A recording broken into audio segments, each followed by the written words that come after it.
Heyo, what is up everyone? Welcome back. We are rested. We have returned. Gonna go back into Castora, and what have we tested out today? It's actually a bit of a recap of what we were doing yesterday. Nani, how's it going? It's great to see you. Yesterday we did a bunch of raids, which was very fun with our friends on NA. That was a great time. But we tested out Gale Shot, Evoker. We did Conduit, Luminary, Ritualist, and Antiquary. So actually, oddly enough, I enjoyed. No, I've got to not take that out. Got to get used to it. Hi Eddie, what's up? We actually quite enjoyed Antiquary. I kind of want to give it another shot. I think I'm interested. Not give it another shot. We've got to continue giving it a shot, but it's very fun, and I like it. And once we have that, the remaining ones we need, we have Amalgam, which we need to test. We have Paragon and Troubadour. And after that, I think it is every single new spec is taken care of. So let's dive back in on this one. Yeah, and I'm keen to see what we can do. Okay, let's also maybe see, we'll check on the Snowcrow's page as well to see if there has been anything updated about Antiquary. Power Antiquary? Are you on EU or NA for this account? I'll actually check. I think it's EU, but I swapped between them. I think I ended up on EU last night. Yeah, we're on EU right now. But like I can swap between them as needed. Okay, Power Antiquary. Logs and video updated. Let's try a power one. It's got a 52k average bench. Oh, it's got axe pistol. Whew. How was the Guardian spec in gameplay? Is it support or offensive spec? You missed it yesterday, you believe? I feel like it can do both. I feel like it has the option of being offensive and defensive. I played it as more of an offensive spec, and it was fine, I think. I wouldn't say it's bad. I think it was just a bit uninteresting, I think. It sort of felt like an amalgamation of Core Guardian, Firebrand, and Willbender, sort of just all in one, and didn't really have the unique identity that each of those, things bring. So I'm keen to see how it sort of progresses, after a few like balance patches and stuff like that. But yeah, that one didn't really grab me, I don't think. Let's see, so this one wants Spear. Precast, 5 spinning axes via auto attacks, precast crit strike without target, only if it's cooldown we back up for the fire start. So can I use... Oh, we can precast that. Oh good, we can actually read these. So Forged Surfer Dash, offensive artifact, that does burning. Zephyrite Sun Crystal, that does some burning. And Mistburn Mortar. I think Mistburn Mortar is kind of like the Giga one that we want to go for. So I think we throw that there.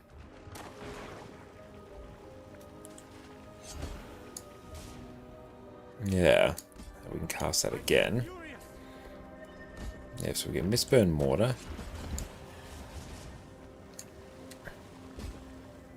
Now, do we actually use... Do we actually use the Elite? I kind of feel like the Elite's really needed.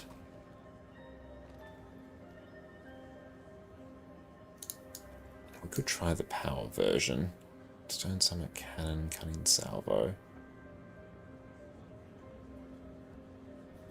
Okay, so the Spear Loop is 2, 3, 2. That's 4, 3, 3. Okay, that's fine. Purposefully trigger the backfire and Stone Summit Cannon for extra damage. Okay. You Crit Scuffle your Elite skill to generate more artifacts. Alright. That one actually sounds quite fun. So let's maybe rock the power version. Let's make this happen. So I know we've got... It's Pistol Dagger. What's on this set? Okay, there's like literally nothing. Yeah, let's overwrite this set. So let's go Let's make a power antiquary. I feel like that could be really hard, because spear as well, just in open mode, is actually a super fun weapon to use. We'll just unequip all these. Put the spear there.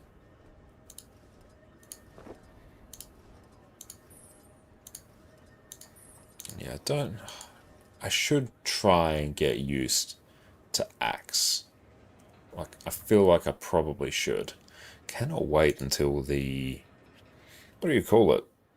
The API is back up, so I can actually properly read these build guides. Okay, so we have that. We'll just rock this. So it's basically all berserkers here. It's probably berserkers with Dragon Hunter. That is pretty typical.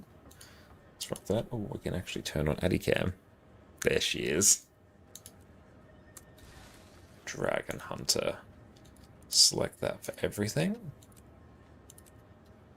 Relic of the Claw. Okay, and we'll set this to Berserker's Spear. Probably Force and Impact.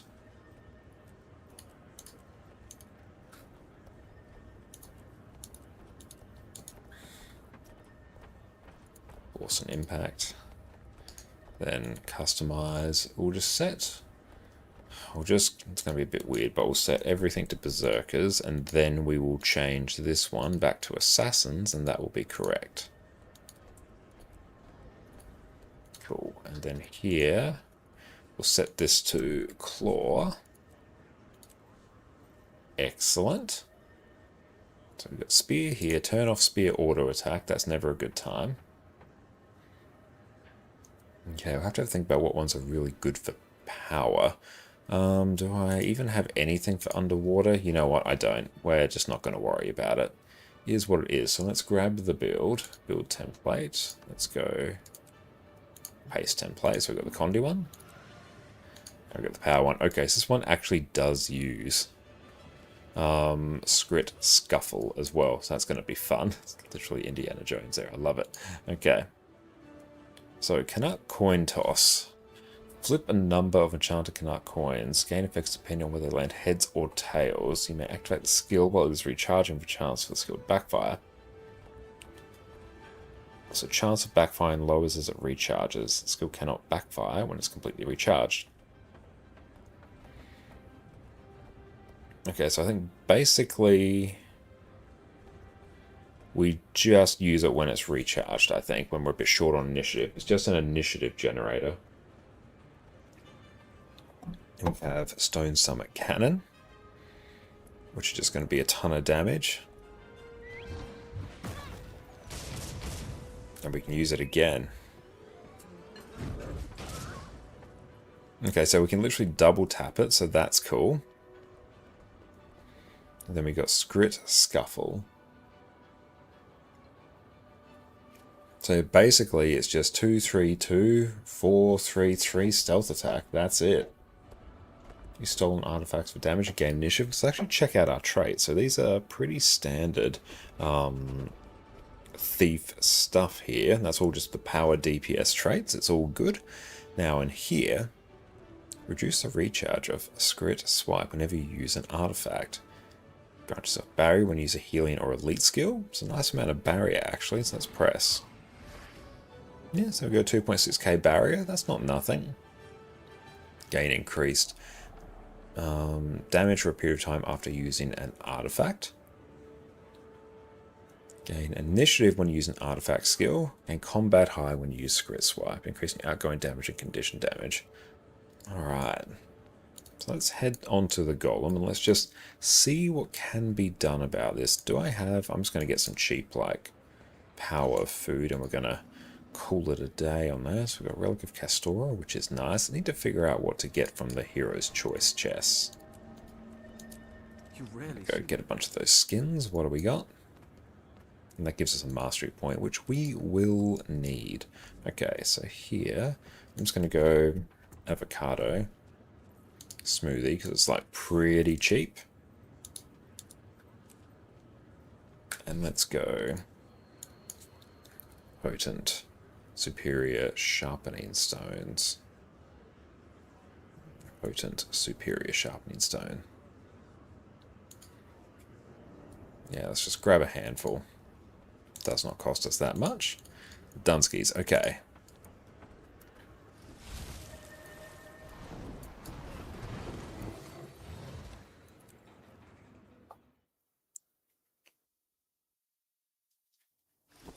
Okay, so all the offensive artifacts are good, but if given a choice, prioritize Summon Cryptus Turret and Forged Surfer Dash. So they are the main ones. So I think there's going to be like a huge amount of variance in this build, so that's going to be one of the tricky parts with it. Just consume some noms. Deadly raid squad is a happy raid squad. Practice your Add skills boons, using all of them. guns. Spawn, big boy. Additional options, add conditions, all of them. Spawn. Okay, so we can precast.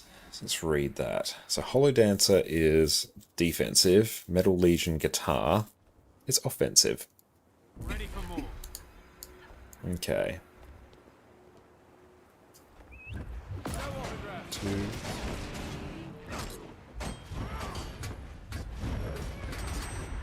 Priceless.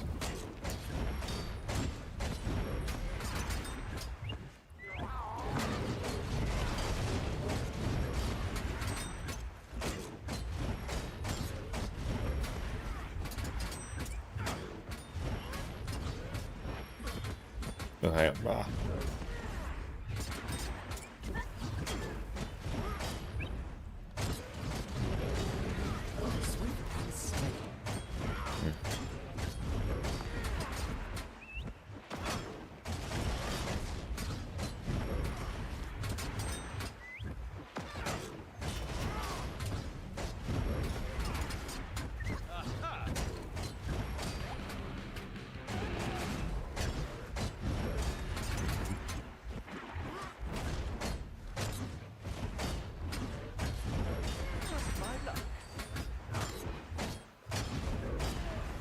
Okay, so like it's not doing too bad. Like the initial number there was 36 and that was not really where it should have been. And the Condi one is like way easier. So Exalted Hammer is defensive.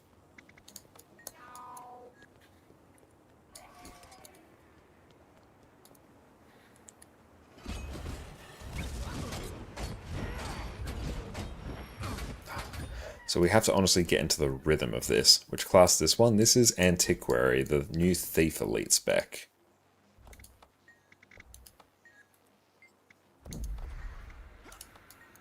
The tricky part is, though, honestly, it's just getting the rhythm down for Spear. Okay. So...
Okay, that's like 35 there. Super, how's it going? Welcome in. It's great to see you. Didn't find that class too much fun. Maybe just need a good build. It's a bit of a tricky one, honestly. Because I think a lot of... Honestly, I feel like even a lot of Thief Powers could probably simplify quite a bit, actually. Even if you just ran maybe Dagger. Because Spear is like really good damage, great survivability. It's actually a phenomenal weapon in open world. It's really, really good. I wonder, actually, if you could just run Staff. I feel like that could be pretty cool. Like Staff or Dagger, and it just be like you spam the one skill over and over again. Let's actually try that. Because we actually have a lot of initiative generation. So I feel like this could be quite fun. Yeah, I know, we need the whip. That's what we need. If we're playing Indiana Jones, we need the whip. Let's go. Power, precision, ferocity. Bit bummed with the New World news. That's really sad that New World's just been sunsetted.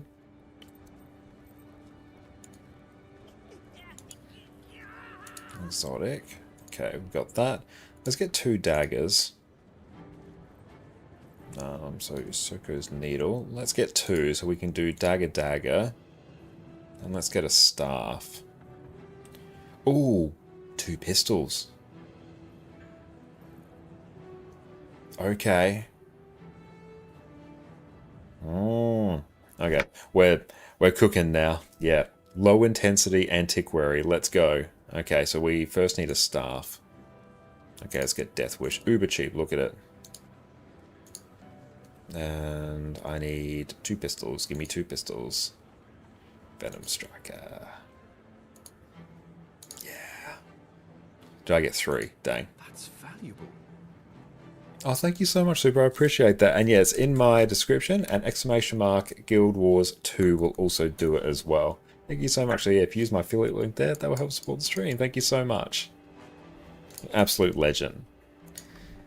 I feel like using... Let's do a Dagger. And let's do a staff version.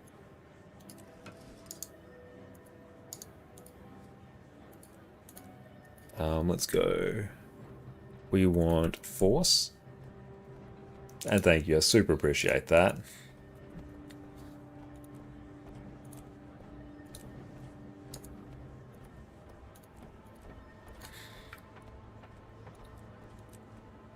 I mean, Spear is just going to be honestly insanely good for open world, but if we're looking for just something a bit simple... Well, least Spec vibing with so far, I quite enjoyed Conduit. Well, it's mostly because I'm a Rev main, so I'm biased towards enjoying Conduit. Jez, who wants a naan witch? Oh, a butter chicken naan witch. That sounds absolutely amazing. Thank you. Really appreciate that. Oh, you're using Axe Dagger on Antiquary? Well, Axe is like one of its best DPS options. I just find Axe to be like a cursed weapon to use. I've never really liked it. Maybe one day I'll learn to like it, but that's not today. Gale Shot I loved. Ritualist felt really, really good as well. And Evoker was very chill, very easy. Sneezing a bit, I'll try and mute it. There we go. I tried Amalgam in the beta. I enjoyed it there. I'm looking forward to trying it like now. Amalgam was one I really enjoyed in the beta. Okay.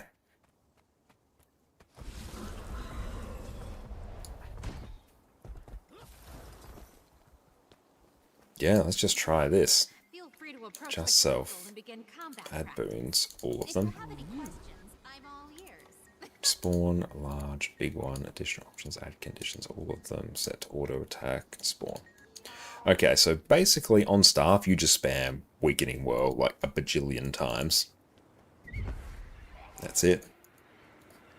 Okay, so basically...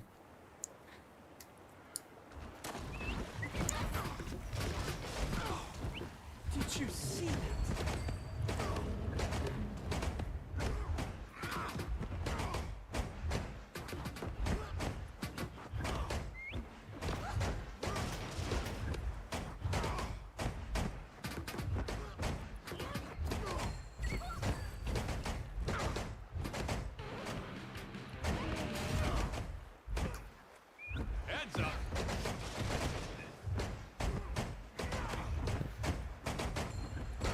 Square, how's it going? Welcome in. It's so good to see you.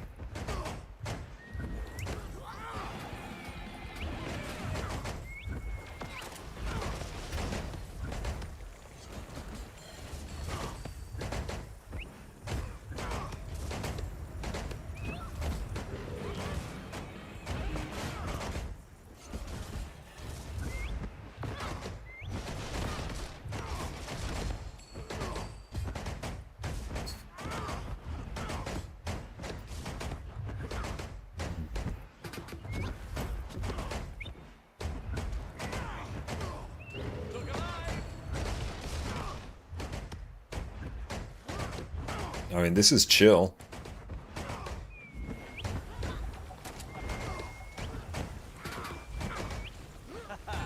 Enjoy the show.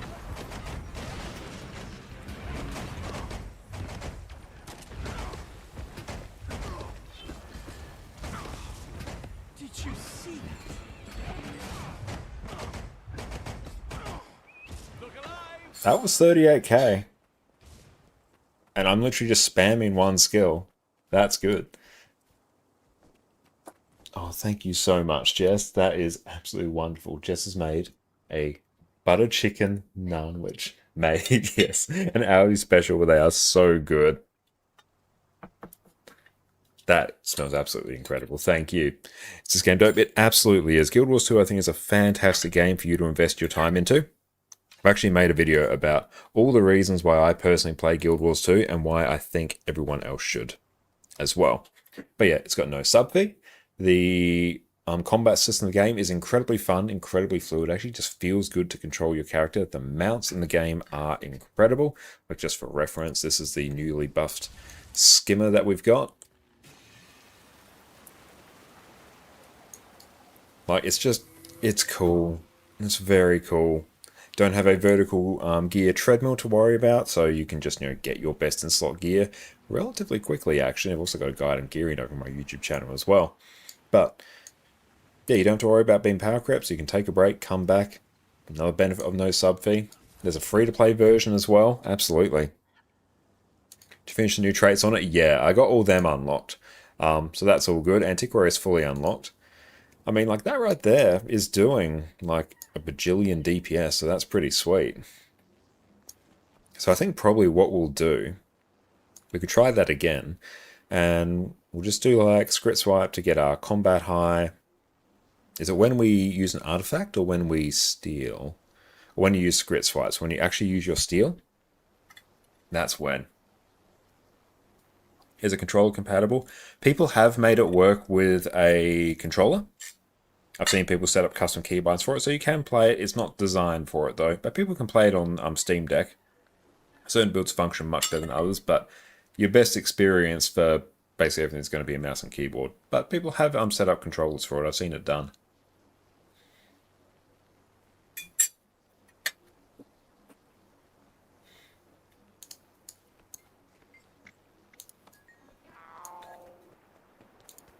Okay, so let's try. This will steal to get the precast. Okay.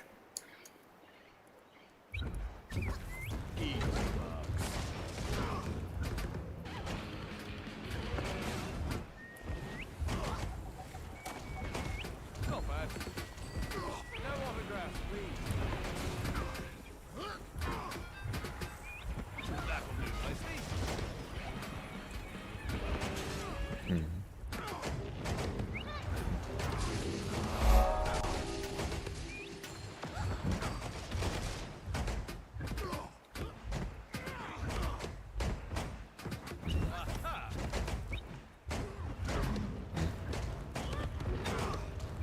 Not bad. Win some, lose some. That's 40k now. Look up you, at my assertion.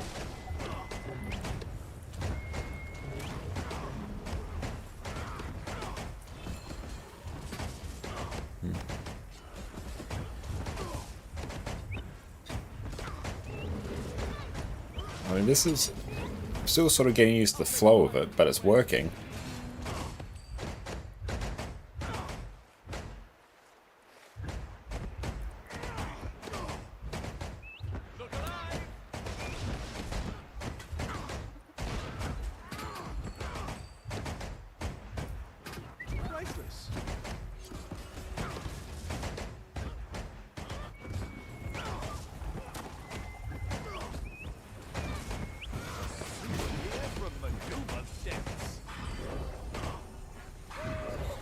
Yep, that's 39k, so that's pushing 40k.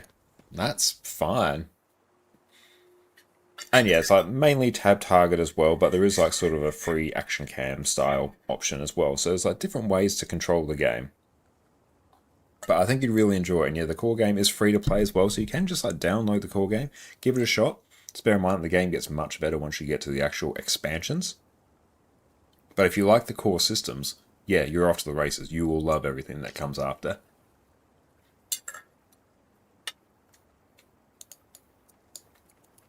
And yeah, the exclusive voice lines, that's great as well. Let's try this with Dagger Dagger. Okay, so let's recast Steel again. There we go, got a good one. Lots of PvP. It does have sort of regular sort of 5 vs 5 PvP. It's almost like a capture and hold the node kind of deal. That's how like Guild Wars was sort of initially designed. That's what I guess someone intended to be its main game mode. But alongside that, you've got World vs. World, which is large scale open world PvP. That's a bit of a mix between open world PvE and your regular structured PvP. And you've got regular PvE as well. Overall, I'd say PvE and World vs. World are its two biggest game modes.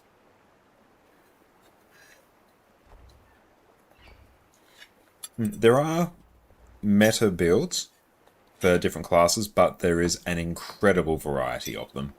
Like, so much. If I was to pull up just from the PvE perspective, let alone World vs. World, just bring this up here. Let's go raids, all builds. Give that a minute. This right here is a list of all of the different builds that are considered, let's say, they're not even just viable. These are like your best in slot builds, builds that are worth you knowing about. Are there raids and dungeons? Yep, there are raids. There are currently 8 raids in the game, which consists of multiple bosses, and there's strike missions, single boss raid encounters, there's dungeons, there's fractals, which I think is similar to like mythic stuff on WoW from what I've been told. But just to reiterate, this is a number of viable builds, or builds that are like really, really good that you should know. Not that you should know, but you have, any one of these would be a great bet for you to run with. And like, we're still going. This is just endgame PvE. And they've even got beginner builds in here as well. I'm still going.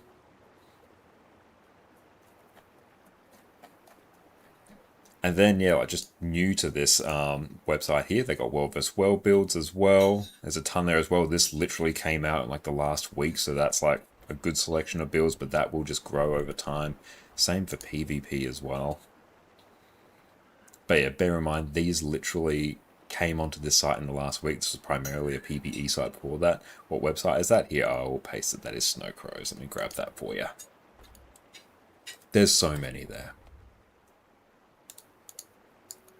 But yeah, let's try this with Dagger Dagger. If we try this with Pistol Pistol, I think we'll actually get pretty good numbers. That will be quite fun, actually.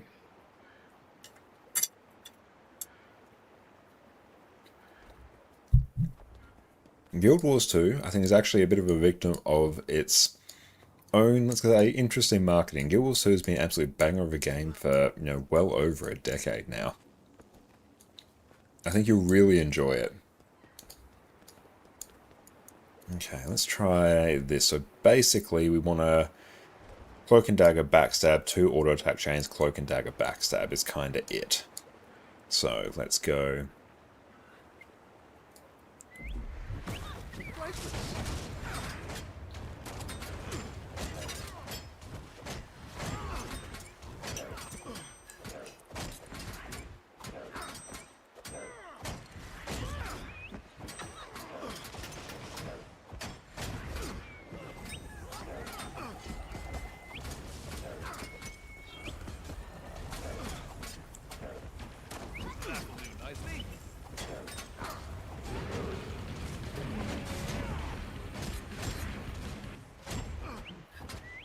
Dagger Dagger doesn't seem to fit this build right.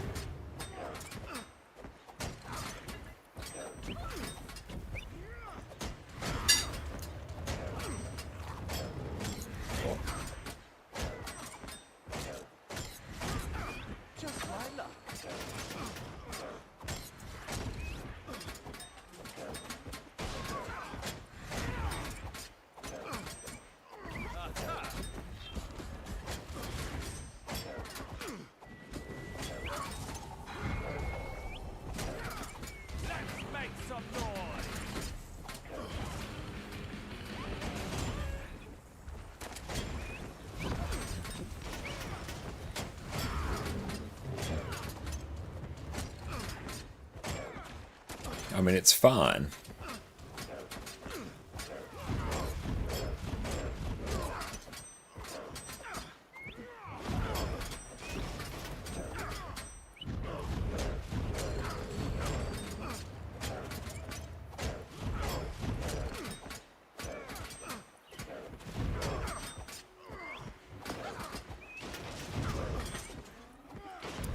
It's like 35 and that was a bit scuffed. Like, that's fine. Honestly, if I was hitting that on like a DPS build, I literally just threw the build together. That's even with unoptimal gear. First round the golem, I feel like, yeah, that would be entirely acceptable. The staff version is better though. That's pushing like 40k, and also it's easier. The dagger one feels a bit clunky because you actually have a lot of ticking AoEs through your various stolen artifacts, which they can reveal you from stealth. If you go into stealth and then you hit a target, which your pulsing AoEs will do, you reveal yourself, so then you can't do your actual stealth attack. So it doesn't quite feel it.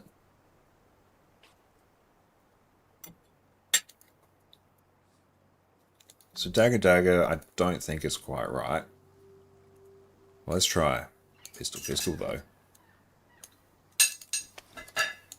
Customize. Let's go force. Customize. Impact. We set that on auto cast. We change one of our traits to this. And yeah, this is kind of it. I feel furious. Let's see what we can do now. Let's get the precast. Gotta get as much damage as possible.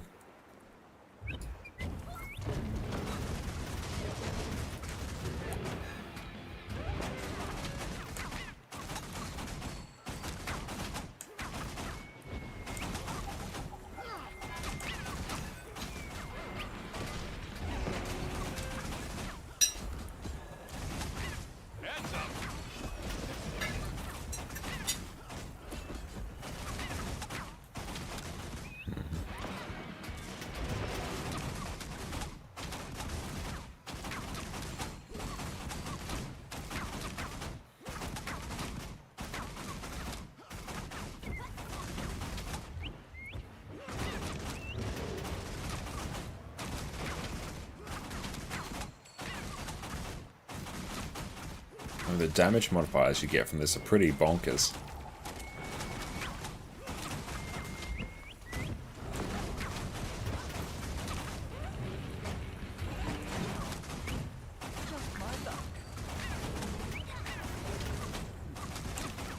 I'll take 5 over west.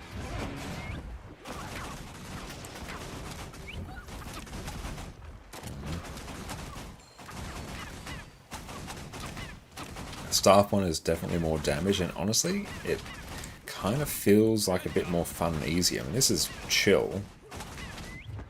It's fine.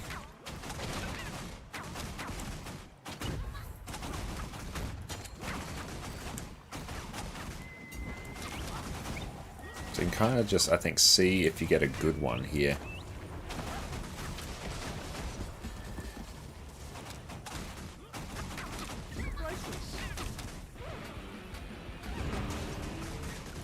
That's almost 36k right there. That's fine, and that's incredibly chill. I think you could run like this with staff and you'd be running a pretty sweet build right there. It's none, which is amazing. Thank you, Jess.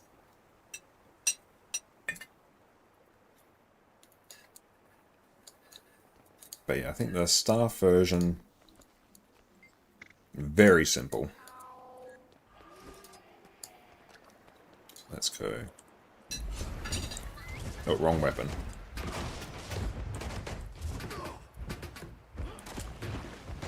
No funny business.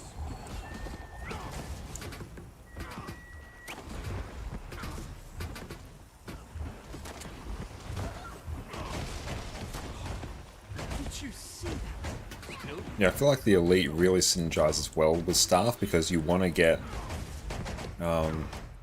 you know, as much initiative as possible so you can spam weakening charge. No autographs, please.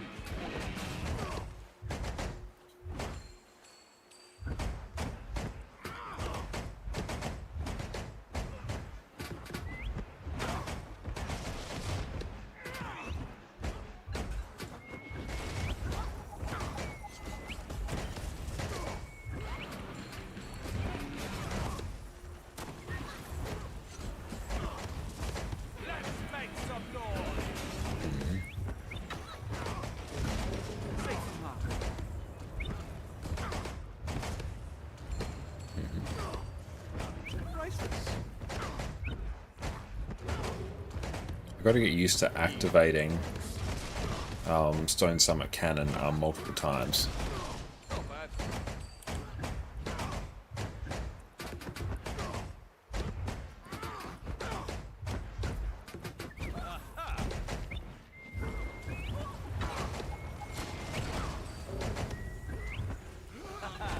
Enjoy the show. Yep, that's 40k. That's higher than what I was doing on Condi Renegade, and that's actually pretty wild. And I'm just literally spamming one button for the most part, and then I'm just using my artifacts to generate as much initiative as possible. So that's really quite fun, actually. Yeah, the amount of initiative you can generate with it is quite good. My pain is easing. Bear in mind, that's with exotic weapons. The not correct food, so we're missing some stats there. Oh, Relic of the Claw. Actually, we don't... We're actually running the wrong relic. Relic of the Claw probably wasn't even getting activated. That can be higher. So I straight up think I don't even think I was CCing anything, so... Safe from harm. Yeah, let's go again. Make number go up. Yeah, got good skill. Okay. Priceless.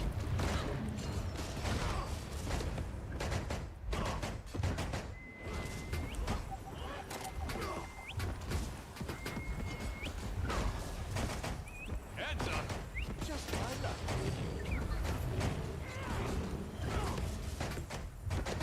46k. Pretty good team.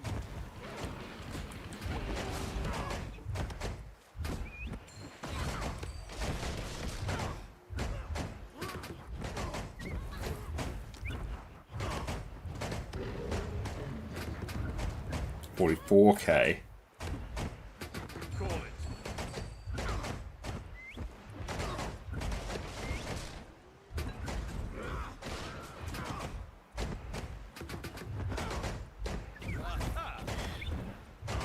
So I also should really finesse my auto attacks a bit. I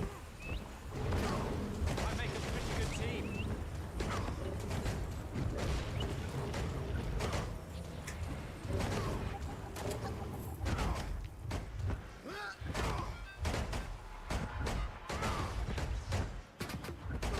Just my luck.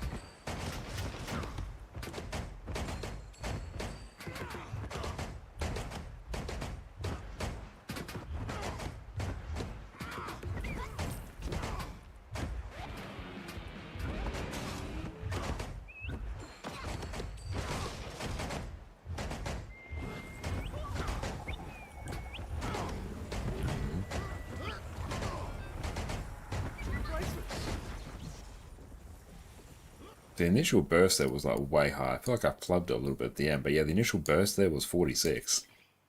That was solid. And thank you for the hydrate as well. I feel like we can take down something and like quite easily be top DPS. Let's take a look. Yeah, 46k opener there for basically just spamming a button.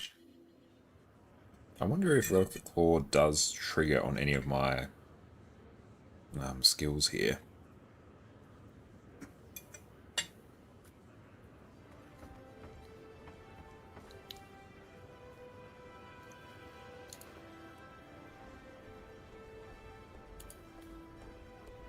Emerson, welcome in. It's great to see you.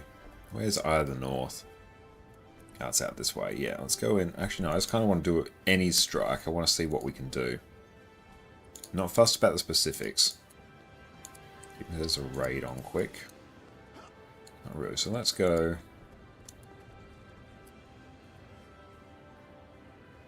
Let's actually get one up here. So strike missions. Let's go. IBS. Let's go with Daily Soto and EOD, I think. Daily EOD plus Soto. Boon heal. Boon DPS. DPS. We're doing the thing. State. Roll. And command squad. Raid mode. There we go, we got that there, so let's head to EOD. And let's go into Arborstone.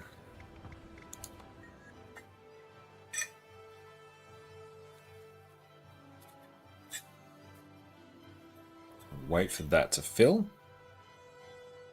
And we'll start sorting people into roles.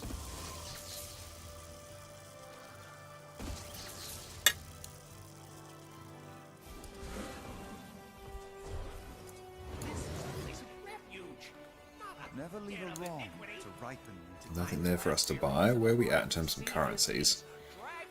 Salvage this. Begin destruction protocol.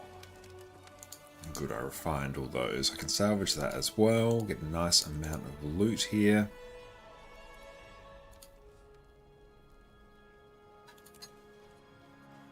Yeah, the tone window should pop up over the inventory. Like, that should happen. If you're clicking on it, that should bring it to the forefront. That's just how windows work.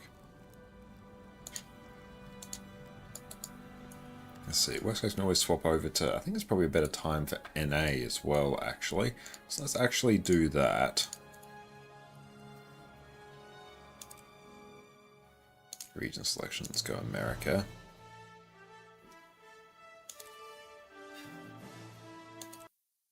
Cool, that's coming up.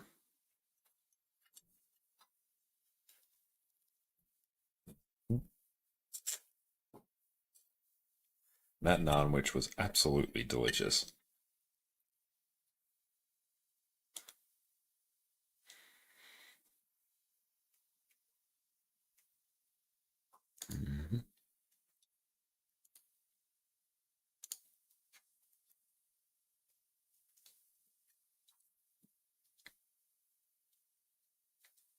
Just wait on our transfer to process. Good, it means NA is probably popping off right now. It's like, not necessarily peak time, but is a pretty good time for NA. Few hours would be really good for EU.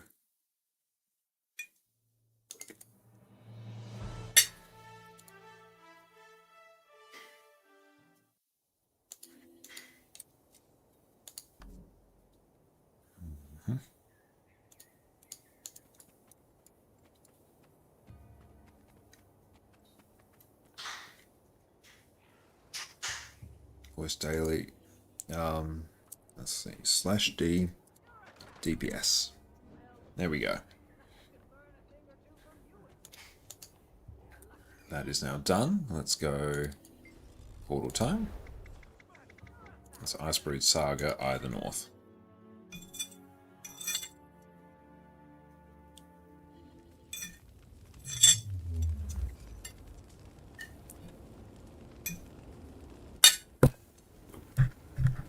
Punch the mic again, my apologies.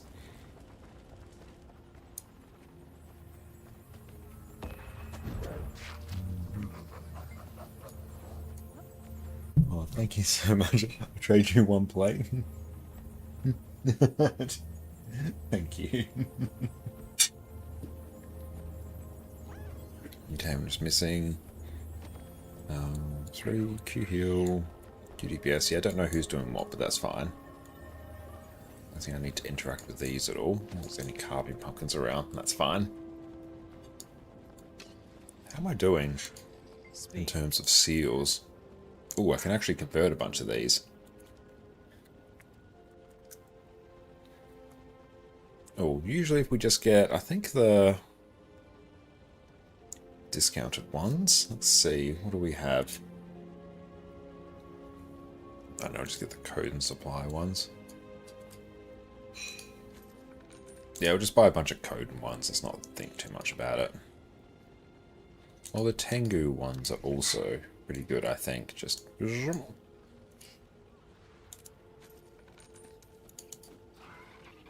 generate a bunch more gold. Yep, and it did. Now the proud owners of much more gold. But that, I mean, like, not as much as I would have hoped, but still. We've got an amalgam in the group as well. Nice.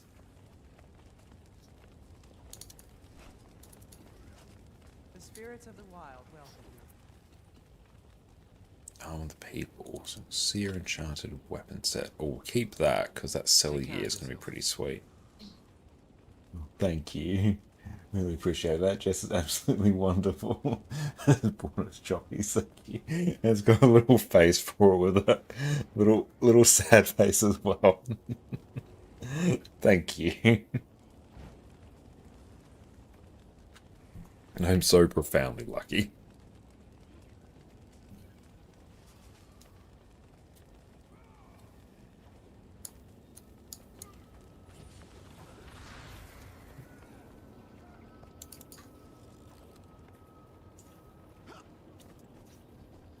Yeah, I don't know what to get from the rewards chest there.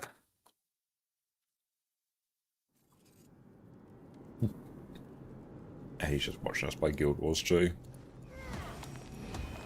I feel swift and steady. Might and glory.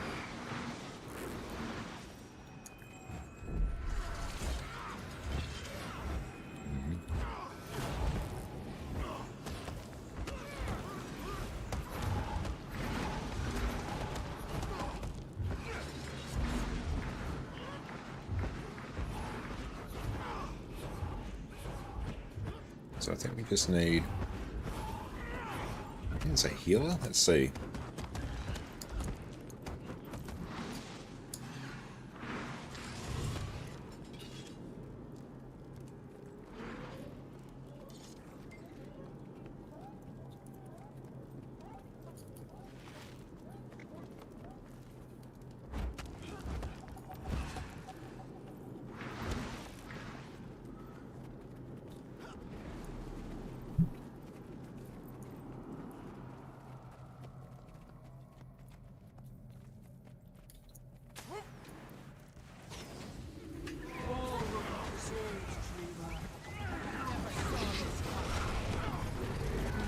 We're just going.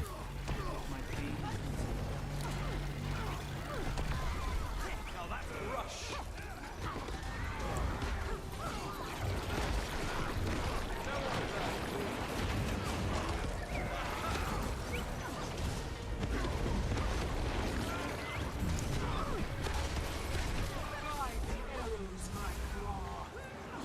Where are we going?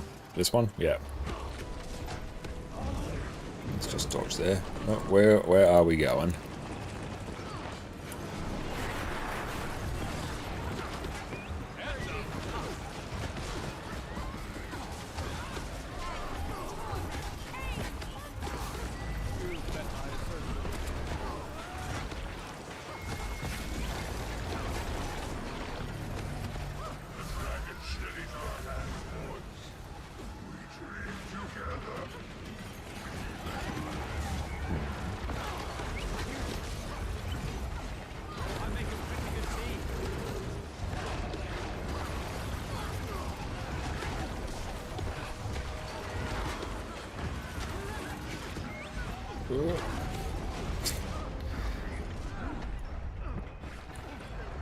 This one's going to be as easy as we all thought, apparently. GPS was sky high, though. That was good.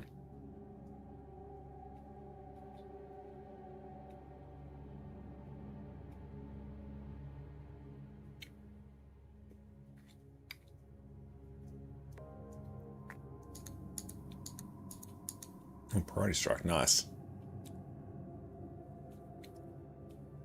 Yeah, being down a healer was like super spicy there.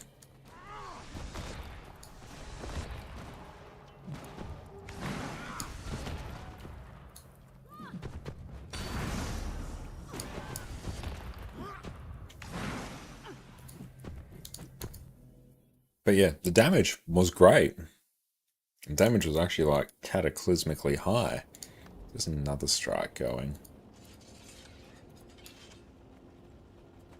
Ooh, yes, weekly COCM.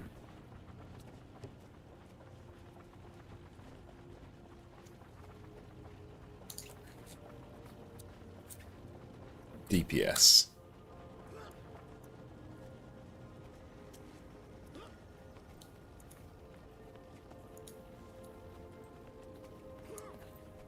I should be able to see my KP.me. Or are they? Wizard's Tower.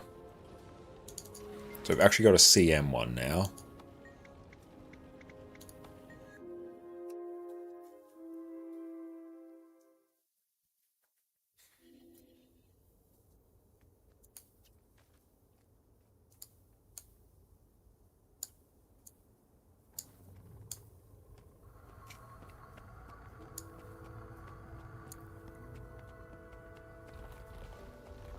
So what happens here?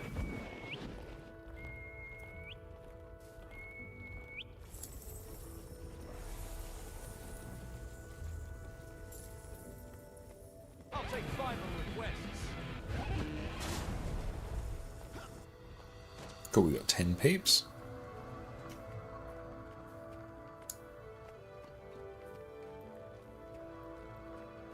Oh, good FPS in this area is actually like rather nice right now. It's good. I think we're just waiting on everyone.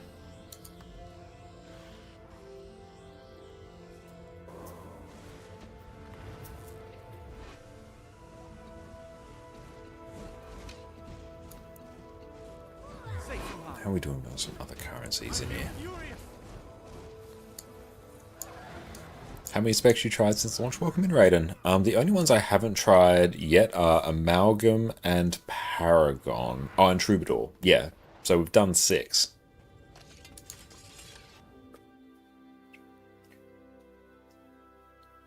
We're trying Antiquary right now, and it's got some good damage. We simplified it. We just throw staff on it, and we're just spamming the 2 skill, burning all our initiative, then using other things to generate damage and a bit more initiative, like Canuck Coin Toss generates initiative. Then Script Scuffle gives you a bunch of stolen skills here, or artifacts. That gives you more initiative, lets you spam 2 more. It's pretty chill.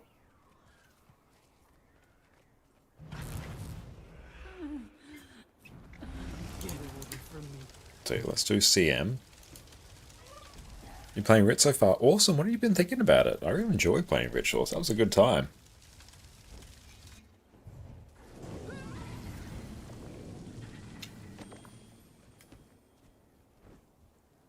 Cool. We are all in. Oh, someone dipped. Unfortunate.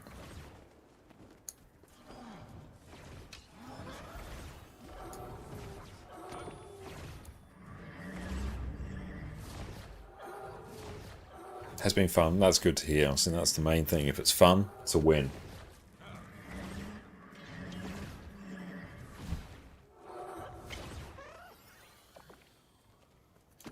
Okay, let's see. Are we in LFG? We are.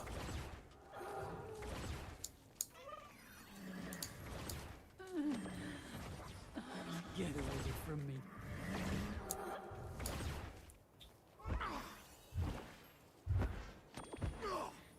You can literally just hold down the 2 skill and it will spam as much as possible.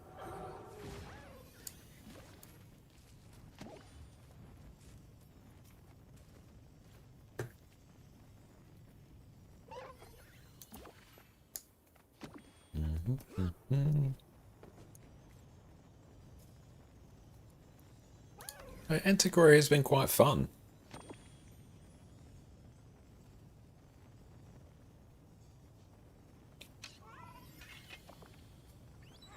My favourite spec so far, it's probably been Gale Shot. In terms of just the feel of it. It feels satisfying to use. I'm keen to try Amalgam. That one has seemed to be going pretty well. Rip.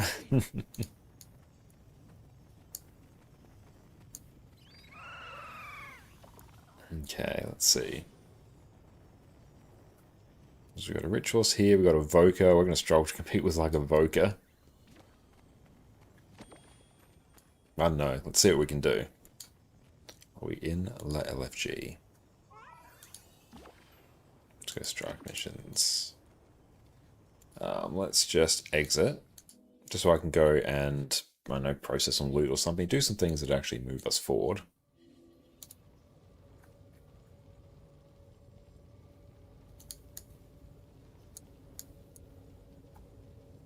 We'll close that. As soon as that fills, then we can go back in. And daily pinch. I know, get some rune bags. Obi shards are good. Can't do anything there. Daily crafting. Get some more Obi shards.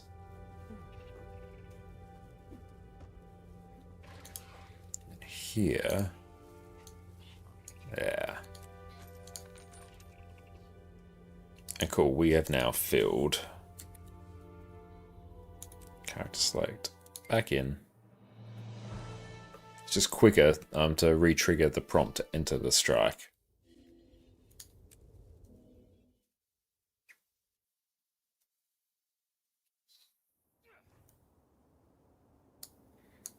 Okay, let's see what else do we have.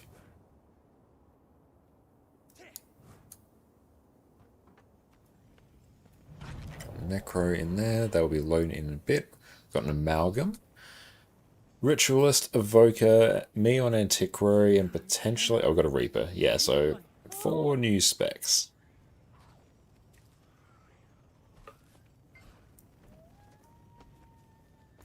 Yeah, let's go store it.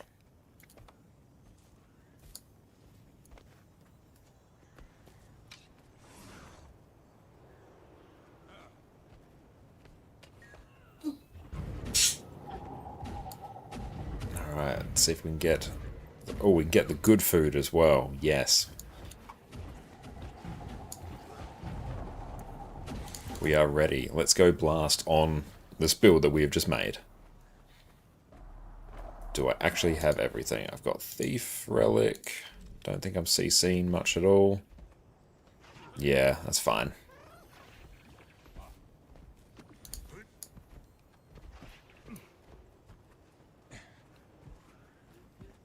And then Debilitating Arc. Okay. Waiting on one person. Let's go.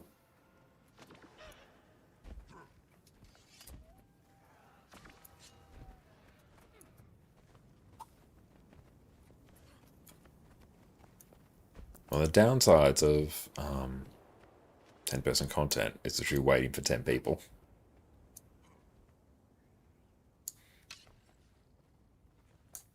Oh, I do like the Aurochs backpack there. Oh, here we go. We're ready. Health, vigor, recovery. Splendid. Ready for blood.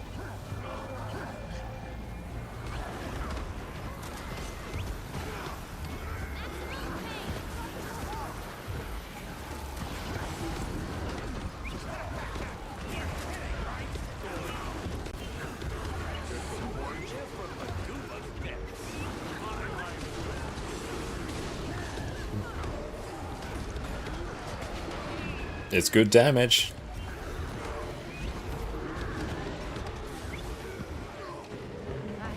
It's really good damage.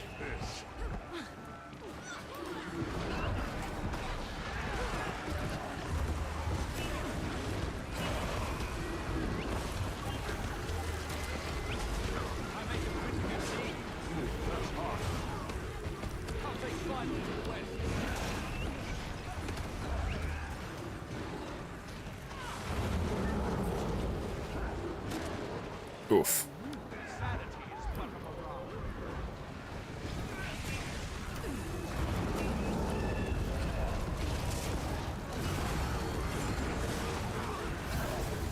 Stay still, friend.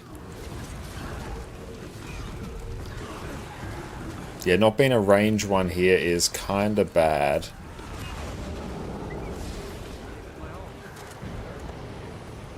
Where are we going?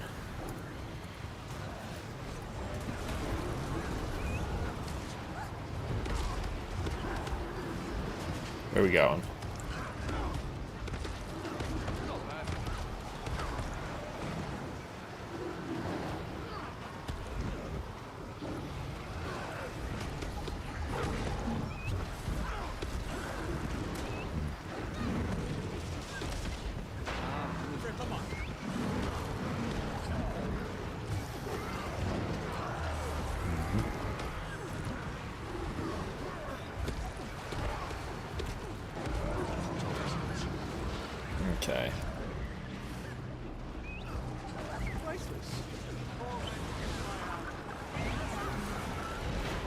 Oof.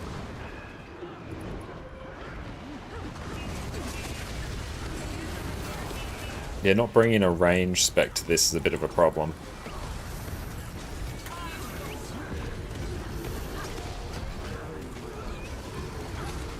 But we're getting there.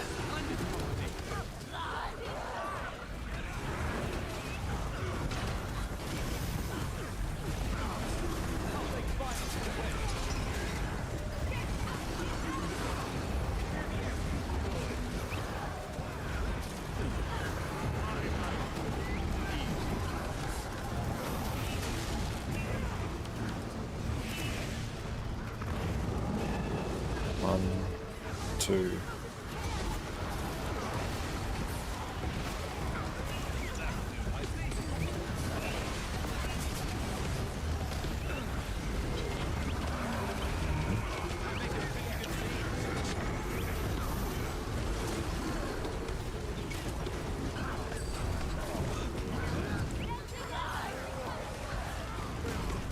Stack them.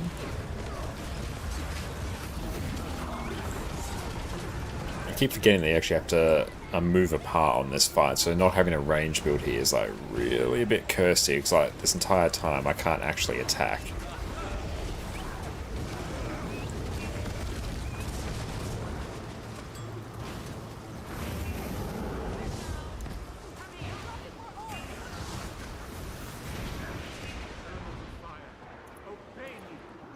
Oh no. That's frustrating. Okay, so what happened there was we got pipped by the Soul Feast there. But overall, like the DPS is really good and it is quite fun. You have like just bonkers amounts of initiative to spam skills, so I think it works very well with Spear actually. I wonder if they'll even have the damage for it.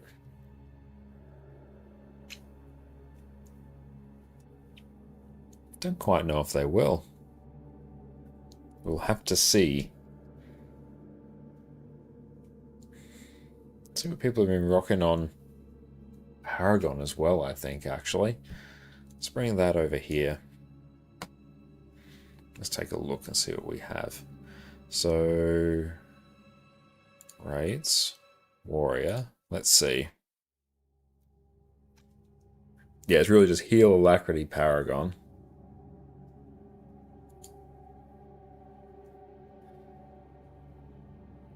To generate boons from its party by main stacks of motivation, activating chance, as well as other supportive effects.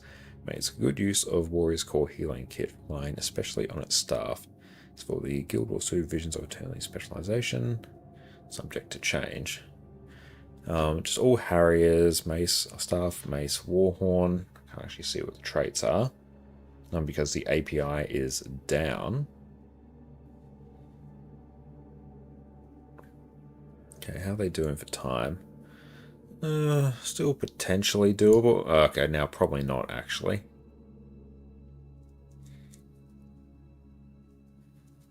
I might even just go pistol for this one, honestly. Oh, actually, am I running? I'm running the wrong version. My staff damage has been lower than what it should have been because I'm not actually running practice tolerance. I'm running the pistol trait. The build was gimped from the start.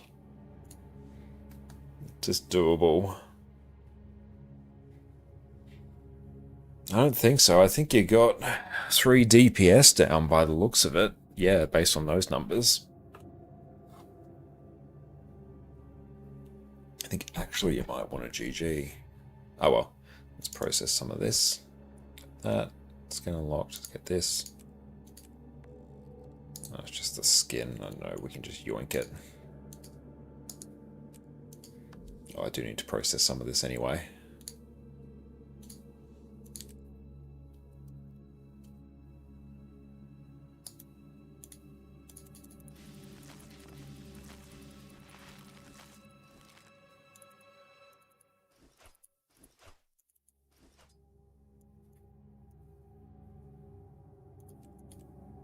Tie some of that up. This. Sell a bunch. Bop.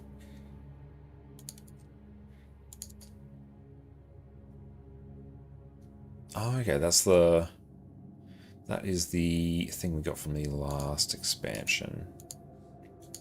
Salvage all that. Oh, we got all our extra portal tomes, and that can be salvaged, actually. That should not be there. These can kind of just go. Yeah, we've got a bunch of mysterious seeds there. Do I have enough space to pull this off? I think so. Answer is no. But now we do.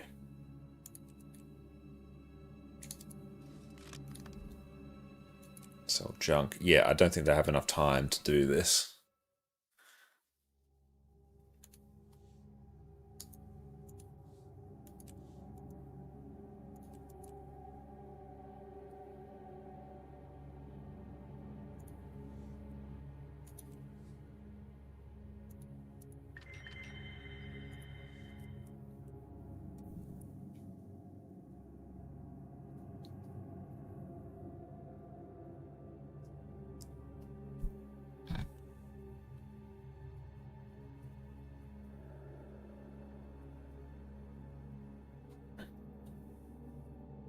They got a minute to do 18%.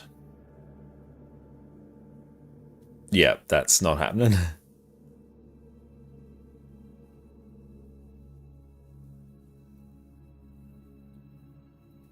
Okay, overall DPS was fine at the start.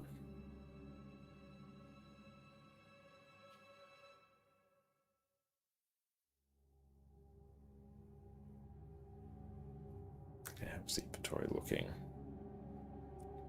Why do I have so many daggers? We only need 2.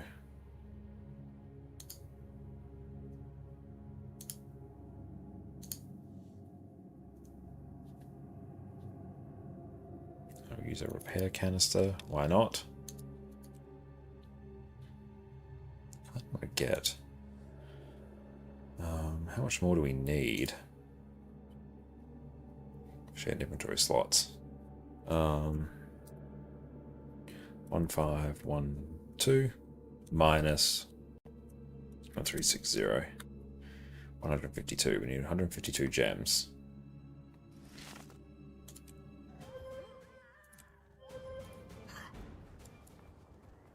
Where am I? You cannot take my power. More shared inventory slots are always good. Yeah, honestly, we'll just do this.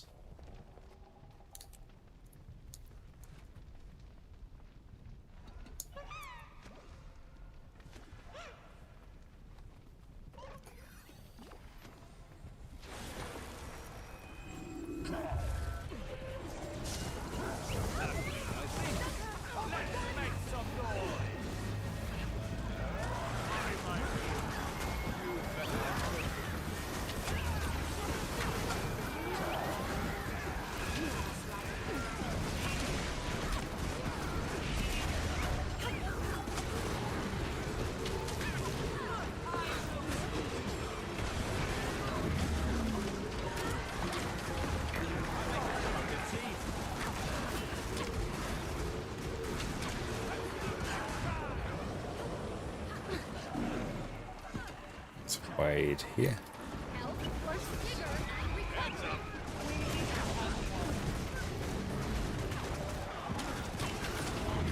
There we go.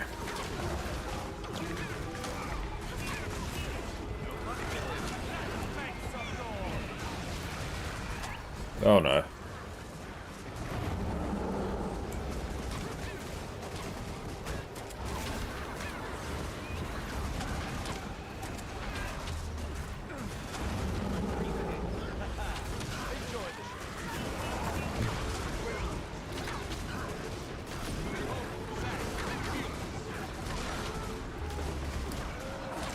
So that's better now, and just honestly entirely passable is what that is now.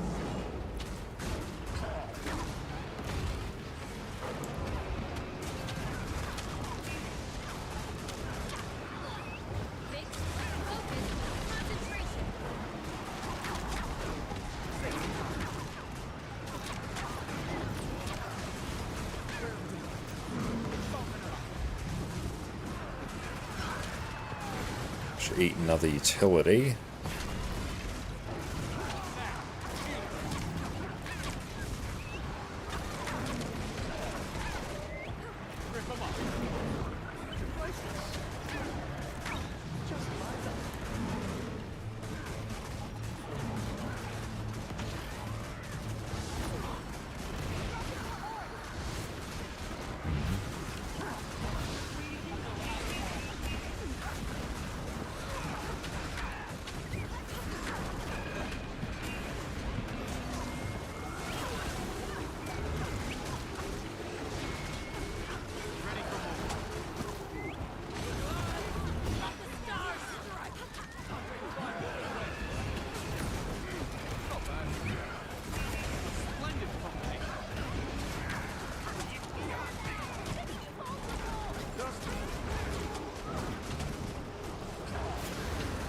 Cool, I'm targeted by Soul Feast.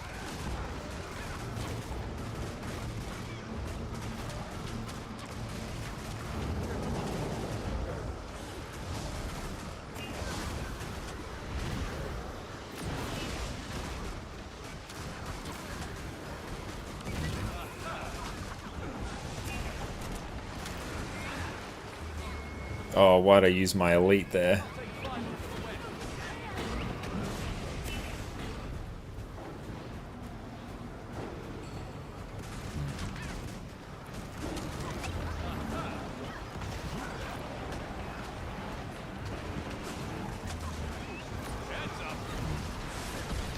What's our quickness up time? It's a bit dicey.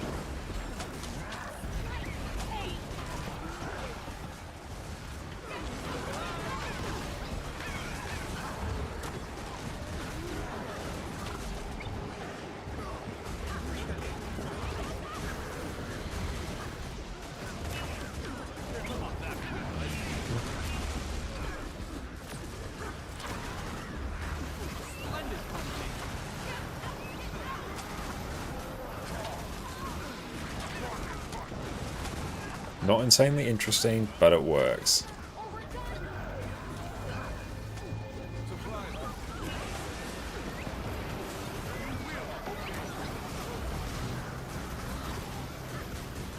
Oh no, I should not have done that.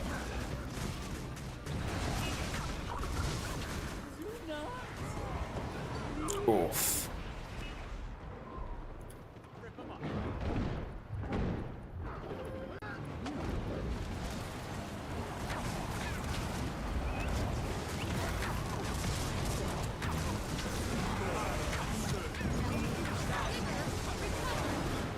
Like, I'll say for pistol, it's fine damage on this.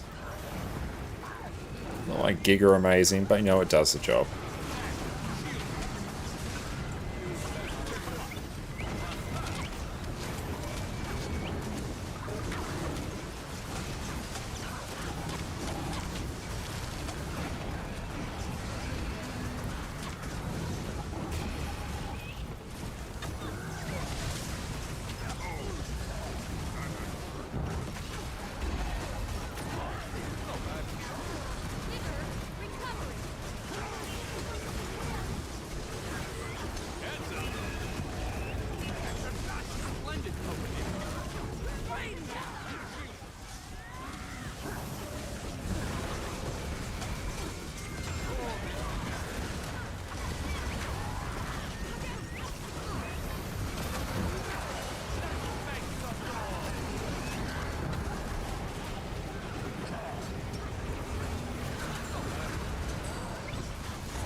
Sidestep that.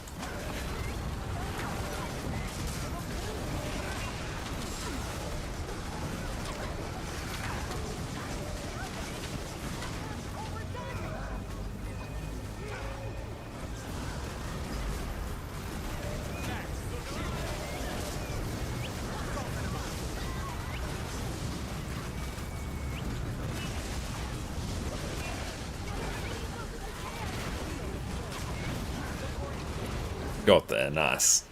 Ah, who is he? You rarely see him, but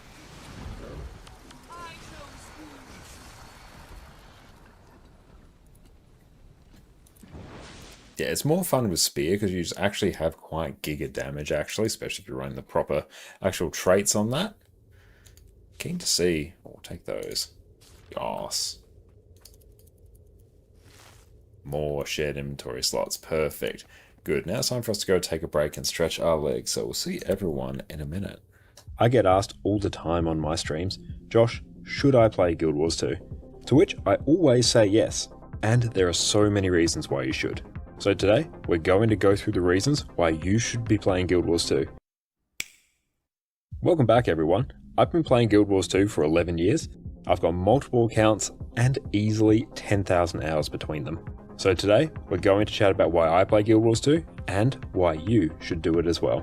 Number 1, the combat system. The combat system in Guild Wars 2 is easily the main reason I played this game for 11 years. It's fast, fluid, and each class feels unique and has their own rewarding playstyle.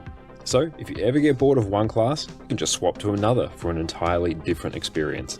Unlike a lot of other MMOs, which show you dozens of skills at any point, Guild Wars 2 typically only shows you 5 weapon skills and 5 utility skills at a time, with the ability to swap weapons for an entirely new set of skills at the click of a button. This lets you focus more on the actual combat in front of you, rather than having to read the UI or tooltips. Almost everything about the combat system in this game gives you the chance to react to avoid damage or regain control of your character. All classes have access to stun breaks, so you don't have to worry about your character being stun locked from every attack. You'll always have access to dodges and skills with evade frames, so with perfect timing, you can simply avoid damage entirely. This leads to each class in the game being fun by itself and not needing to rely on a healer or tank to take care of them. Movement is insanely important in Guild Wars 2 as well.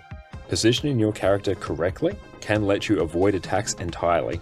High damaging attacks are telegraphed, so you have time to either dodge or sidestep them. You can even use specific skills to move or teleport around the battlefield, so you can be standing exactly where you should be. Not only that, but the build system of the game gives you the flexibility to change how your class plays at any point. Your traits, which give you a whole range of passive and active effects while you're in combat, can be changed at any point while you're not in combat. You even have access to elite specializations, which drastically change the playstyle of your class, like turning your stealth-focused, close-range thief into a long-range sniper rifle-wielding Deadeye, or turning your staff-wielding elementalist into a catalyst that crushes enemies with a hammer. All this freedom and customization means that no matter what class you play, there's going to be a playstyle for you. Number 2, buy once, own it forever. So many apps, streaming services, or programs all have a monthly sub fee these days. These systems either force you to keep using them so you don't feel like you're wasting your money, or just hope that you forget to cancel your sub and still get charged each month for the content that you're not using. The Guild Wars 2 though has what is objectively the best monetization model out there. You buy it, you own it. Outside of your initial purchase and any expansions that come out, there is no need for you to spend a single cent on the game. Even the premium in-game currency gems, which can be bought for real money, can also be converted from in-game gold at what is honestly a fairly reasonable price. Anything you can buy from the gem store in no way gives you an advantage over other players. So no pay to win woes here. Everything in the gem store is either cosmetic or useful in terms of quality of life, like extra character slots, bank expansions, bag slots, and persistent items you can buy from vendors like salvage kits. The fact that this game has one of the fairest monetization models out there is another reason that I've stuck with this game for so long. Number 3, no gear grind. Ascended gear was gradually introduced into the game back in 2012 and 2013, and it has been the best in slot gear ever since. I've taken multiple breaks from the game over the years, and each time I come back, I don't need to worry about needing to grind out the latest and greatest best in slot gear. There are so many different ways to obtain Ascended gear, all across the different game modes, so you can get it by playing the content that you enjoy the most. But this doesn't mean that there aren't any long-term goals to work toward. Most of the long-term goals in the game involve unlocking different weapons and armor skins so you can customize your characters to your heart's content.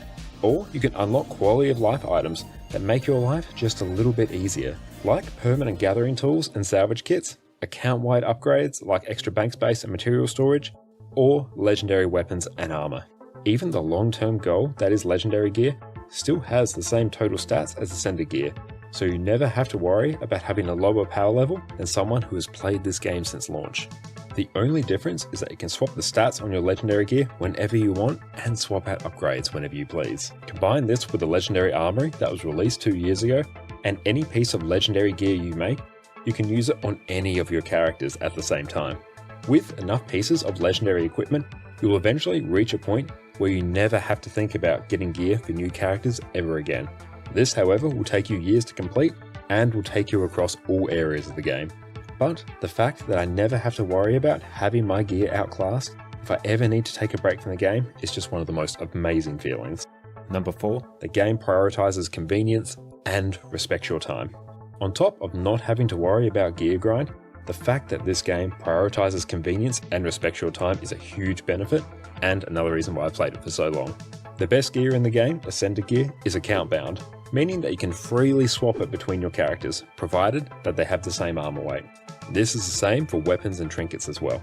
This makes it super easy to go through and gear up multiple characters and swap characters freely. It's also the fact that this game just flat out encourages you to play multiple characters, with how easy it is to level up characters through tomes of knowledge and experience scrolls, which you get just by having characters reach their birthdays. This means at any point you can quickly go through and create a new character and have them level 80 and ready to go in no time. And again, because there's no gear grind, you never have to worry about your old characters falling behind, so you can just return to them at any point. I personally have 22 characters on my main account, with some spare character slots ready to make even more. You can also unlock portal scrolls to be able to teleport to different parts of the world with a click of a button. The content in this game can be done quickly, without the need for huge amounts of time to be dedicated to it, and with the click of a button you can bounce between all the different game modes. Most open world meta events occur at specific times, with one always following the other, so you can simply bounce between different events for as long as you want to play. With the new expansion, Secrets of the Obscure, coming out next month, it has never been a better time to get into Guild Wars 2. As another fun quality of life feature, it's also reportedly going to be even easier to unlock the god tier flying mounts of Griffin and Skyscale with the next expansion. Once again, another way that this game is respectful of your time. Thank you all so much for watching. I hope you enjoyed this video, and I hope it's given you the clarity needed to realize that you need to pick up Guild Wars 2 right now. Let me know, what are your main reasons for playing Guild Wars 2? And with that, I'll catch you all next time. Cheers. I get asked all the time on my streams, Josh, should I play Guild Wars 2? To which I always say yes, and there are so many reasons why you should. So today, we're going to go through the reasons why you should be playing Guild Wars 2. Welcome back everyone. I've been playing Guild Wars 2 for 11 years. I've got multiple accounts and easily 10,000 hours between them.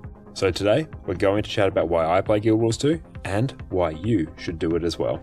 Number 1, the combat system. The combat system in Guild Wars 2 is easily the main reason I played this game for 11 years. It's fast, fluid, and each class feels unique and has their own rewarding playstyle. So if you ever get bored of one class, you can just swap to another for an entirely different experience.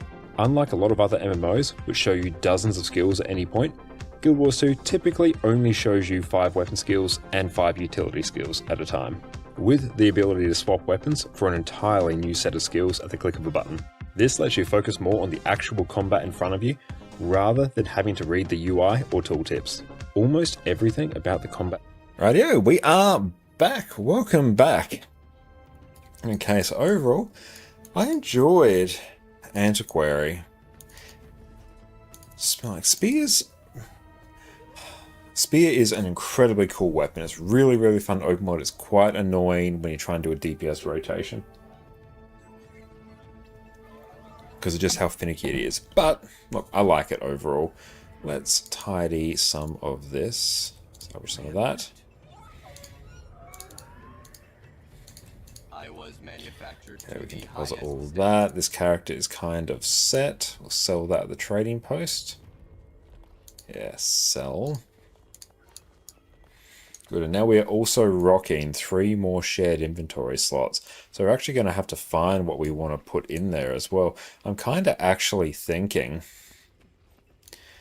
some potent superior sharpening stones. If we can start putting some utilities in there, I think that will be sweet, because there's certain utilities that I always run on different classes. So, oh, we could put condition damage, power damage, and healing utilities in there. That will actually be really nice. So our next step...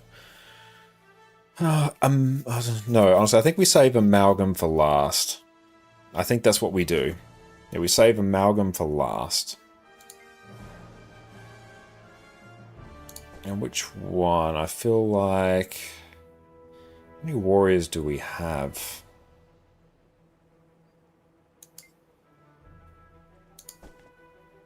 One of these meant to be a heal berserk. I feel like probably let's do... This one can be Paragon.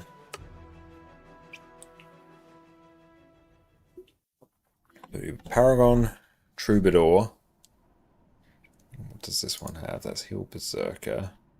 Oh, so that's dagger. That's dagger. That's warrior. That's spellbreaker.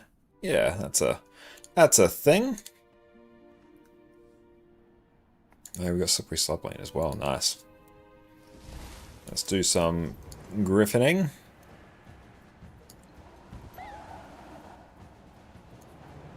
We'll just hide that. Don't need to see it. Looking for a fight?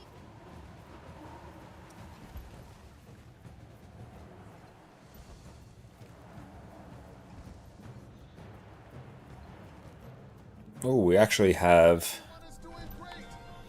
Perfect. We've actually got the Choya Pinata up. And Alt H. Ping's like monstrously high just there.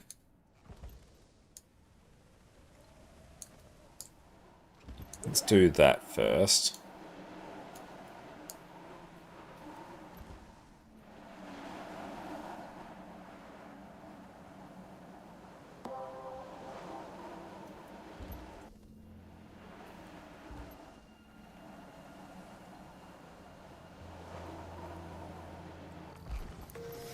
Oh, we can skimmer here, actually. Enter at your own risk.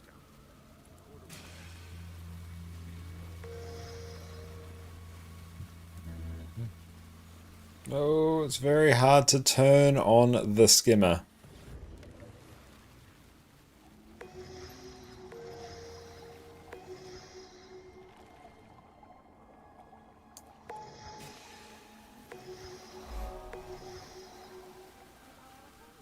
Okay, we've got a bit of a straight line for it. There we go.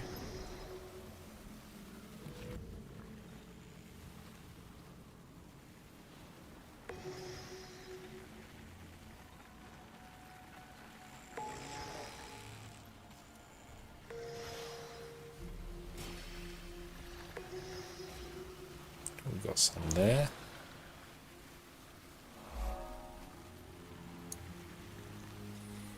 I guess ISP is not having a good afternoon.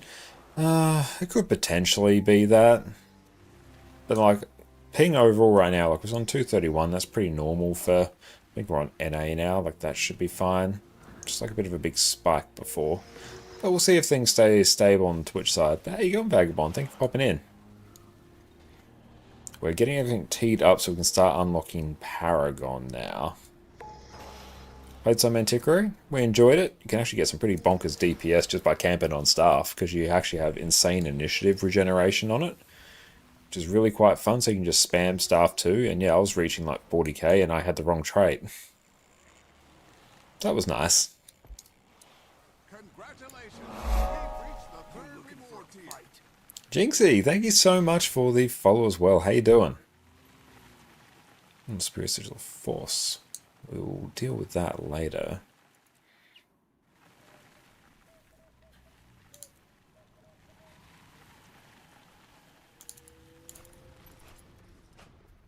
Doing good, chilling. How are you? I'm doing very well. Had a good little sleep, so we've come back stronger than ever. But yeah, we have 3 more specs to unlock and sort of try out. Is there any room in We have Paragon, Troubadour, and Amalgam. I'm going to save Amalgam to last. I think that's going to be the one I enjoyed the most out of the 3. How are we doing here?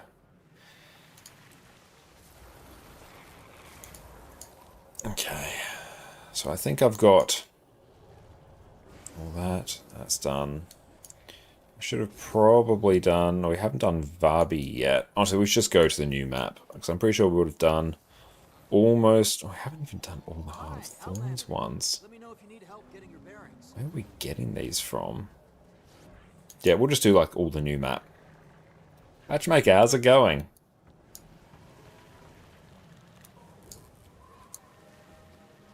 Now we've got some more shared inventory slots, so we can start putting all our different utilities in there. This is going to make our lives a bit easier.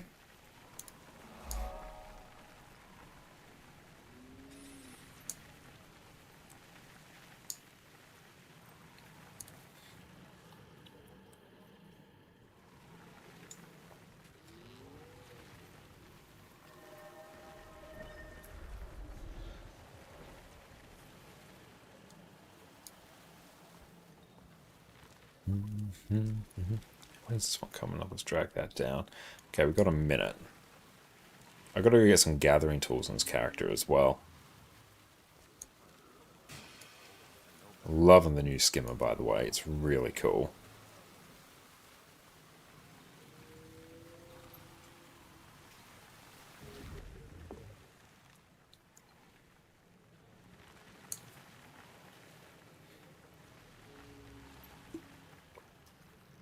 It's good there are so many hero points in the new maps.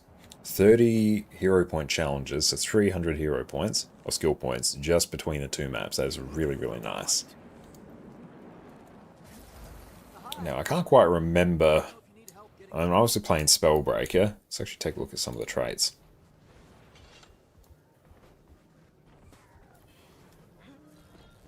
Okay, so offhand dagger, we heal for a percentage of our outgoing critical damage. Deal increased critical hit damage, bonus double against boomerless foes. And here, attack speed is increased. Yeah, this build I think actually feels like really good to play. Because yeah, it's almost like you constantly have self-quickness, even when you don't. So once you do have quickness, you just feel like absolutely bonkers. Do we have a Jade bot? We've got a tier 6 actually. Look at us actually having something semi-reasonable.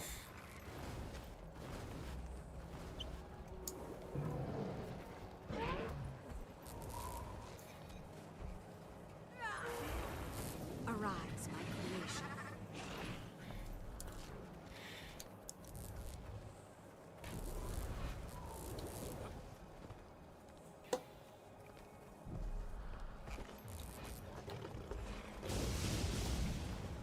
Okay.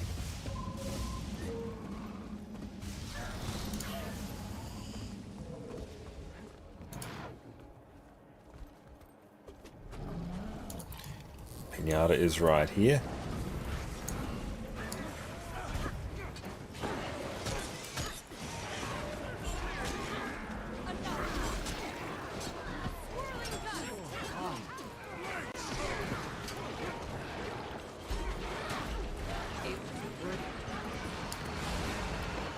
Don't think we got it. I don't think we did. Oh, we can get the amalgamated gemstone then. That's some good value.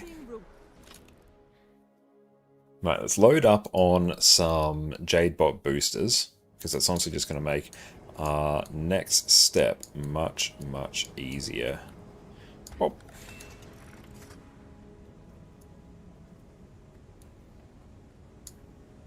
Quickly.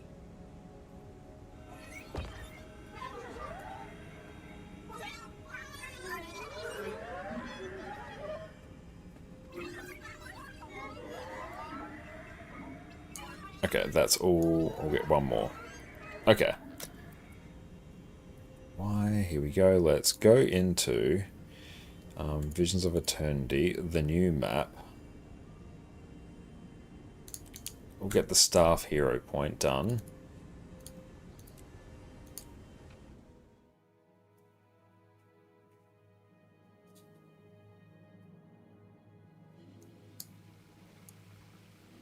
Cool, we can leave. Defense, then offense. How many ales have I had? Now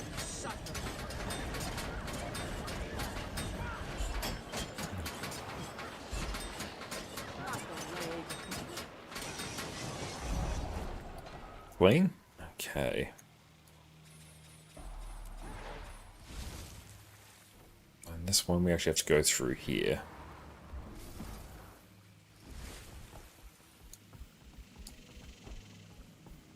We might even skimmer it through here, actually. Shame we can't mount our skimmer in the air.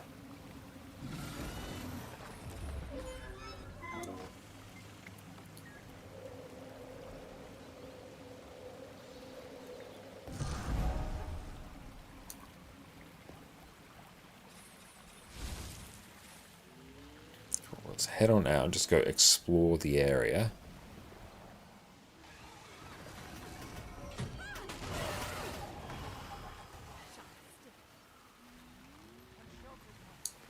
Oh, that's a cool event. Won't worry about it now because we're tunnel visioning.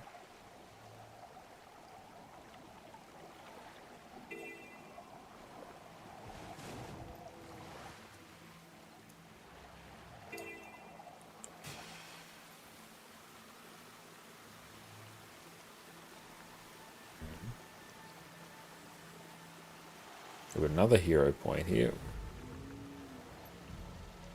Nice.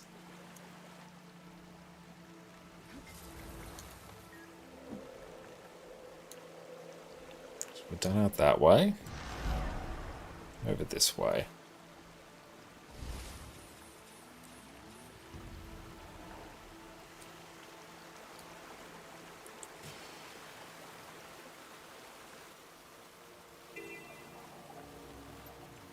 Oh, so good.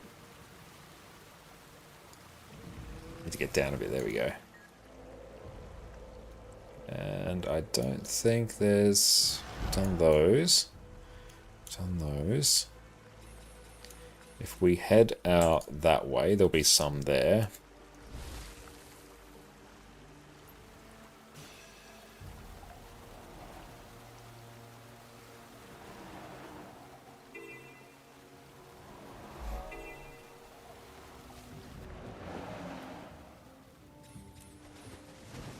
We've got another big one out this way.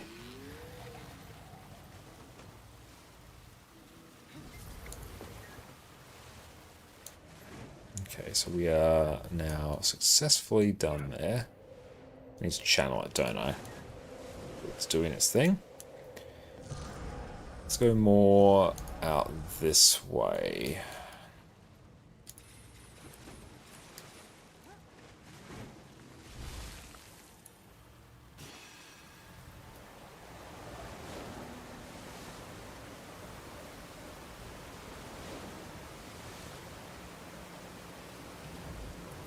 Down here, we got quite a few.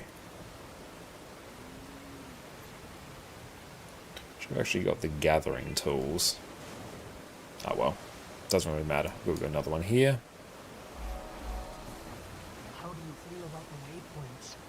Oh, what glyph would you recommend? Generally, just go like glyph of volatility. Kinda nice to build an escape hatch, but It's just too good. Volatile magic is just one of the most useful currencies you can possibly get. and I've known nothing else anyhow.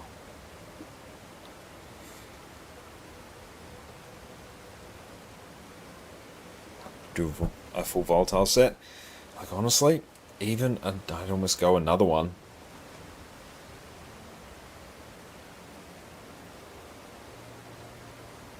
Oh, they coloured VOE mastery points on the map wrong. Oh, did they? Oh, actually, yeah, they did. They're blue on the map and they actually should be red. That's true.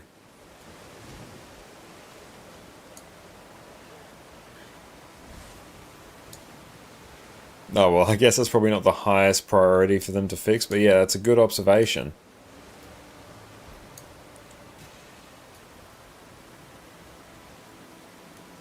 Should you have a second volatile set? I honestly think you should probs get a second volatile set. So then you can always extract the glyphs out of them and put them in your homestead, and then your homestead can have like volatile magic glyphs. Which, yeah, if you've got like a bunch of gathering nodes in there, that's actually pretty high value. And plus it just means you can have it on like another character, and it's more volatile magic. It's just, I think, the best one.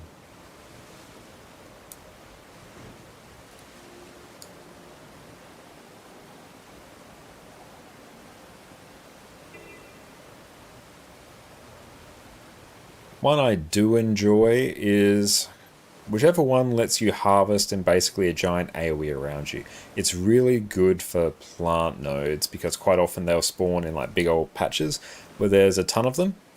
So that will make it so you press once and you'll salvage basically everything in a big old radius. Very, very good for flax farming, but volatile magic is just so good.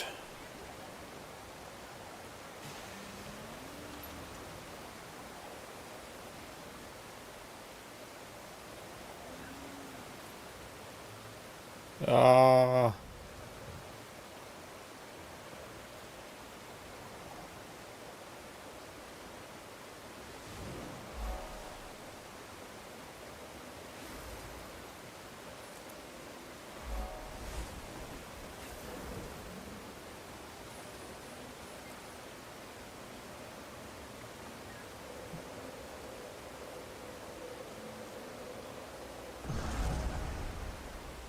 Okay, we got another one here.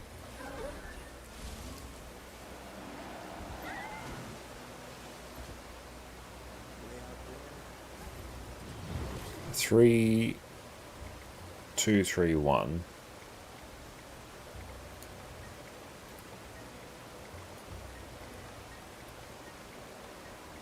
Perfect, we remembered. You're back? I recommend probably getting another volatile magic set. It's just the best set of gathering tools. I was saying there's one I do enjoy. It's whichever one, I can't remember which one it is, but lets you harvest in a radius around you, which is very good for plant nodes because of things like flax and various other like farms are quite often in like a big bundle, so you can actually harvest them super quick. But volatile magic is just the most valuable one because volatile magic is just so valuable. It's such a useful currency. Yes, no bucks is probably a next week thing. Yeah, and it's one that doesn't impact, people's real like, playability of the game as well. So yeah, I can imagine that one's on a back burner of like, yep, someone could fix that, or someone could fix something that's actually game breaking.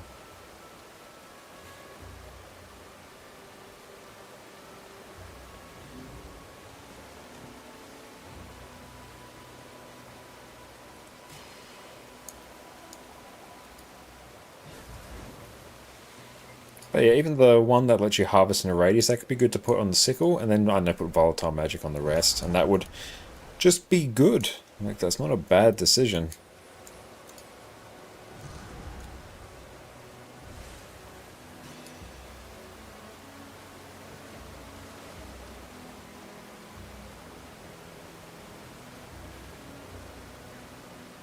But yeah, like, volatile magic, even like unbound magic to a lesser extent, good options. It's a useful currency that you can use. Riddled Cove, let's see. Got one here. Ah, volatile, yeah. In your case, actually, what I'd probably do, get like one glyph of whichever one harvests in a radius around you, because that's pretty damn hype. Where are we going? Going down. And then just throw volatile on the rest, and it'll kind of work out.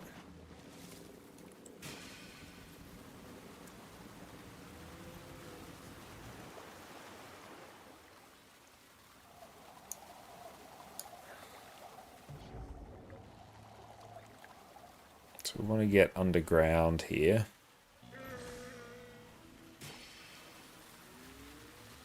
I think that might be over here. Yeah.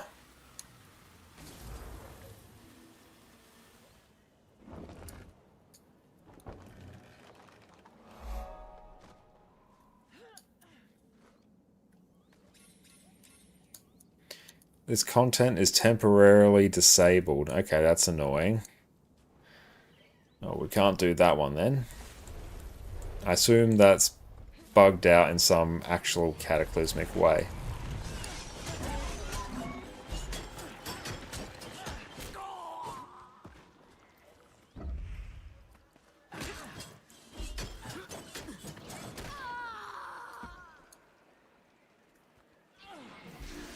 Almost 5 condies, hot damn.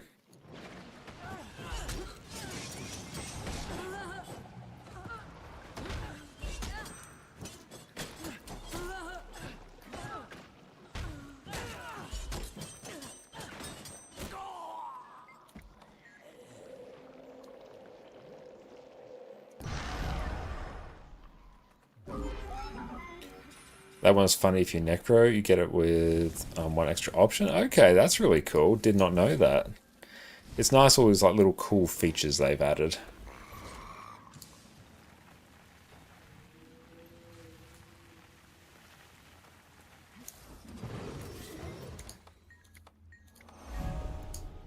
So we've done 12. So we can't do that one down there, unfortunately.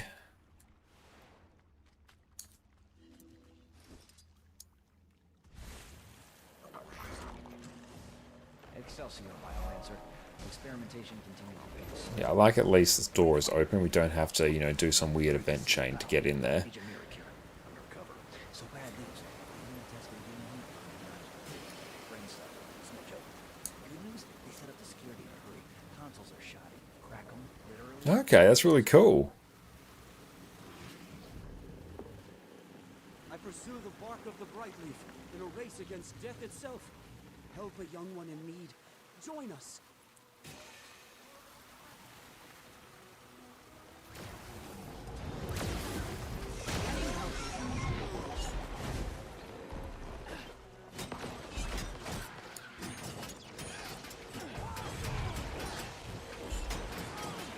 Not now, not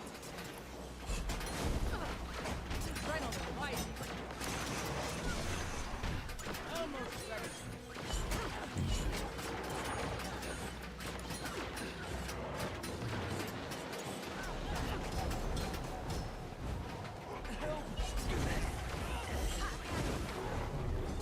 But we've assisted with that. This one we got to get underground.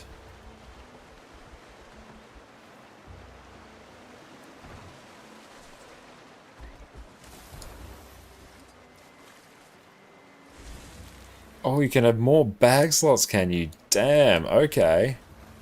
Well, we're going to have to do that then on our Revenant.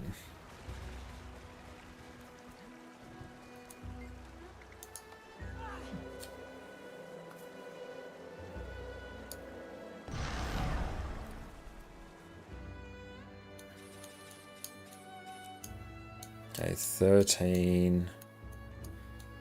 There's probably like one out this way. Do I even have a waypoint in this map? We'll get this one.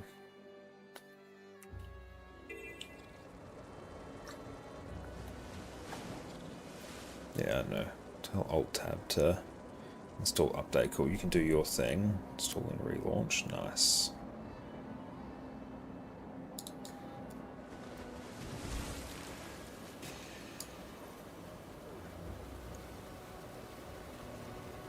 Forgot I had a second weapon set on this character.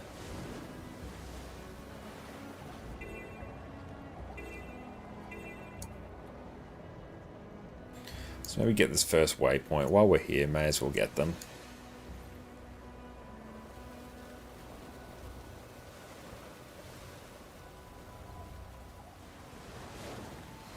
Hey, newcomer. The movement speed on Skimmer is just fantastic. I'm keen to see like how fast it is compared to Skyscale and Warclaw. I'm sure there'll be like a Reddit post at some point about just that.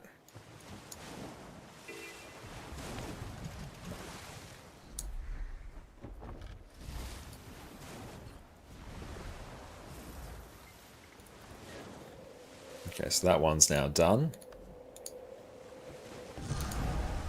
Soulless Muffin, thank you for the follow.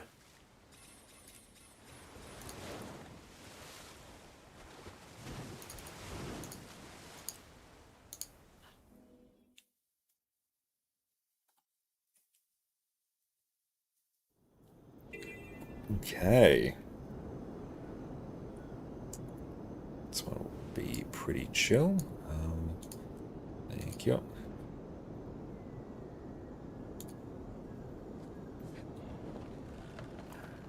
Sky scale it. Oh, we got another one up here. Perfect.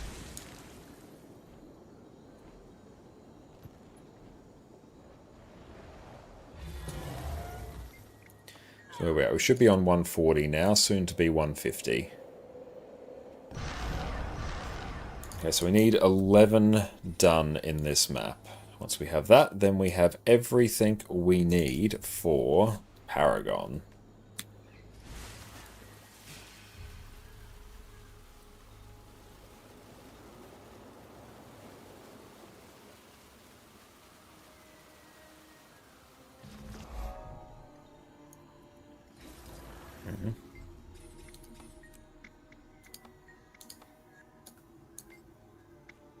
Okay. So let's get 5th. Let's get 3rd. 3rd again. 1. 5. And then 3. Done. That's a cool little hero point, actually. I think that's actually a pretty nice touch.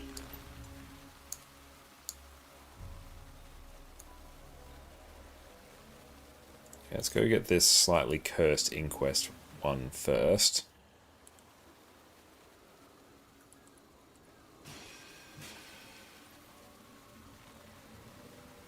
The droppings are bad enough, but today one of the So many inquests in here.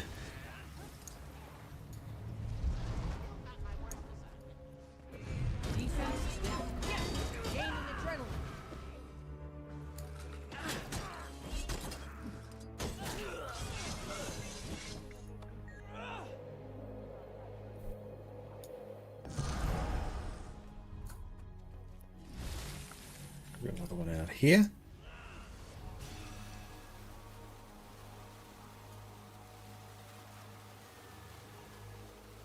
Bit of height. There we go.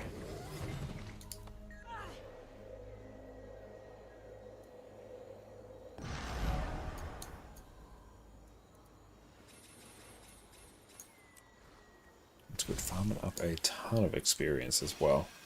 Not as many updrafts in this map.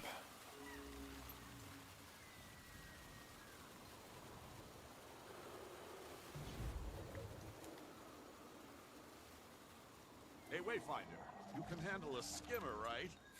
I got assigned to collect magic samples out here, and I'm in over my head. Any you could grab for me would be a big help. Where are we? Here.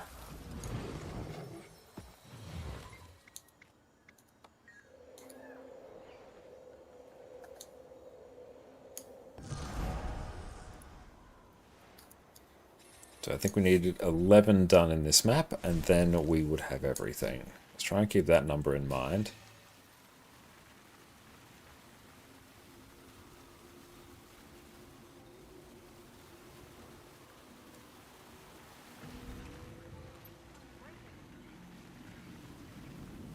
No, yeah, I can barrel roll out.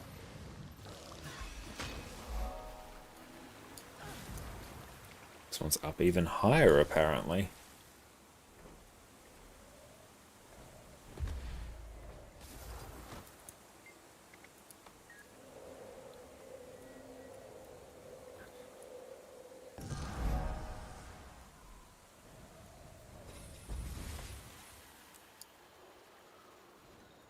Well, these maps are going to be like by far and away the easiest to unlock hero points for. Just pulled ahead of End of Dragons as well.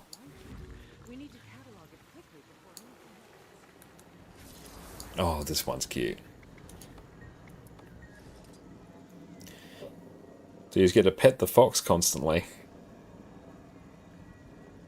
I think you do 10 of these right and you get the hero point.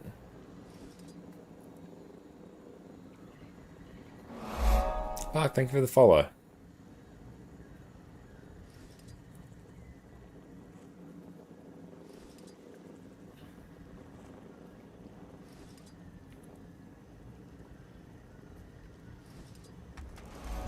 Done skis. Another one out here.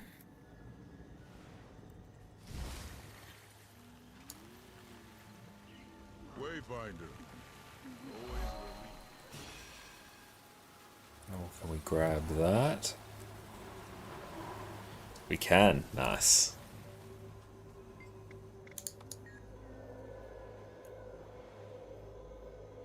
Another collection there, which I'm not too fussed about. 3 more. Then we can unlock Paragon.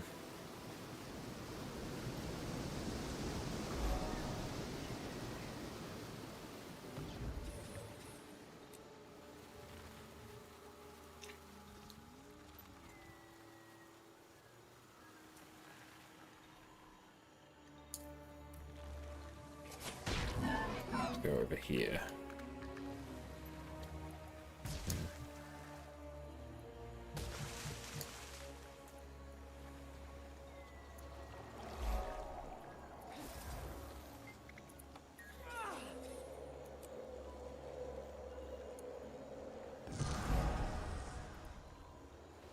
And 2 more.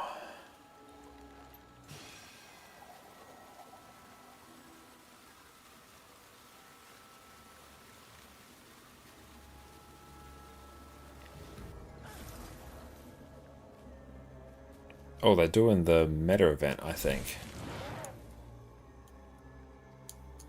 Are they? Swap the illusions, I think so. Wait, where did it go? I haven't even had a chance to study it yet. We need to find it again, Wayfinder. This is exactly the kind of thing the Astro Ward sent me here to catalog. So where is the Saurian? Okay, I think that one's bugged somehow. Let's actually see if we can get an LFG where it's not bugged.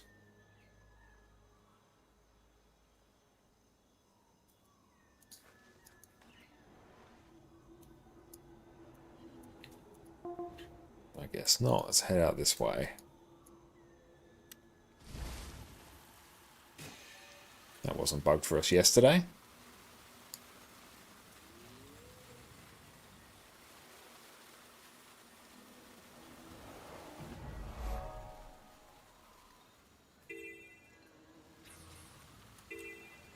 Anything around here of note? Not really.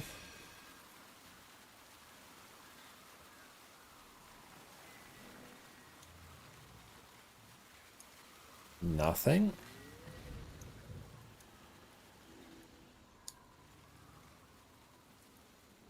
Cloister of Stars. We got 2 more up here. Oh yeah, this should actually do it, I think. Provided these aren't somehow bugged.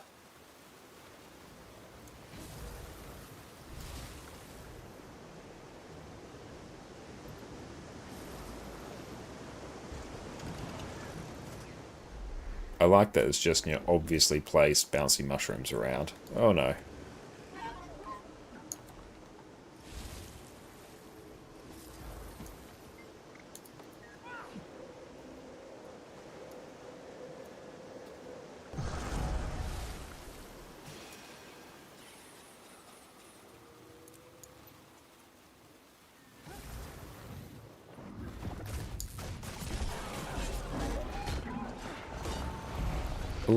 Perfect. That should be 250.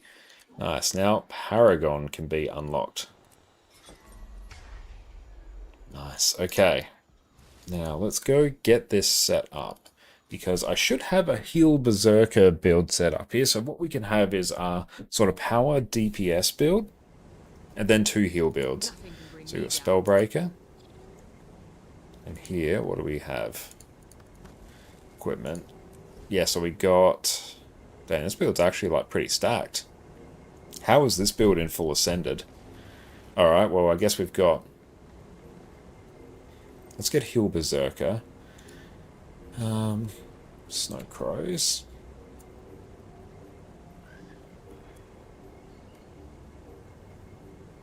Raids. Warrior. I want Heal Berserker, so we have DPS, a Heal Quick, and a Heal Alack. Let's find it. Heal Quickness Berserker. Let's just copy the build template and paste. This will be Heal Quick Berserker.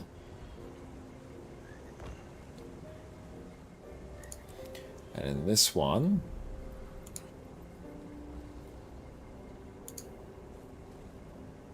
we will get Heal, Alacrity, Paragon. Is the API back up yet? No, not yet, unfortunately. Might be later today. Alright. Well, this really doesn't use many actual Paragon skills. Let's see what we're rocking now. Let's go.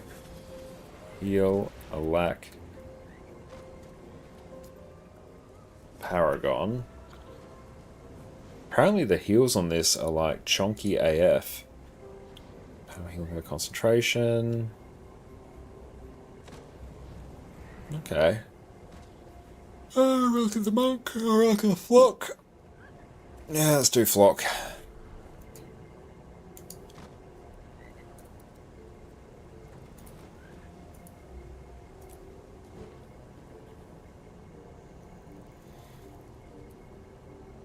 Okay, so let's see.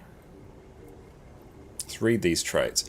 Rally the Valiant. Gain access to chants and command skills. Gain motivation by using a chant or by using a burst skill while a refrain is active. And our chants are here. So that Skullcrack is our burst. Yeah, so we have chants. Chants and refrains. So burst chant applies boons around you. Refrain, after activation, continually applies boons to allies while removing motivation every interval.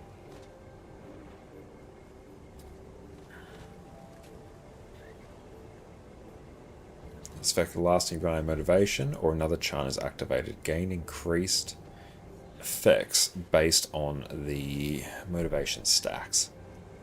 And here's the one that does Alacrity. Burst, grant barrier to allies. Refrain, it pulses healing or remove motivation stacks. And it also does Alacrity by the looks of it. And here we get stability and Alacrity. To apply swiftness or remove motivation stacks. Okay. So, Chant of Recuperation removes conditions when activated. So that's the second one. Ooh, there's a spider in the bedroom, bring a shoe. I will be right back, team. Do you want a tool that can help you get the perfect build set up every time? Aren't you curious which of these many sigils and runes is the best for you? Have you always dreamed of being able to tailor your build to exactly what you need? Well, you're in luck. Today, we're covering one of the most overpowered Guild Wars 2 tools around, the Discretized Gear Optimizer. Welcome back, everyone.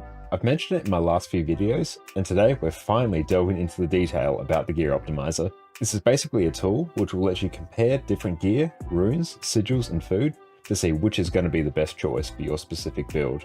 It takes so much of the mystery away from selecting your ideal gear and food, and makes theory crafting your own builds infinitely easier.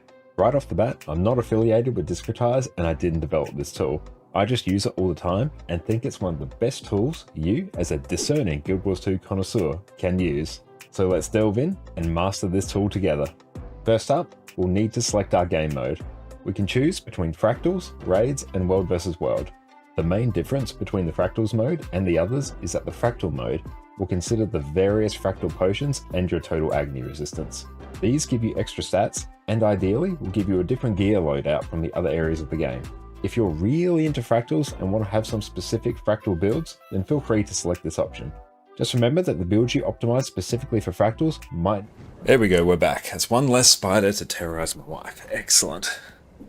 So, Chant of a Calming Tongue, that is also a trait name. Inspiring Implements, gain concentration, gain motivation when you swap weapons. So is this, that's adrenaline, so what counts as motivation? Where's that shown? I have to actually get on the golem and just test. Heal yourself and gain adrenaline for each point of motivation spent.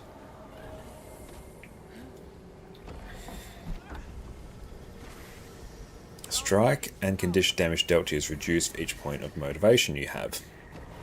Some maximum points of motivation. Using a chant reduces the recharge of other chants and grants boons to allies. Okay, so literally using any chant I vaguely remember when I was doing this before, you like alternate, you go like 1, 2, 1, 3, 1, 2, 1, 3, sort of like that. Like 1, 2, 1, 3, 1, 2, 1, 3. Okay. So opener literally cannot read it.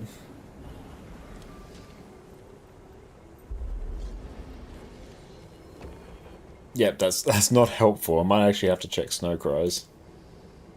Because of the APIs down, I literally can't read their page.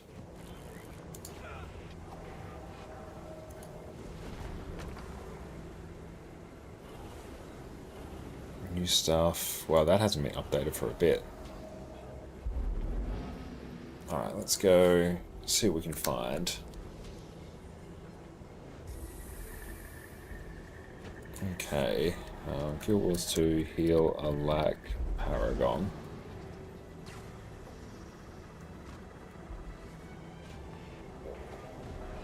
There's a heal a lack of Boca going on.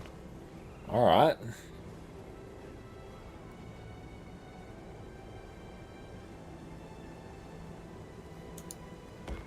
You know, let's just get on the golem and start hitting.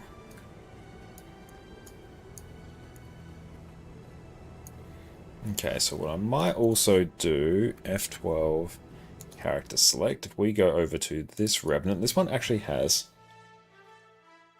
interested in the heal a lack ooze. Oh, is there like a heal a lack amalgam floating around?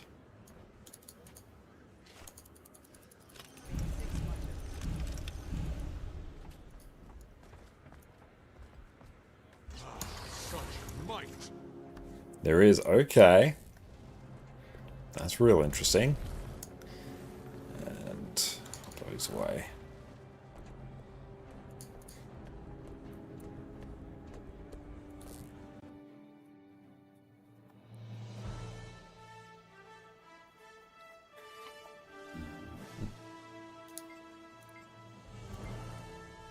Be the flubber and hug people to life.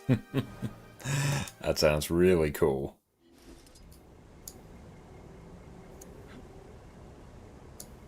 Let's go also buy some more of these.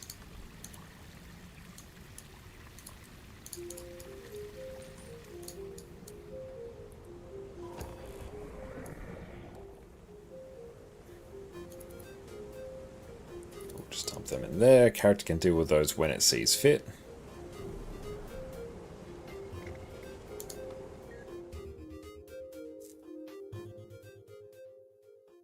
Let's try, so this one here is mostly for quickness.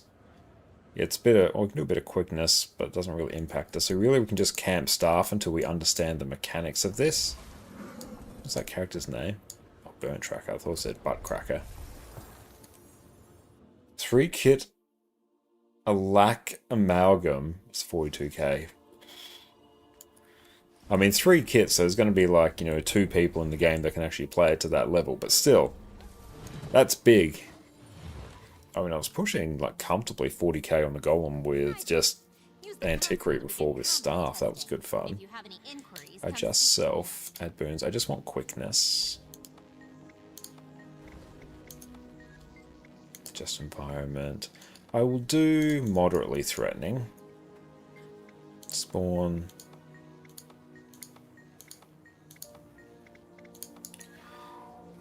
So, will never yield. Your allies cannot be reduced below 0 for a short period of time. Its effect ends grant barrier proportionate to their missing health. That's cool.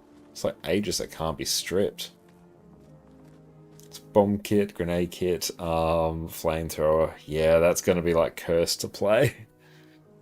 What does that one do? That one does Aegis. That does stab. And that's literally just there for good stuff.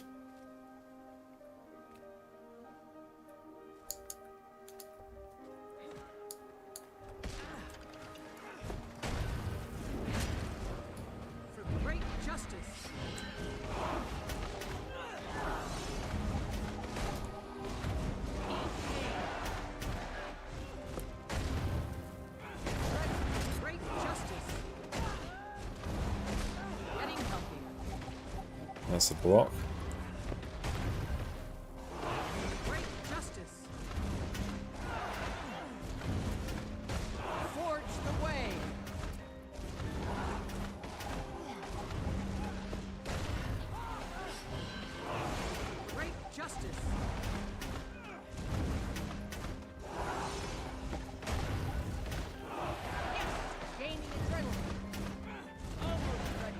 I mean, the boon coverage here is like pretty hypers.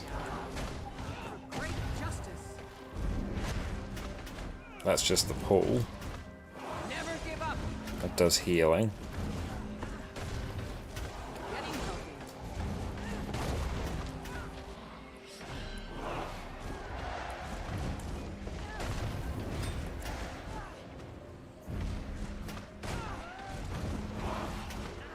Great justice.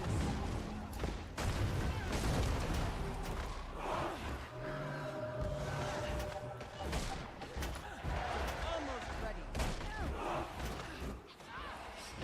All together.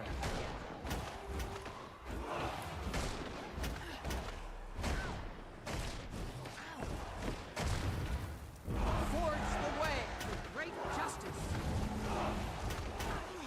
Yes, gaining adrenaline. I mean, this is like chill. Okay, so that's just healing. That's Proton's Aegis. We have like Aegis here. That's a big old block. That's a CC. That just does a ton of healing, I think.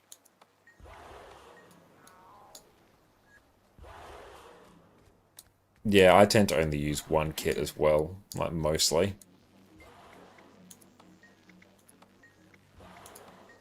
Let's go extremely threatening. For great justice. For great justice. Never. Yes, gaining adrenaline.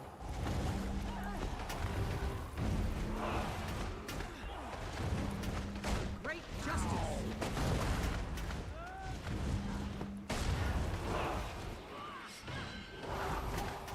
Pace yourselves.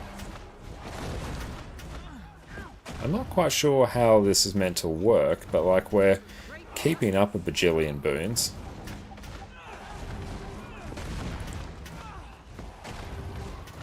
Never give up. Yes, gaining adrenaline.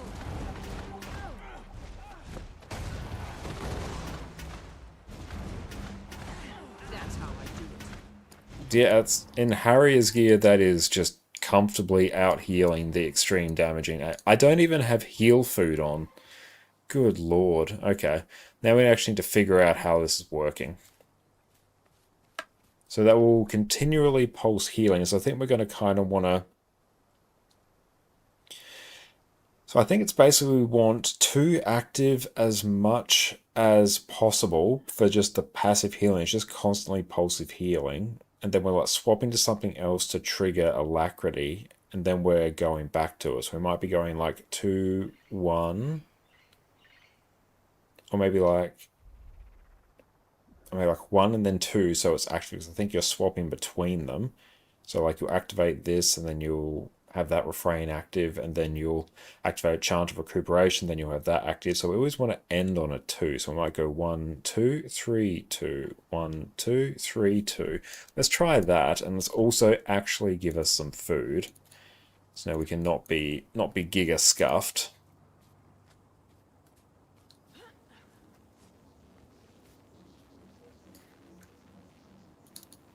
Yeah, okay. For great justice. So we'll go 1, 2. Great almost ready. That's how I do it. Moving out. Defense, never give up. For great justice.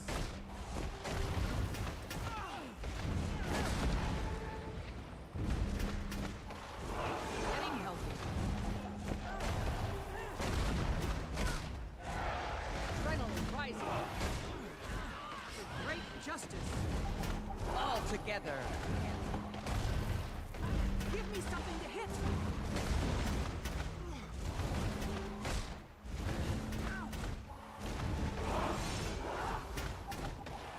Great justice.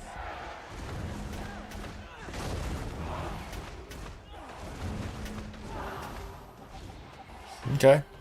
We'll just kind of do that, and we have like all the boons. We've got Might, Fury, Alacrity, Swiftness, Regen, Vigor,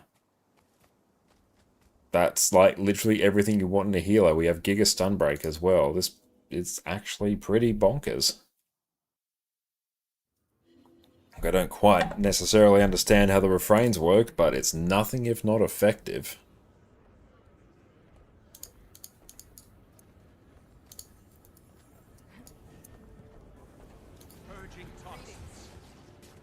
Is there anything? Okay, so I think our LFG is actually down. There it is.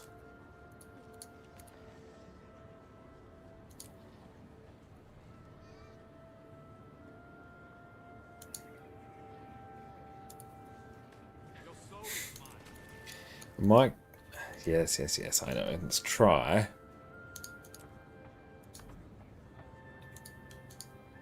I wonder if there's literally a port I need to forward or something to have that work. I mean, it shouldn't be a problem. Okay, let's just open that up again.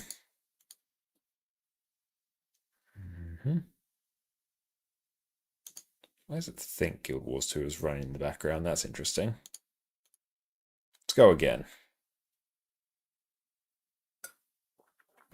Yeah, not sure why that's happening, but like Paragon is pretty broken in terms of the sheer amount of healing it does. Especially if you're just camping staff.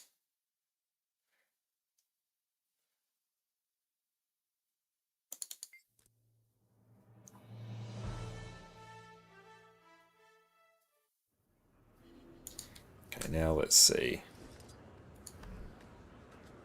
Yeah, I know, stop running around. Strikes. On A DPS, we don't want that.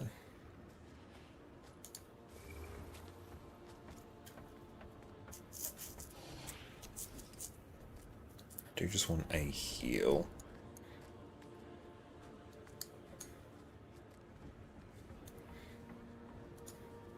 Okay, let's refresh that. What is the daily today?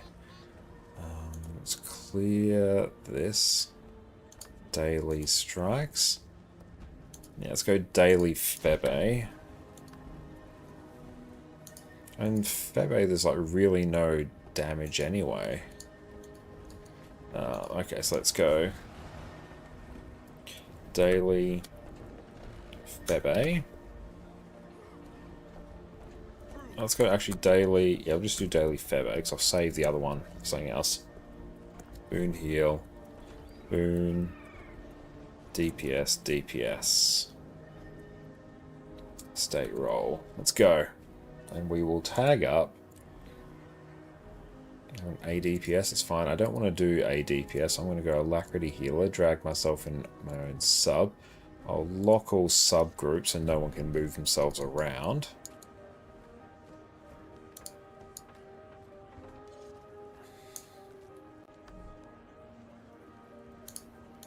Start recouping a bit of gold. Should definitely do some fractals at some point. Let's see what we get. Type /D. Got a Q heal. Okay. Avaroth, that will be Witness Healer. You can go here.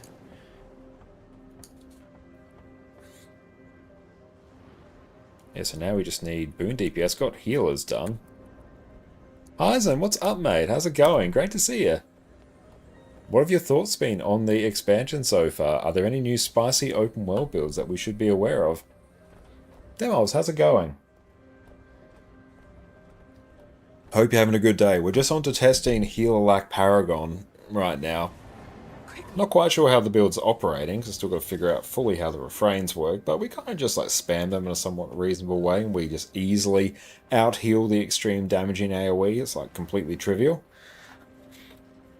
And yes, Conduit, but you're scared from upcoming nerfs. Oh, nice, you're enjoying Conduit. I've actually really enjoyed Conduit as well. I've seen people not be particularly thrilled about it on Reddit, but yeah, that was like the first one I've tried. Also, I'm a Red main, so I really enjoy it, but yeah, I've had a good time with it.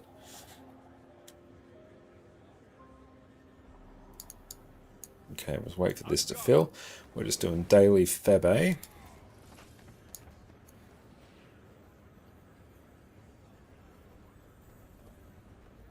I can't find you in Discord, send you. Hang on, let's see. See if I can DM you.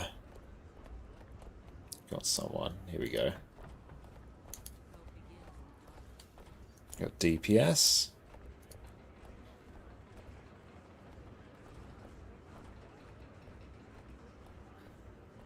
The Pirate Queen Relic. What does that one do?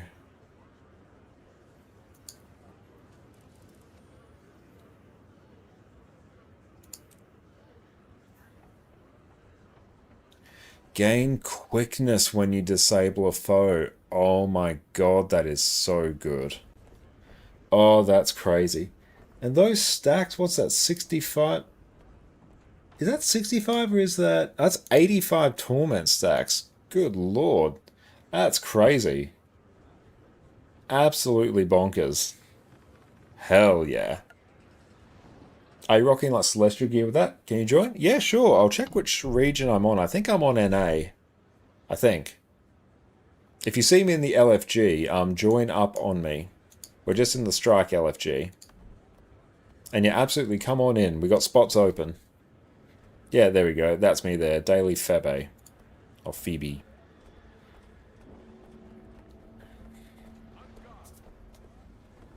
But yeah, the Pirate Queen Relic, that's crazy.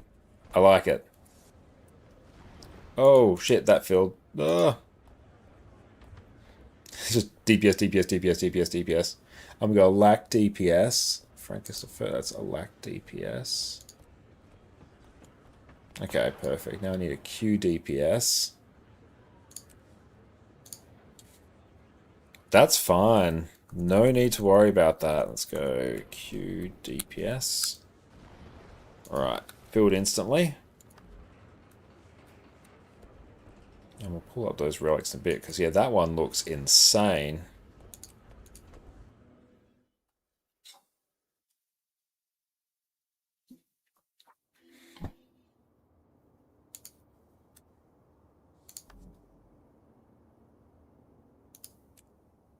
Cursed is a Q DPS.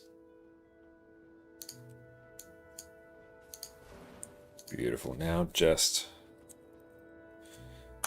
DPS.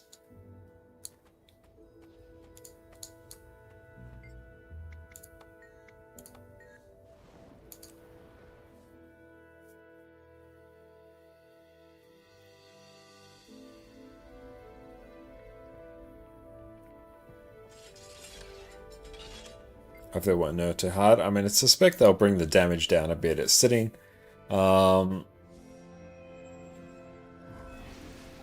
sitting at around like a 52k bench or something, which is like too high, so I expect that to be brought down a bit.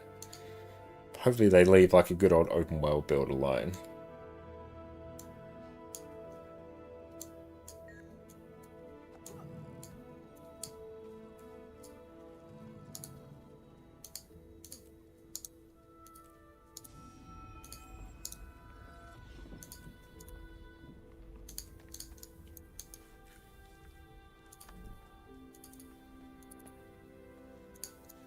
I've got some heal food there. So basically just 2 and 3. 3 there for Aegis and Prot. Great Prot uptime. Which one of these is doing Prot? It gives Might, Fury, and Swiftness. So I might want to do 1 and then 2 to ramp Might quicker. Yeah.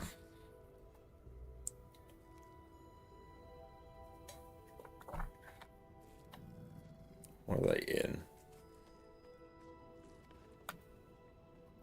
How long until end of DS? Dragonstorm. Okay, so we're going to work on this at some point. Oh, 55k is it? Yeah, okay, that's coming down. There's still quite a few things that will come down, but yeah, if that sits around like the mid-40s, that would be pretty sweet. How do you think it compares to like Selly Vindicator in terms of like damage and survivability?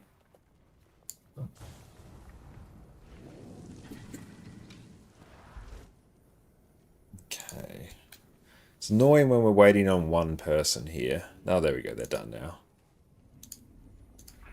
I'll actually get in here so quick. All right, let's get the ready check.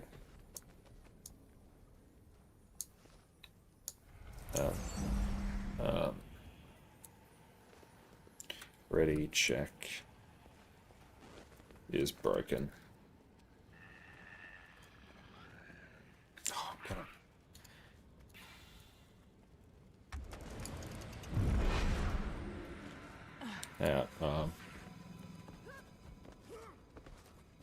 Yeah, can I pass tag?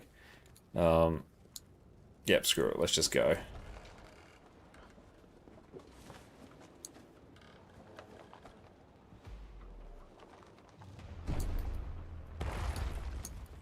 Great justice.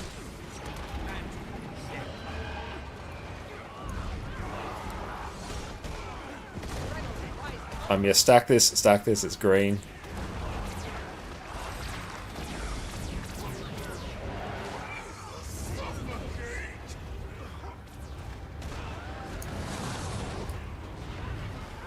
Great justice.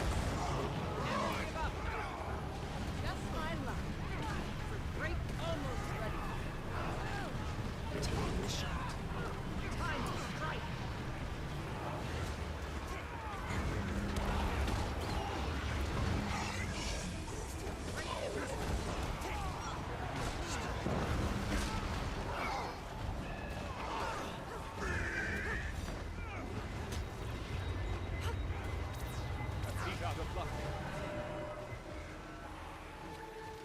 For great justice.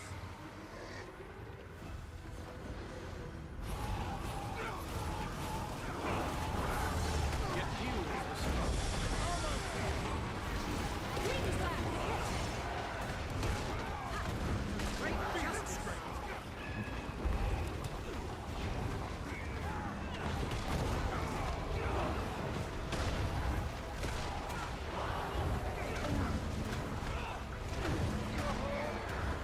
Oh, cool, we didn't die there. Make haste. For great justice.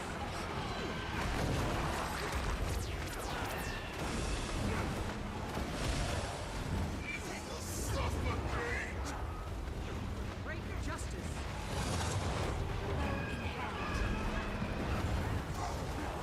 The way.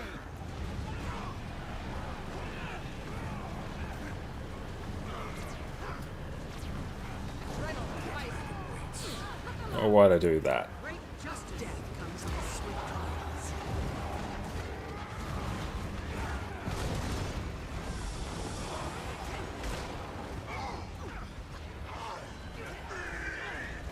Incoming. Great justice.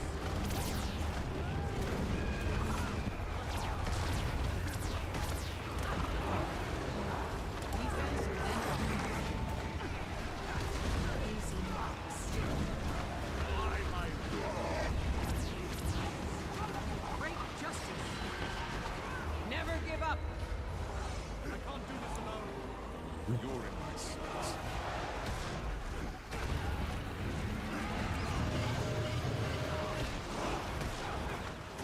Great justice.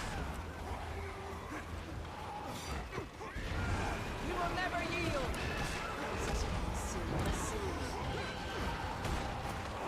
All together.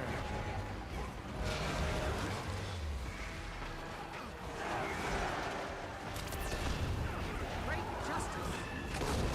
I mean, yeah, the healing on this is just like bonkers. Almost there. Great justice. Make haste. Total concentration.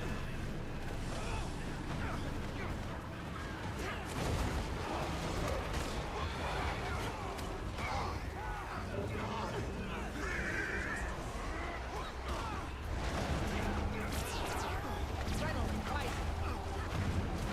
So that boon coverage is just wild. Forge the way.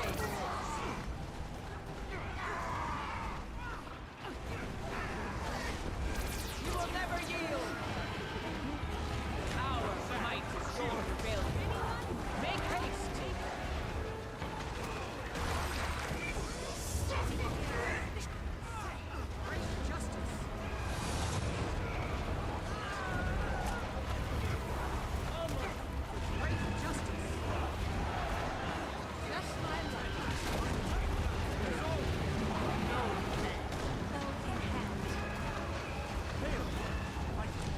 Oh dang, why'd I do that? Great justice.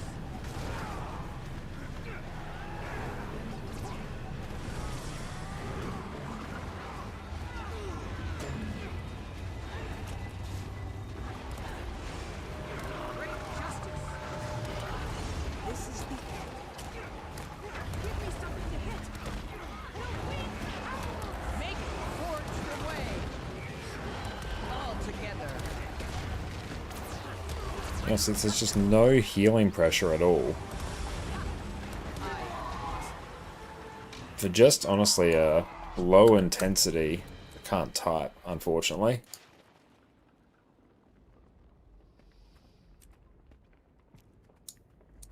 I'm sorry to hear that, Great Doodad.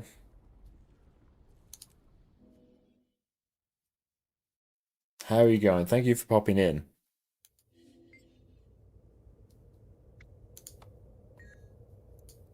I just say daily Febe. Yeah, let's just leave. The entire... Ah. You know what? Just exit. Let's go again.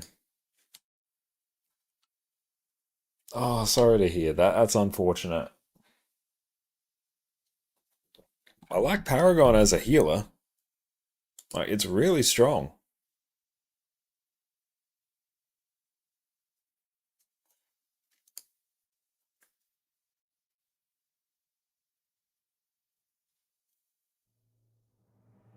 Region selection. I might go to Europe. Yeah, let's do that instead.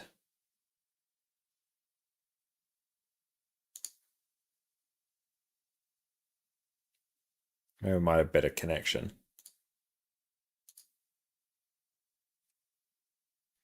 Oh, she also runs Streamer Bot as well.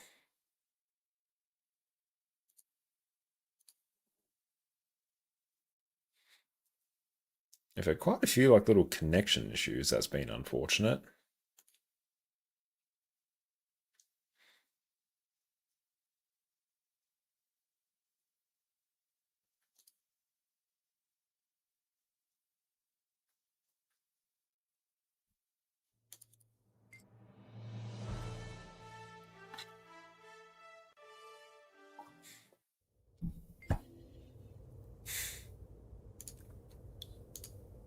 Cool, I can actually leave that now. Here's my loot. Wow, that was dicey. I like it. Yeah, uber weird, just connection issues. I actually haven't been able to, a good chunk of time, actually haven't been able to interact with that. It's been super weird. Oh well. Possum Materials literally got some experience for it. We love it. But beautiful. We're going to go take a break at the moment. We'll catch everyone in a few minutes, so sit tight. Do you want to play what is unquestionably one of the most overpowered builds in the game? Do you want to make your groups better simply by having them bask in your presence? Do you want to spend Christmas standing at your door watching Guild Wars 2 players profess their undying love to you, even though they know full well that your husband's in the next room, and slowly coming to the realization that they have only ever loved an imagined superficial version of you, feeling the walls closing in as you realize that with some slightly more ominous music, this becomes the start of every true crime documentary ever written, and that this man in front of you is completely and utterly unhinged? Well, you're in luck. Today, we're covering the absolutely busted Power Quickness Herald. Welcome back, everyone. Power Quickness Herald has become my favourite of the many different support builds that Revenant has access to. You have an incredibly easy time keeping up 100% quickness on your team. You cover off on so many key boons like Might, Fury, Swiftness, Protection, and Regeneration, which makes your group's life so much easier. You can even tweak the build to provide on-demand stability and damage reduction over and above protection to all your teammates. And with all this, you have access to godlike levels of CC that all Revenant builds come packaged with. It does fantastic damage, it's a fun rotation, and is super simple to play. Not only that, because this build has so many key boons covered, it's fantastic to play in open world as well. Whether it's raids, strikes, fractals, or open world metas, you're going to be making your teammates even better at the game just by having them in your presence. So for now, let's crack on. First up, with our weapons. We'll be using 2 swords as our best DPS option, and unless you need CC, this is where you're going to be spending all of your time.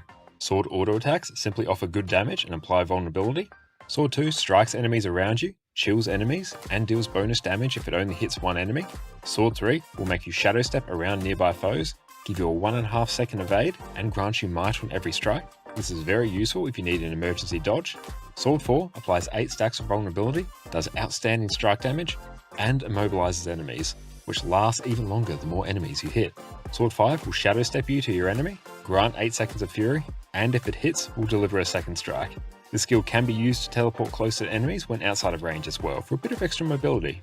If you run anything that is even tangentially related to Power Revenant and PvE, you're probably going to be running Staff. Our auto attack will just apply some strike damage and heal nearby allies on the first strike. Staff 2 will apply weakness, some damage, and heal nearby allies. This heals for even more if you manage to hit an enemy. Staff 3 gives you a 2-second block, which can be an absolute lifesaver and save you from wasting a dodge. It also blinds enemies at the end of the cast. Staff 4 will heal allies around you, as well as removing 2 conditions. It's also a blast finisher, so you can nab some sweet combo finishes. Staff 5 is why you're bringing Staff.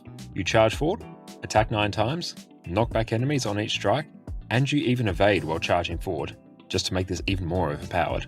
If you manage to land all 9 attacks, you will do a massive 1350 break bar damage. This lets you hard carry teams when it comes to break bars.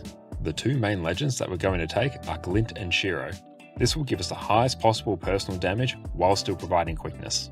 As a quickness provider, Glint will never leave your bar. This build just doesn't work without it.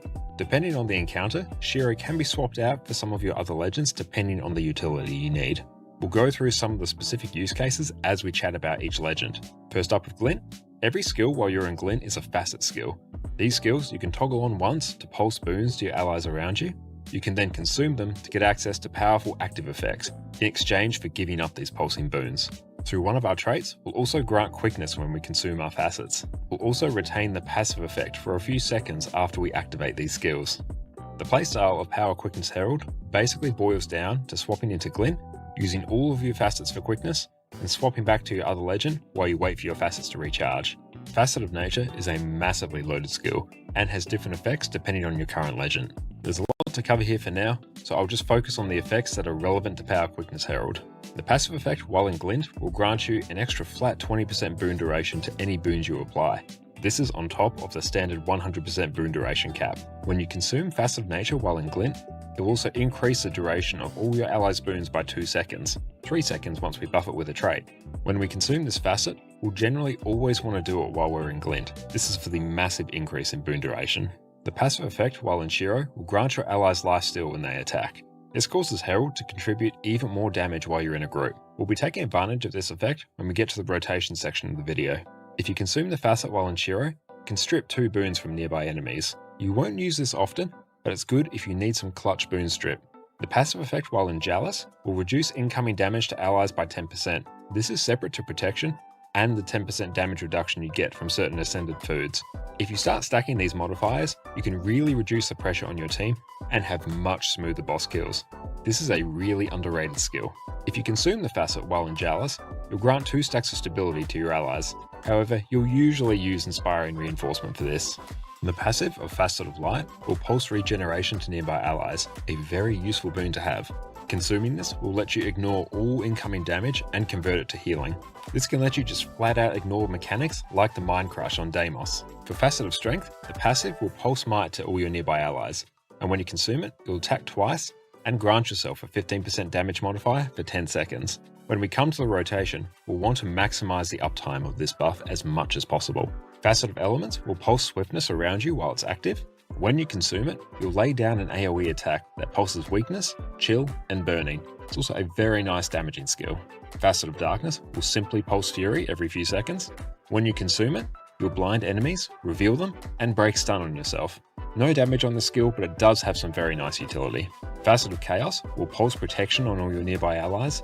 Having protection is going to make your group content so much easier. When you consume it, you'll knock back enemies, deal a nice chunk of damage, and grant super speed to nearby allies. In Shiro, Enchanted Daggers will summon 6 daggers, which siphon health from targets that you hit. Riposting Shadows will grant you a backwards evade. Remove all movement and parry conditions, and grant you fury. Phase Traversal will port you towards your target, makes all of your attacks unblockable, and grants you quickness. Impossible Odds is the main skill that you'll be using in Shiro. You gain a 50% movement speed increase and deal an additional strike to enemies that you hit. This is just a straight up DPS increase. Jade Winds is a huge AoE stun, but it does cost a large amount of energy. Still, it's useful if you really need to crank some CC in an emergency. In Jalis, your heal skill, Soothing Stone, will remove conditions and heal yourself. You also gain Resolution, which will reduce incoming condition damage by 33%. Inspiring Reinforcement offers amazing group-wide stability and is one of the main reasons you'll think about taking Jalis. Force Engagement taunts enemies, gives breakbar damage through soft CC, and reduces the damage you take from taunted enemies. Vengeful Hammers basically replaces impossible odds from the Shiro stance.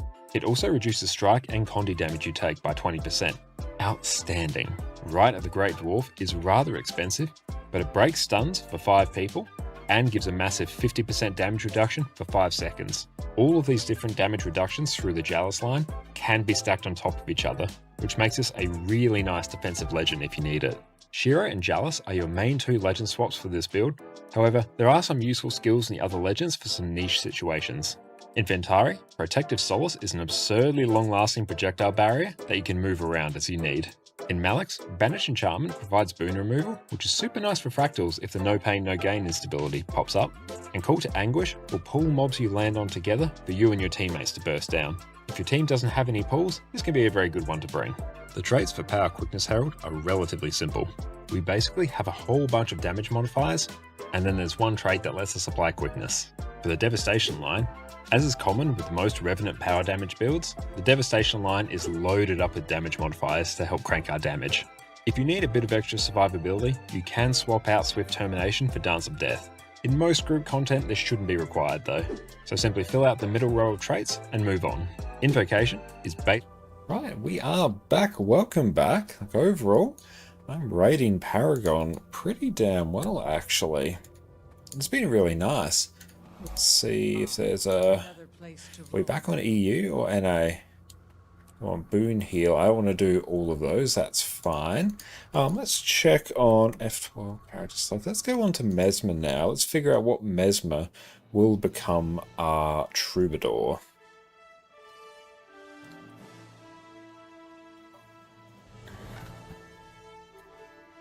Tricky to tell. That one's positioned to be Troubadour, although honestly, this one also can be Troubadour. Let's do this one. The other one's probably pretty stacked in terms of builds that it's got. Okay, H. We got 5. Yeah, this one like really hasn't done a lot. So what are we sitting on here actually? I might go on to, I think that's Condi. Yeah, that is Condi, and then if I go healing...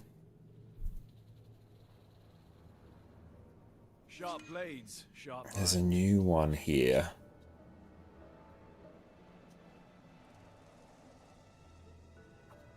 Favorite meal shoot? Probably spaghetti bolognese. What about yourself? City. Where's it bleeding? Let's go. Biomancer. Heal yourself when you inflict bleeding or poison on a foe. Yeah, I feel like that will be pretty sweet. Can you recommend a power / Condi antiquary build? Yeah, there's actually one on Snowcrows at the moment. I basically just... They've just got like spear and axe pistol, which I don't really enjoy, but I just threw staff on it instead, and it worked really well, like, especially for power. I was pulling like 40k, and that was with some wrong gear as well. Probably easily go over 40k.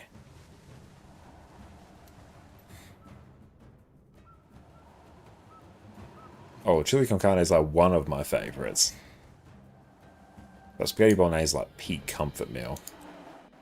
So a pasta or potato bake. Yeah, they're always really good. Potato bake's a solid choice. Yeah, pasta as well, also fantastic. Okay, so here, let's go... how do I tell what region I'm on? You make the best pasta bake? Hell yeah, that sounds great. Shipwreck stand. And I'll be able to actually tell squads Same night. No, I think I'm on EU because I don't see Praxis on here. That's usually the sign I'm on NA. That's how I'll literally tell what region I'm playing in. Also, the ping is like really quite bad, so that's yeah, that's definitely EU. Okay.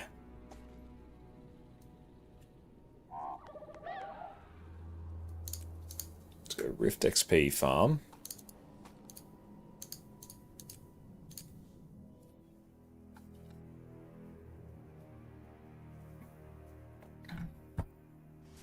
I hunt minerals inland.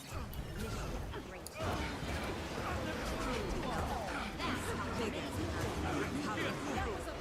And tried Luminary? Yeah, I tried that last night. I was a bit sort of meh on it. I mean, it was fine, but yeah. Didn't love it.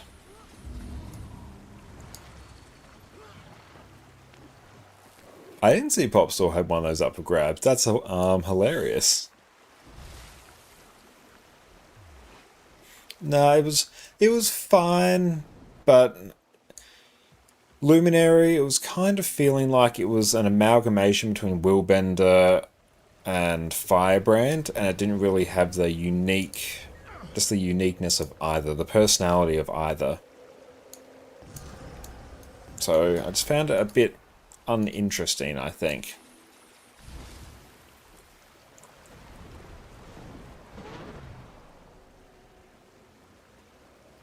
Yeah, do we try and do the Rat King? Come to murder, murderous beast dweller! War of murdering beast dwellers never ends!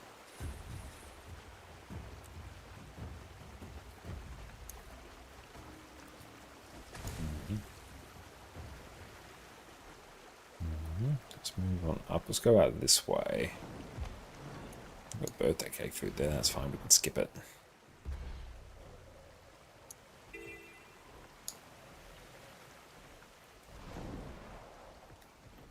And where are we going? Going down this way. So we've almost got all 9 of the specs unlocked.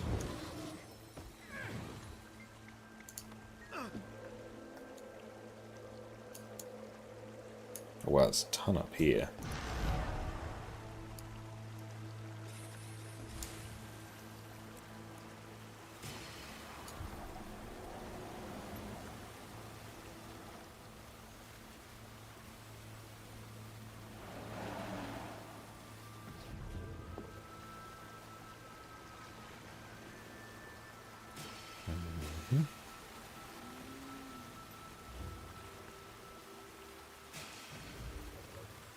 Why is that not working?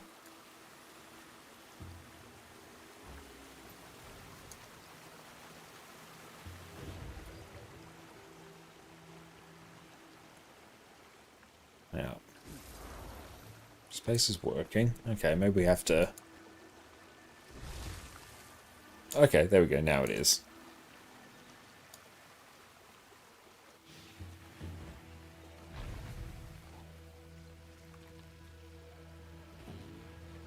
That was very strange. Okay. Looking for a hero point now. Treasured ones, it's time yet again to offer thanks for our salvation. Ah, it's unfortunate. You're excited to commune with shelterers only, as am I. But first, How much do we need? Need 2 million experience for this next one. are in order. The shelterer speaks! An adherent agent is We'll see if this one is a busted staff map. Doesn't look like it is.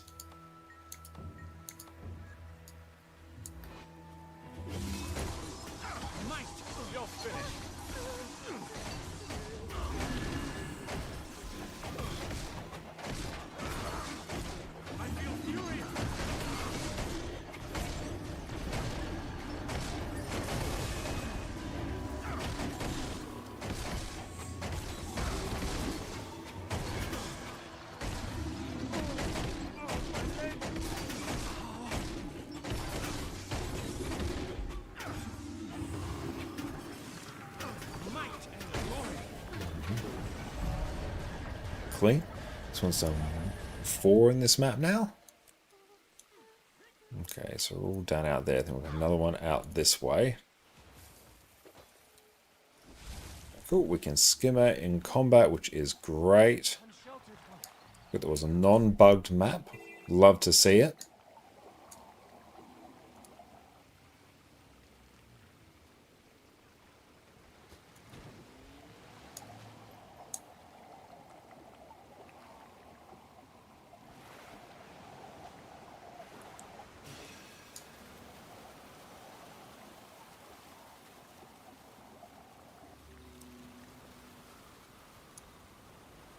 Anything over here? Not quite yet. Soaring Sands? No, nothing there. Yeah, I'm looking forward to... Oh, curious to see, actually.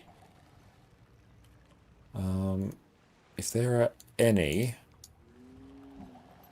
updated pathing packs for this yet.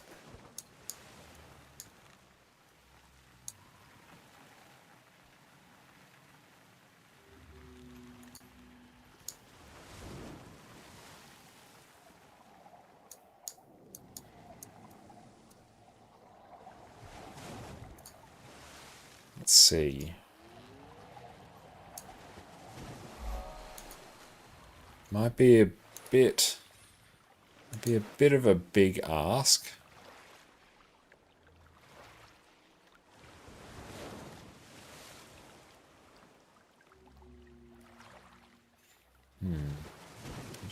Let's go download market packs.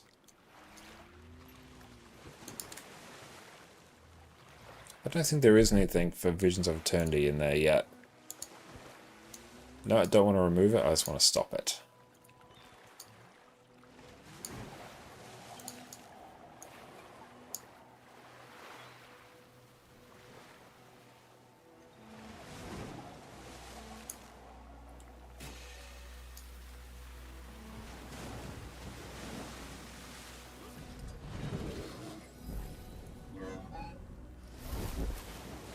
Bit more height, there we go.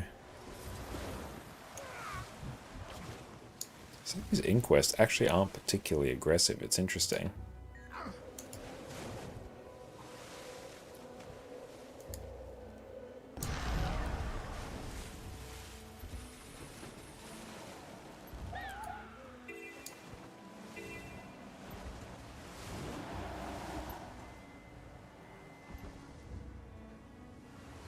Just grab this waypoint.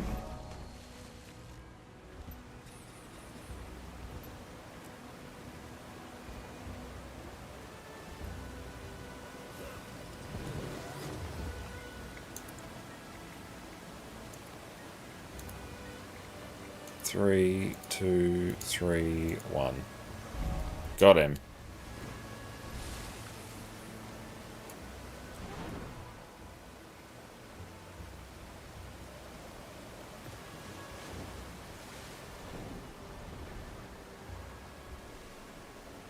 And honestly, great dude, just make sure you do what you can to look after yourself. And yeah, totally understand if you need to just, you know, chill out and yeah, take care of that critic hunter. There's no issue. Like, yeah, look after yourself, mate.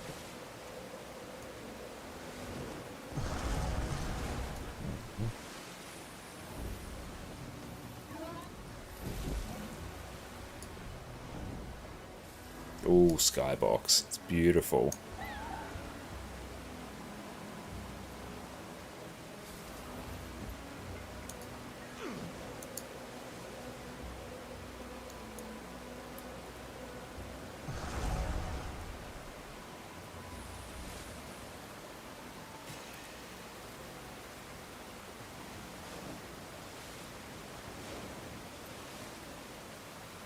Just keep waddling through here.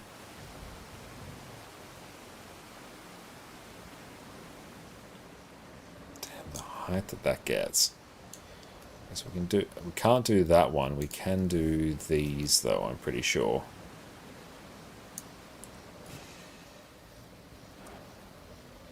I pursue the bark of the bright leaf in a race against death itself. Help a young one in need. Join us. So I think this one here we gotta go down a bit more.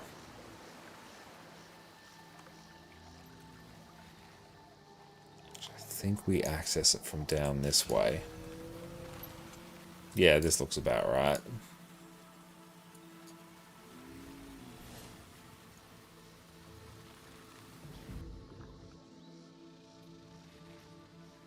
So we can't do this one, I'm pretty sure.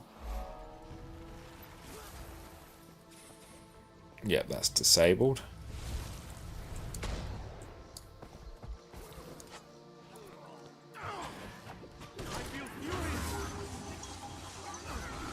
Sharp blades, sharp mind.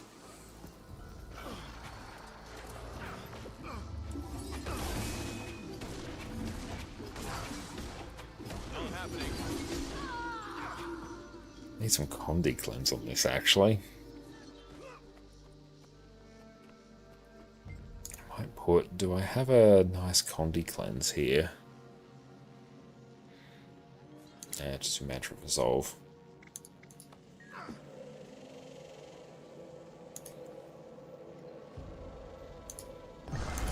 It's all skill and a little luck.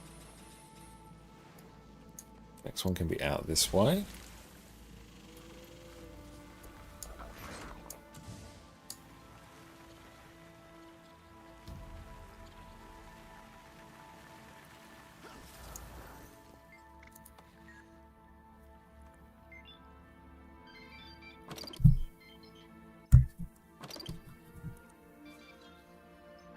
We didn't have to do this on one last time. But now we must. 10 15, so we can get 14 of 15 in this one.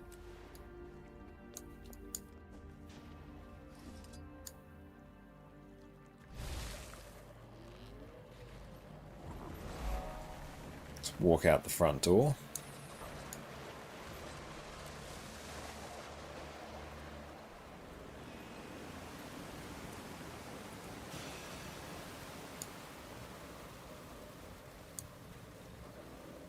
Okay, we've got another one up here.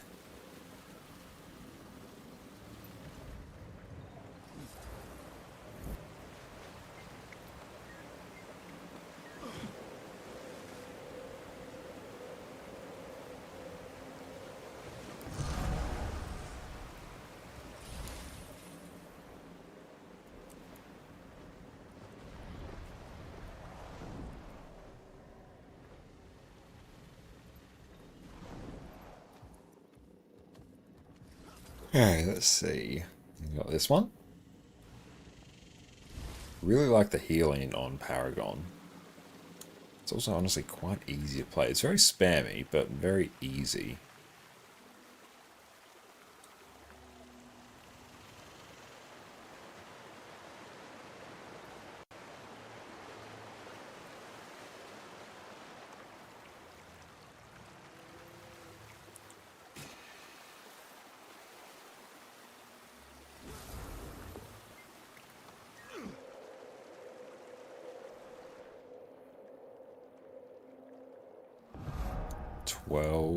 Done. Got another one out here. Where can we easily access that one? Oh, there you go. There's a waypoint.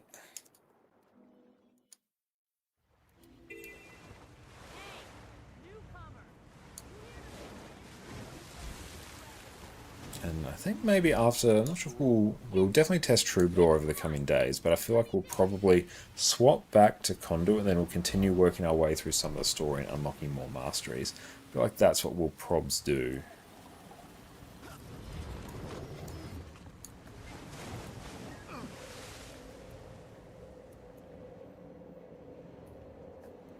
I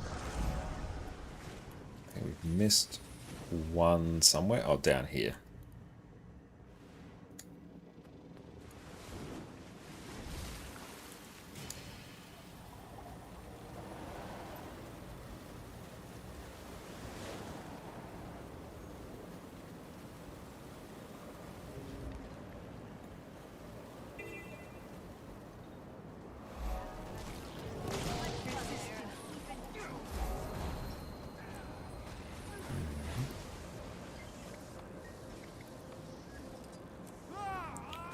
So it was 45% health, so just before it gets to half, control right, click it. And yeah, that's it. You just sit here and chill until you get the hero point.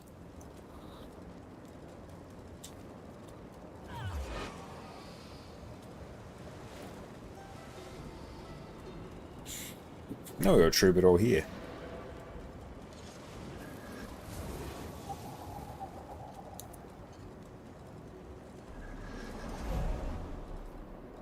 So 14 done.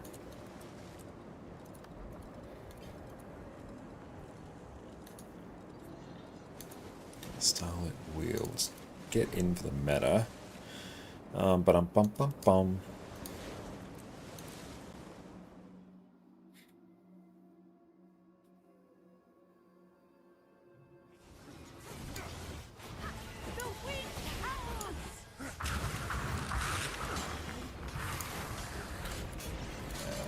Not sure if we can get this done.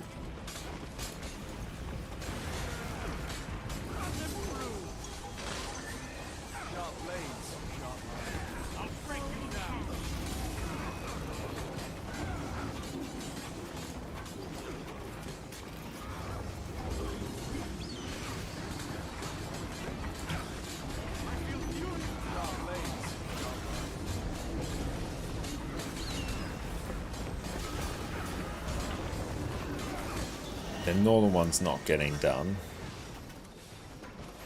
So let's move on up here.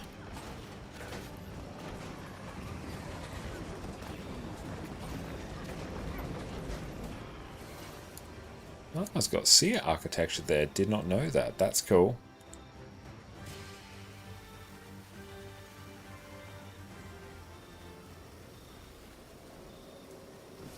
Damn, yeah, that would combine with the Bond of Vigor. That thing just glides for days.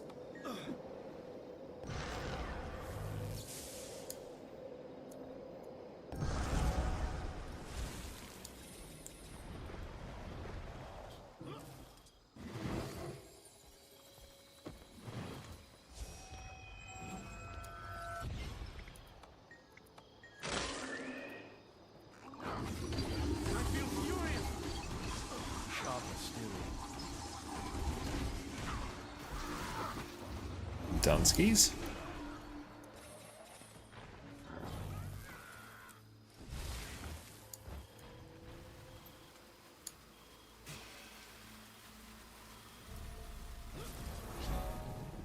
We're at least getting a shit ton of progress towards our mastery points here.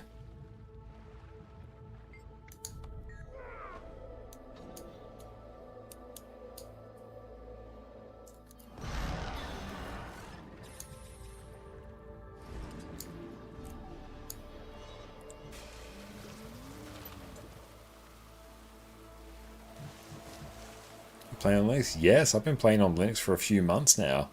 And honestly, it's been going fantastically.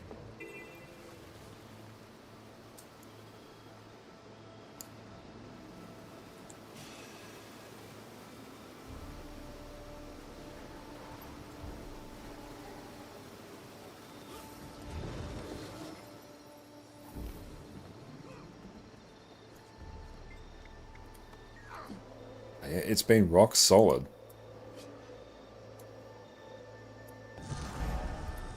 It's the same deal. We got to get 11 hero points here.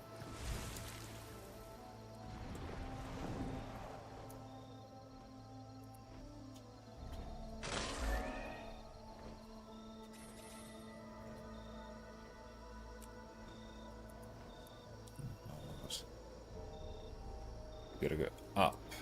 Here we go.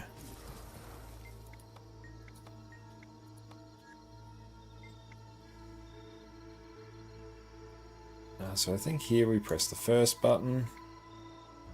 Oh yeah, then we go the fifth button.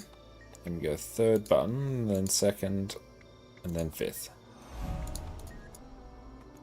Very cool hero point. Like, low-key, I think it's actually one of the best hero points they've done. It's just a little bit enough to get you thinking, trying to figure out what the pattern is, what it's actually asking for. But it's cool.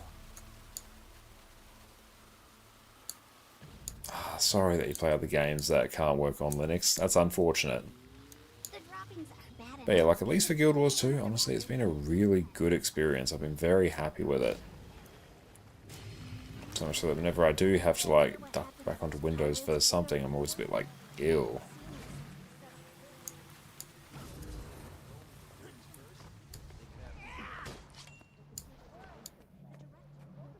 Was it raining out there? Nice. Oh,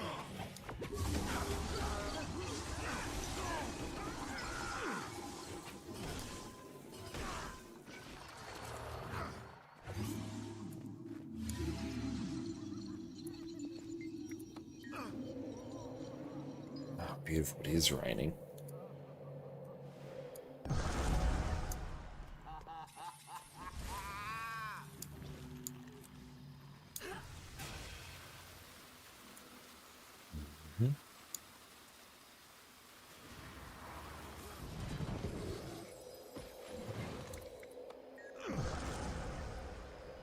Okay, done out there.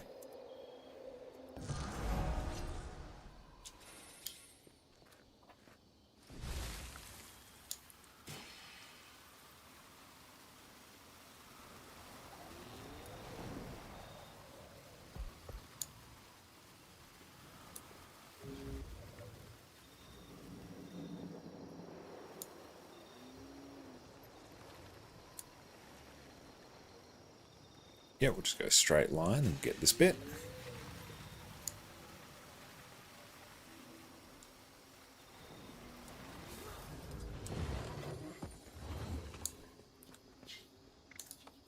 Looks like they're having issues with the meta event on this map. I'm just seeing a map chat like east, stop, please stop.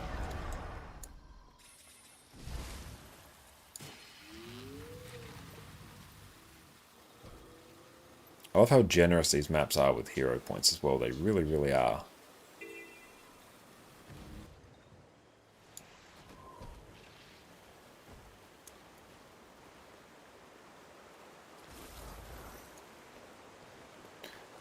It looks like I'm in the same instance as you. Nice.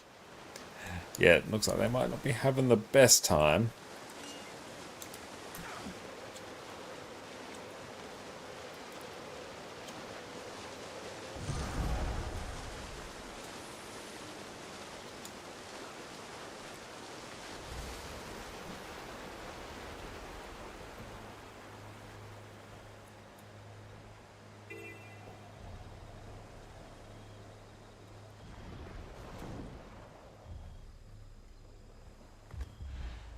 Able to fully unlock an elite spec with the hero points in these maps? Yes.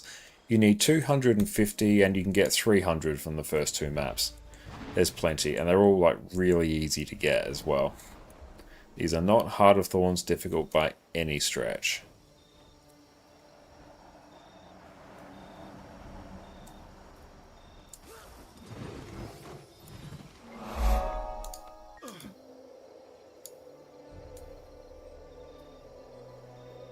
Hi Mike, thank you for the follow.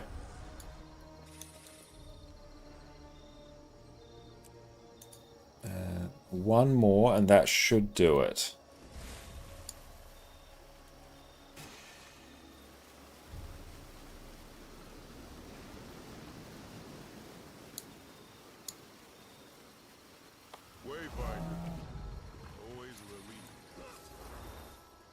I'll give you trauma as a beginner. Don't worry, these are like drastically easier. These are honestly like core tier levels. Ah, the best one. Pet the fox.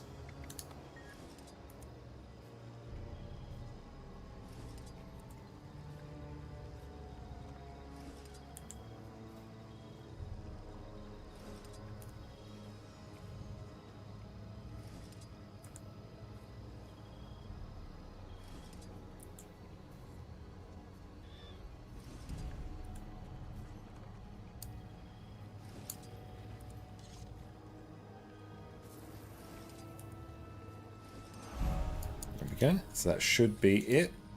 Bam. Troubadour.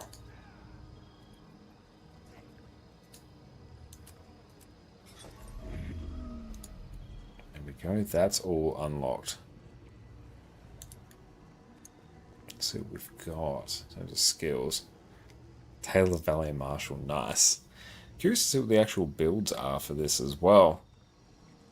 Let's take a look. Even just like power DPS, let's see.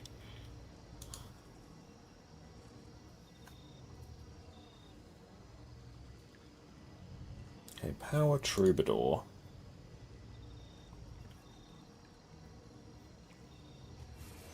Okay, this was like a ton of assassins, so it's great sword and spear, cool. Let's just overwrite. We've got open world Condivert. That's Condivert. It's Power Vert. Let's just overwrite Power Vert. Yeah, let's do that. Okay. Deadeye. I think I can probably just run this, actually. Yeah, let's just do that. I can't be bothered swapping the stats. I'm not sure. I haven't tried that on Luminary. I've just tried Greatsword and Spear.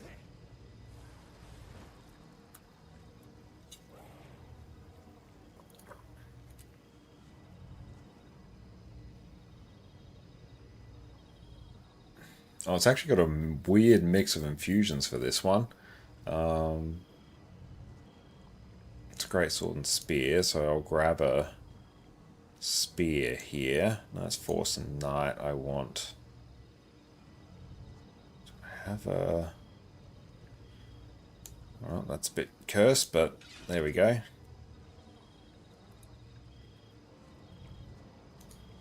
No, honestly, screw it. Just leave it there. Sustained damage, easy to cancel skills.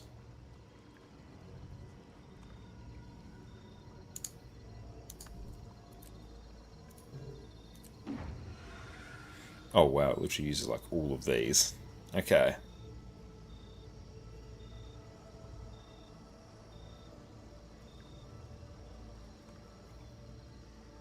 So in terms of the traits that we have here,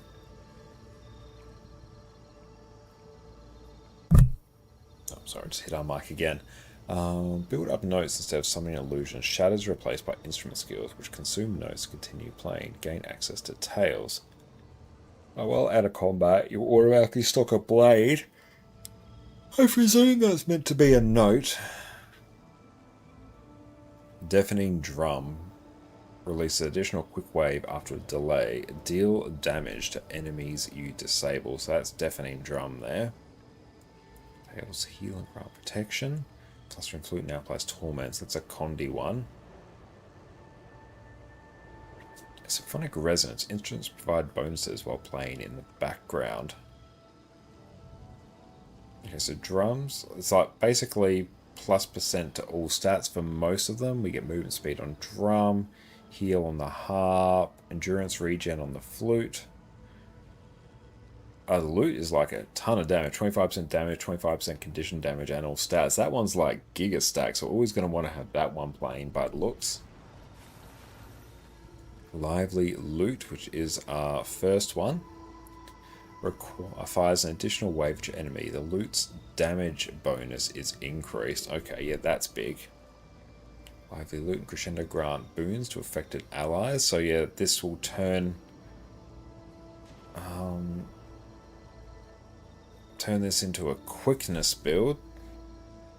Crescendo, strike up the band, unleash a wave song instruments. Instruments playing in the background contribute to the amplitude, increasing the strength of the wave. So we want to have as many things playing in the background and then pop crescendo.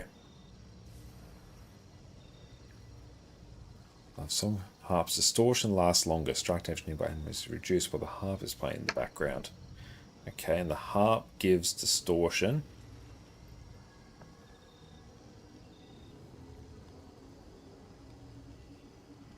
Gain a note when you use a phantasm. After using crescendo, gain a note every interval for duration.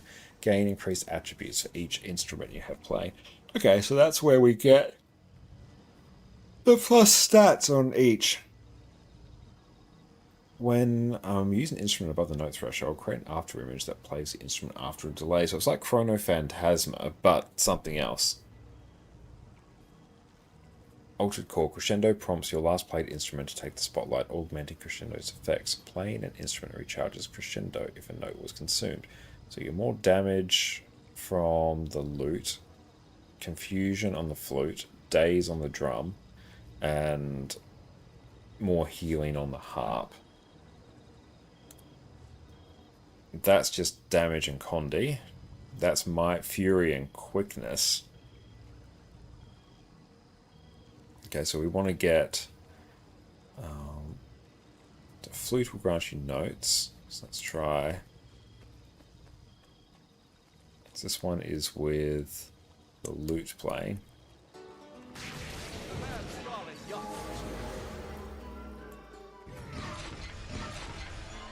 Agony, torment, pain.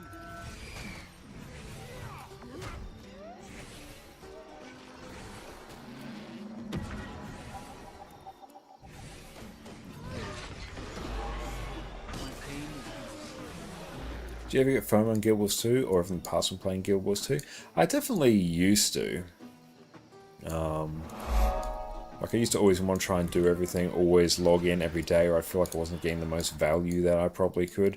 Whereas in recent years, I've moved past that and toned it down. Because yeah, like, there's always going to be something to do in Guild Wars 2, but there's always going to be something else to be there as well. And it also helps to remember that, yeah, as fun as making gold is, and you know, gold's one of the main ways you'll progress your account, but like everything in Guild Wars 2, it's all just digital, isn't real.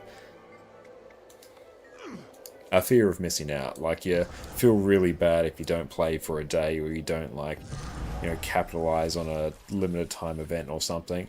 Whereas nowadays I try and focus on, am I actually having fun doing what I'm doing? And if I am having fun, then I'll keep doing that. If not, then I won't do it, even if that happens to be the most profitable thing.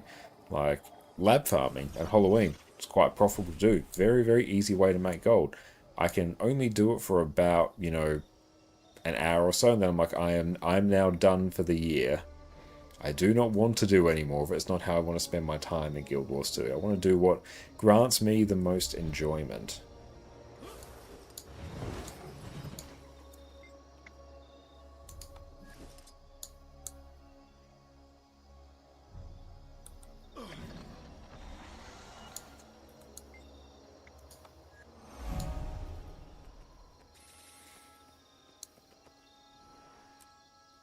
Okay. So we got Troubadour unlocked. So this one, Tale of the August Queen. You tell her Queen Jan protected a city, granting allies distortion. So we want to get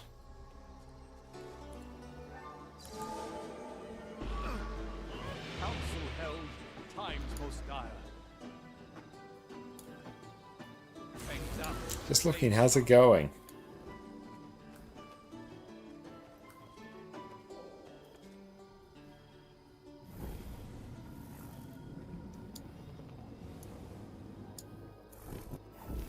What are you doing on Power Troubadour?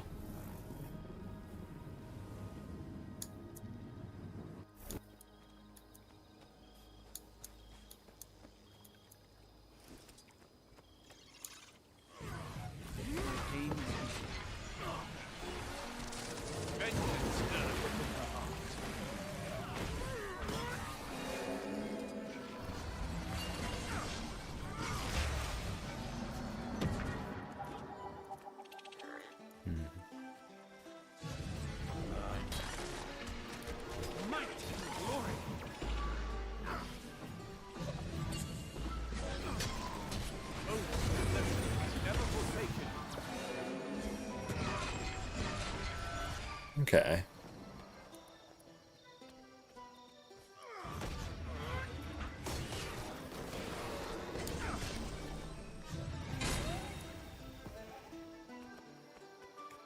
I feel a bit of practice is going to be actually like really, really good. Like I like sort of how Troubadour feels. It kind of feels good to play. I feel like this should be the loot. So we're going to swap these just so visually these are in the same spot. So I could go. I feel furious.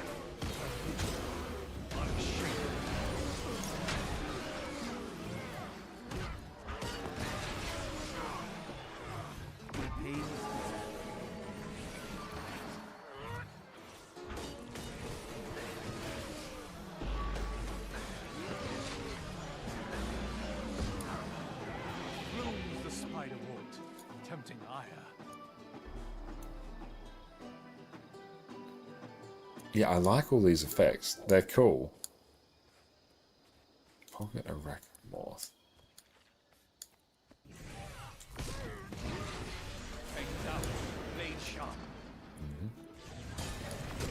Your past used to have that, used to daily fractals, you had daily strikes and other stuff, now you barely do fractals and strikes. Yeah, like the desire to do like, daily fractals all the time, that's there because they're just, insanely profitable. But at a certain point you got to go, do I actually want to do fractals every day, or will I survive without them?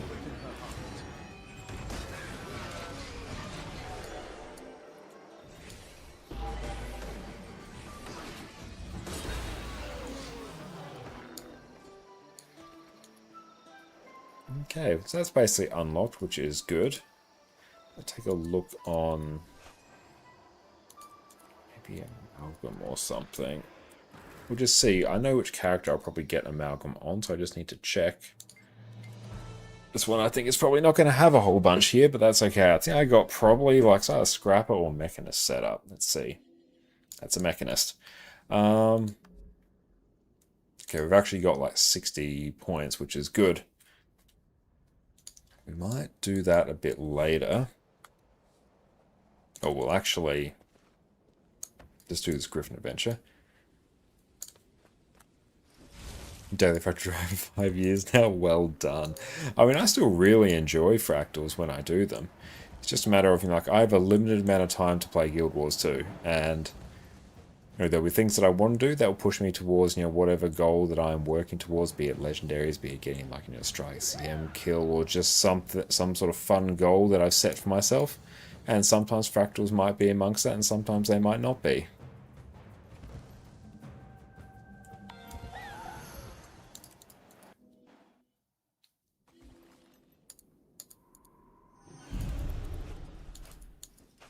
Oh, let's consolidate those. Yes.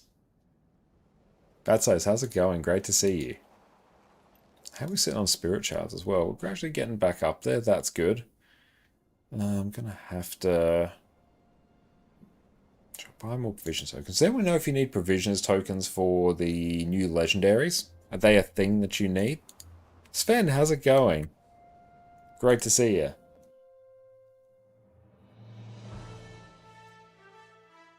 Let's get back on Conduit.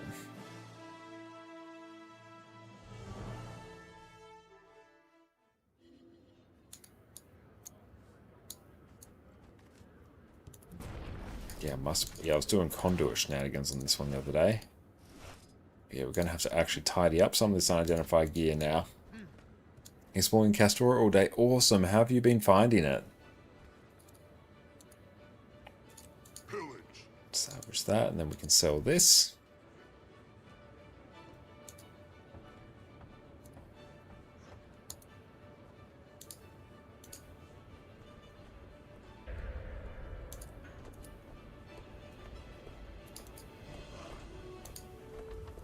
Affirmative.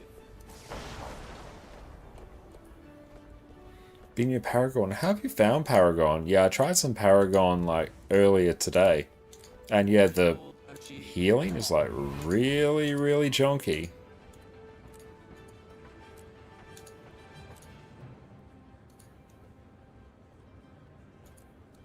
She burns through a ton of ecdex. Your daily routine's been logging in your 5 characters and Bureau Marches to Mount Maelstrom. Go to your homestead and do 1 hero point in Verdant Brink. Takes about 10 minutes. That's awesome. That's a good routine to do. I've done something similar. I've got a few parked in Bureau Marches. I've got a hero point in Verdant Brink. Those are good value to do as well. I also have a lot of characters. Well, I did. I've moved them around a lot. I've got a good chunk of them parked at Griffin Adventures, and I'll just do a Griffin Adventure because it's basically 1.5 Griffin Adventures is basically a spirit shard, so it adds up insanely quick.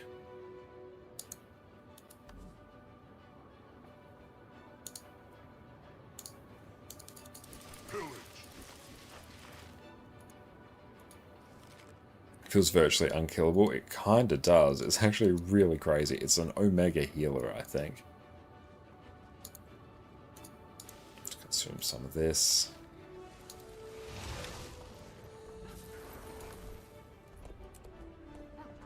Some junk, cool. Got a bunch more loot.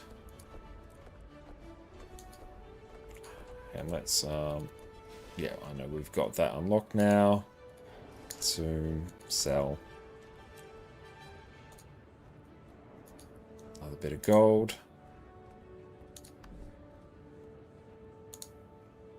Okay, so let's consolidate that there, that there. Good, coming together now, because we now plan is to basically get all of our utilities in these slots. So then any character will be able to access them.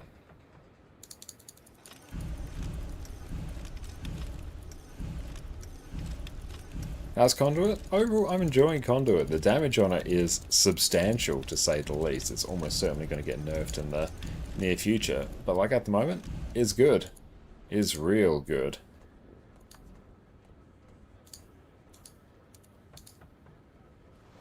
So let's see. I think I'm on EU. I think. Okay. Let's do Inquest Story Step. What I could do, actually... Let's go into Selly. Let's go Selly Vindicator. I might yeet Selly Renegade. Yeah, let's do this, and then let's run Conduit.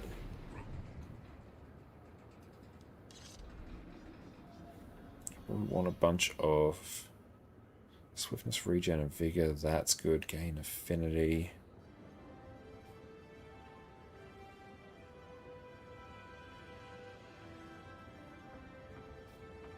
Gain Energy when you reach maximum affinity.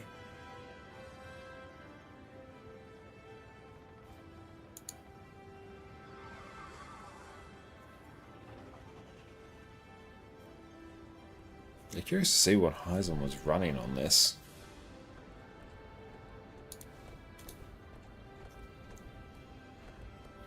Misfire is just great damage.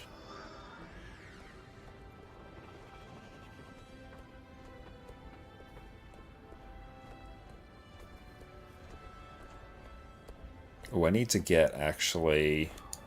hang on, there was a pretty banger relic. Visions of Eternity set. Yeah, Relic of the Pirate Queen.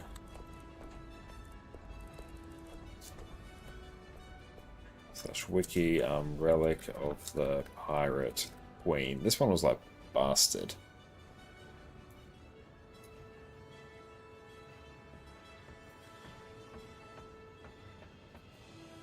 Okay, so for this, might be under Story Journal, Visions of Eternity, Relic of the Scoundrel.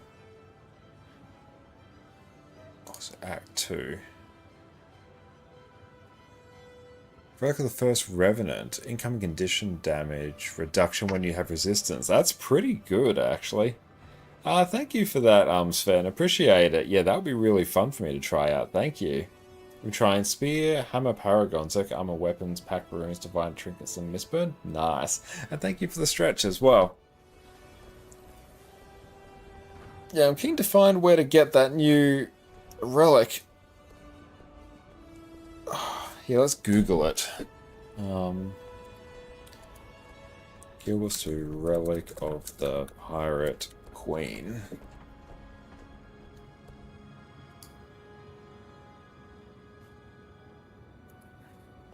Thank you for the hydrate.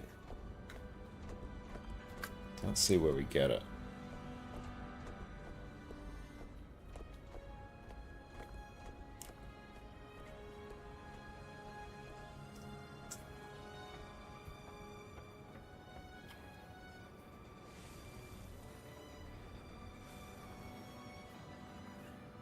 Where do we get it?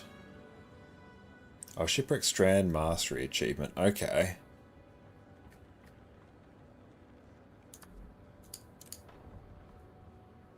Ah, okay, sweet. So tier 1, we get that. Okay. Tier 1 of 4, so I need to get 9 things done. Yeah, let's Skimmer, Net, Scramble. Let's do that.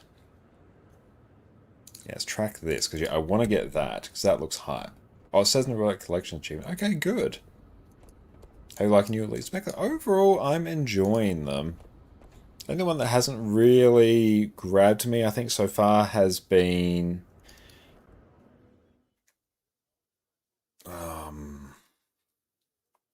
Luminary. That one hasn't really grabbed me. It's fine, but it's just not like hugely entertaining to me. Flying fireworks starting zone. Okay. Let's do these adventures, because yeah, they will be high value.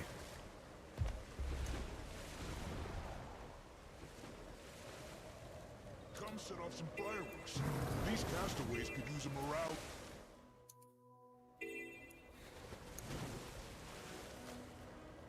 It's at 35.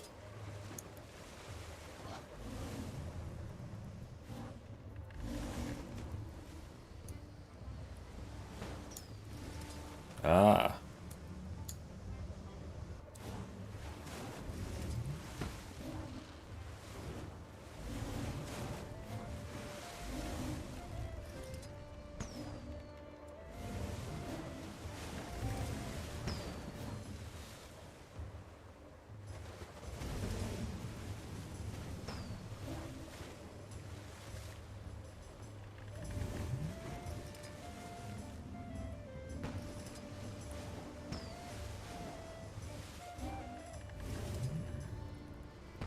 Yes, I know.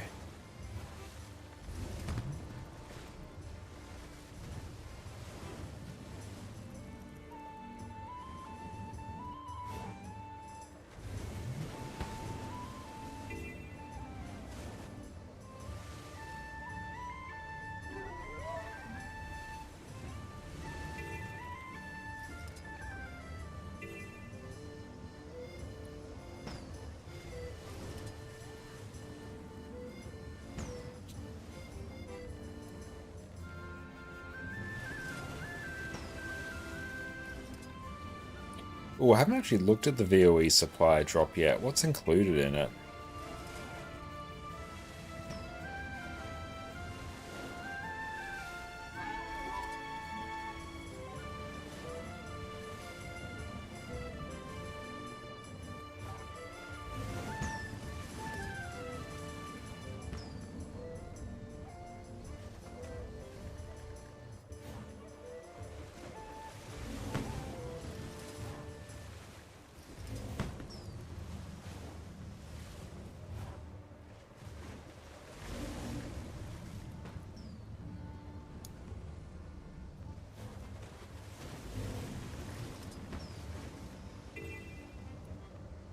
Okay, I think that kind of does it for that.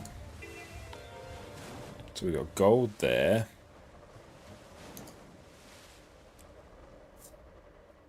Swimming Sands Firework gold. There's actually a lot here. Find all magic orbs. I know you get a Mount Last and an expedition board thing. Well, that sounds pretty worth it, actually. It sounds pretty good.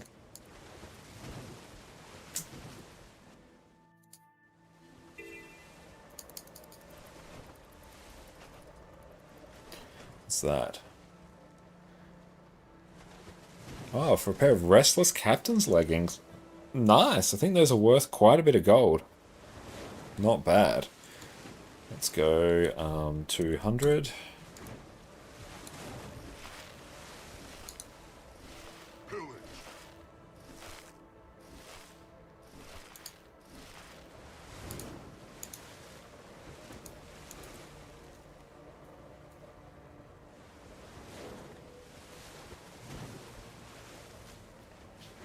With a mini slot, and we can convert that later.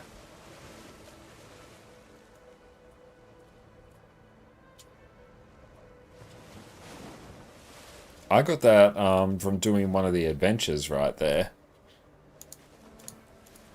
A gold in the adventure and a drop from one of the chests. You can never have too much treasure.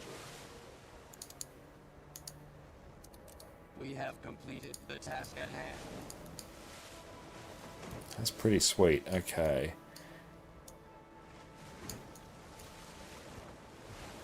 Memory Archers Grand Prix? I don't know, we'll just do that.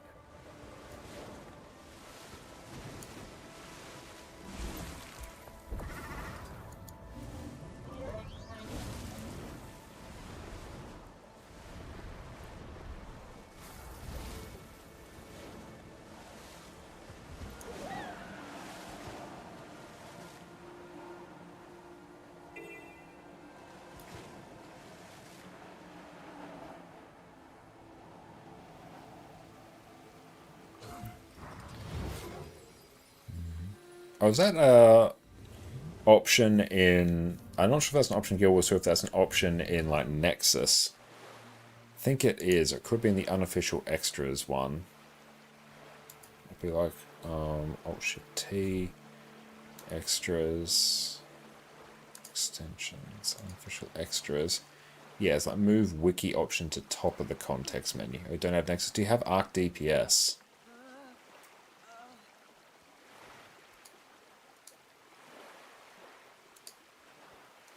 Okay, yeah, it's probably within the unofficial extras section of that if you're running that. Because, yeah, mine's moved to the top there, so I don't click on it.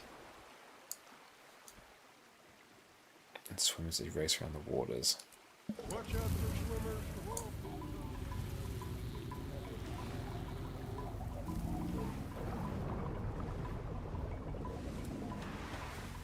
Where are we going?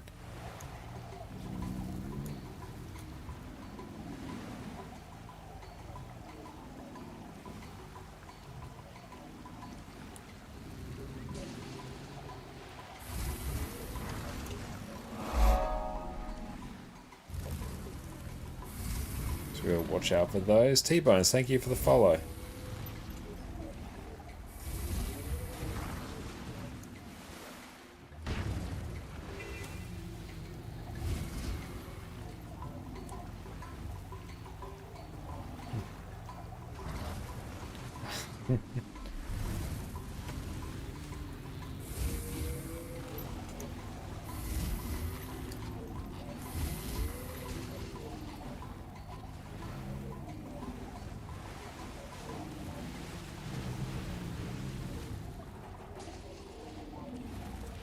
Go over that dang.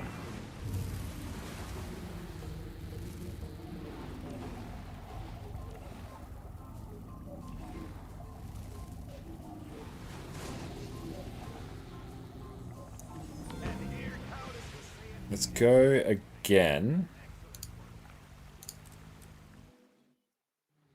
You can't call yourself a true hall gardener if you can't survive our river rapids.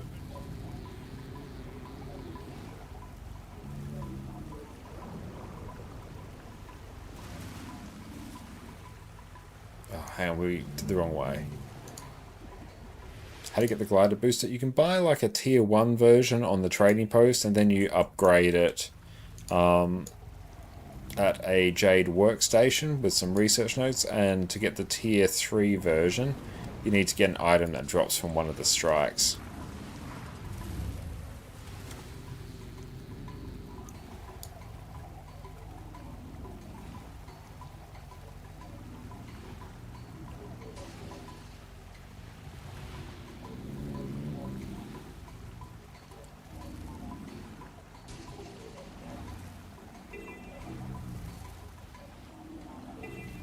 Oh, dang it.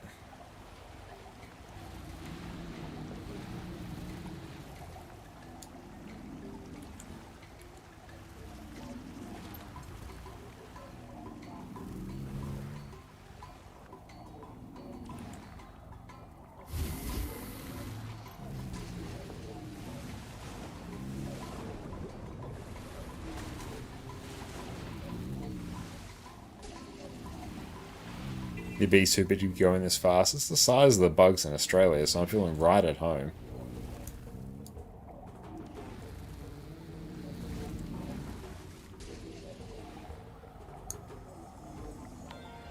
Oh, 1 second off.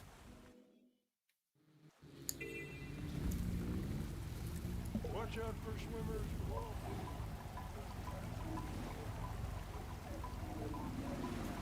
Oh, go again. Have to actually go underwater for that.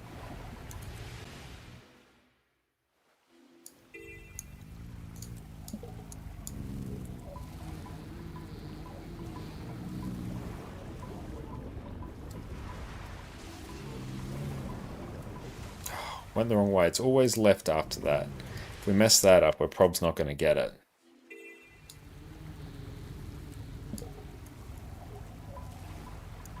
And the left after this little gap.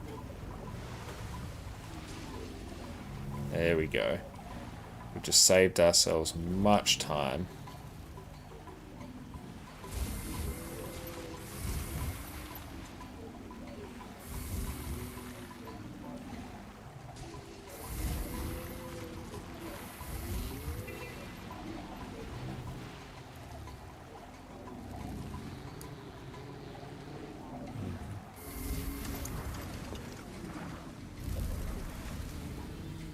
Okay, so we can't dodge over them.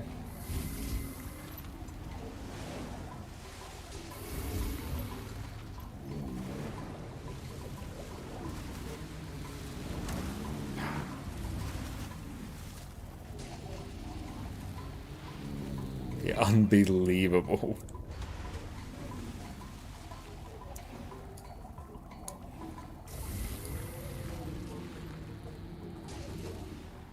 Come on.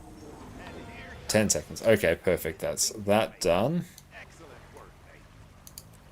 So here, 4 of 9.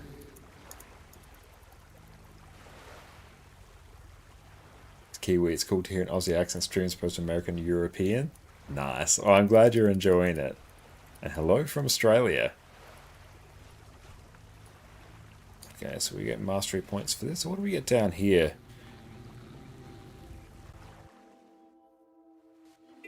Okay.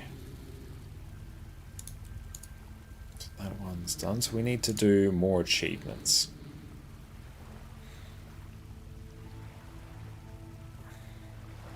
Dog trainer.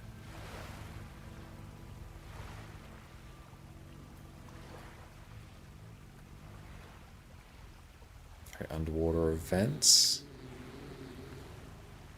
Jumping puzzle. Oh, I didn't see that message. What's the endgame content in this game, both PvP and PvE? Well, PvP in and of itself is sort of its own endgame. It's its own sort of like contained area where like you don't need your regular PvE gear or anything like that. It's its own sort of area. So that is an area of endgame in and of itself.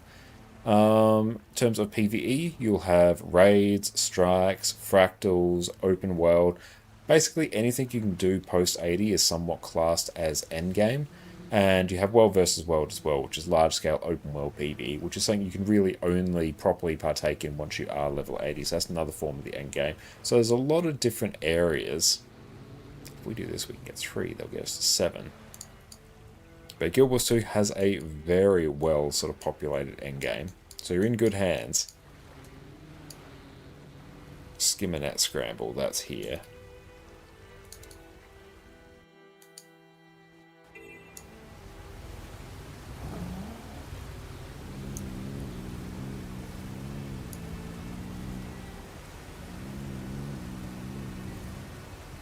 And yeah, welcome in as well.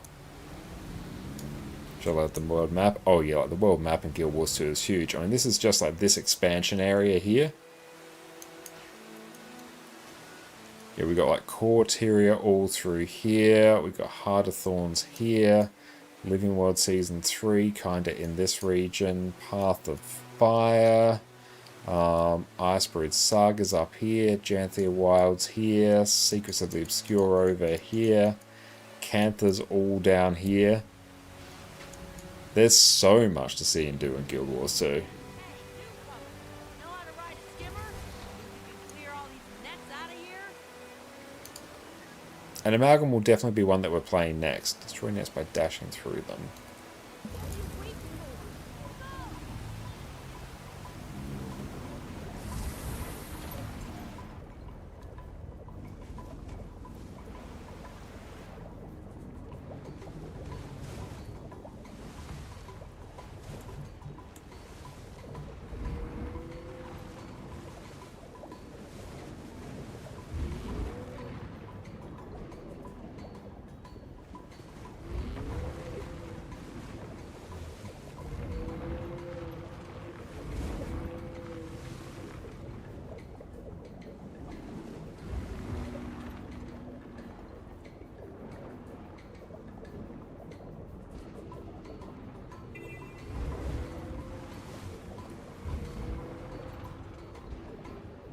Okay, this one seems to be going okay.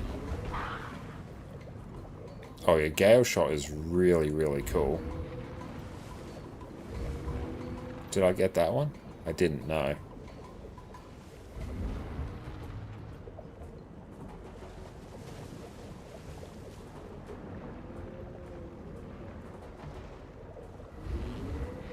Don't think I got it.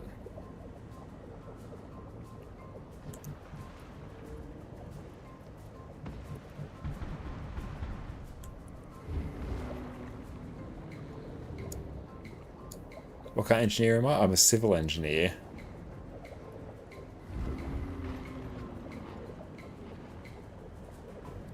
So 10 of 15.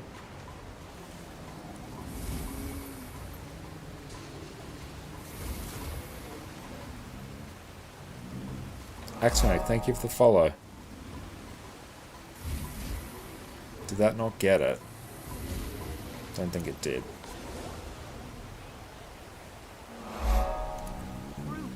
Destroy all these freebooter nets. What class would you recommend to you as a newish player? I used to play a few years ago, mostly played Spectrum, liked it a lot. I think about something like Reaper, Daredevil, or Virtuoso. Of those, I'd probably recommend a Reaper. It's just incredibly satisfying to play in open world. It's very, honestly, tanky as well. And Viv, welcome in as well. But yeah, Reaper's probably one I recommend. When I recommend classes to new players, ones I tend to go for are Ranger, Necromancer, and Guardian. Necromancer because you have the second health bar and Death Shroud, which is very, very cushy and relaxing, and it's a nice bit of a safety net for new players. Ranger, you have the AI pet, which can actually take aggro for you, which makes your life easier. And Guardian as well is a ton of really useful defensive utility, which makes surviving much easier. So I think they're good sort of re-entry points. So of those, I would pick Reaper. But all of them are good choices. There's no bad choice in Guild Wars 2.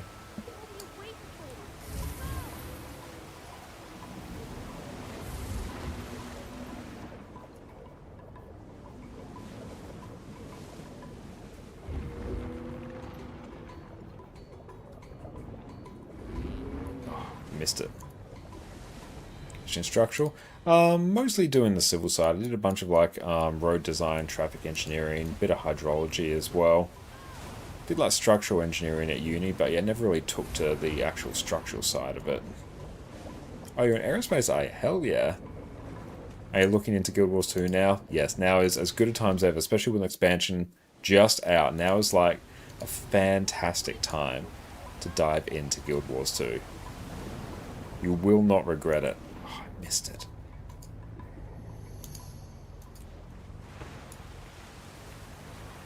In terms of like PvP, the most populated area of PvP in Guild Wars 2 is going to be world versus world. Your sort of a large scale open world PvP. That and PvE are its two biggest game modes.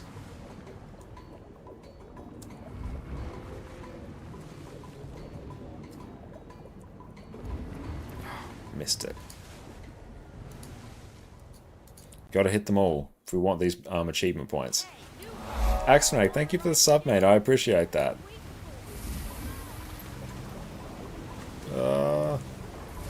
Okay, so when we're going down, we can't do it.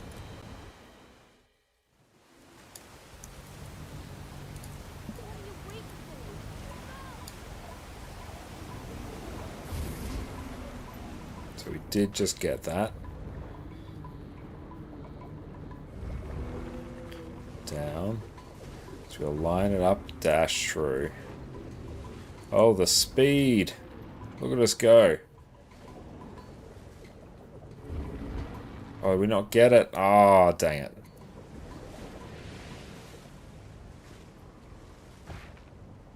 Oh, thank you for the stretch. I look confused about all the expansions. Right now you're playing the free part of the game. Is there a particular order of the expansions? Yes, there is. The order is Heart of Thorns, Path of Fire, End of Dragons, Secrets of the Obscure, Janthia Wilds, Now Visions of Eternity. And you have Living World between that, which sort of takes place between the expansions. Reset? Yes, nice. So, Living World Season 1 and 2 takes place between the end of the core game, the free-to-play game, which you'll be playing now, and Heart of Thorns. Living World Season 3 takes place between Heart of Thorns, Path of Fire. Living World Season 4 takes place after Path of Fire. Icebrood Saga, which is somewhat like Living World Season 5, but they named it something different. Takes place after that. Then you have End of Dragons expansion. Then you just roll into Secrets of the Obscure Janthia. It's easy to check the X-Pack or in the quest menu. Yeah, what you can do is come to the story. Yeah, this here, top to bottom, that's literally the order. And thank you, Lemon, for the follow.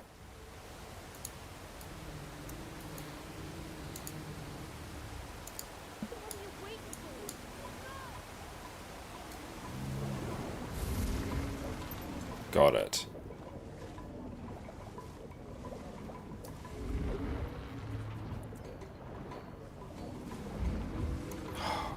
If you don't hit it, it's really messy. This is going to be the equivalent of the salmon run from Janthia Wilds, where we spend like all of our time. I think I got that. Oh, we just hit a rock. And it halted our progress. Missed it again. Yeah, if you have to go basically through the center of it. Center-ish.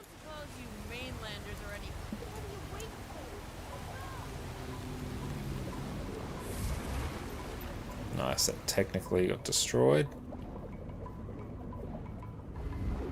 That's a good one. Center.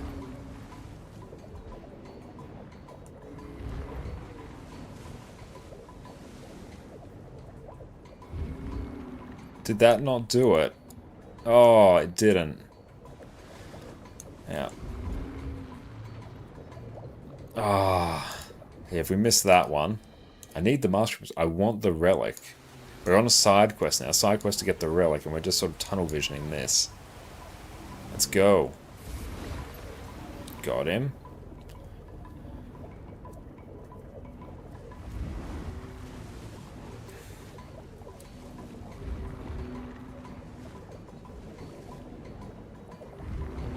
Just focus on lining it up. Yeah, there we go.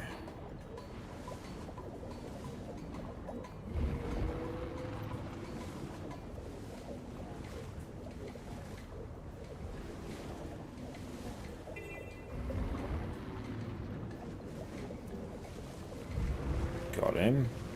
Helped by the ley line there.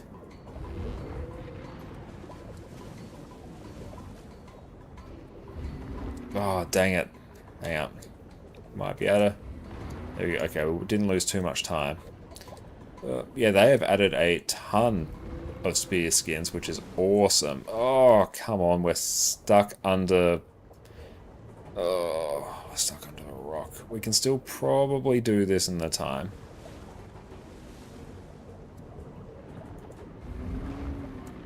Doing pretty good in terms of destroying all these, though.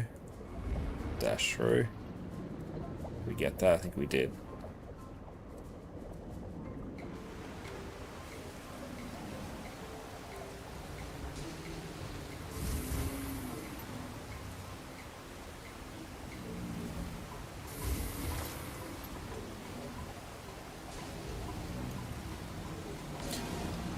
How did I get...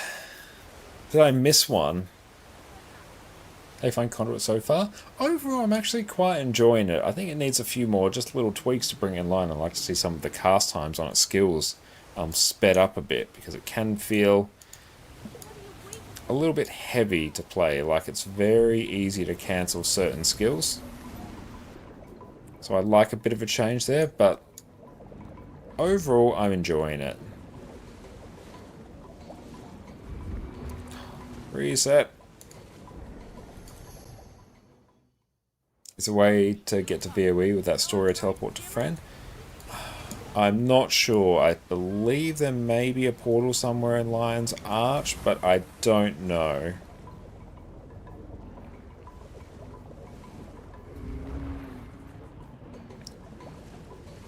I'm not sure if that portal is like only for your character, which, you know, has done said story.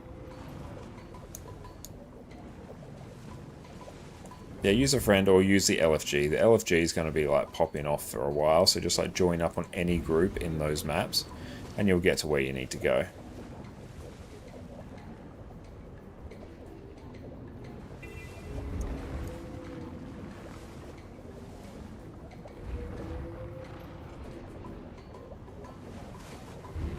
Oh, dang it, no.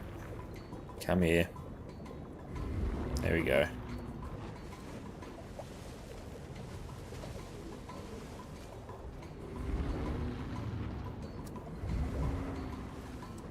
Okay, not too bad.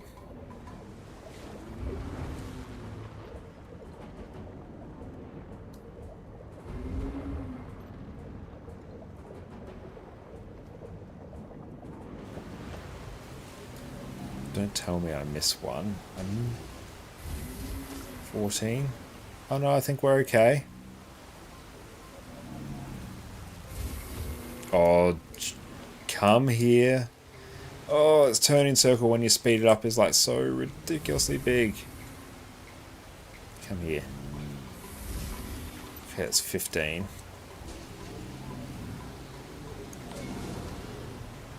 Nice.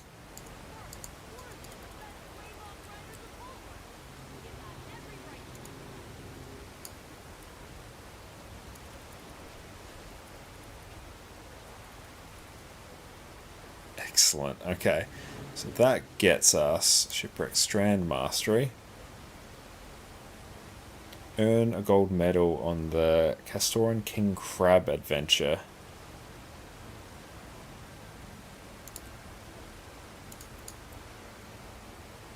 So there should be another adventure floating around.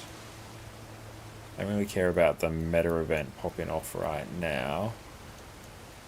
Should be another King Crab adventure. Done that one. Or it could be something else entirely.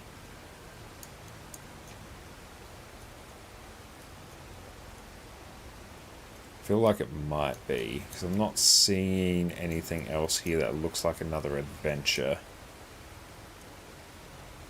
That's right, honestly, I just want the relic. Speak with Samantha the Parrot. That sounds like an easy one.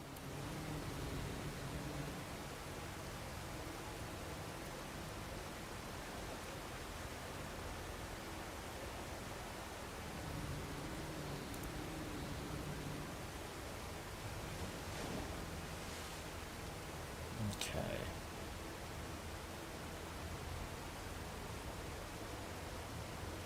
Speak with Samantha the Parrot. Do we have a guide on the ship? Oh, thank you for the randomized dies.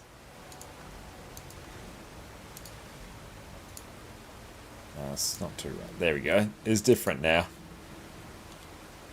So many legendary trinkets. It's worth going for Aqua Breather while all the events have people before we do the rest. If you really like the look of it, I'd definitely put the Aqua Breather down the bottom of your priority list in terms of any legendaries that you're making. Because even though it is very cool, it is still an Aqua Breather. I think people will probably still be doing it for quite some time. I personally focus on the trinkets. They are just uber quality of life. Oh, there's like Iron Maiden. Here we go.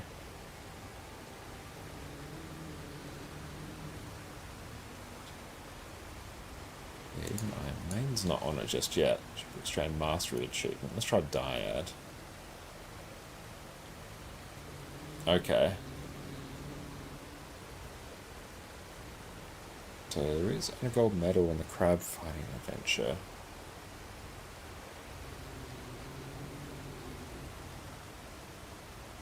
Feed 3 wavehawks hanging out in Soaring Sands.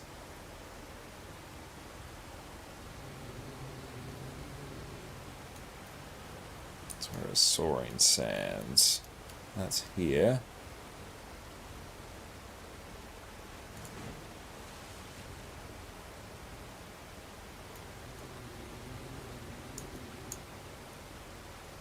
That actually kind of lives about here. Got an achievement we can do here. Oh, Dalen Gill was here for the first time. Congratulations, a great choice. You won't regret it. What's everyone's favourite class race to play? My personal favourite class is Revenant, but I've mained everything in Guild Wars 2 over my 13 years playing. Favourite race will usually be either Human or Sylvari. Engineer's really, really good as well, especially with the new Elite Spec Amalgam. That's like really, really hype.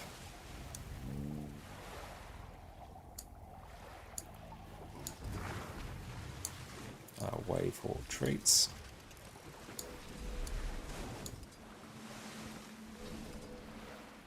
Yeah, the animations on Silvaria I find it really cool. Necro's great as well.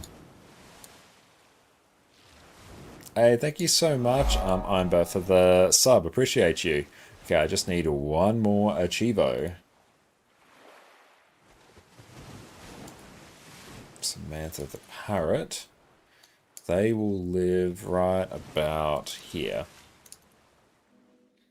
Have you used a Juggernaut on Red? No, I haven't, because I never actually had the Juggernaut.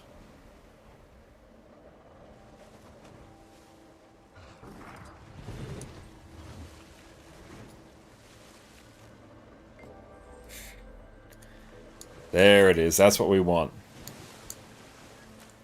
Relic of the Pirate Queen. Gain quickness when you disable a foe. So now we can swap this out for Pirate Queen.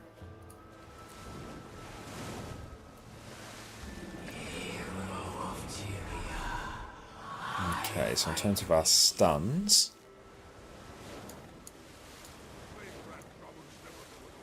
so I might actually want to run like Mace Axe here, or go between short bow for that extra CC. Kids, come on! Come eat dinner! Come eat dinner now! Please, Guardian's easy for permanent swimmers for running around without mounts. Yep, like Guardian's great without mounts as well. What does disable mean in the traits? It will usually mean any sort of form of crowd control like stun, daze, float, knockdown, pull, anything that sort of does noticeable damage to a break bar.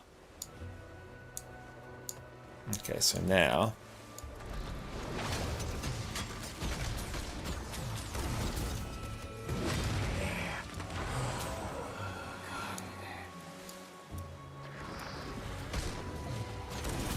we just have like perma quickness. It's any hard CC skill. Okay, that's going to be very hype actually. Now I need to see what our situation is in terms of upkeeping quickness, because we could actually throw on Firebrand Relic there if we wanted, and we can also put a Celerity Sigil in anything, and that would kind of work. But we'll see how that goes. Now, let's go this. So no, not Immobilize. Immobilize is a condition. It does damage to break bar damage, to break bars, but no, it won't fall under Disable. Actually, let's cheese this.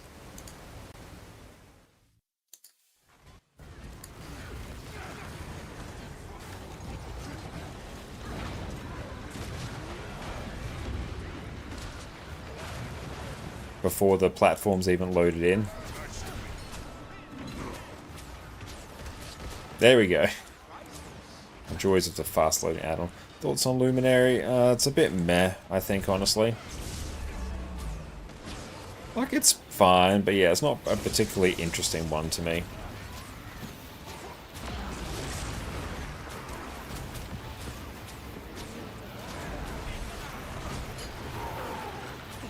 Okay, I've played it, and it kind of feels like a mix between Firebrand and Willbender, but without the identity of either. It's a bit of a hard thing to describe. Do any of these stun? No. Like, it's not bad by any stretch, I'd say. But yeah, it's just not the most interesting one, I think.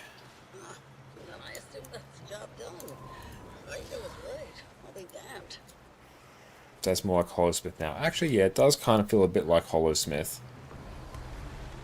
Beth, welcome in. It's great to see you. And basically with Luminary, you're kind of going to be dipping in and out of your Radiant Forge just to use like 1 or 2 skills, then exit because it gives you a bit of a damage buff. So you basically pop in, use a skill, pop out. Other than that, it plays a lot like regular Guardian.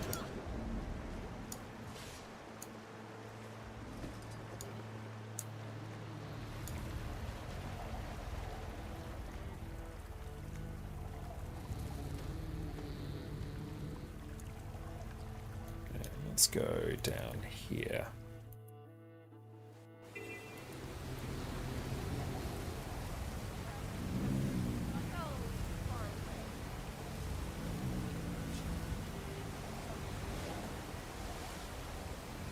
Oh, this will definitely do more than that. It's just a matter of finding the right combination of skills. And yeah, you can't just like AFK on it. Yeah, it's much higher APM. It's still like pretty fun. I was getting sort of like mid-30s or so on it. And that's without much understanding of it. Yeah, let's...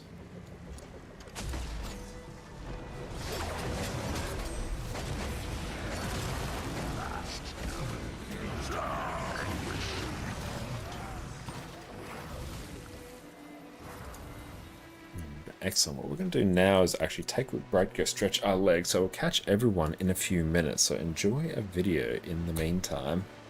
Do you want a tool that can help you get the perfect build set up every time? Aren't you curious which of these many sigils and runes is the best for you? Have you always dreamed of being able to tailor your build to exactly what you need? Well, you're in luck. Today, we're covering one of the most overpowered Guild Wars 2 tools around, the Discretized Gear Optimizer. Welcome back everyone. I've mentioned it in my last few videos, and today we're finally delving into the detail about the Gear Optimizer. This is basically a tool which will let you compare different gear, runes, sigils and food to see which is going to be the best choice for your specific build. It takes so much of the mystery away from selecting your ideal gear and food, and makes theory crafting your own builds infinitely easier. Right off the bat, I'm not affiliated with Discretize and I didn't develop this tool. I just use it all the time and think it's one of the best tools you, as a discerning Guild Wars 2 connoisseur, can use. So let's delve in and master this tool together. First up, we'll need to select our game mode. We can choose between fractals, raids, and world versus world. The main difference between the fractals mode and the others is that the fractal mode will consider the various fractal potions and your total agony resistance. These give you extra stats and ideally will give you a different gear loadout from the other areas of the game. If you're really into fractals and want to have some specific fractal builds, then feel free to select this option. Just remember that the builds you optimize specifically for fractals might not be the best choice for other areas of the game, due to you missing stats from the fractal potions. For most players though, the raid option will be the best choice. Select your class and build from the list of classes at the top of the page. Most of the current meta builds should be included here. If for some reason your build isn't here, select one that is closest to what you need and we can customize it later on. For this video, I'm going to be looking at the Power Quickness Herald build we have lined up for our next build guide. For the skills section, depending on what class and build you pick, there will be different skills and passive buffs, usually from signets, included and checked here. Here we can see the tool has given us Burst of Strength, which gives us increased damage for 10 seconds after we use it. It's also assumed this buff is active 87.7% of the time. Let's just leave this as is for now. It's also listed Vengeful Hammers, which is the upkeep skill when we're in Jalis stance. This skill reduces our incoming physical and condi damage, which isn't overly important today. So for now, let's just leave this unchecked. Take a quick look at these, see if they make sense for your build, and move on. And if you just started out using this tool, there generally shouldn't be any need for you to change these. In this next section, you can start choosing what runes, sigils, and food items we want to compare. Depending on what build you choose at the beginning, there will be different options already included for you. You can either remove some of these options or add new ones if you please. One very important thing to remember for this tool is that it will go through and compare every combination of runes, sigils, food, and gear you include. If you add too many of these, it is going to take a hideously long time for the tool to complete, so try and only select things that are relevant to your build. While this tool doesn't include every relevant item in the game, it does include basically all relevant ones you're going to come across. So no need to worry about all those super obscure runes that nobody uses. For our Sigil 1, we already have Sigil of Force included. Perfect. For Sigil 2, we now have some options to choose from. We have Sigil of Air, Accuracy, Impact, and Concentration. The tool will go through and compare each of these sigils to find out which is the best in our case. For runes, let's just leave it at Scholar. For now, let's leave our food and utility slots as they are. If you like, you can remove the Ascended food options and replace them with their regular version. In this case, a sweet and spicy butternut squash. This will result in your build having slightly lower damage due to the lack of lifesteal on crit. The buffs and boons section should automatically be filled with the realistic boons and buffs that you need. Note that this section does include the specific Jade Bolt tier as well, so remember to check if your build benefits from having extra vitality. In the infusion section, we can specify what type of infusions we want to include in our build if we really want to min-max. There are also some options on the left hand side for some common pairings. For now, we'll just leave this blank and we'll come back to it later. In the stat options section, we can choose what kind of gear stats we want to compare. These should be pre-populated depending on your starting build choice. In this case, we have Berserker, Assassin, and Diviner, which seems reasonable. If we wanted, we could also go through and include Dragon's gear if we wanted to compare it. Just remember, adding in too many stat types here will really slow down the tool, so don't be a goofy goober here. We'll come back to the section after to play with some of the rarity controls, which can be surprisingly useful. The 4 slot section is very useful, especially if you don't have access to legendary gear yet. Here I could specify what gear I already have and don't want to change. For example, I could tell the tool that I want to keep all my existing Berserker's trinkets and just let it change the remaining slots. Once again, we shall return. In the priority section, we have a whole bunch of constraints to tell the tool to work with. We can tell it to optimize for damage, survivability, or healing. In this, and most cases, we'll just optimize for damage.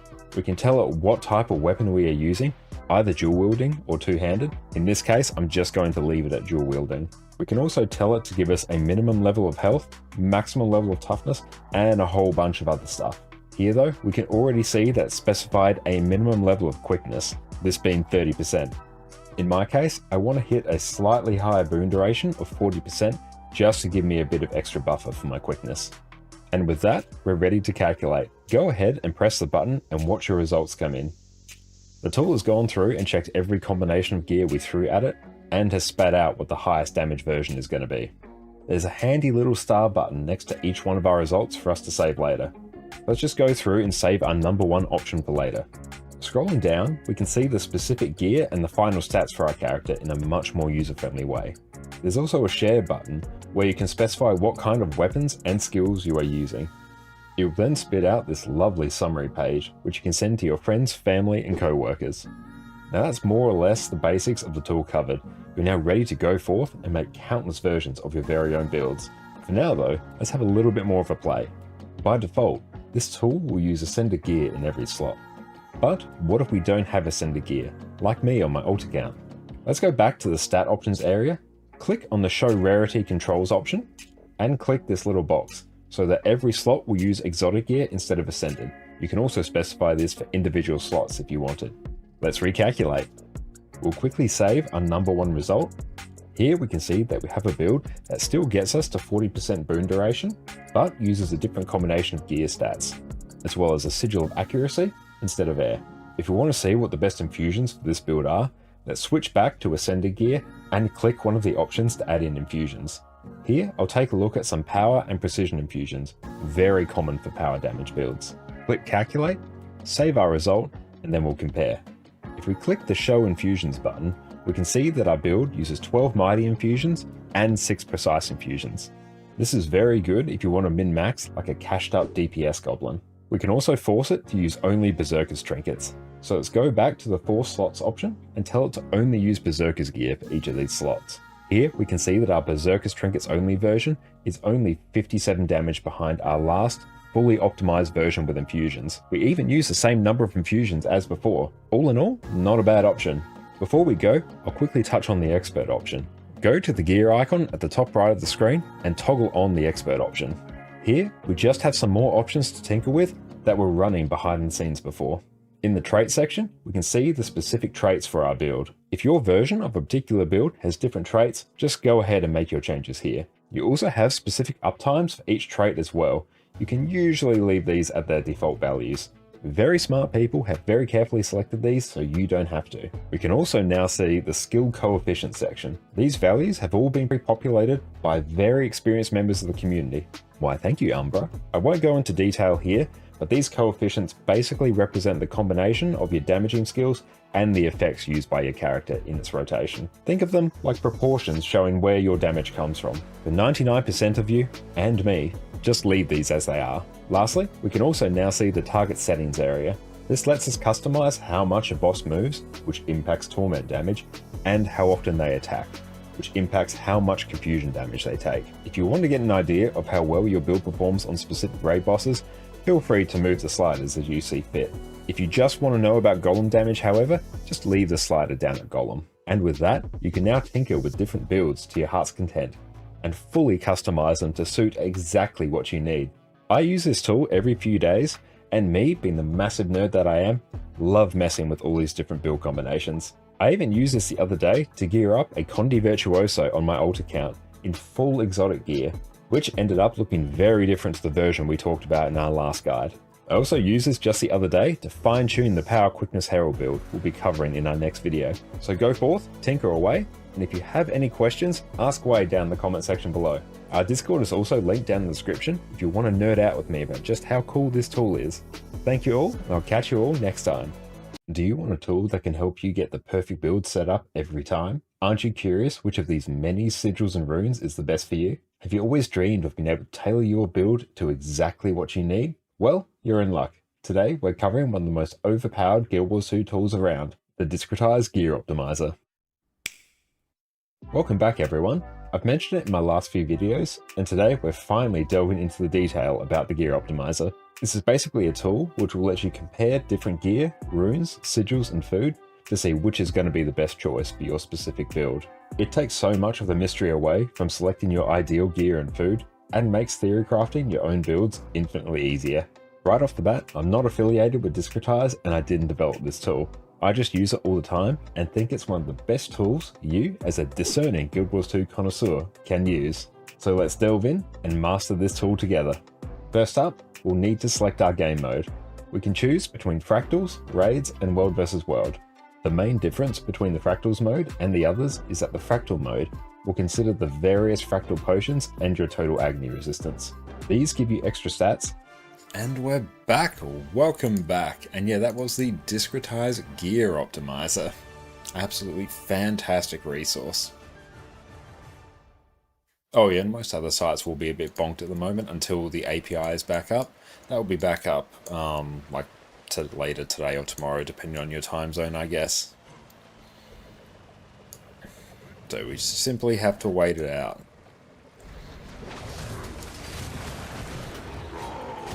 Don't get that. Just type in Discretized Gear Optimizer. It's just a website.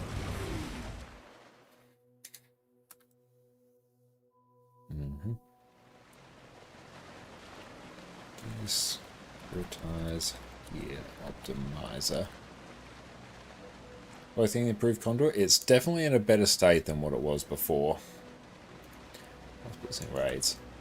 There we go. That's the page right there. What would you say is the absolute fastest way to get legendary armor? If you have like infinite gold, then the open world, the obsidian legendary armor is like the quickest. My friend Exodon once went completely insane and crafted an entire set of it in a week. But for most players, like if you do endgame PvE, raids will be the quickest way. The first set's actually quite quick to get. But really just do whatever game mode you personally enjoy doing. If you like doing PvP, do it there. Like doing world vs world, do it there. Raids there, open world there. But strictly speaking, open world is the fastest, but it's also very expensive.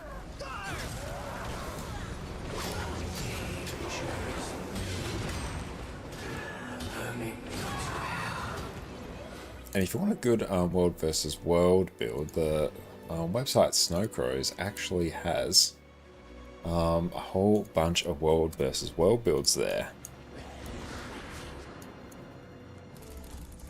How much did he end up spending?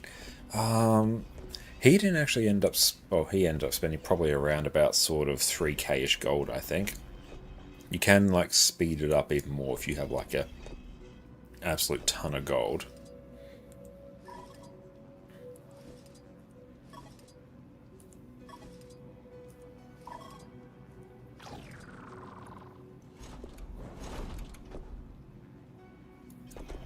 Okay, that one's hacked.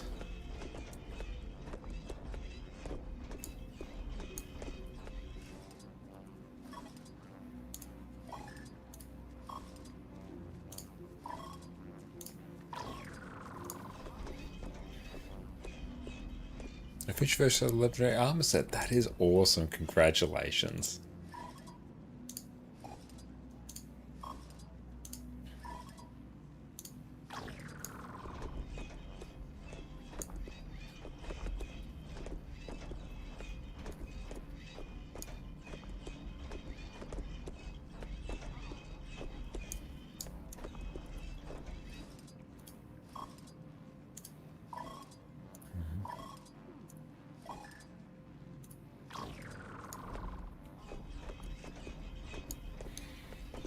very cool sort of enemy designs.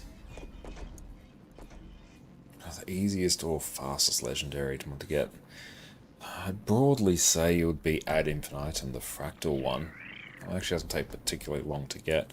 World vs. World one's also easy, but that's just time in World vs. World and a substantial amount of time at that. The Fractal one I think is overall the easiest. Warning. Friend foe recognition system erupted. Multiple targets acquired. Weapons free. Just one goal. Yeah, this is the new Rev Elite spec.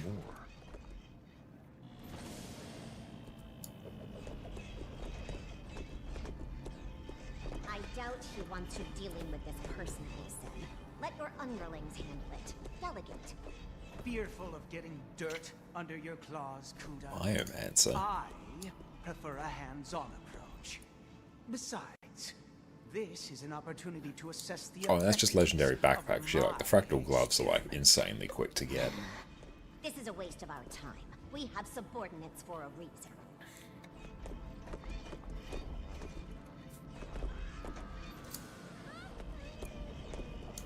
Golem. Subordinate. Let's indulge the Overseer with a bit of delegation.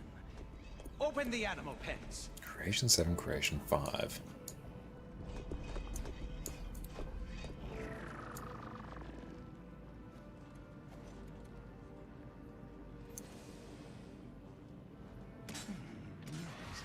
Yes. Very good. Oh, it is a huge boost. It's a great way, honestly, to get people introduced to fractals as well. Satisfied your puerile need to make things go boom today, Seb?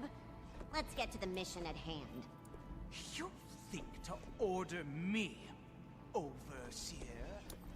I answer solely to the Director, and I will see his bidding done. By putting Yeah, that's a new high addition priorities in the on last deal with every 2 minor months or so, maybe 1 month. Actually, no, it was while I was in the UK, about 2 months. To the meek commander of an obsolete crew. But it's really just blast out Fractal Quick Play for a while, and you will get them. It's probably And your composure. No need to wait. 6 to 8 hours of doing I fractals. don't tolerate unnecessary. Do you know the best power traits for Guardian DH? Not off the top of my head. Like, if I look at the traits, I could probably figure them out, but I don't remember them at the moment. Principal Biomancer. Move out, team.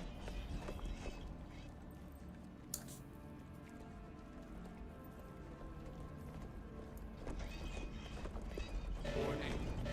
Target identification systems corrupted. Override failed. Recommend physical decommissioning.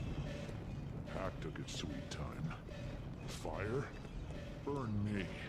Gonna have to fight my way out of here.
I just have to focus on the golems, I think, actually.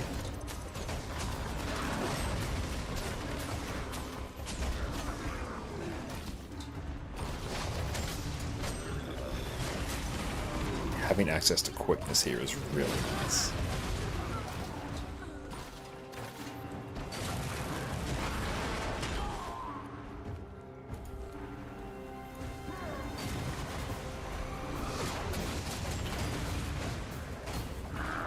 Dante, how's it going, mate? Welcome in. What class are you playing? I am playing Condor right now, so the new Revenant Elite Spec.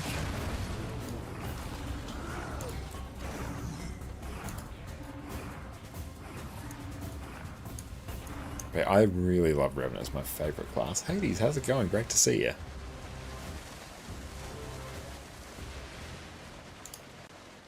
Cool, so we've successfully done that. Now here, let's also see what else we can do. Heal and gain endurance whenever you gain affinity. Additionally, gain energy when you reach maximum affinity. That could also be quite nice. Afaro, what's up? So good to see you, mate. Hope you're having a good day. Have like a bunch of condi removal. Gain affinity.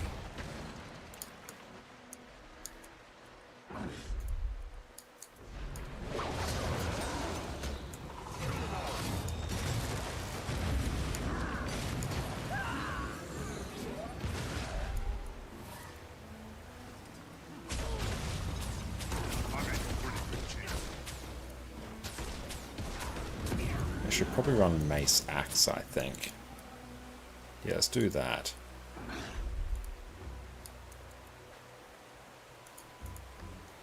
Let's do that instead. Do I have a Celestial Mace Axe floating around anywhere? Should probably get some. I might actually take a look in the bank. Oh, it's a shortbow. I could actually get an Ascended shortbow there. That's nice.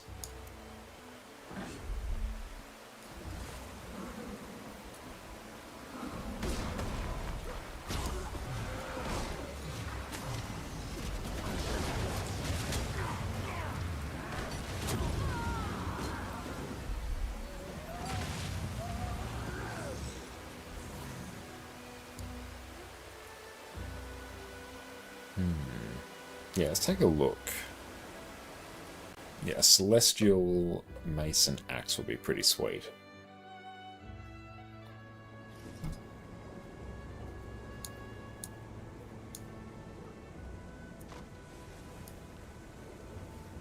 So we can also blast more might, which will be cool. So let's see what we have. We've got a mace there. That's good. That can be a celestial one. Do I have an axe anywhere? I don't think I have an axe. Great sword, shield, random sword. I don't think there's an axe sitting there. That's Ascended boots we don't care about. Or I could just... yeah, I might even just put my Vipers ones on there. It's going to be fine for now, and then I can save that for... actually, no, I'll use this Celestial one. Just contemplating. Okay, yeah, that's what we'll do. We will save it for something else. Then we'll get axe. And then we will go... I think I might go...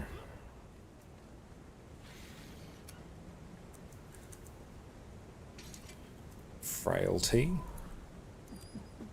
and strength.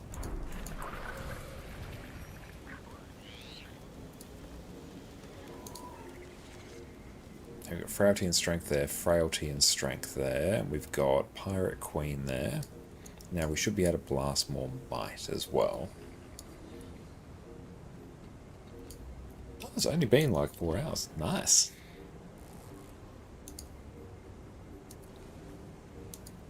And I'll pop the mace back in. Yeah, let's do that. Okay. So now we will have Temporal Rift, which is a CC. We've got Frigid Blitz mobility. We can use Searing Fissure into Echoing Eruption to blast might.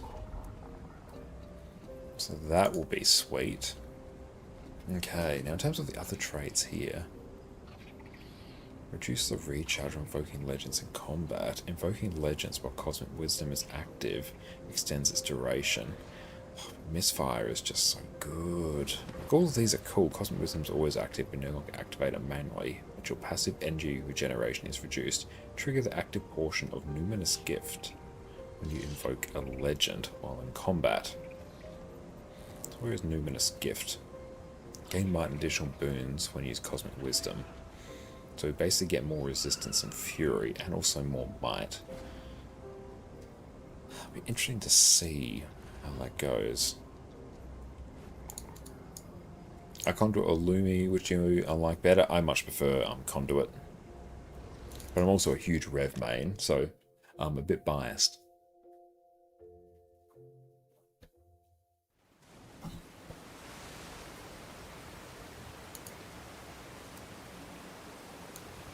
Okay, so where are we going here?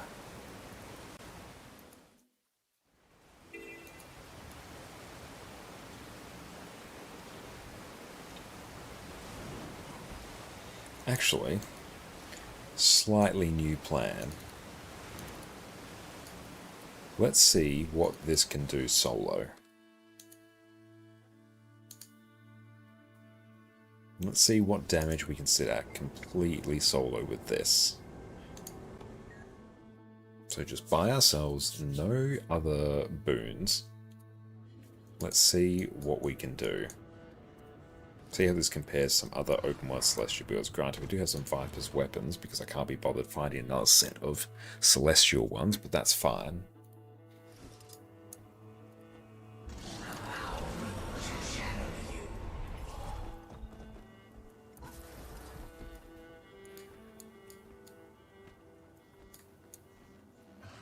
Okay. Spawn. Average. And spawn.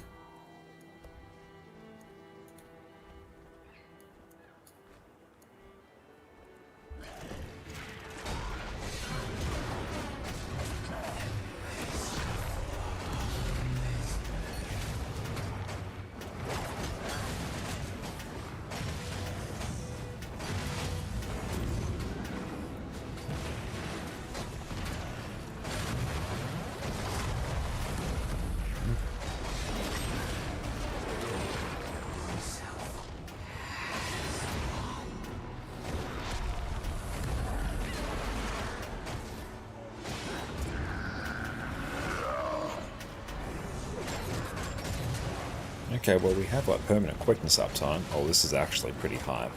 In terms of raw damage.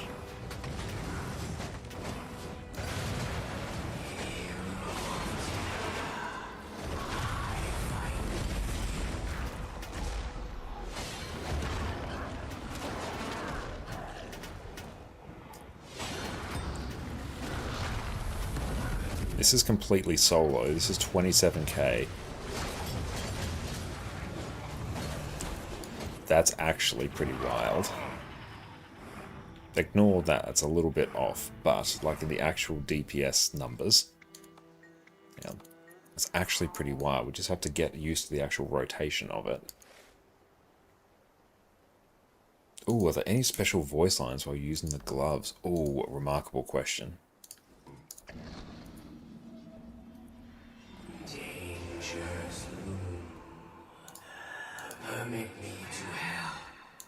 That's a normal one.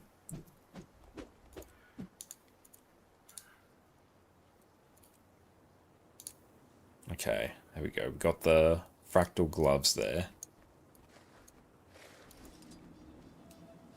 So that is 12 energy. That's 10.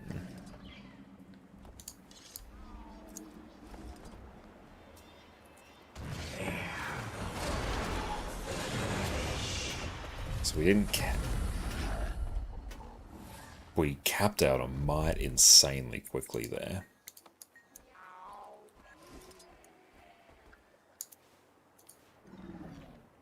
Okay.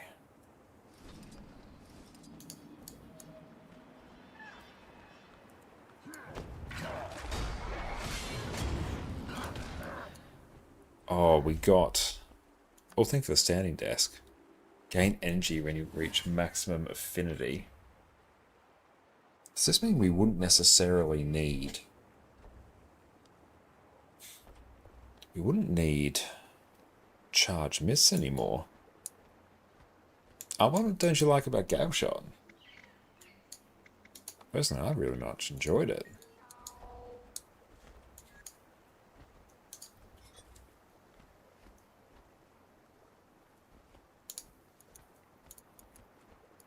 Okay.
$7K. The Celestial build, this is pretty wild.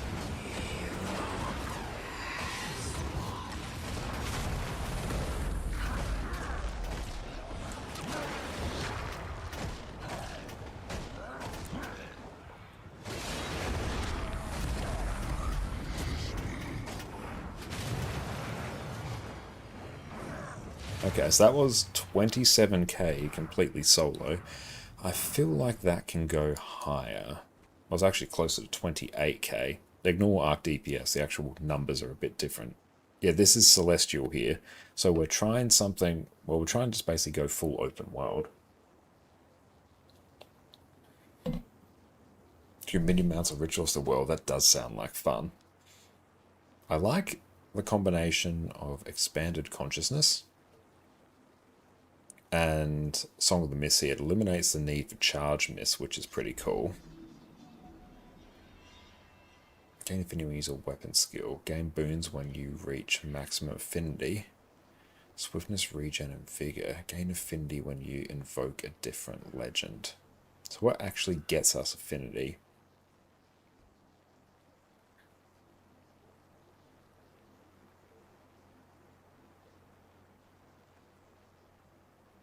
So this one here is all related to affinity. Gain affinity when using legend skills, which increase the effectiveness of release potential.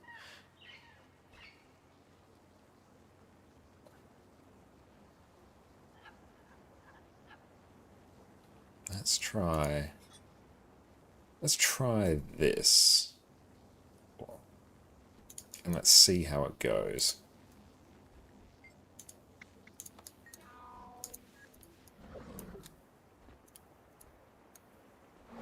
Thank you, Gary, for the follow.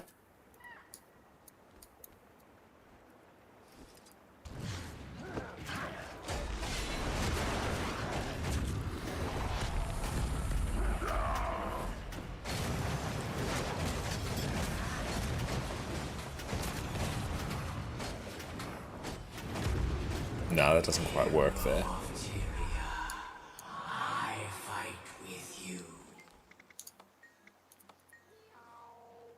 So that should be gain affinity. You go there. It's a weapon skill that costs energy. I mean, that, I feel like conductive armaments is just better than lingering determination, because you're going to get so much affinity compared to this. It's just going to give you 2, whereas that's just going to give you like constant.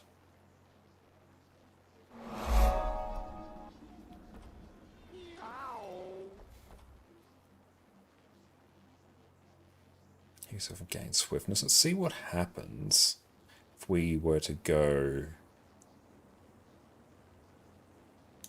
rapid. Do I care about swiftness? Like, honestly, not really. Thank you all for the follow.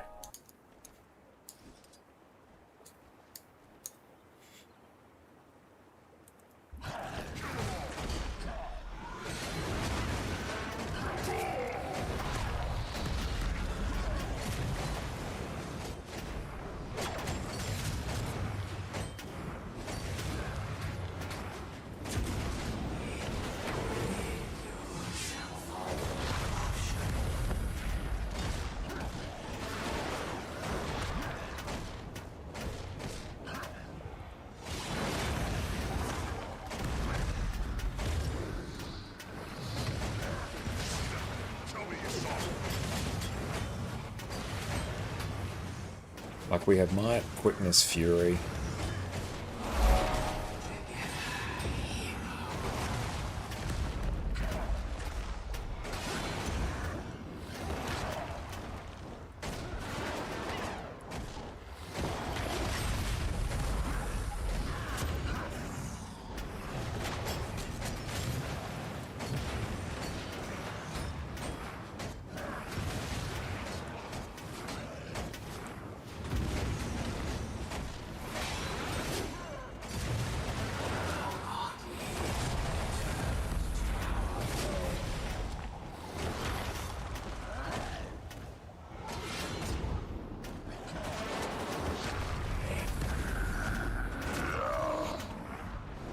Pushing 28 now.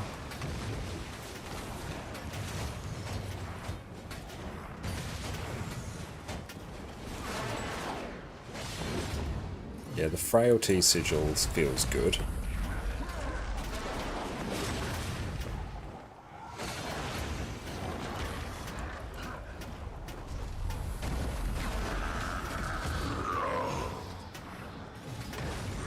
And we're capped on quickness just from the relic alone, which is amazing.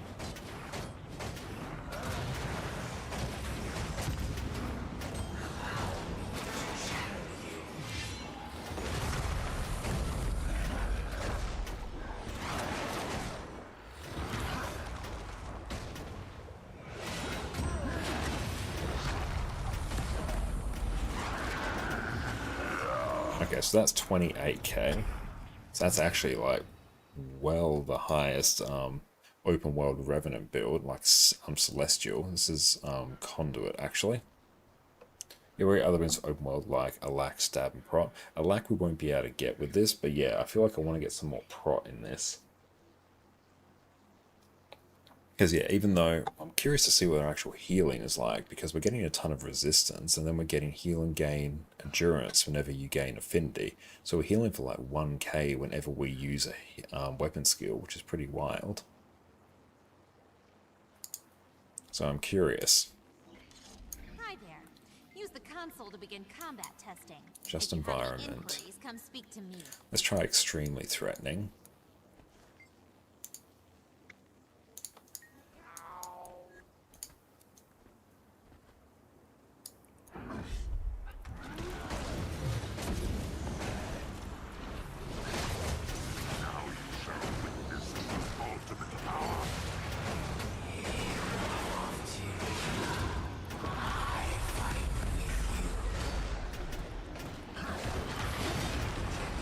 Yeah, so we don't have the survivability right there.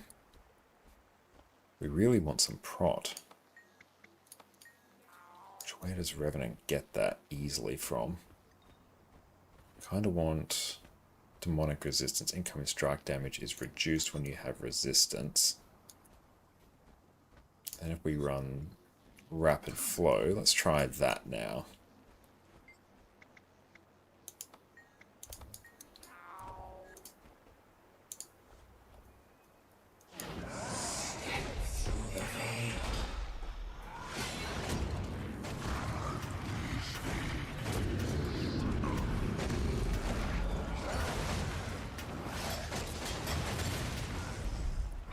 That's not quite it.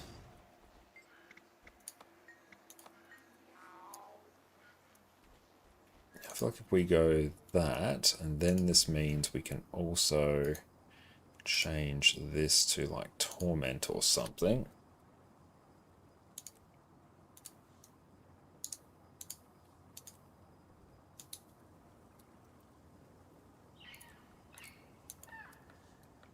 What's Heisen saying about it?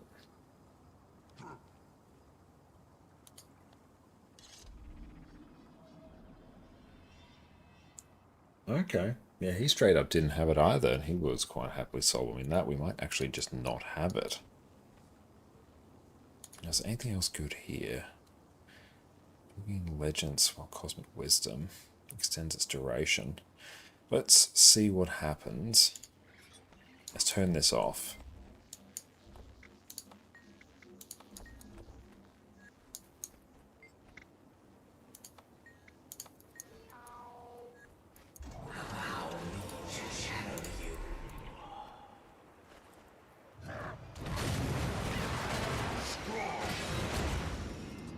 Wrong weapon.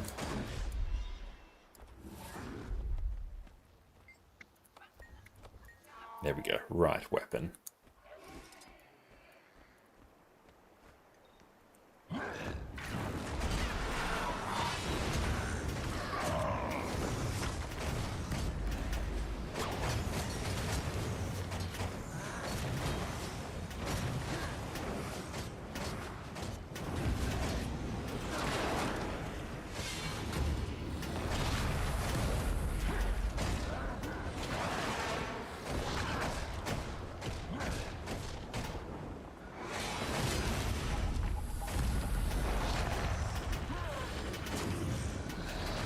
Five.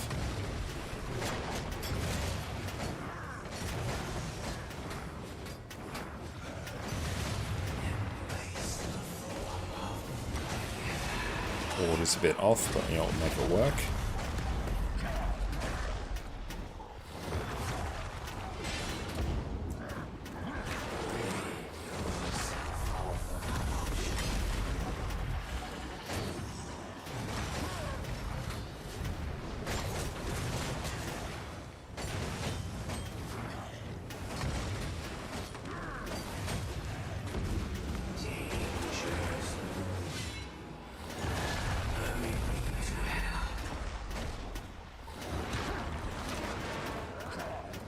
Well, we have like a ton of Condi cleanse actually on this anyway.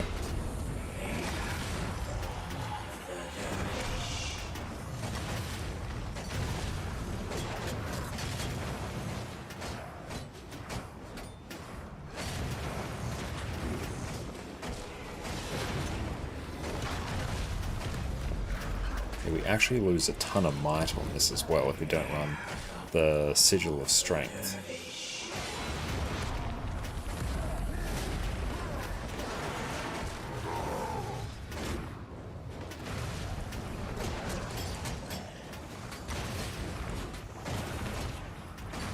Yeah, that's sort of sitting around like 27 or so, and that's just like lower for no reason.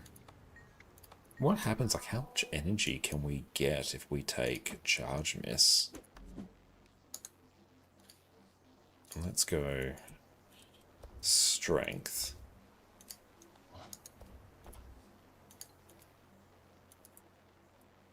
Strength. Okay.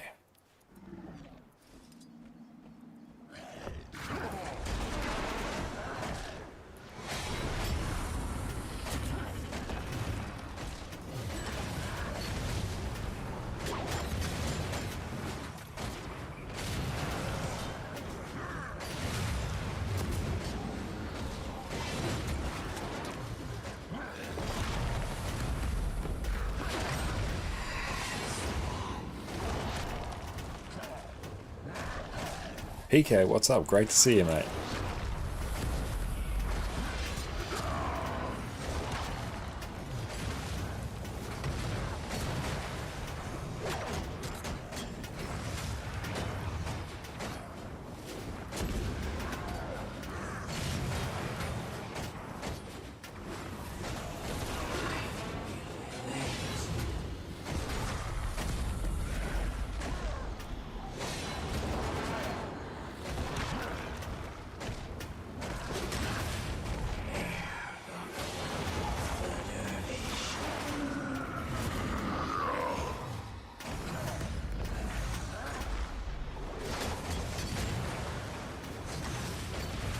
we're easily capped on might now.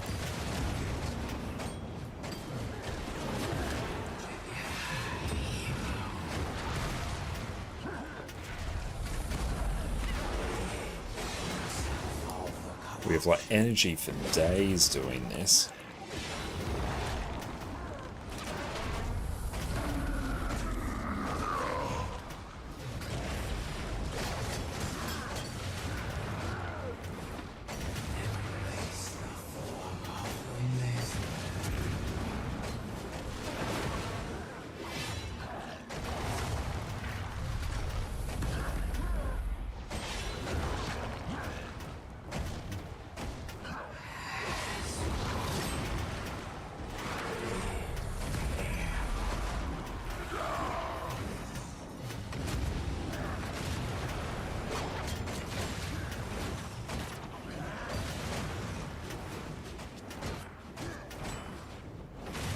Yes, 28.6 completely solo. So not perfect, but okay.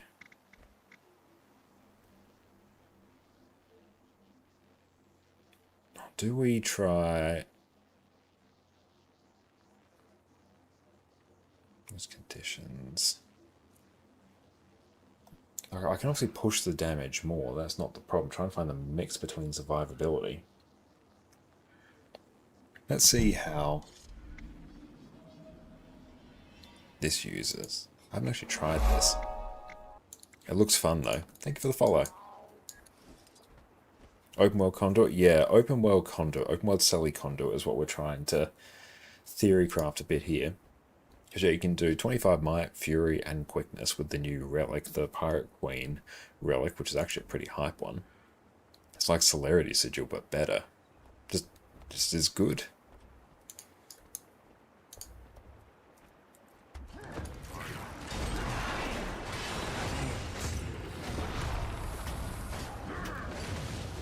Damn, that swap is insane. Oh, actually, this could be quite fun. Because yeah, we don't have the energy, we don't have the time to be able to swap. So what we'll actually do is we'll run Song of the Mist here.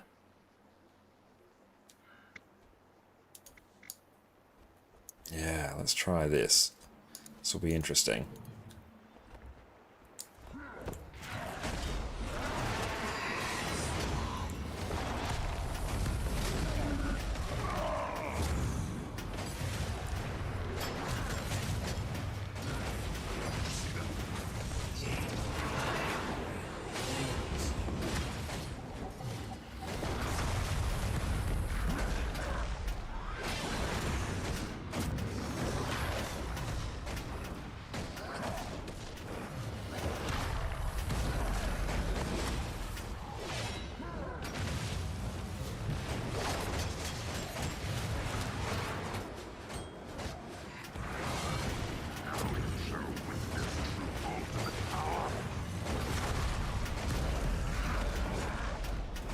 The Mistburn trait is just too good. Well, the reduced cooldown on weapon swapping is just wild, actually. Yeah, actually, I don't like it. I really don't.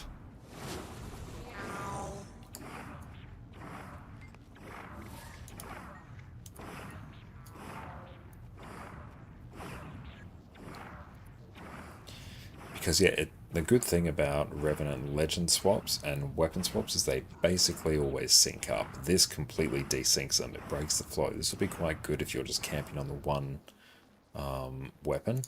But nah, was not a fan of that. And plus, Misfire is such a big source of damage.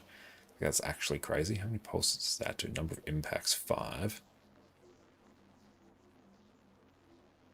That's reduced for each cooldown you attempt to pull.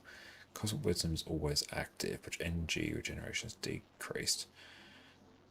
I know, let's just try it. Let's just try it and see, I guess. I'm curious to see. Like, it's going to be bad compared to the Mistfire one.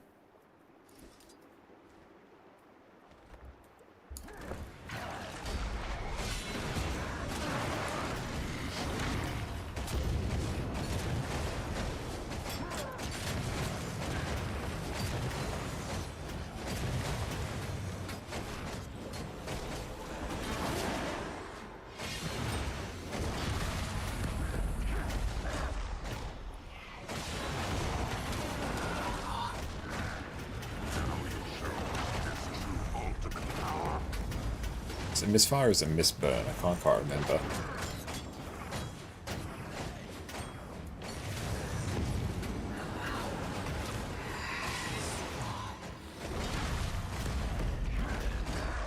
Misfire is the Grandmaster. Okay, cool.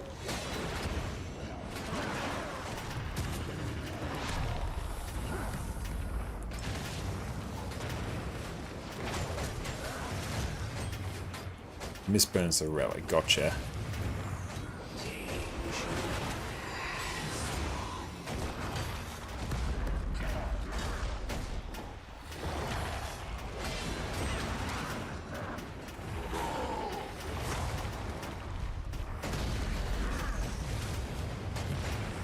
This is actually like somewhat close.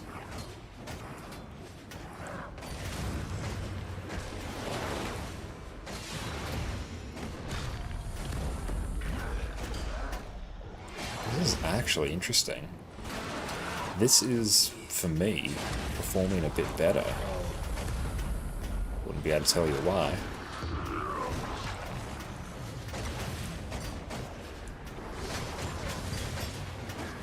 I think it's also the fact we just have like an insane amount of resistance uptime as well.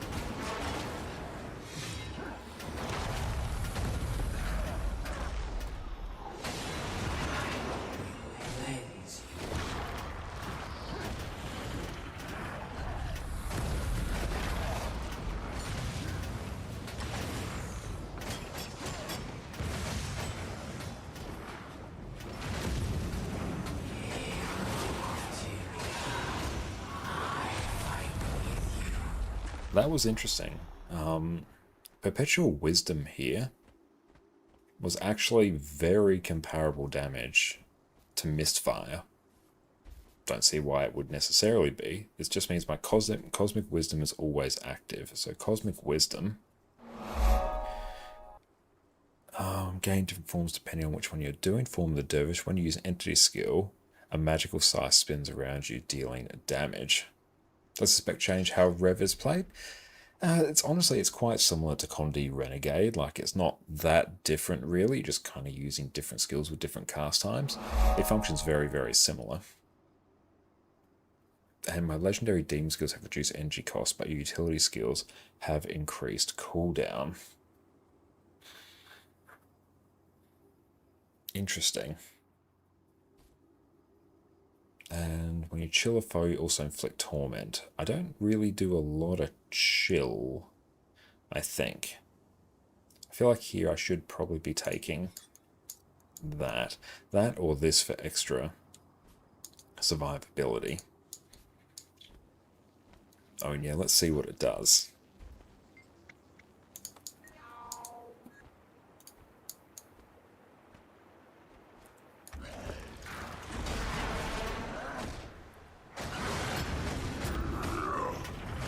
That opener there was like a bit scuffed.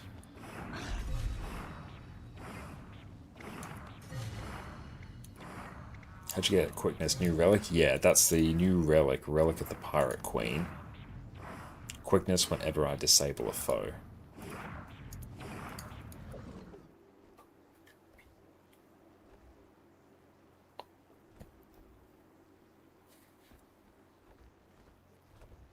Let's see if it actually does. Hang on. Okay. So that's 5 points of energy.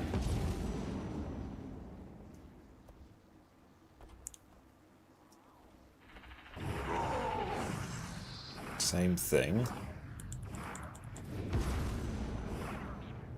If the relic has downtime, has a 1 second cooldown. Like, it's not long.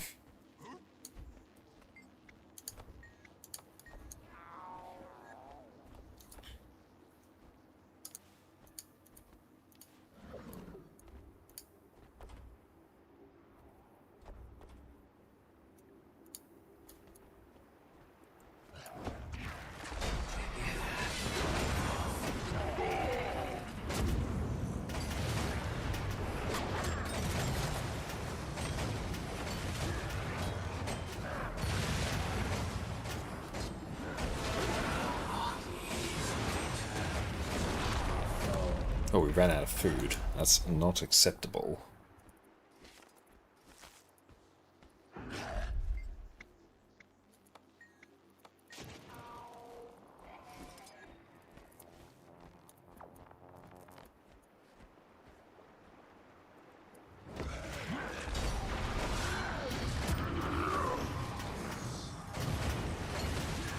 ramp might pretty quick as well.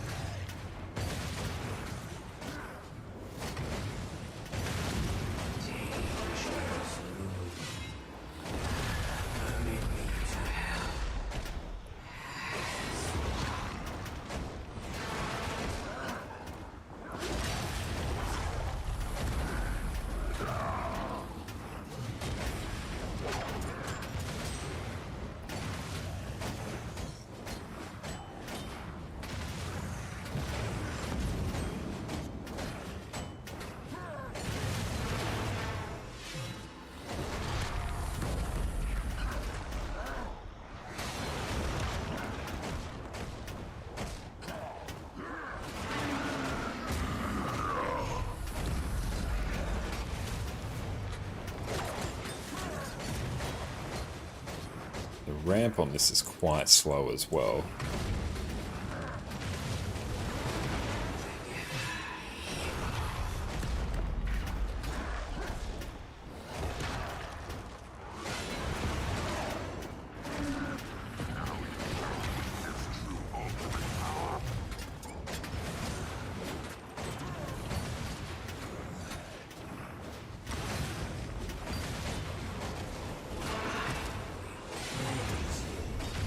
Al, what's up? So good to see you, mate. Hope you're having a wonderful, wonderful day.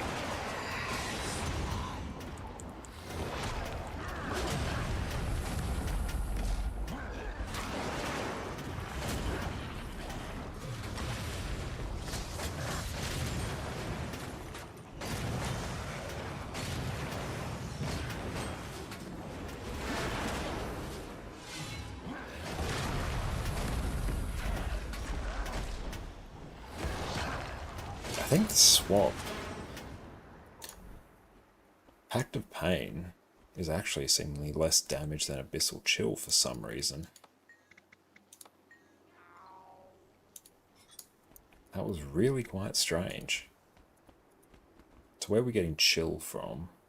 It was Chill from Frigid Blitz. We get Chill here. Chill there. Okay. So that's where it comes from. I knew it was coming from spears, couldn't tell like in what quantities. I'm surprised that was actually doing more damage though. That's interesting. Ekoro, thank you for the follow.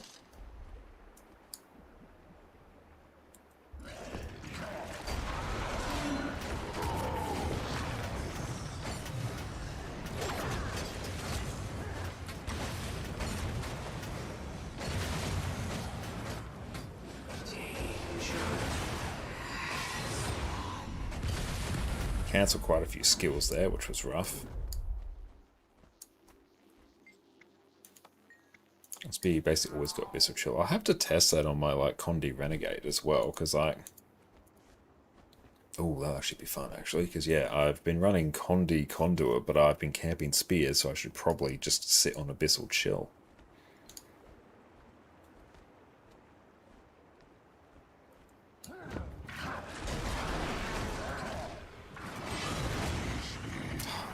Flub that.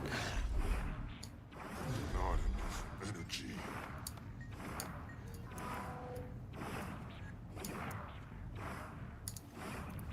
The opener becomes like really cursed because you don't have enough energy regeneration to do Hex Eater Vortex into... Oh, unless I actually swap it. Yeah, if we swap it, this might actually work a bit better. Let's try.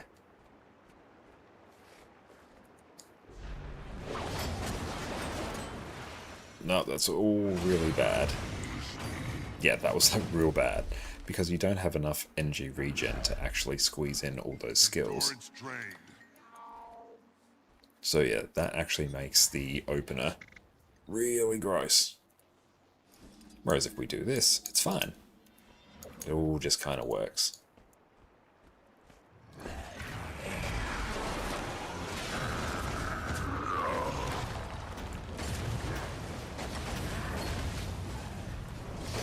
Didn't activate the skills. We're goofy goobers.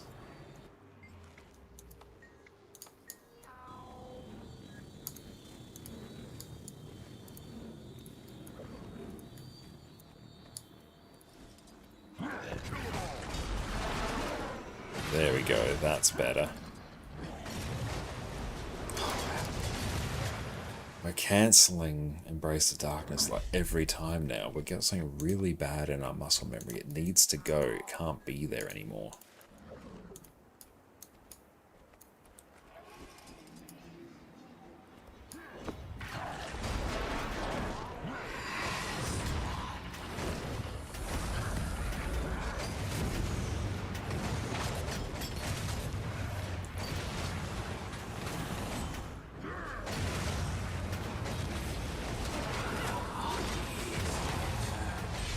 It's a really weird skill order we did there. It felt awful.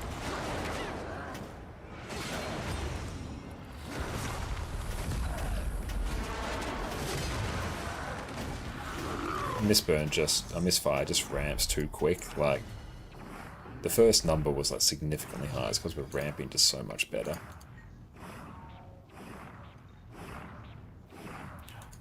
Do we go Song of the Mist again?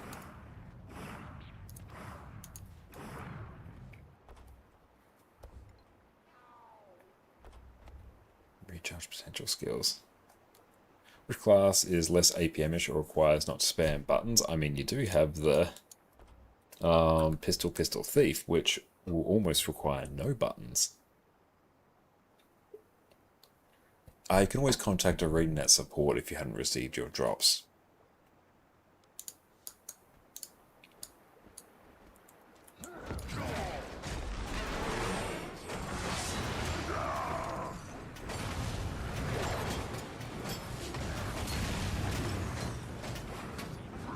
You know what? Actually, what I should do... Let's just take a beat and go to Conduit. Just regular, full Conduit.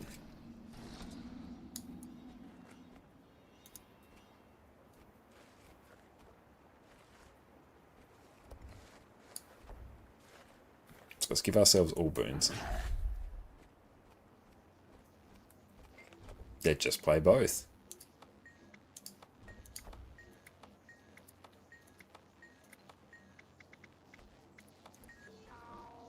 Hi there. Use the console to begin combat testing. If you have any inquiries, come speak to me. Strong.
Okay, so that's 43k there. What's a yellow bar above your legends? That's affinity. That's one of the conduit mechanics. Oh, I was on the wrong one. Hang on, there we go. Yes. Refreshing. Okay, so that was about 43.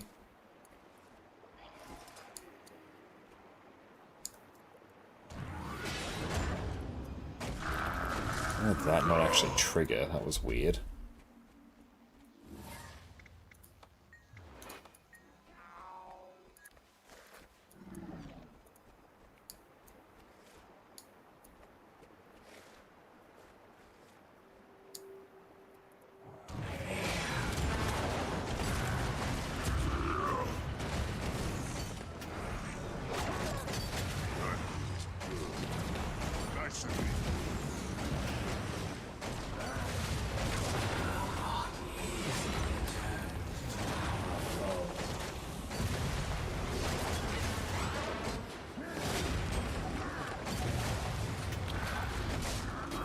feel like that ramps a bit quicker. Thoughts on New World news?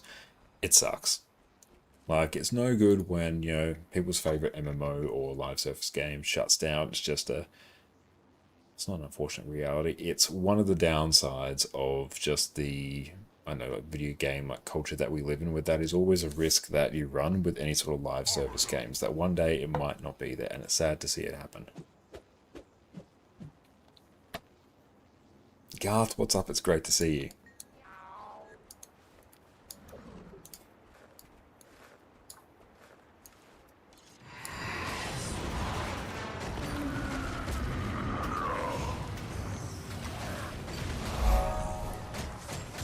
Shay, thank you for the follow.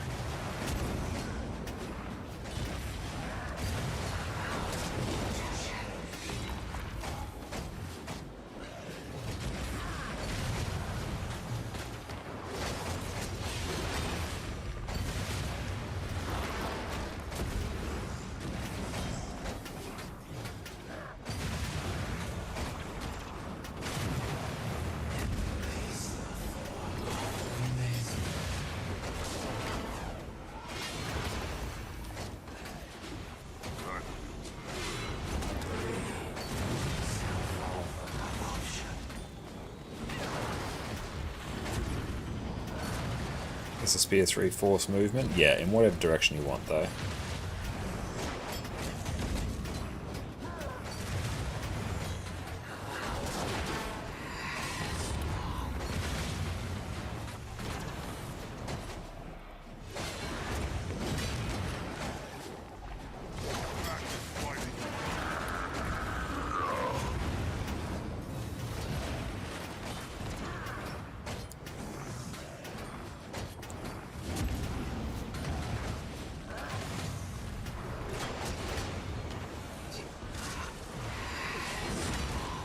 That was 45k.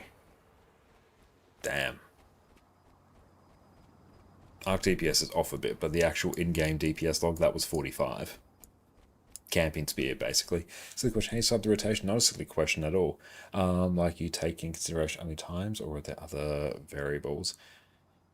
It depends on the build you're playing. The one I'm playing right now, basically, I have a few rules that I'm going by. I want to use Spear 5 and 2 off cooldown as much as possible. They're my big sort of money skills.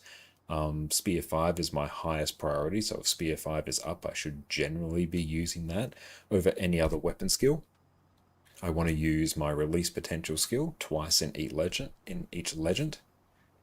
I can just test personal combat metrics in Nexus just for curiosity. Sure thing, I'll take a look at that in a moment. I want to use release potential twice. I want to use Cosmic Wisdom off cooldown.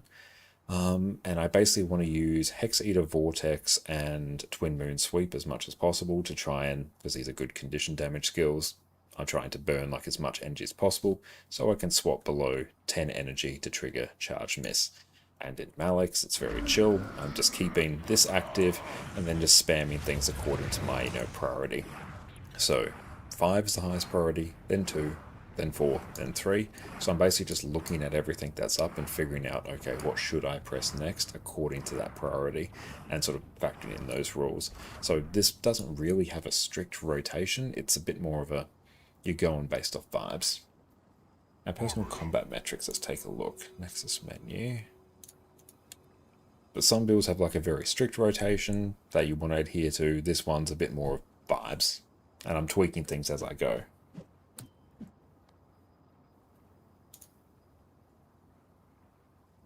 Okay.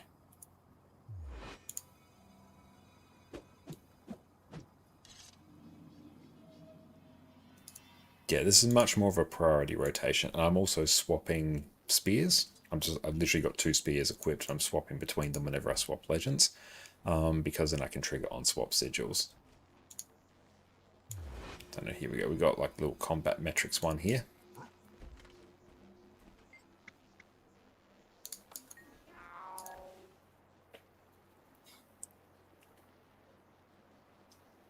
Yeah, like strictly speaking, depending on the weapons that you're running, particularly if you're running like spear or mace axe, there is an optimal rotation. Like, there is a correct order to do your skills in if you want to maximize damage. There just is. But with Revenant, especially when you're running Charge Mist, there's actually a bit more flexibility to it.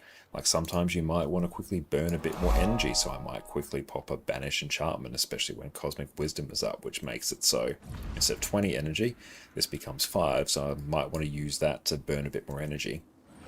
Or in Entity Sense, I might pop a Stun Break here, because instant casting is just 10 energy. Okay, so let's try. We hit 45 there. Let's see what we can do now.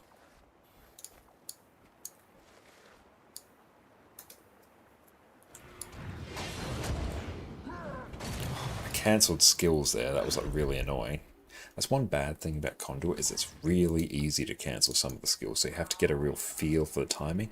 And also one thing that's actually minorly annoying, this will sound weird, it's actually really annoying that these are on like such short cooldowns, like a 5-second cooldown and a 3-second cooldown, so it's actually really hard to look at the skills cooldown after you've used it and figure out, have I cancelled it? Because usually every other utility skill, if you cancel it, it will go on like a 3-second cooldown. So you can look at it and go, oh, that's on a 3-second cooldown. I cancelled that, so I need to learn not to do that. Whereas here, their cooldown's just that. So you're like, did I cancel it? I actually don't know.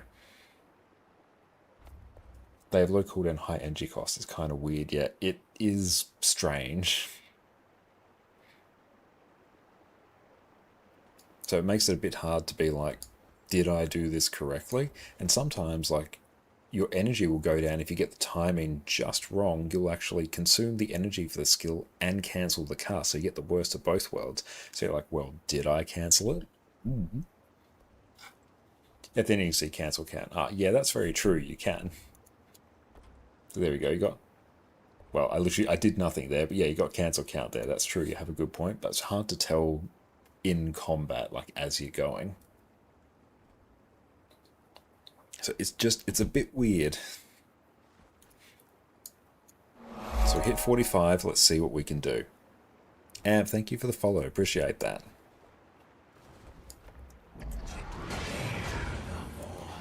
See, there we go, we cancelled that somehow. Like, how do we do that? Maybe let's change the order a bit. Let's go. There we go, that's better.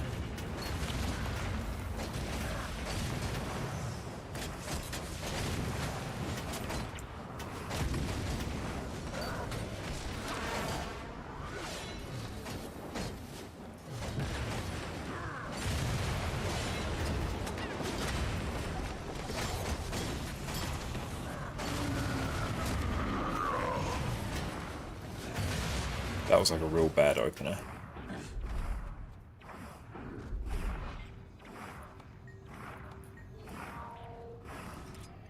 Yeah, so it's like a big difference already between like these numbers and these numbers.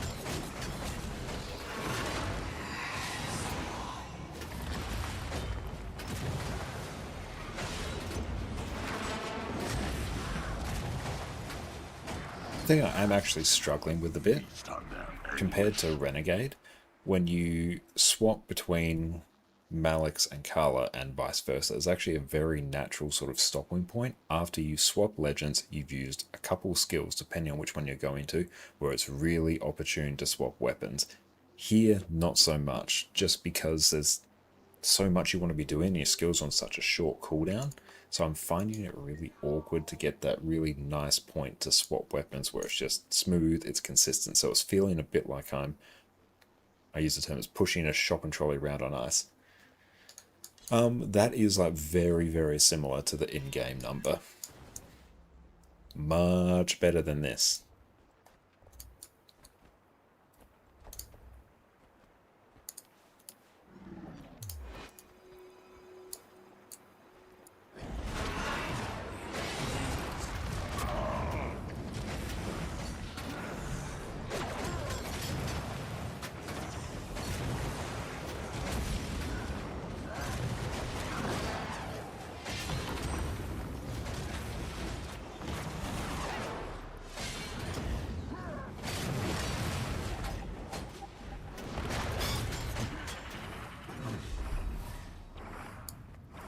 Yeah, legend swapping procs, weapon swap sigils and effects. Yeah, but if you swap weapons after you swap legend, you can first trigger the swap for the weapon set you have on, and then you can swap to the next set and trigger the set for that one, so you can actually double proc your weapon swap sigils.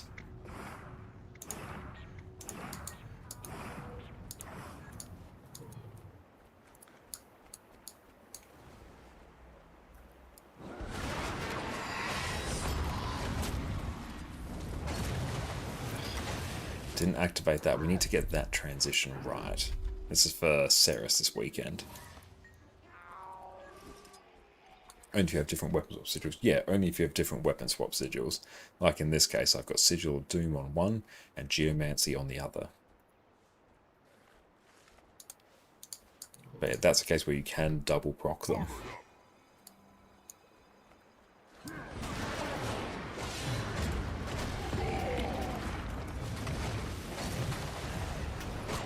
How's the combat on higher ping?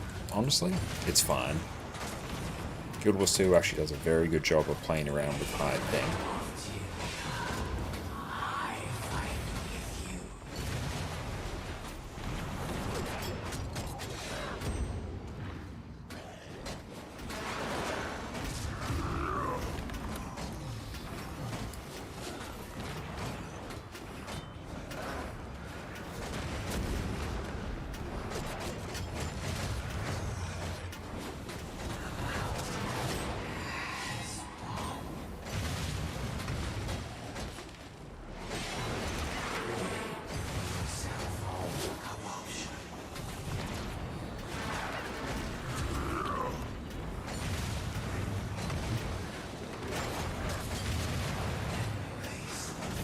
I think we're overthinking this now because we've gone from like 45 to 40.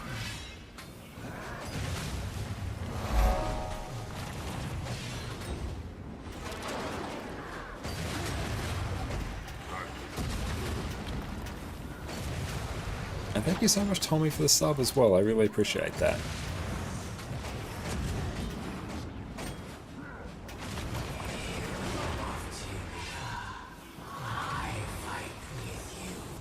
There's also another thing I'm doing. On Malix, ideally you want to actually use an auto attack between your other weapon skills, because it means you can get the really good proc from Malix, because every time your Malix Elite does its pulse, if you've used a skill that uses energy, you get an empowered proc. So what you do by staggering your attacks, so using an auto attack between them, is every single Malix proc should ideally be the empowered one, whereas there's no point in me doing that when I'm in Raza. So I'm actually just slowing things down and making it clunkier than it needs to be. That's like a minor issue that we need to deal with. Need to Guild Wars 2 and have a question about understanding builds and guides. What does top, mid, top mean when talking about specializations? A very good question. No, we're actually like dipping a bunch of frames here. That's a Twitch issue by the looks there. Okay, so we're going to have to just wait for that to resolve itself. But yeah, top, mid, top. So if you're looking at specializations here, this will be top, top, top. This will be mid, top, mid. This will be top, top, top. So that's sort of what they're meaning when you say, like, you know, invocation, mid, top, mid.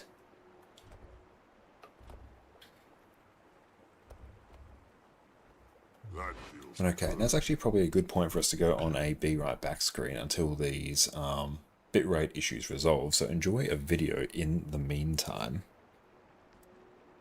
Secrets of the Obscure has been out for a week now, and it has never been a better time to be a Guild Wars 2 player. So today, we're going to chat about one of the biggest features they've released in this expansion, relics. Welcome back everyone. With the Secrets of the Obscure expansion release, runes have now been completely reworked. Now previously, runes would come in a set of 6, with the first 5 generally being basic stats, and the 6th bonus usually means something a bit more dramatic, and that would usually be the main reason you would actually take a relic. Whereas now, this 6th bonus has been removed from the rune and shifted over to a new relic slot instead. How you doing?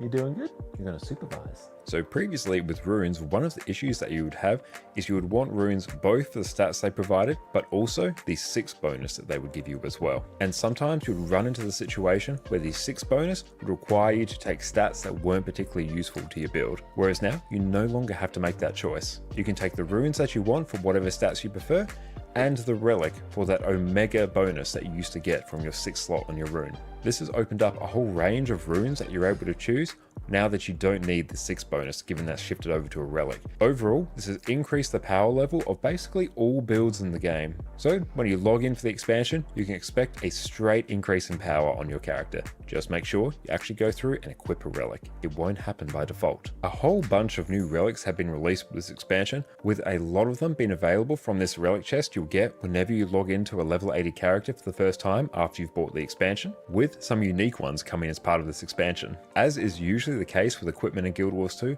some of these are just straight up better than the others. So today, we're going to go through which of these relics you as a player actually need to care about obtaining, and the ones that are generally going to be the best in slot for you to play. We'll break these down for power, condition damage, and healing builds. We'll touch on some of them that are great in World vs. World, and we'll have some honorable mentions for some that I find particularly useful or just have fun playing with. First up, for our power damage relics. Generally, there isn't that much variety for power damage relics, with the 2 best ones being available outside of the expansion. First up, we have the Thief Relic. The effect of this is that whenever you strike an enemy with a weapon skill that has a recharge or a resource cost, so this would be if it has a cooldown or if it costs initiative, you'll gain a 1% strike damage buff for 6 seconds up to a maximum of 8 stacks. So this will keep adding from 1% up to 5%, and once this ramps up for long fights, you should basically have a 5% damage buff from there. This is the most consistent relic that you'll find for power builds, and if you don't know which one to pick, this one is going to be a very good choice. Next up, we'll have Relic of Fireworks. Its effect is that whenever you deal strike damage with a weapon skill with a recharge time of 20 seconds or more, you'll gain a 10% strike damage for 6 seconds, with this duration refreshing whenever you apply it again. This is going to result on much higher burst damage than the Thief Relic, at the cost of you needing to actually have weapon skills with a high enough cooldown to trigger it. Compare this to something like Revenant, which doesn't typically have a lot of high cooldown weapon skills. It can't really make use of this relic, so instead it uses the Thief Relic. So when you're deciding between Fireworks and Thief, you really just need to ask yourself, does my class have some high cooldown skills that I'm going to be using very often? If yes, you probably want to choose the Fireworks relic.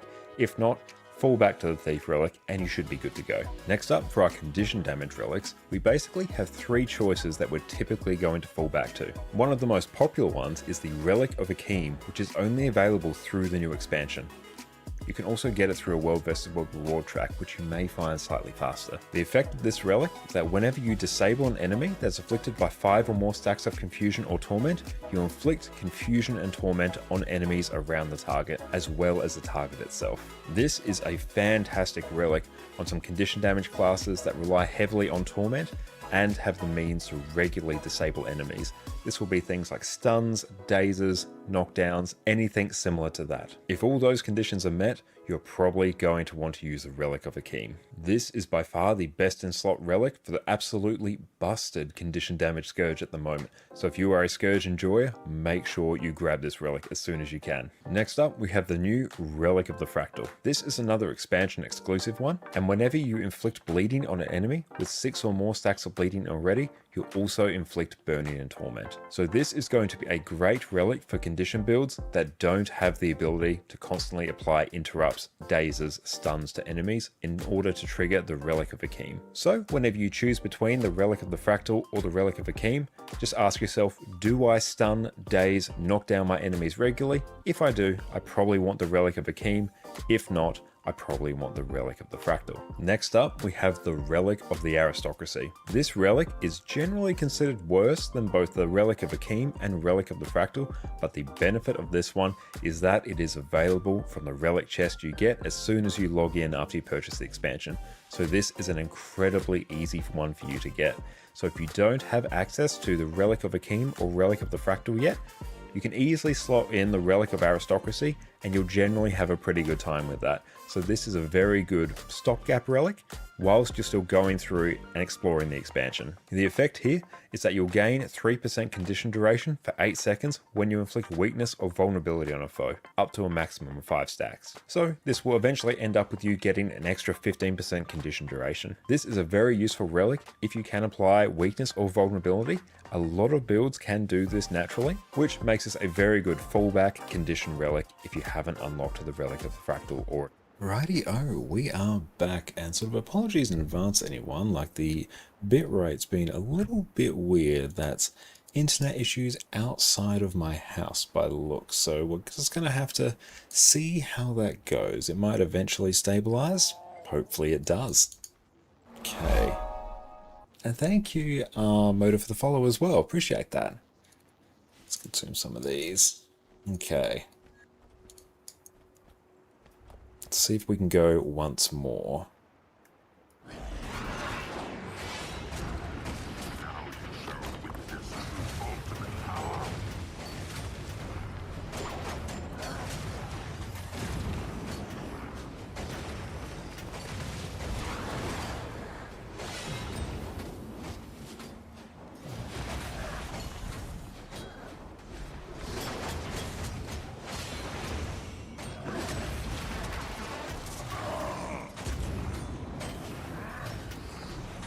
Yeah, the spiders are working overtime trying to get some new nets up and running.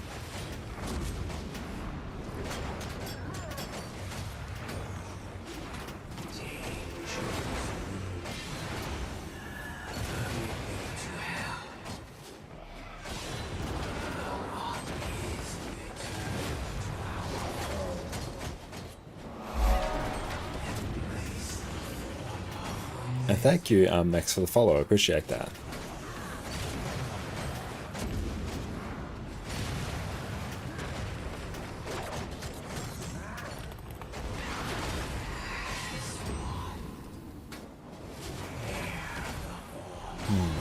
That's ending up quite a bit lower for some reason.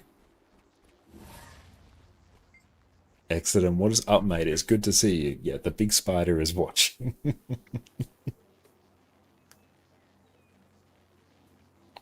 But how are you going? That's right. At least the dynamic bitrate in OBS is actually keeping the stream up and running until that resolves. I feel like we're missing something. Something is amiss.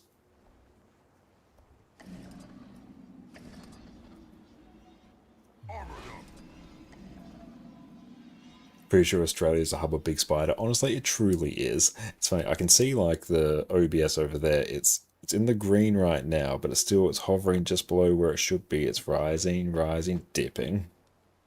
So we're just gonna have to wait for that to eventually resolve.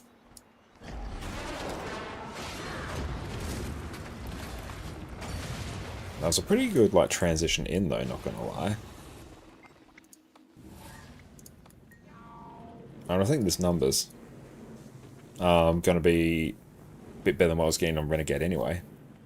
It's a giant landmass on top of giant spider's nest. Yeah, you know the myth where the world is just existing in the back of a turtle? It's Australia's just existing in the back of a giant spider. That is our existence.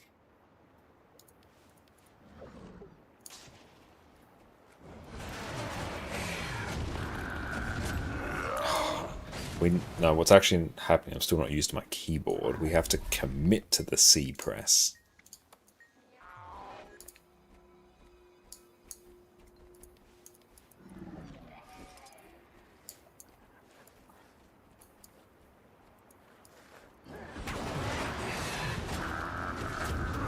We didn't commit to it. That's why I never visit Australia. Like, honestly, the spiders, like, in reality, aren't that bad. I only had to kill one of them today on break. And it was only a moderately sized one.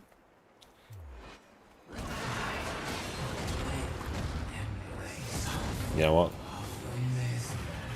We're activating release potential too quick. That's what we're doing. Should we be activating release potential before Malix or after? I mean, doing Hex Eater Vortex into Twin Moon feels much better. Because those skills queue correctly.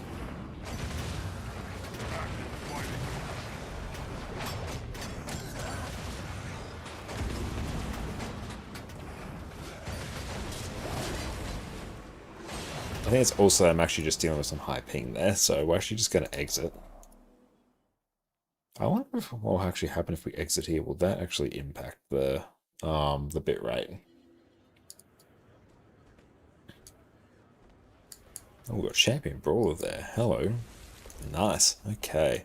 Let's move on. Let's actually swap over to the Celestial build. And then let's go Conduit. That was just a good time.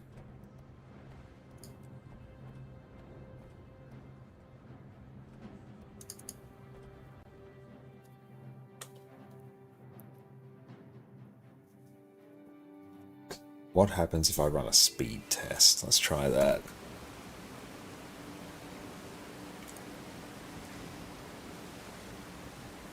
I might do something to the upload. Nope, upload's fine. I mean, it's about half of what it should be, but it's still got ample capacity. That's interesting. Nah, wow.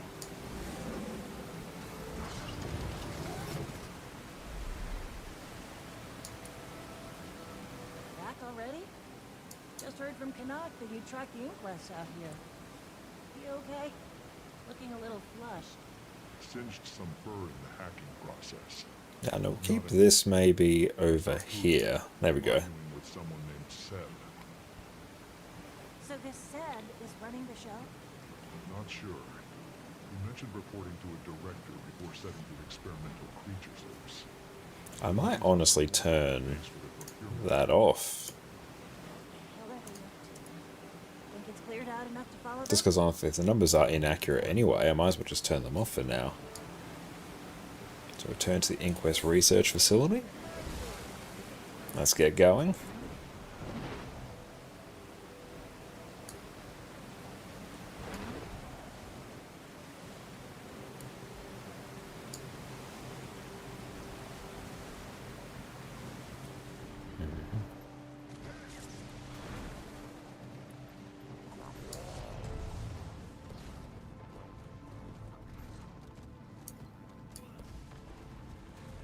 So we've got to interact with it. Looks like they went this way.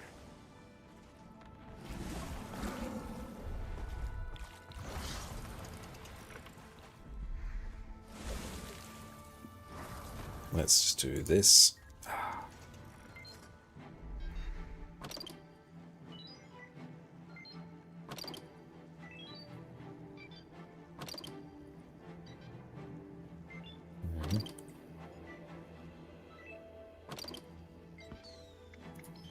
Could also be that because like 7 PM here in Australia is about the time where people probably start blasting their internet after they get home from work. So it could, I don't know, be some congestion on the network that's trying to contend with.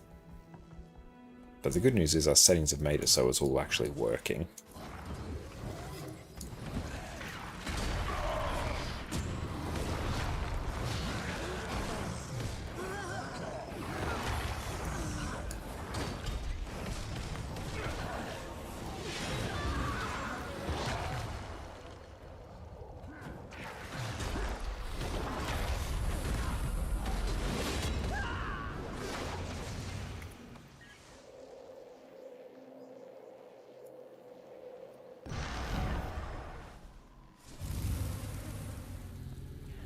So we've got to find more footprints.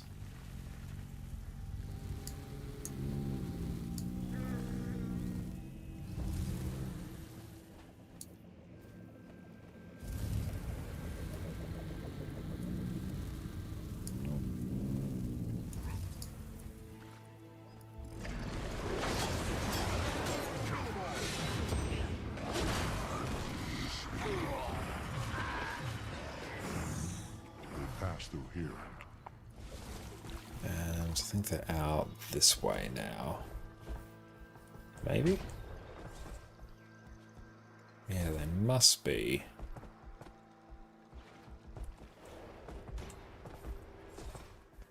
ConnorConCarne? Maybe we're going in the wrong spot again. Kind of looks like it. Yeah, I think we've well overshot it.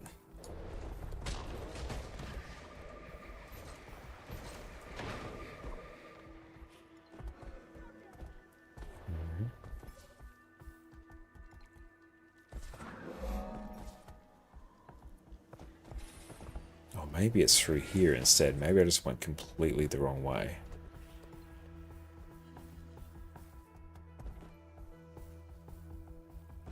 No, I went the right way.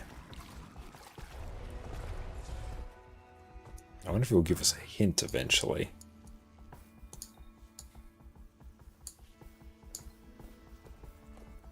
When Guardian very first class due to its versatility and support, whereas some of that mechanics don't feel as good to play in mid to late game. What's your opinion on that? That's an entirely subjective thing. I think, yeah, depending on the Guardian build you play, like, you may absolutely love it. Some people may not enjoy it as much. It really just depends. Like, there are some classes that I enjoy that other people don't necessarily. Like, a lot of people haven't been particularly happy with Conduit, but overall I'm actually quite liking it. But yeah, if you enjoy it, that's all that matters. I wouldn't say it gets less enjoyable at all. Broadly, as you get to mid to late game, it gets more enjoyable because you have more mechanics. Looks like they went this way.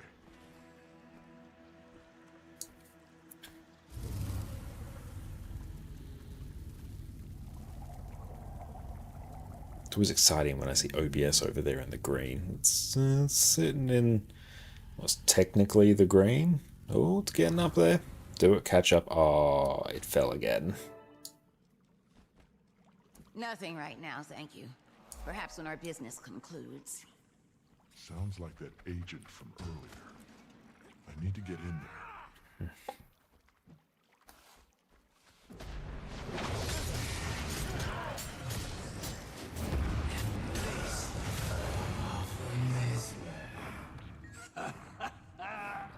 Nope, that's not it. Nice try, Scrub. So we have to go defeat more freeboaters.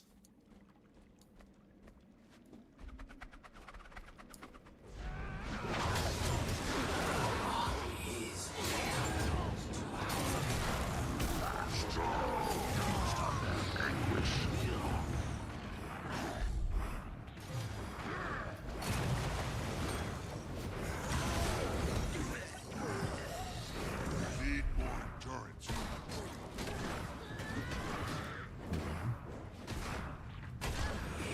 You had the right password down? I'm thirsty, mate. There we go. Now I'll just borrow your outfit.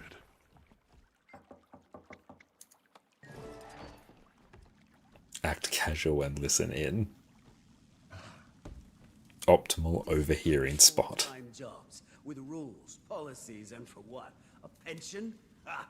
I hope you've got something better. You just hit like 18 so far, they feel fun. That's great. If it feels fun now, it's going to feel fun later. Gave us golems already. But Guild Wars 2 is a game that really encourages you to play multiple classes, so if you ever want to switch, do it.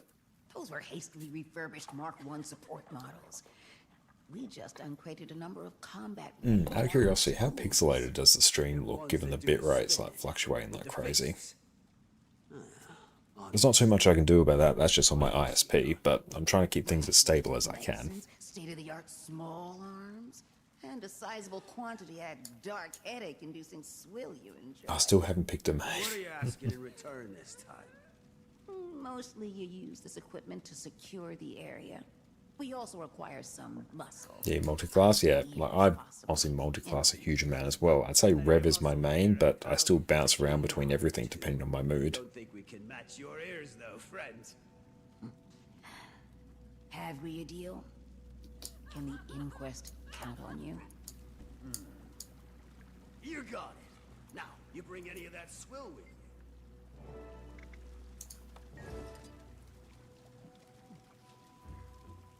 Was it saying like 720-ish, maybe made worse? Okay, well at least it's doing that.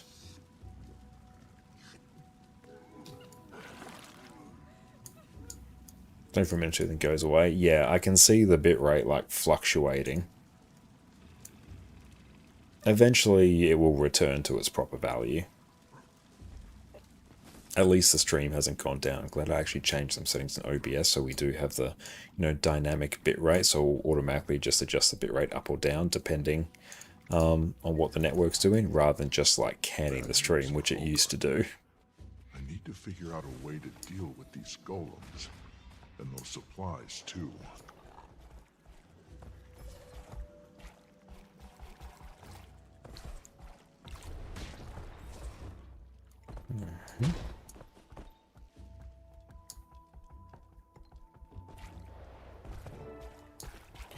Search the area for instructions on how to disable the golems. Golem admin notes. Have to find the rest of these codes. Don't want Get some time while I'm work. using those Nice. golems against the Hull Gardeners. Some golem pages.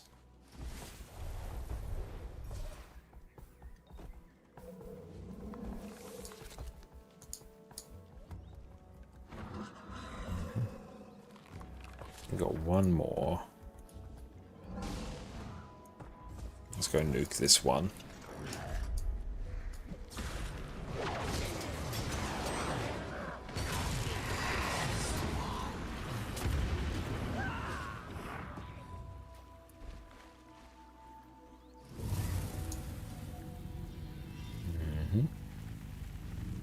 Now, where to here? We've got one more page to find.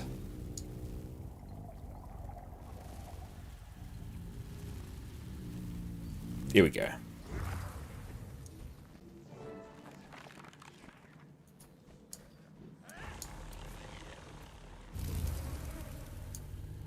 So we gotta go disable all the golems now. Interesting to see if there's one of those like do events in the map stage in the story. Those ones are always quite annoying.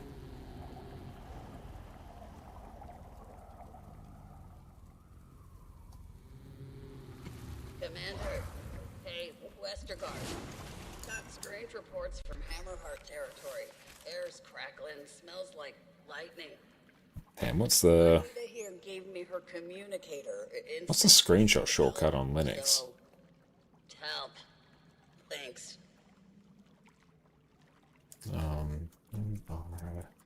Screenshot shortcut.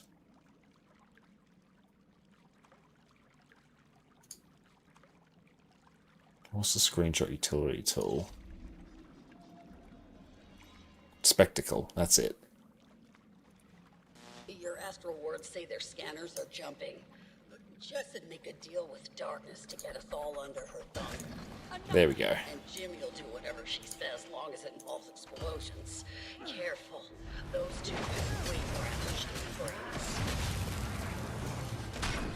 Okay, so we got Jimmy here.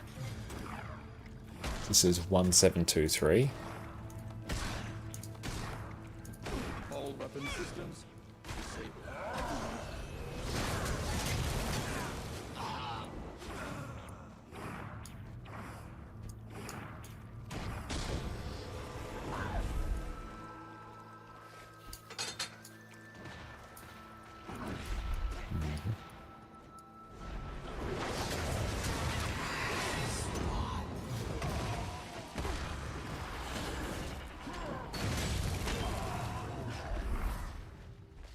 What's this one want?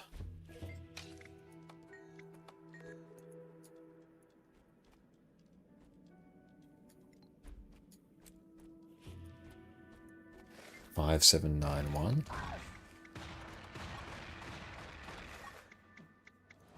Targeting system decommissioned.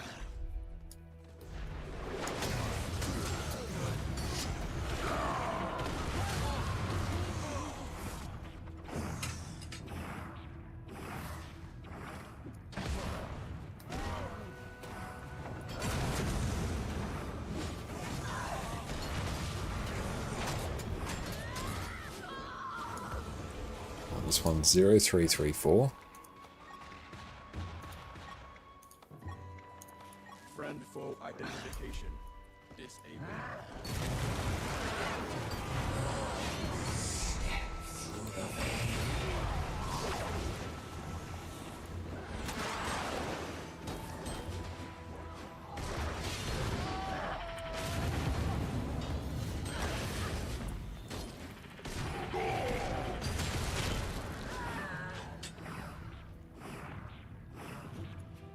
Dodge out of that.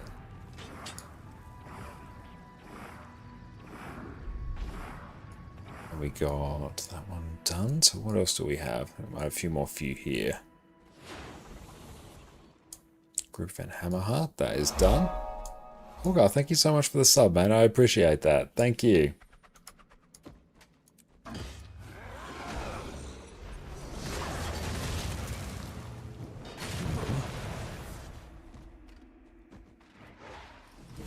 Let's just go nuke all these. Yeah, I love this new relic. Just quickness on disable. It's so good.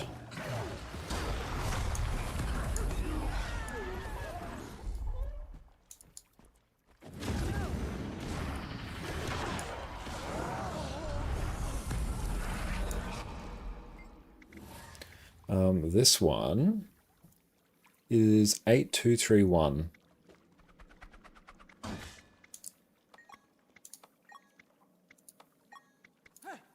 Nice. Oh, I'm glad I can inspire you to play Guild Wars 2 again. You 100% should. Thank you so much. I really appreciate that.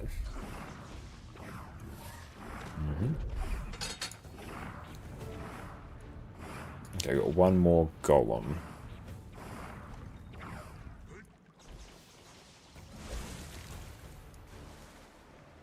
Let's see. Is it Salty Dog? I think that might be it. Yeah, this is it. Oh, up we get. 1312. Everything okay, Commander? Been in there a while. Got sidetracked. The Inquest have struck an arms deal with the freebooters. I sabotaged what I could. Alright, interesting. Get him a color. What's in all this for the Inquest? Not entirely clear yet. Kuda and Seb must have continued north. I'll keep at it. Good luck. Holler if you need backup. Okay, beautiful. We've done that step. We might even finish off this mastery. Yes.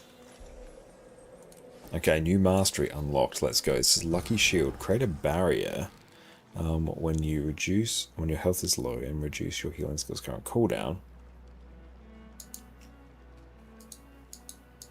Yes. We will do that.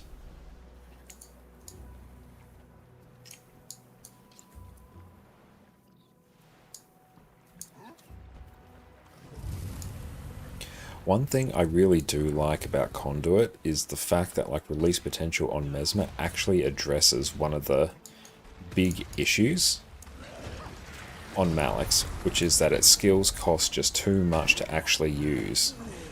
Like all the skills on Malix are just too expensive for you to use in a regular build. This actually makes it so you feasibly can, and that's cool. That actually makes Malix feel much more dynamic to play. I think that's actually a good change.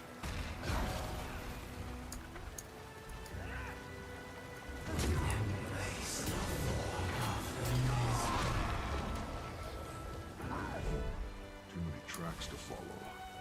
Maybe my skimmer can help.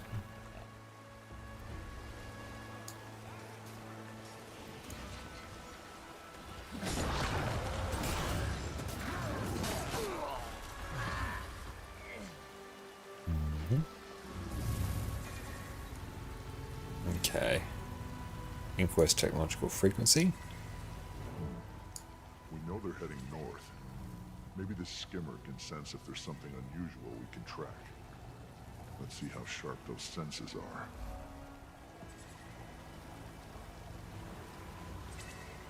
It's good that you're actually using the skimmer's like new ability as well. Signal's dropping. Looks like that's about half of them.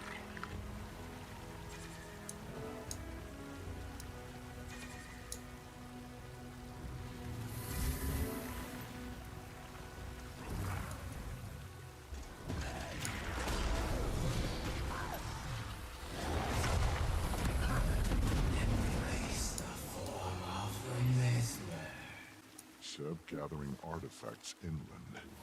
Kuda receiving secret messages. Interesting. Let's see what else we can find.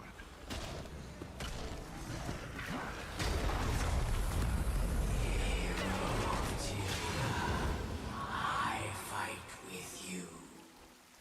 The Rava lines are very cool. Okay, so where are we going now? Use the skimmer's location to follow the trail.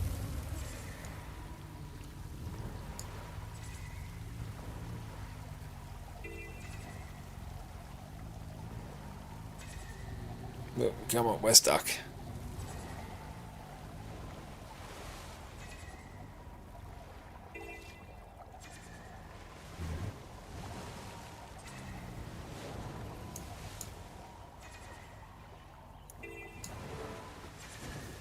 Use the barrel roll skill to try and find the thing. Where is it? Oh, right here.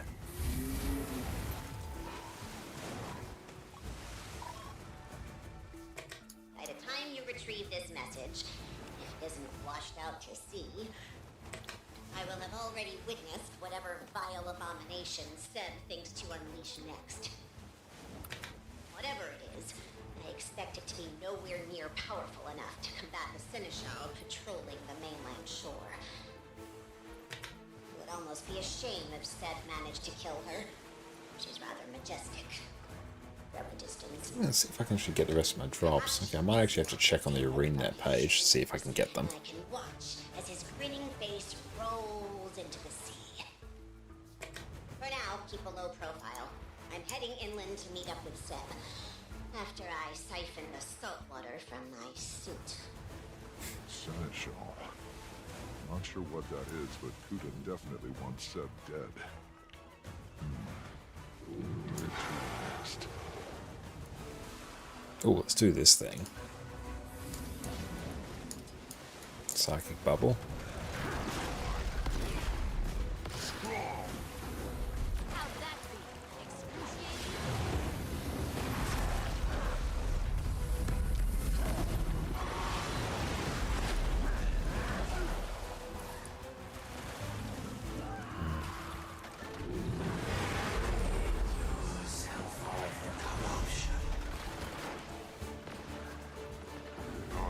Mind control summon point.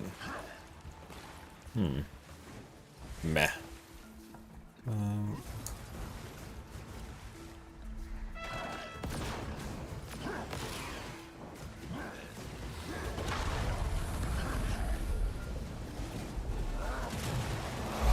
Mixie, thank you for the follow.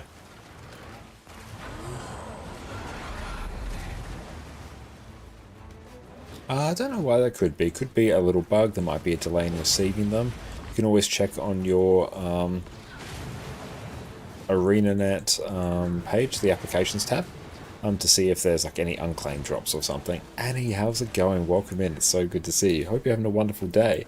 Everyone, make sure to go check out Fireball Annie over on Twitch. An absolute legend. Make sure you do so. How are you going?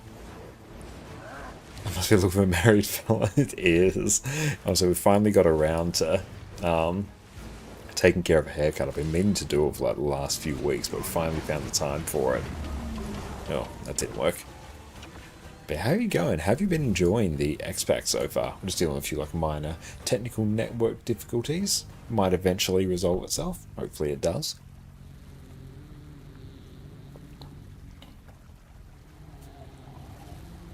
Okay, there we go. So we'll follow these out here. One downside of having the speedy skimmer. So it's very, very difficult to maneuver it. Then now the X-Pack only unlock the homestead. Oh, nice. What do you have to do to unlock the homestead? I legit have not even looked at it. Some say, ha! Science says otherwise. Essential for tools. I see some nodes are bugged. That's unfortunate.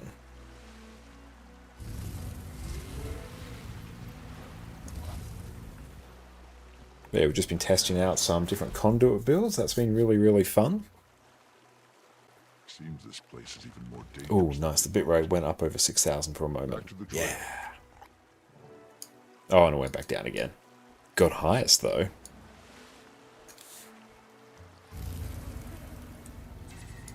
There's definitely a lot of echolocation skills we're using here.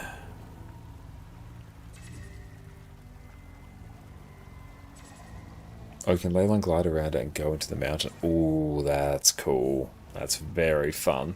I need to actually invest some time and gold into my homestead. I might be saying maybe look at, I don't know, after doing like the permanent banking contract or something. That could be super fun.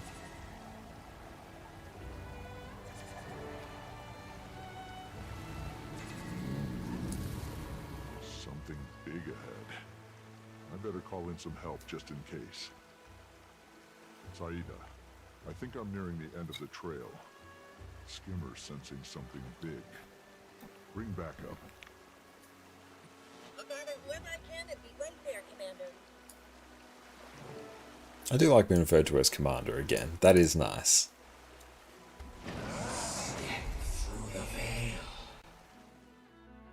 Truce unearthed, guarded glades. That's a cool loading screen. I like it. Finally. Came as quickly as we could. Canucks occupied. Rowdy freebooters. Castora. Invited him to check out the pub. Then invited him to check out Hullgarden. Wasn't too bothered when he declined. He seemed a little under the weather when we arrived. I assumed he was back on the Leviathan, but no luck there. Get the feeling he doesn't want to be here. Sure did insist on coming, though. No time to worry about it. Seb and Kuda rendezvoused here, testing some experiment nearby. Let's see what they're up to.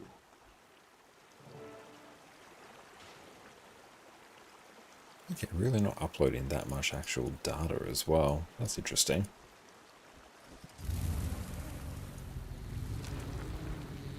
Okay, just go defeat many things. King Gazuma, thank you for the follow.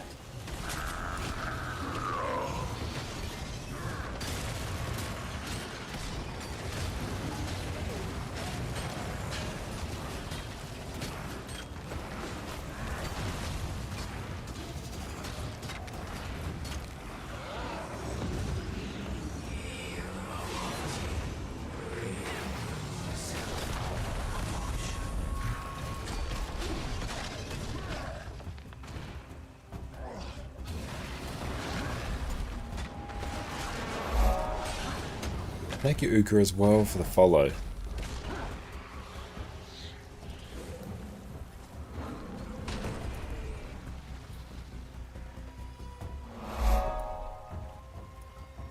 Thank you again for the follow.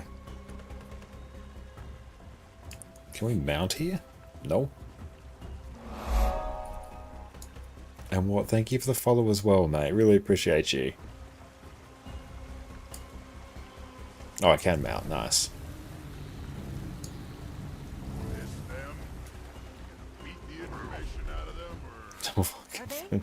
Appreciate it.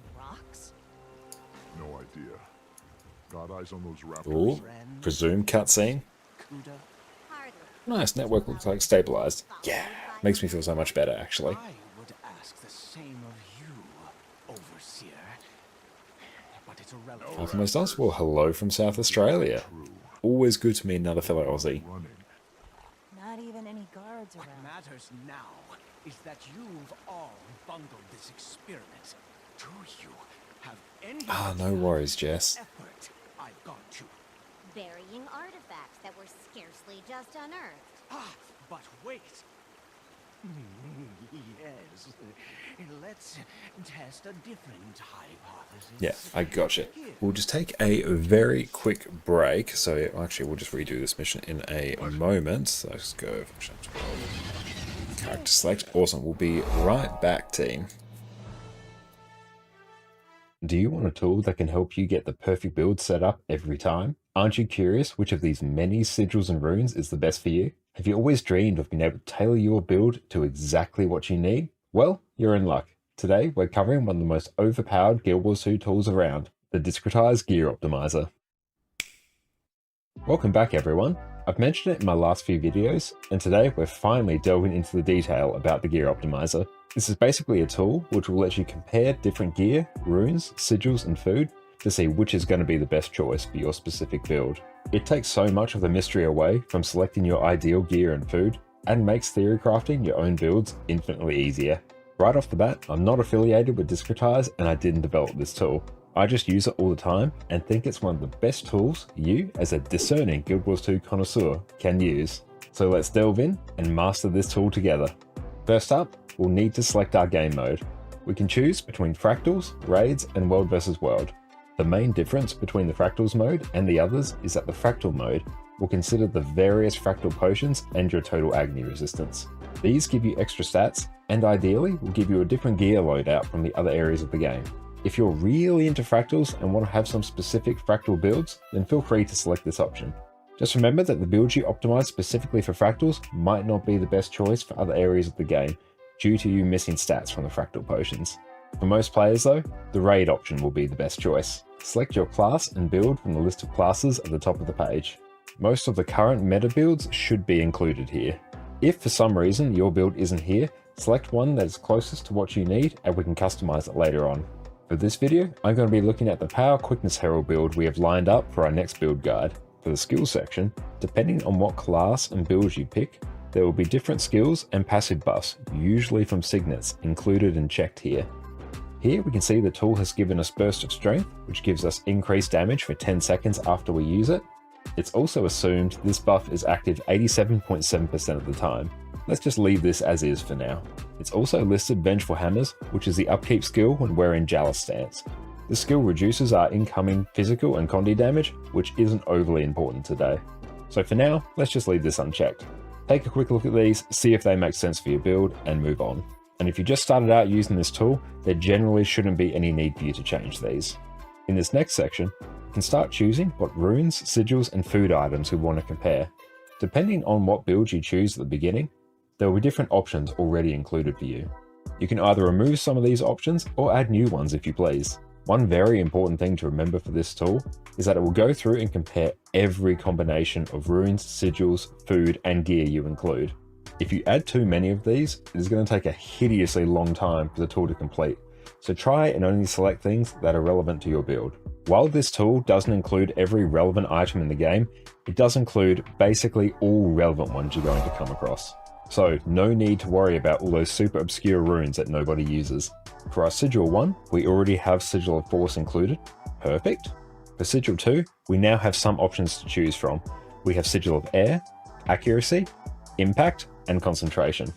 The tool will go through and compare each of these sigils to find out which is the best in our case. For runes, let's just leave it at Scholar.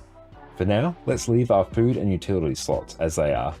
If you like, you can remove the Ascended food options and replace them with their regular version. In this case, Sweet and Spicy Butternut Squash. This will result in your build having slightly lower damage due to the lack of lifesteal on crit. The buffs and boons section should automatically be filled with the realistic boons and buffs that you need. Note that this section does include the specific Jade Bot tier as well, so remember to check if your build benefits from having extra vitality. In the infusion section, we can specify what type of infusions we want to include in our build if we really want to min-max. There are also some options on the left hand side for some common pairings. For now, we'll just leave this blank and we'll come back to it later. In the stat options section, we can choose what kind of gear stats we want to compare. These should be pre-populated depending on your starting build choice. In this case, we have Berserker, Assassin, and Diviner, which seems reasonable. If we wanted, we could also go through and include Dragon's gear if we wanted to compare it. Just remember, adding in too many stat types here will really slow down the tool, so don't be a goofy goober here. We'll come back to the section after to play with some of the rarity controls, which can be surprisingly useful. The force slot section is very useful, especially if you don't have access to legendary gear yet. Here I could specify what gear I already have and don't want to change. For example, I could tell the tool that I want to keep all my existing Berserker's trinkets and just let it change the remaining slots. Once again, we shall return. In the priority section, we have a whole bunch of constraints to tell the tool to work with. We can tell it to optimize for damage, survivability, or healing. In this, and most cases, we'll just optimize for damage. We can tell it what type of weapon we are using, either dual wielding or two-handed. In this case, I'm just going to leave it at dual wielding. We can also tell it to give us a minimum level of health, maximum level of toughness, and a whole bunch of other stuff. Here though, we can already see that it's specified a minimum level of quickness, this being 30%. In my case, I want to hit a slightly higher boon duration of 40% just to give me a bit of extra buffer for my quickness. And with that, we're ready to calculate. Go ahead and press the button and watch your results come in. The tool has gone through and checked every combination of gear we threw at it and has spat out what the highest damage version is going to be. There's a handy little star button next to each one of our results for us to save later. Let's just go through and save our number one option for later. Scrolling down, we can see the specific gear and the final stats for our character in a much more user-friendly way. There's also a share button where you can specify what kind of weapons and skills you are using. It will then spit out this lovely summary page, which you can send to your friends, family, and co-workers. Now that's more or less the basics of the tool covered. You're now ready to go forth and make countless versions of your very own builds. For now though, let's have a little bit more of a play. By default, this tool will use Ascender gear in every slot. But what if we don't have Ascender gear, like me on my alt account? Let's go back to the stat options area, click on the show rarity controls option, and click this little box, so that every slot will use exotic gear instead of Ascended. You can also specify this for individual slots if you wanted. Let's recalculate. We'll quickly save our number one result. Here we can see that we have a build. And we're back. Welcome back, everyone. And yeah, the link to the website, I will grab that right now for everyone. Let's see. Okay, let's go head in here. Perfect. Yeah, thank you so much for shouting out Annie there, Jess. Yeah, sorry everyone for the longer break there. Jess just isn't feeling well at the moment, so we just went and yeah, got her some stuff. Yeah, hopefully Jess feels better really soon.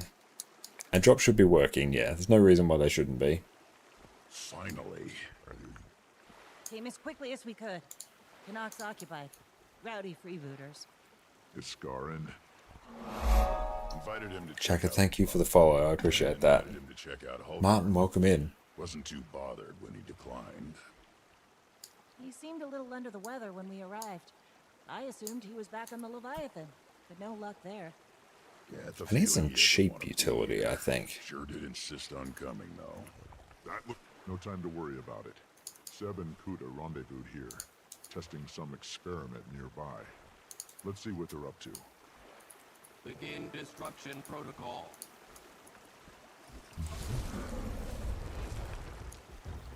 What is it with these things?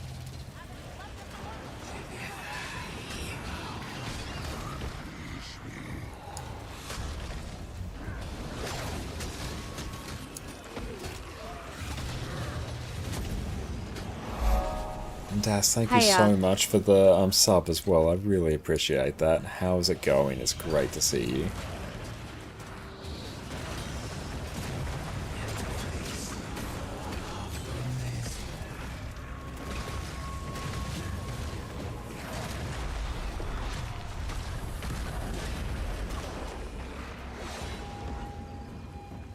Good. Looks like hopefully the stream stabilized now.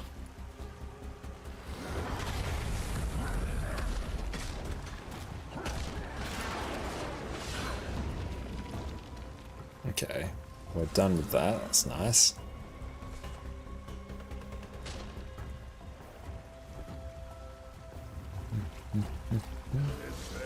Yeah, I'm really enjoying Conduit. I like what it does for Malix. Are they burying rocks?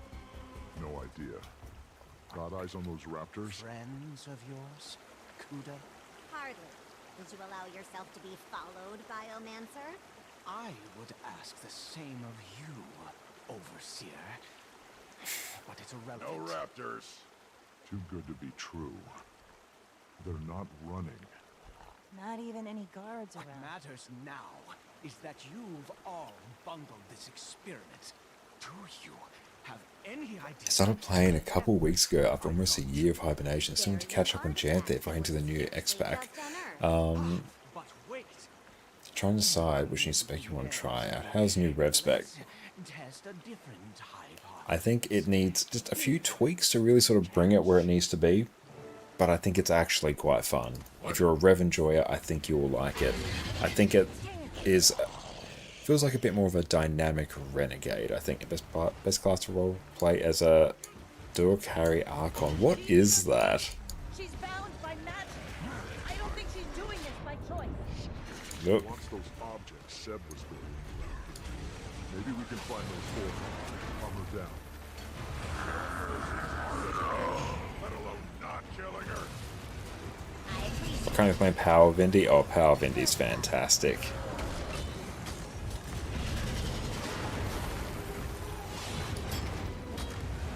'em up. Find those artifacts.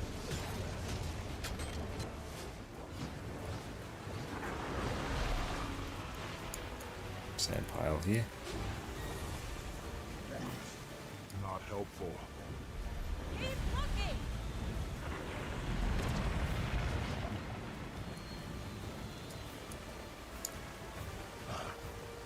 An artifact. Throw it to her!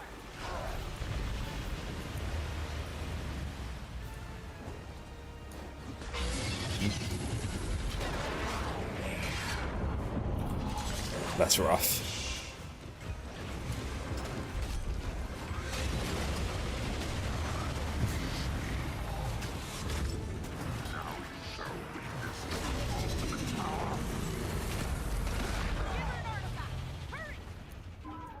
That burning really hurt.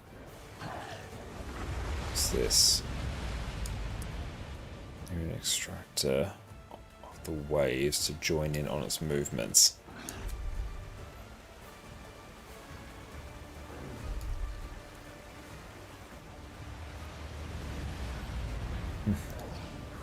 Nothing useful here. Try another spot.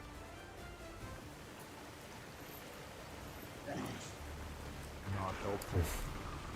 Keep looking!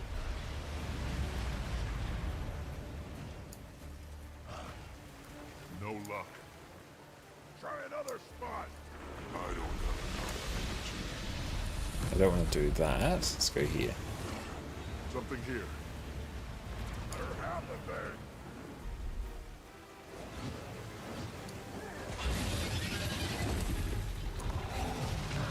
Oh, I hate that mechanic.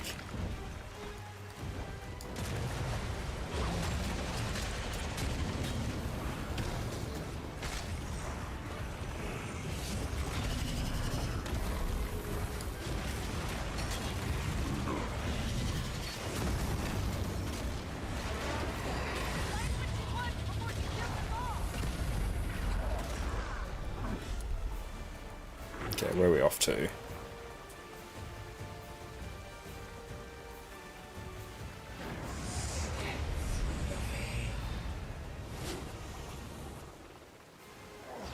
Nothing useful here. Try again.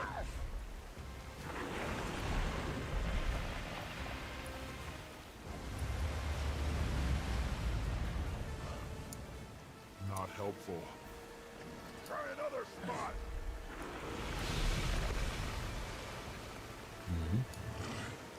Reminds you of Cormax from Borderlands. Nice.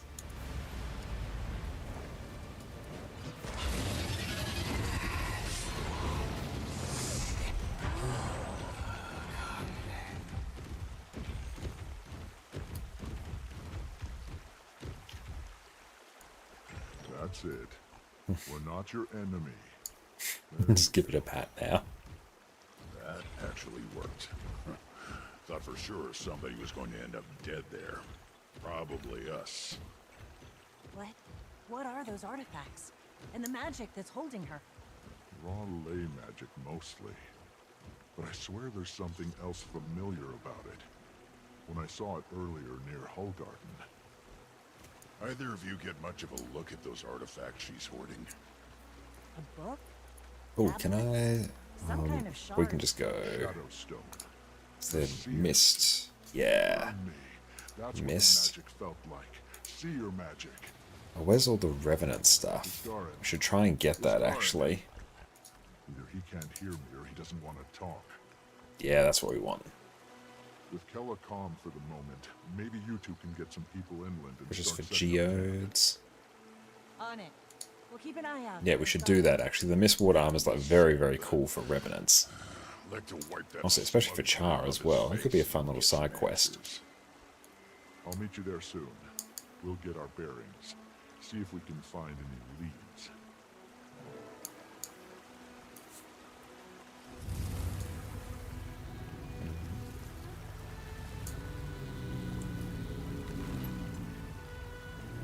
Oh no, we've gone up too fast.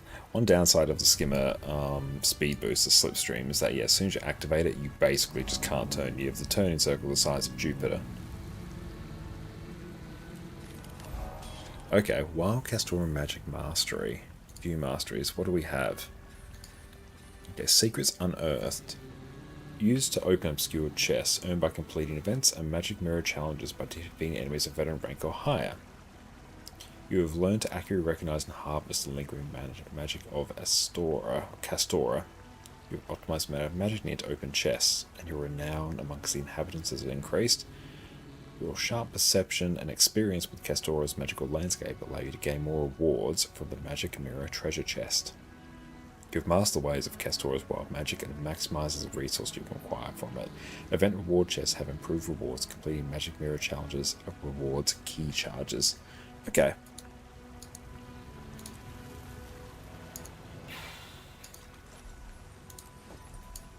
Do we get anything nice here?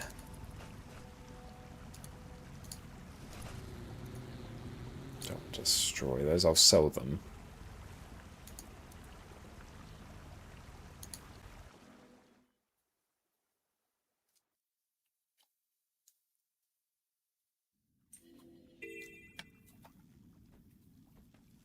Okay, brand new map time. We have been in this before when we've unlocked all our other specs.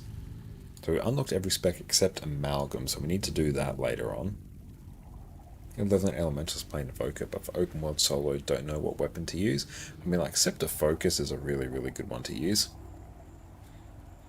At Hogarth, I'm imagining people able to join your guild is still an option. How do people do that? Awesome! Just type your account name in chat. So pull up the LFG. That's your account name up there. Hey, thank you for that, PK. I appreciate you. But yeah, if you just grab your details there, paste them in chat, I can send you an invite.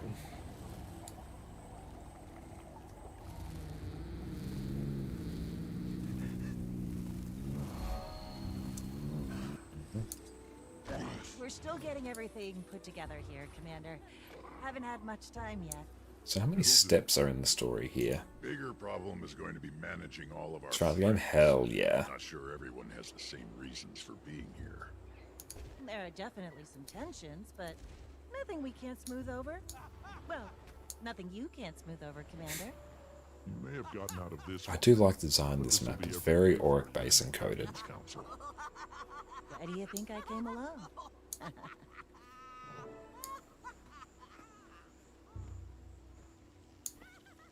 Wayfinder, good. They respect you, at least. Your presence should prove helpful.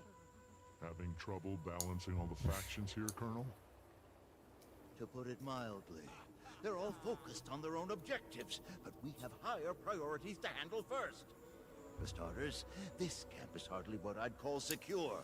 What if the Inquest were to attack? It's nice having some more shared inventory slots here as well. Very, very nice. Potential dangers. We know next to nothing about this place. I'll see if I can take care of a few of those problems for you. Just try to keep them away from each other's throats. Okay. Track down scouts. Hell yeah. Let me send you an invite right now. Charge miss.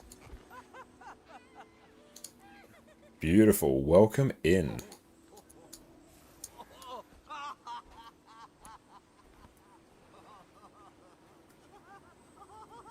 Okay, so we got like little scouts here. Why are they roasting? They're literally just laughing for like the longest time. Always a relief to have you around. Colonel Rev is running.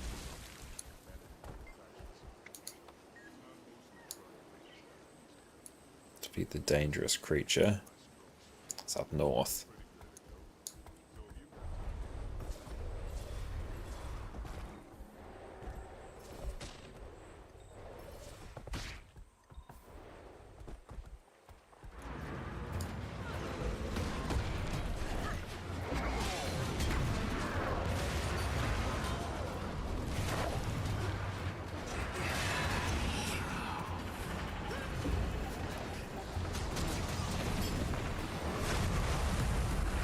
No, when you swap out a legendary weapon, it will just place the sigils and stuff in the inventory. That's fine.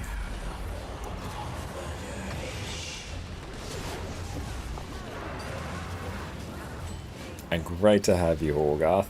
And yeah, any questions all about Guild Wars 2, feel free to chime in. Oh no.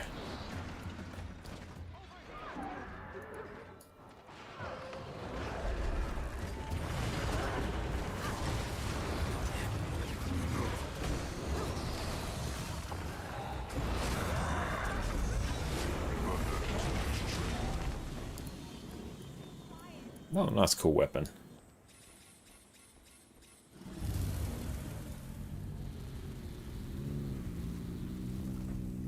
Oh, fave new X-Pack and why? Favorite one, I think probably Gale Shot. To me, it just feels the best. It feels fun at its very core. Just the Cyclone Bow feels really, really fun. Being able to swap and just go into Longbow and just do like Longbow squared, it's fun. It feels very fun, satisfying to use. I also actually really like Condor. That's because mainly I'm a Rev main, and it's nice to have something new to play with for Rev.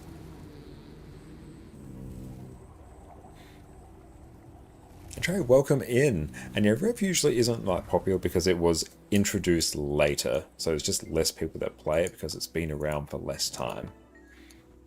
I think the new spec has some things that it needs to improve. I would really like to see the cast times and some of the skills be brought down because they are very easy to cancel, and oddly enough, I'd actually like if the cooldown for these skills was a bit longer. Because what actually happens is because they are so easy to cancel, because their cooldown is so short, it's very, very hard to tell whether you've actually cancelled it. Because what happens when you cancel a skill, it will go on a short cooldown, like 3 seconds. But that doesn't help you when you have a 3-second cooldown on this skill to begin with. It's impossible to tell if you've cancelled it. How chill's new guild? It's very chill. You can rep, you can not rep. It's there if you want a nice little community of like-minded players. You probably enjoy more like in-game PvE is probably like the main sort of area. What's the best you want to least spec and why is it Ritualist? Ritualist is great too. I like Ritualist. Okay, track down scouts.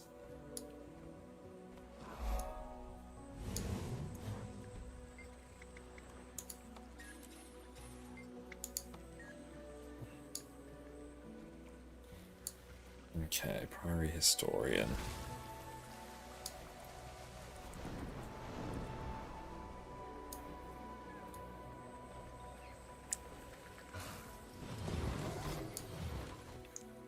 So there should be illusions floating around. So which class is most fun now in PvE? Oh, that's a very hard one. It's really just going to depend on what your personal preference is. I mean, like, personally for me, Revenant's the most fun. It's the one I enjoy the most. For other people, it might be Ranger, it might be NG, it might be Thief. It really just depends.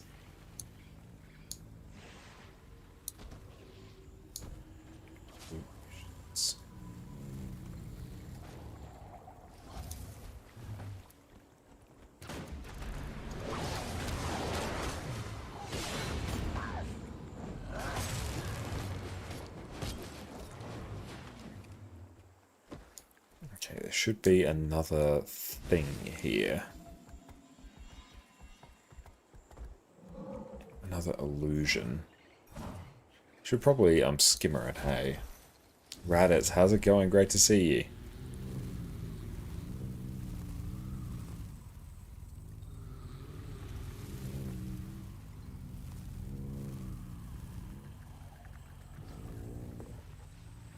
Where are the new illusions here? Very hard to tell. What mount is that? Haven't played Guild Wars 2 in like yet. This is Skimmer. It's just a different skin for the Skimmer itself. But yeah, Skimmer got a big old rework, so it's now just generally much faster once you get the masteries. You have like a slipstream, so you can like go up super high like this. It's really, really fun. It can use updrafts and ley lines. Enjoy VOE? I'm really enjoying it. I'm having a great time, honestly. Yeah, Skimmer. I've just got the Bumblebee skin.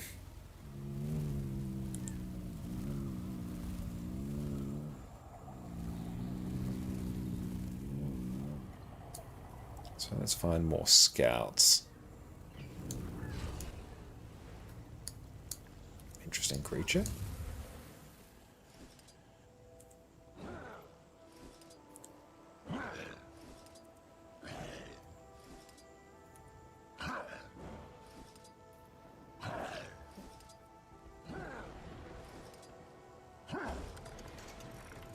That's one of the tricky things about having the expansion release cycle that they do, where, you know, the expansion's going to release, but then it's going to have 3 quarterly update patches afterwards. So yeah, the expansion on launch will not be all the expansion.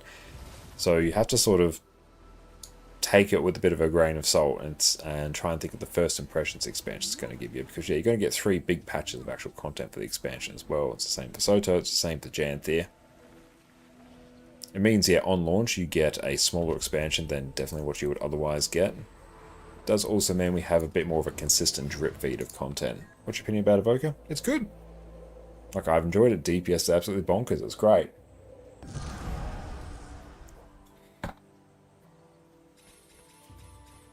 And overall, Conduit, I think it's quite fun. I think it actually, particularly for Condi Revenant, actually adds a few small but subtle tweaks that actually make Condi Revenant more enjoyable, I think. The main thing is, one of the issues on Malix, your skills are like insanely expensive. Like, you can see just how much energy those burst. So yeah, you always have your Malix Elite up, just blasting that. And with that up in your weapon skills, you just don't have enough energy budget to actually use it. So Malix is basically one skill, it's Embrace the Darkness. But what happens with Cosmic Wisdom is this actually means that your Legendary Demon Stance skills have reduced energy costs, but they have an increased cooldown. So I can activate Cosmic Wisdom, skills flip over, and now these cost like a fraction of the energy that they used to, so you can actually fit them in on your build as well. So that's like a fun, nice addition there. So it actually means you can use these skills. You can use Pain Absorption as a stun break. You can use Call to Anguish as a CC there. So that's really, really cool. I like that. And there are some cool skills in Raza as well. One, I'm not necessarily sure what I would change about this, but one of the design features of Entity Stance, Raza Stance, is each of your skills here is going to be buffed depending on which legend you take. So your heal skill will be more powerful if you have Ventari on swap. Your Hex Eater Vortex is more powerful if you have Malix on swap. Captain Squirrels, thank you for the follow. Gladiator's Defense if you have Dwarf, Beguiling Haze if you have Shiro, and Twin Moon Sweep is going to get bonus effects based on what other legend you have. So, depending on your other legend, one of these skills will be buffed in some way. It's an interesting design choice. What I'd probably prefer is if like each of the skills was buffed in some way. Like say if you had Malix, each of these had some Condi effects, or if you went to Shiro, each of these had some power effects or something like that. I think that would be probably far more interesting. I can see how like the tooltips would be a bit of a nightmare, like even that's a bit of a daunting nightmare, and daunting nightmare of a tooltip and every single skill would be like that. But I would probably personally like to see that.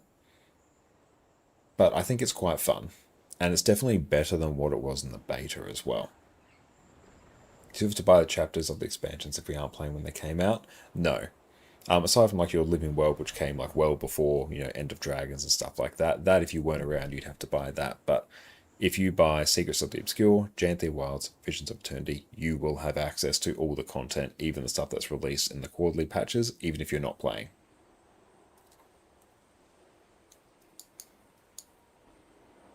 Okay, Vigil Scout Premhawk. Let's try and find them.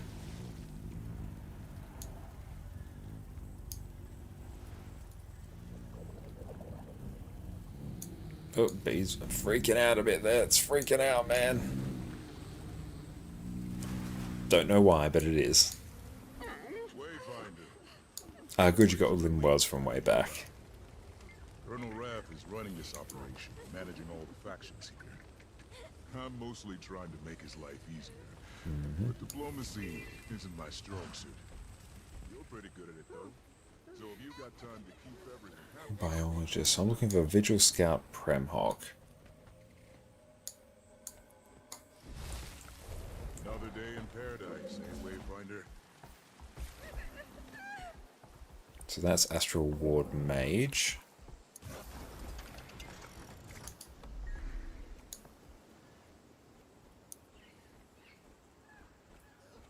And yeah, Guild Wars Suit is incredibly easy to use ults on as well. It's one of the best things about it. You can just start whatever chapter you want. Yeah, you can. You're not locked into having to, you know, play through everything in sequence if you don't want. There may still be some hope for the ones the Inquest have taken. I need to know.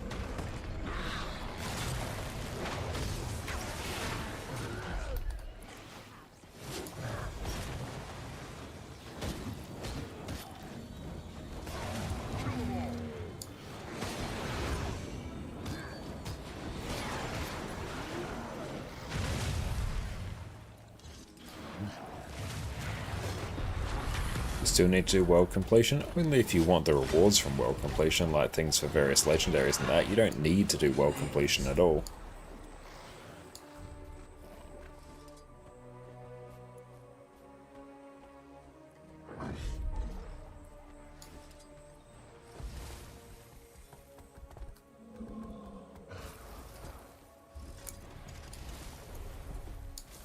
There may still be some hope for the ones the Inquest have taken.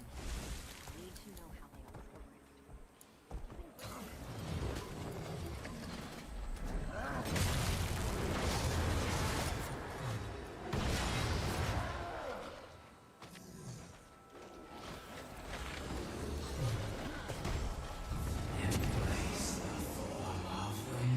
One day you get the bow with the flower footprints, and definitely make sure you get the legendary starter kits as well from the Wizard's Vault. Because yeah, they have effectively like 600 gold worth of materials in there to contribute towards various legendaries, so yeah, make sure you get them.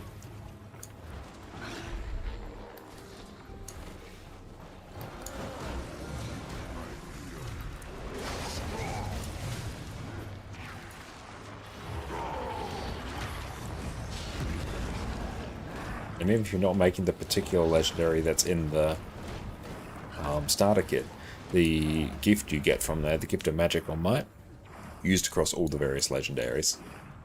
Yes, I can inject code through this particular channel. This should be able to alter their programming. Quick, take this device and use it on the creatures.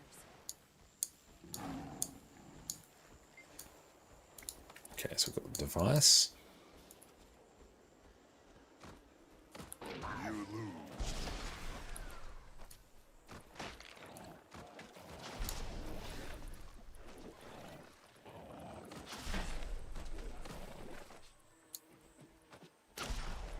I guess we should just keep blasting this.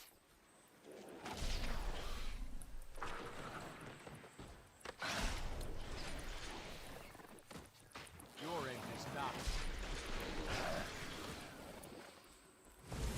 Yeah, the Wizard's Vault is insanely helpful.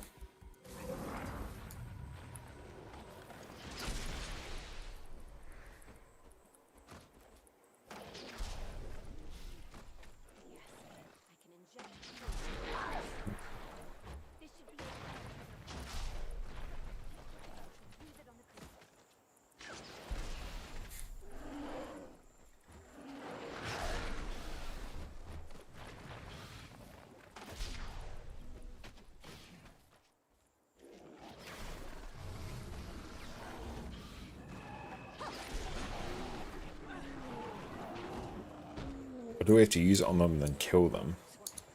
I think we might. Okay, I'm trying to find... beneath the canopy, we're trying to find the scouts. Kestrel, Chul, and Scout Yakuti.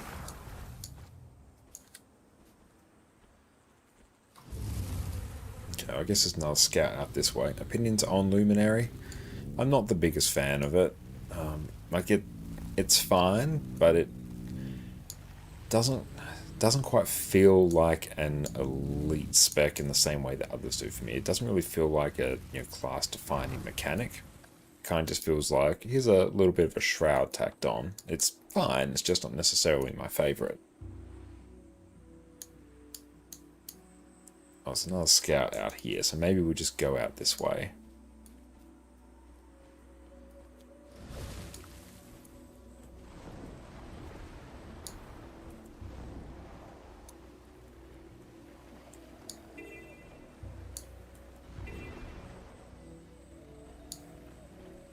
I like that there's basically always something going on in these maps as well. That's nice.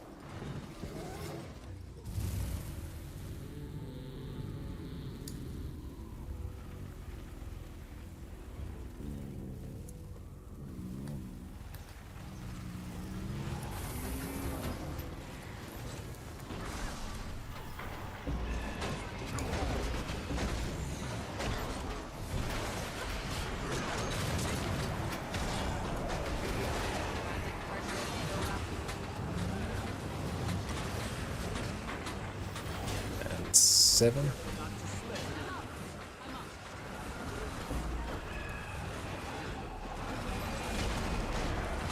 Yeah, like Luminary, I wouldn't say it's bad necessarily by any stretch. I feel like it is still better than what we had in the beta, which is the point of a beta. That's just not particularly interesting to me. Whereas things like Gale Shot definitely is. Like, that feels cool to play. It feels like you're playing a very different class.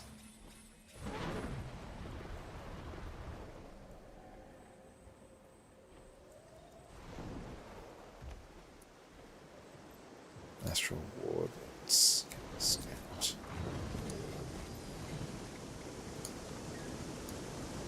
No, that's not it. Let's head over here. Yeah, honestly, we should just be around here. I think I just need to literally find people. Okay, so what am I looking for? Vigil, Scout, Premhawk. Colonel Raft is running this operation, managing all the factions here. Where actually are they?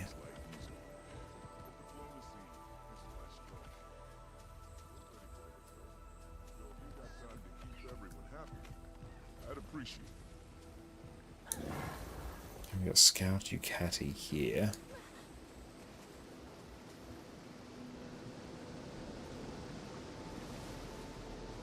Away a couple weeks past here, we launched this on Friday. Play Spec. How's it feeling so far? Overall, I'm quite enjoying the Spec so far. The X-Pack so far. I've had a really good time. I think most of the new elite specializations are very fun.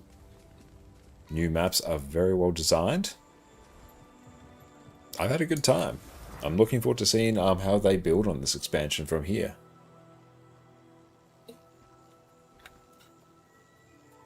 Any strikes out? No, not yet. They'll be coming in a future update. Where are the NPCs here? Well, there's a ley line. That's cool.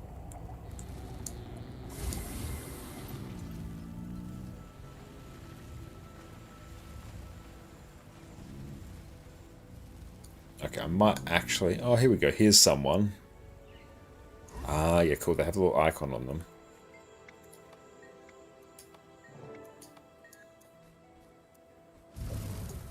Okay, so it's got to zoom around for a bit until we get the little icon.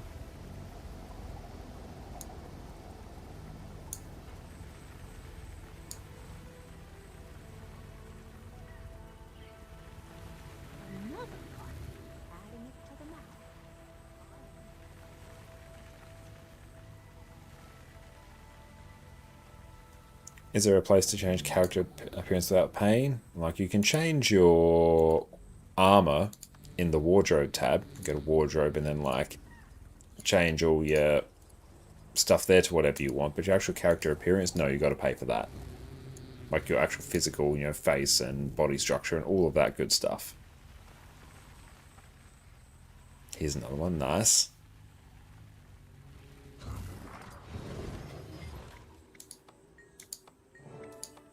Okay, we've got the Kestrel we got to find.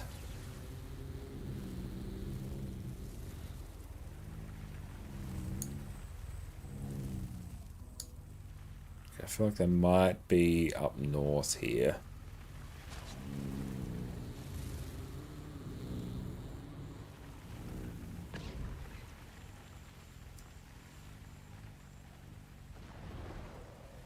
Just trying to find that little green star prompt.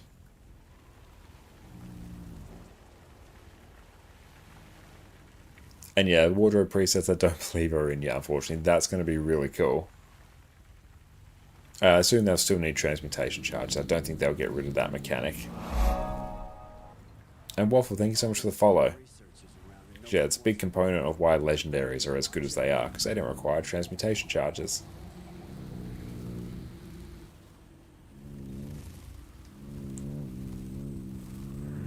Where? Oh, where? Because I've gone down the bottom, the top, so maybe it must be in the middle. Looking for a random kestrel.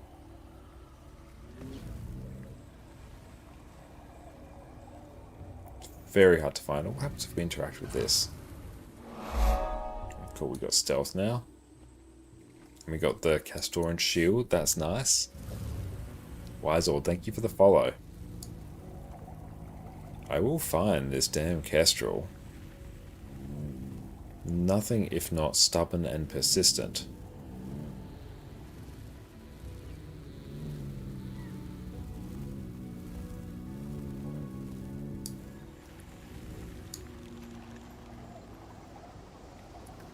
Maybe in this region over here.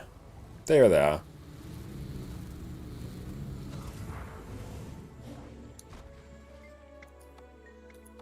Well, things are calmer around camp for now.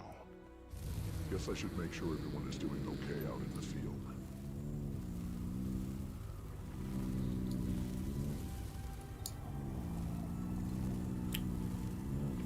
Just unlocked all skin masteries now. Oh, it feels so good to unlock them, doesn't it?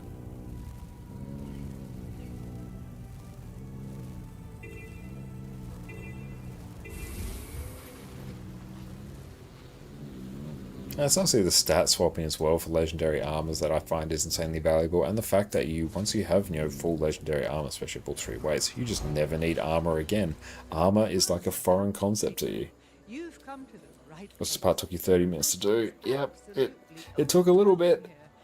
This place is defined by magic. I feel like they should just have little markers on the map, because the act of actually finding them isn't particularly fun. It's just wandering around a bit of a zigzag until you get close enough to get the visual indicator.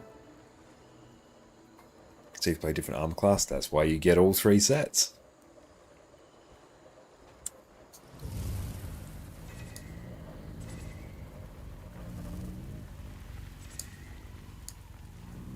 Is PvP in Guilds 2 gear dependent or skill? You want to try this and more likely PvP. If you're just doing PvP, it's entirely skill. Structured PvP, so 5v5 PvP in Guild Wars 2 has its own gear. Own gear systems completely separate to PvE, so you'll get in there, be instantly level 80, and you will have everything available to you. So that's entirely skill based.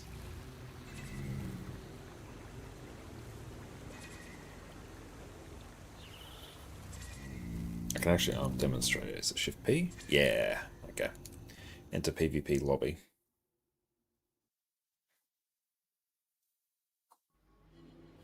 So if I go to my build, equipment, swap over to the PvE tab. So here's my PvE gear. It's also used for World versus World. And here's my PvP specific gear. So it's literally just an amulet for whatever stats I want.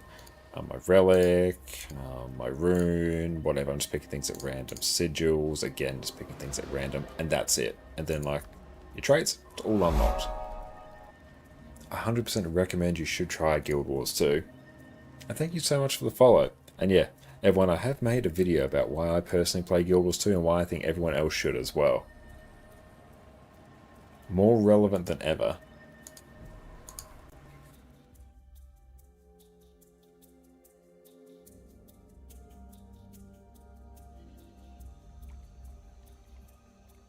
Actually, if you have legendary runes and you want to swap them, do they delete as exotics if you change unascended? No.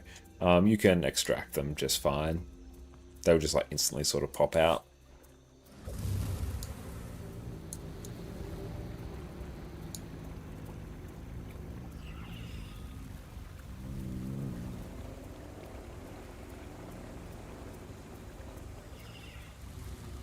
But Guild Wars 2, it has no sub fee.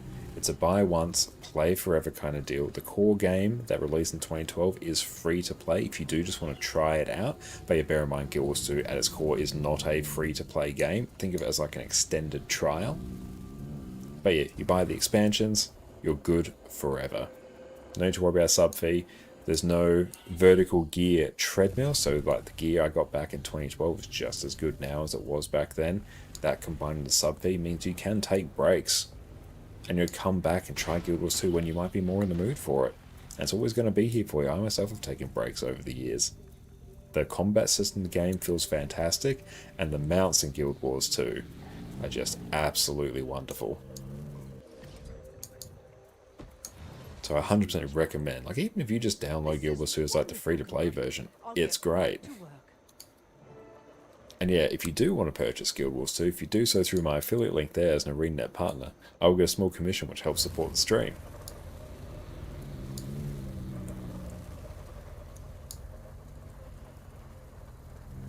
Yeah, you find the horizontal progression and the lack of FOMO is definitely the reason why you're in love with it. Me too. Because yeah, it means that you don't have to worry about chasing, the next, best piece of gear in order to stay competitive. Like, it doesn't take that much to gear up in Guild Wars 2. Also made a guide on how to gear up in Guild Wars 2 efficiently as well. As someone who has done it on many, many characters many, many times. I can't say it's much of a surprise to see you skulking around, Ember. A tiger can't change its stripes, Commander. We're trying to get a network of listening devices set up to keep track of the inquest. First real financial model we got a lot, and the cash out being 9% on quality of life outside cosmetics is really good. Yeah, it's you're paying for quality of life, but only because it's you. But also, like this is a premium, store here. You got style here, so various outfits and stuff, and you got utility. Super useful things, account-wide upgrades, so like more shared inventory slots, all of that. But you can also convert gold to gems. So I could buy, well, I couldn't buy that many. I could buy, I don't know, like 8,000 gems probably right now.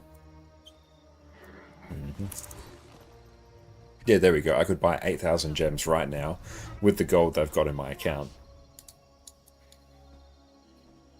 Do you use the 12-button mouse or the 6-button layout? I'm using the 12-button. I've always used that, and plus right now I'm using the wired Naga, so I can't swap out the side plate. But yeah, the financial model of Guild Wars 2 is fantastic.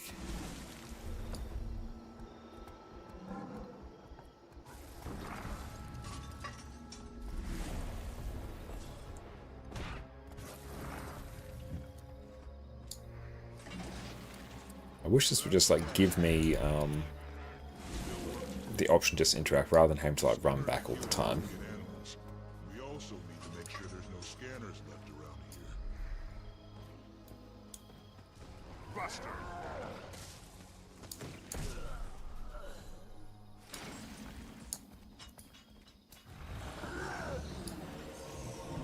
What if the expansion release made gold to gems less efficient? I don't know. Because yeah, the price of gold to gems like fluctuates over time.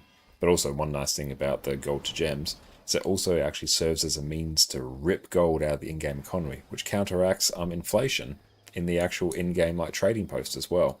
So like gold in Guild Wars 2 actually, like if you look at the life of the game compared to many other MMOs out there, has actually been rather stable. Gold's obviously worth a bit less, or quite a bit less now than what it was at the very launch of the game. But, I can think about, what gold's worth now compared to like, I don't know, 8, 9 years ago. It's quite similar.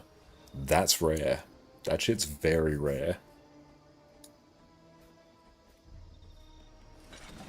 You got some of the quality of life stuff already, swiping really early in. Honestly, that's great to do.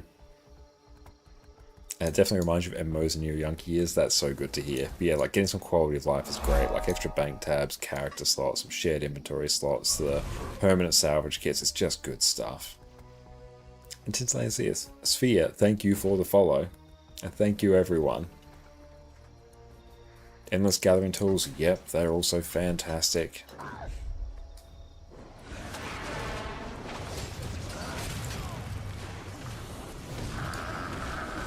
Damn, how's it going? Do I enjoy PoE? Yeah, I'm honestly having a really good time. I'm enjoying playing with all the new specs. New maps are really fun. I'm working my way through the story now. Oh, nice, you got the copper and silver salvage kit. Perfect, great choice. Infinity tools, perfect. Wait on sales and material slot increase. Yeah, honestly, wait for sales. Going from like 250 to 500 material storage is like a huge upgrade. I'm on like 1500 at the moment, but yeah, I think 500 is a huge upgrade. You're doubling what you have, so that's like huge. I think 1000's like a really good sweet spot, so that's like 3 upgrades of that. That's quite a nice point where for the most part you won't run into issues. Unless you're like me and can't be bothered refining your materials, then you do start to run into issues. And even then, like, when I say it's an issue, it just literally means that, oh no, I've got some mithril ore sitting in my inventory, I'm just going to sell it on the trading post, and it's gone. That's the extent of my issue. I don't want it attacking us while we're transporting it back. I do not have. Yeah, going to 1000 I think is like a really good sweet spot. At that point you can probably start focusing on like, you know, extra bank tabs or character slots. Or bag slots as well. Oh, we got more bag slots as well, nice. Desiree, how's it going? Unique parts. Gotta be worth a fortune. Shut up, Zeke, you stupid dog. Do not speak to Zeke in such a manner. The Priory? Seems to be able to think on its own. Someone will pay big for that. Did you ever think that might make it valuable to us? We're not selling it. What? That ain't your call. We earned this payday fair and square. Look, Commander, I respect you, but you've got to understand. We don't work for free. I'm happy to give you the golem. It'd save me the trouble of lugging it around. But you gotta compensate us. You don't want to be relying on angry sailors, trust me. What will it take? Gold is always good. But if you left your money at home, you could always find us something else to sell. Okay, just gotta go find something else.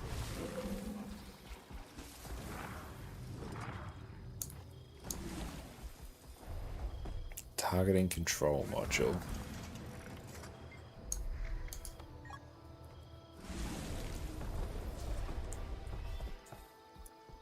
Gaucho is now the best underwater class. Oh, sweet. Oh, does Cyclone Bow just work underwater? Oh, that's hype. Here, this targeting control module should be worth plenty. And it's a lot easier to carry, too. I suppose it'll do. Fine. The golem's yours. Thanks. Well, you weren't cheap. What can you tell me about the inquest? Jojo, thank you for the follow. I am PTM, otherwise known as Prototype Machine. No, that's looks like Blish. Was it party time, Mac? Focus, PTM. I need info about the inquest. I apologize. It seems I have been damaged by your friends. That is kind of you to say. I must return to base for repairs at once. No, I don't think that's a good idea. We have people here who can fix you. I'm afraid I require special equipment for maintenance. Plus you have the awesome Ranger harpoon gun. Ooh, nice. Yeah, that's going to be really fun. And you just stay put and I'll go get the equipment. But then you're going to tell me what you know, got it? That is an agreeable arrangement. Okay, API still isn't up.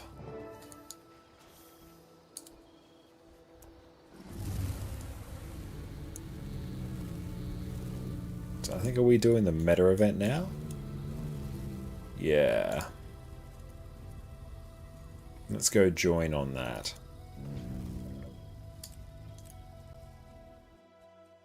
Gale Shot's really, really fun. Oh cool, we're actually doing the thing. Just waiting for it to load. Damn fast load add-on, you do some funky stuff sometimes.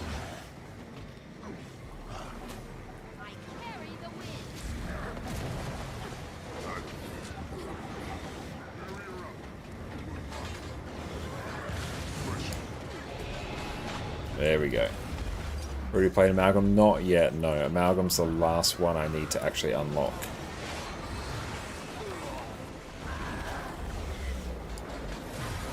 How's Luminary? I'm not the biggest fan of Luminary. Like, it feels kind of fine, but it's actually more of just a bit of indifference from me. It's not because it's bad, it's because I don't find it hugely interesting in terms of how it plays.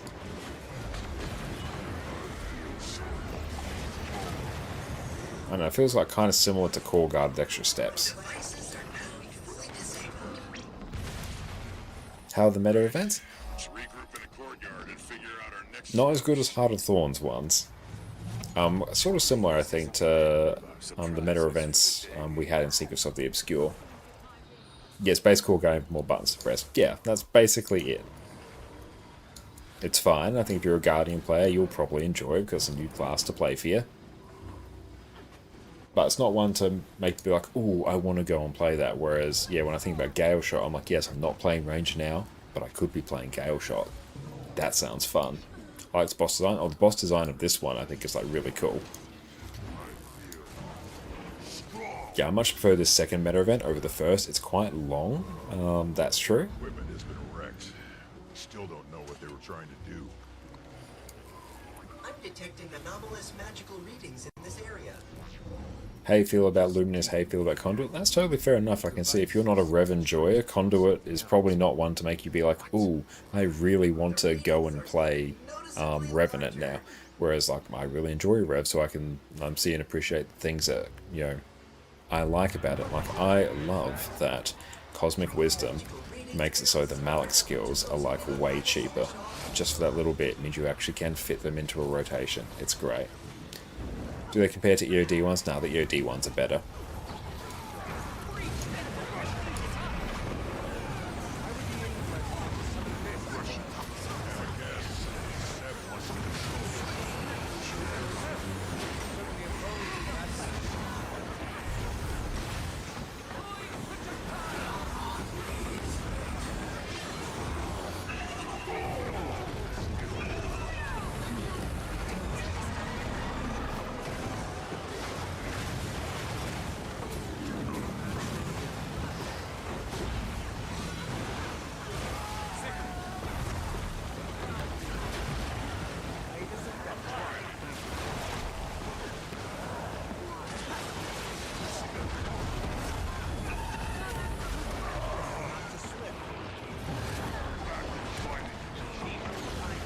Illuminating power DPS or support. I've just played it as a power DPS. I haven't played it as support yet.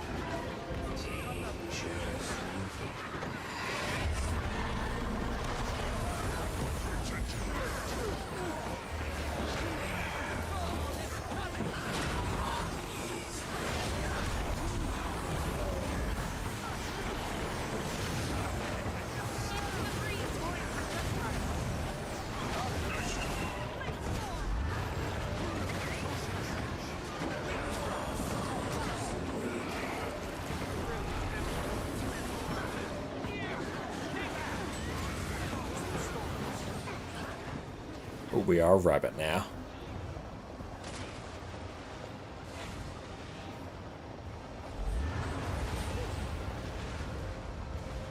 So this is like a suitably epic meta event.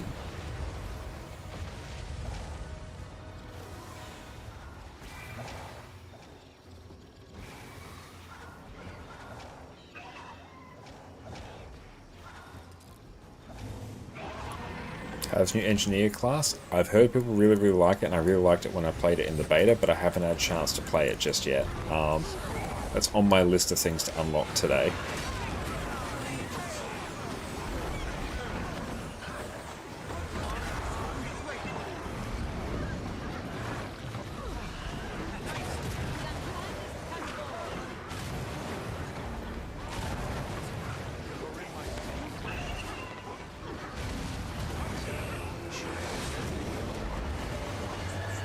Try and tickle it? I have, yeah. And it's fun. I'm not the biggest fan of the random aspect of like your artifacts that you steal, but honestly, like it's actually very easy to get good DPS out of it. You can just throw staff on it, just take the regular power DPS build you find in Snowcross, swap out Spear for Staff, spam Weakening Charge, and then just like use artifacts off cooldown, and it will... I very comfortably hit over 40k, and I had the wrong trait on. It's pure chaos. It's chaotic, but it's really quite fun. Oh, Warclaw.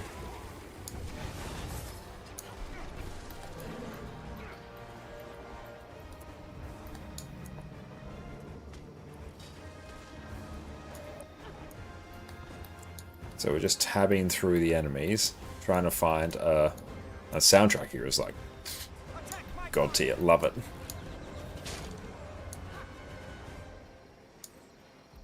Yeah, it's a different type of design, Antiquary. Yeah, like you're right, making the best of the hand dealt to you. Yeah, that's very much the design of it. Not sure if it's something I like to play like long term. It was quite fun for me to like play for a time. It's like a bit of a novel thing.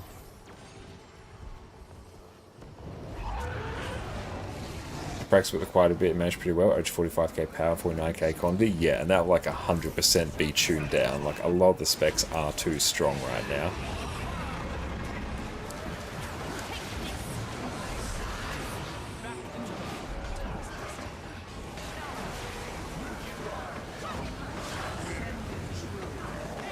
Well, thank you for the stretch. Best of luck with the groceries. Hope you had a good haul. Yeah, it's trying to figure out what each artifact does at a quick glance. And once you get used to that, I'm sure it will be fine. But it's like a big learning curve at the start.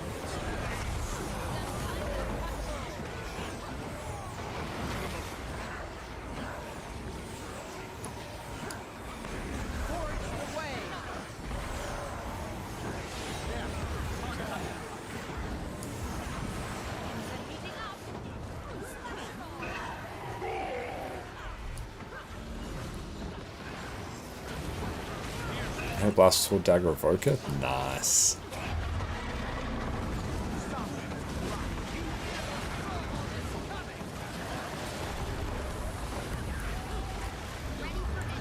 I've seen a new legendary recipe on the wiki. I haven't, no. How's it looking?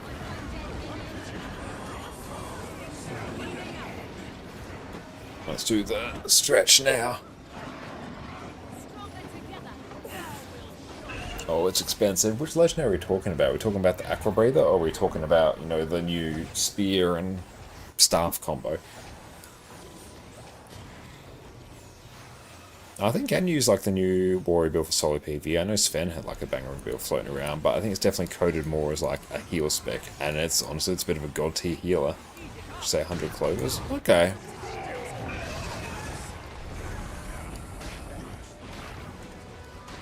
I mean, for something like that, we literally get 2 legendaries. I mean, that's fine.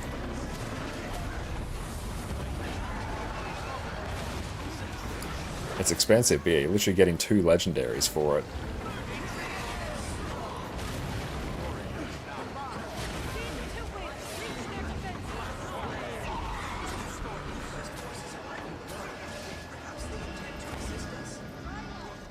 I wouldn't count on it.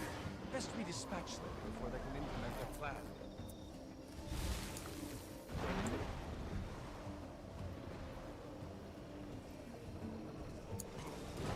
Where are we going?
8 seconds to kill that other one. Should be workable. 2. Oh, damn it.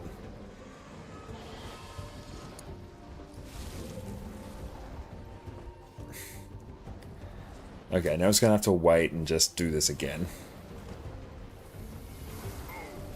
You have accomplished nothing here. Experimental efforts continue in every field of study.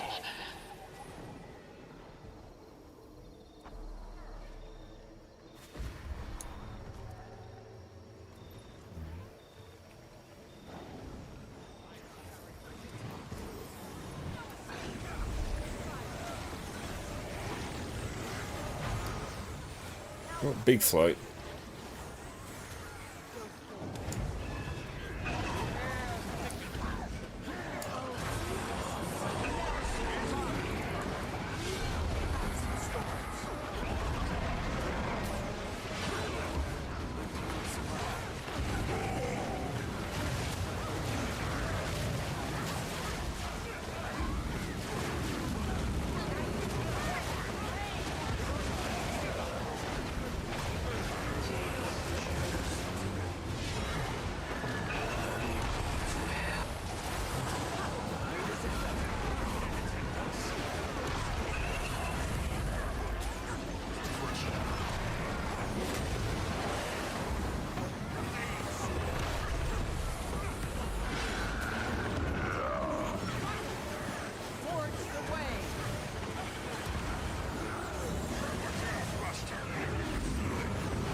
Yeah, made this boss a... They definitely made this boss a bit of a sponge, you're not wrong.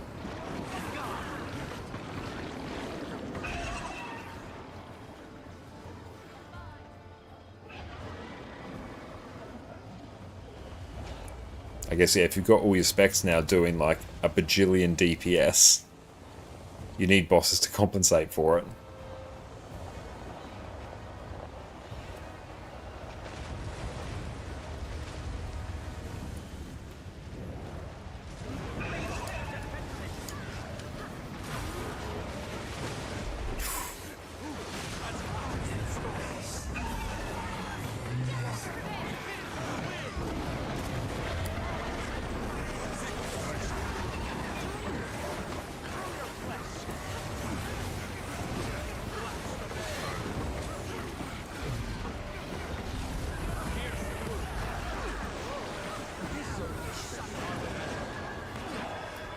I should be using the, instead of at the very start, I should be when I swap, I should be using release potential a little bit after.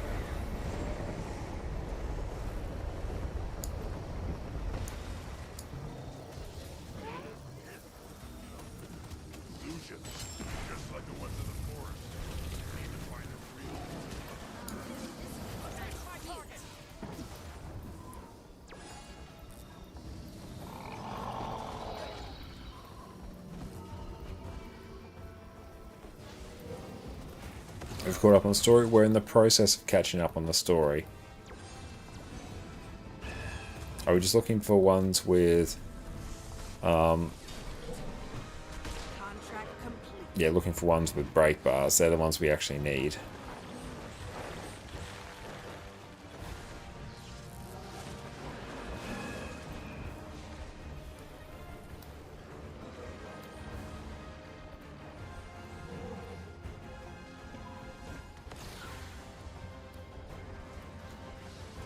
Yeah, I think, like, honestly, all the new classes will get brought down at some point. It's just a matter of time.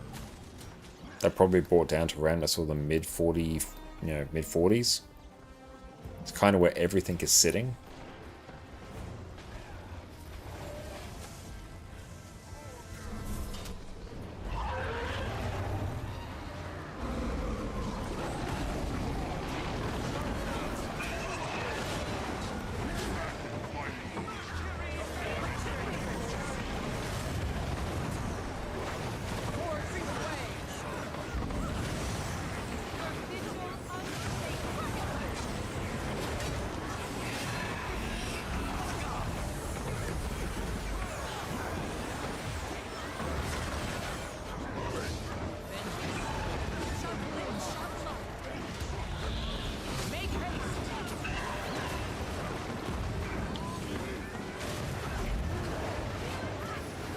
I think like mostly as long as they can get the feel of the various classes correctly, like how it actually feels to play them, bringing the DPS down is not that difficult. It's really just, okay, let's tone the coefficients down on some of these weapon skills and just figure out the right balance.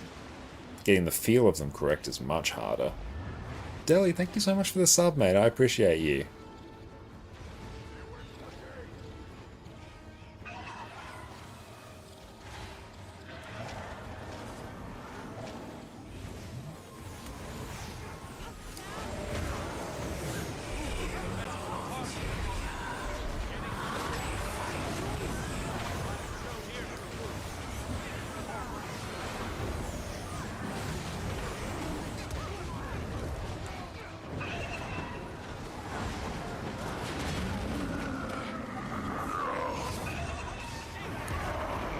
Do I have snap target on? I do, nice. Trevor, thank you so much for the sub, mate. I really appreciate that. And thank you everyone for kicking off a hype train. All aboard the hype train. And with that, we're going to have to tee up a giveaway as well. So let's make that happen. Thank you all so much. You're all absolute legends. They're beautiful. There's that meta event Dunskies. Okay. Let's go see what we have. Let's give away... Had something sitting in here. 'Twas here. And I will find it once more. Here it is. The Steel Lotus Scepter skin. Let's go create this giveaway. Thank you all so much for getting off Hype Train. Appreciate you guys.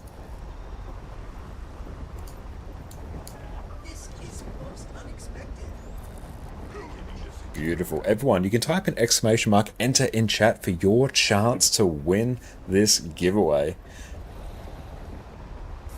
Hell yeah. What is Snap Target? Snap Target is an option. Oh, I just turned my volume down. It's an option where, let's see, where does it live? Yeah, snap ground target to current target. I have this bound to a toggle. Basically, it means most of my ground targeted skills, they will just lock to whatever target I'm going for, as opposed to if I turn it off, then I can aim them freely. Just means I can flick them off far easier.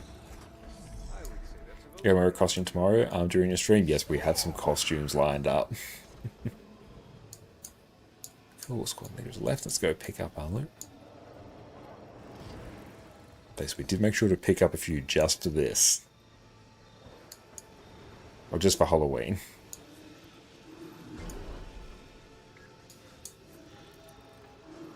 Okay, success. We got another chest there. That looks valuable.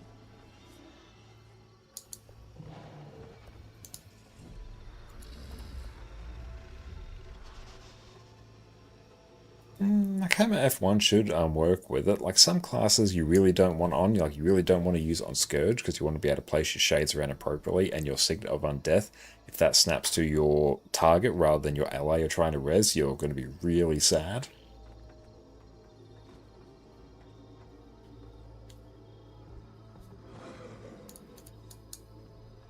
And yeah, I think that basically all DPS builds kind of sit around that, 40 to 45k mark. Queen costume confirmed. No, we've got the Verdant Brink Lord Farron costume, of course. Nothing but the finest for everyone here.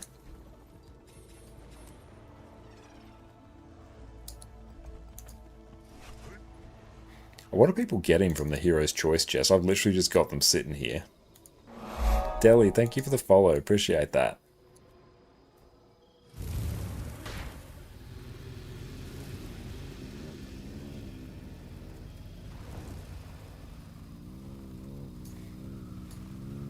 As everyone, make sure you type an exclamation mark, enter, and if you win, you can just type your account name in chat, and I'll mail it right on through to you.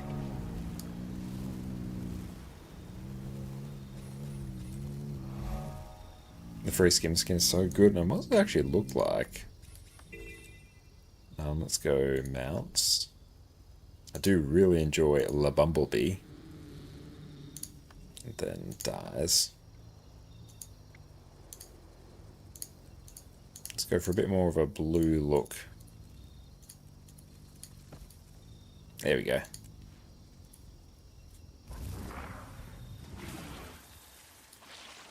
That's a cool skimmer skin. That's really quite cool. But thank you guys for kicking off a hype train. If we reach another level, there's another giveaway in store. Yeah, I might just hold on to them for now, because I don't know what I need.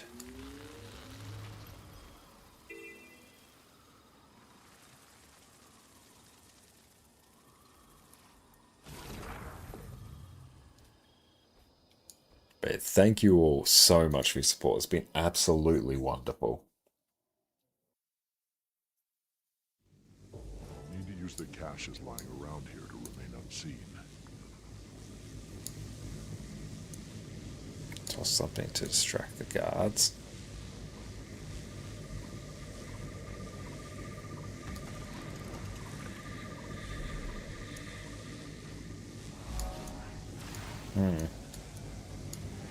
Alvaro, thanks for standing just no.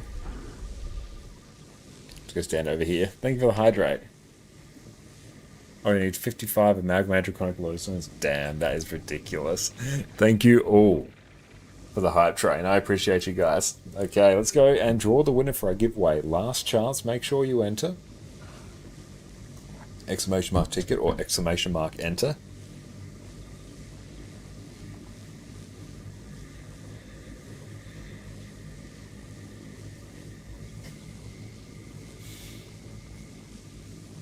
Beautiful. Give that a hot second and then did the add a new source just deal with it? I'm not sure.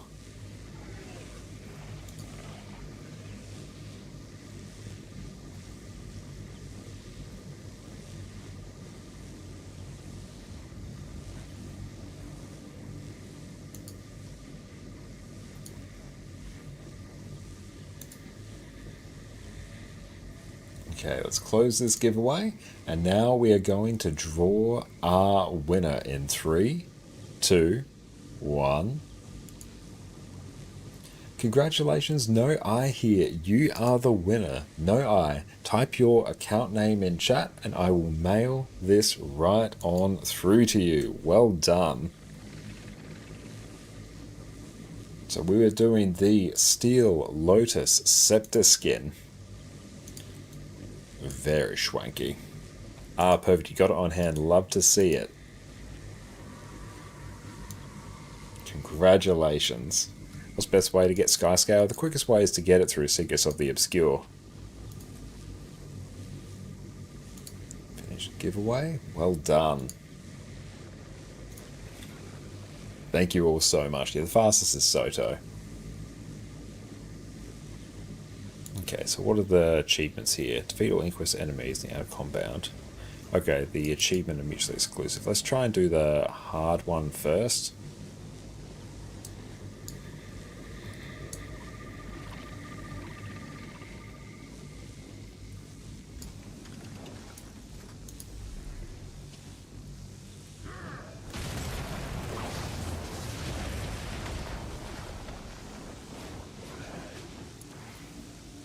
Oh no.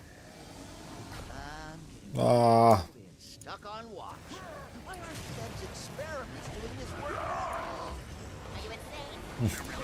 Unstable. I don't want them anywhere near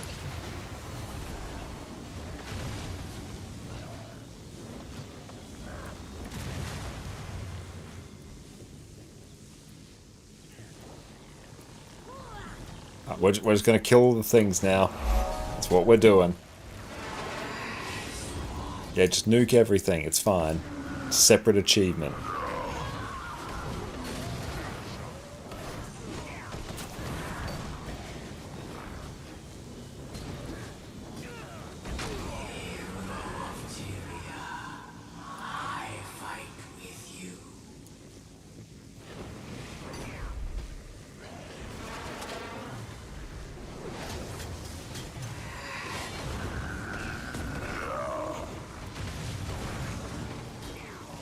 You know, get rid of the prompt to distract the guards. We're not doing that now. We're long past that.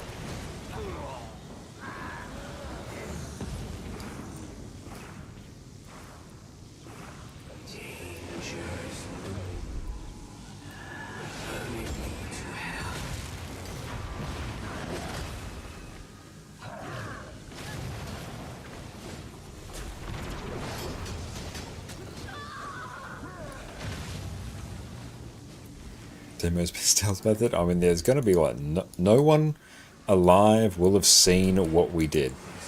It's absolutely foolproof. Do I not have Song of the Mist? Oh no, yeah, I've got Song of the Mist. I was wondering why I wasn't getting the proc.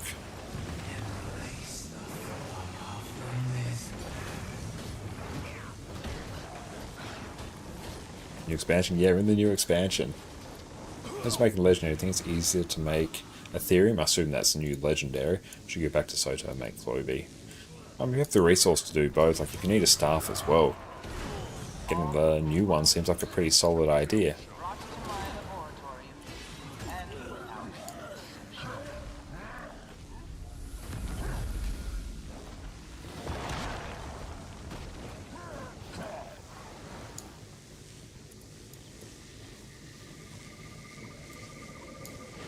Oh, let's put snap target on. There we go.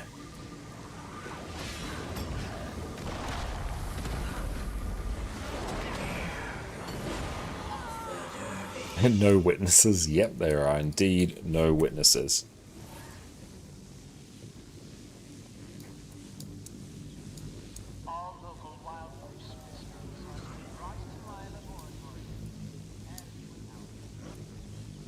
And yeah, it is basically 2 legendaries, so expect it to be expensive.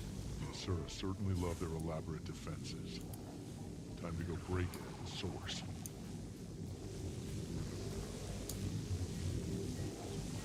Did you get in here? Those worthless guards. When I'm finished with you, they're next.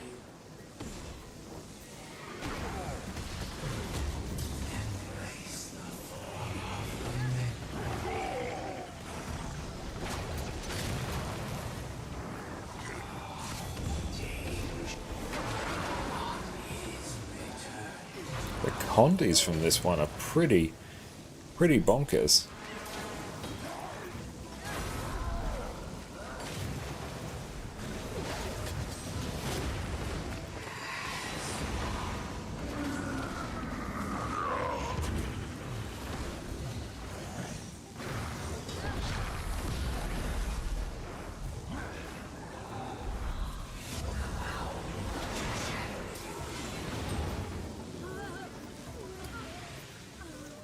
A surprisingly difficult one.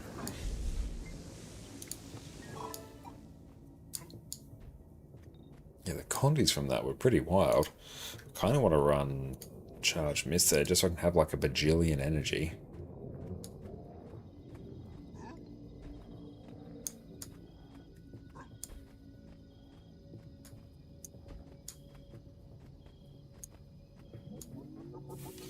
What a fancy door. Where is everyone? Oh, actual cutscene. It is an incalculable delight to finally meet you, Commander. Your reputation precedes you, as I fear mine must precede me. I think you'll find me quite unlike the tales you've heard. I won't waste your time with trivialities. Both of us are far too busy for that. I want you to help me save our world.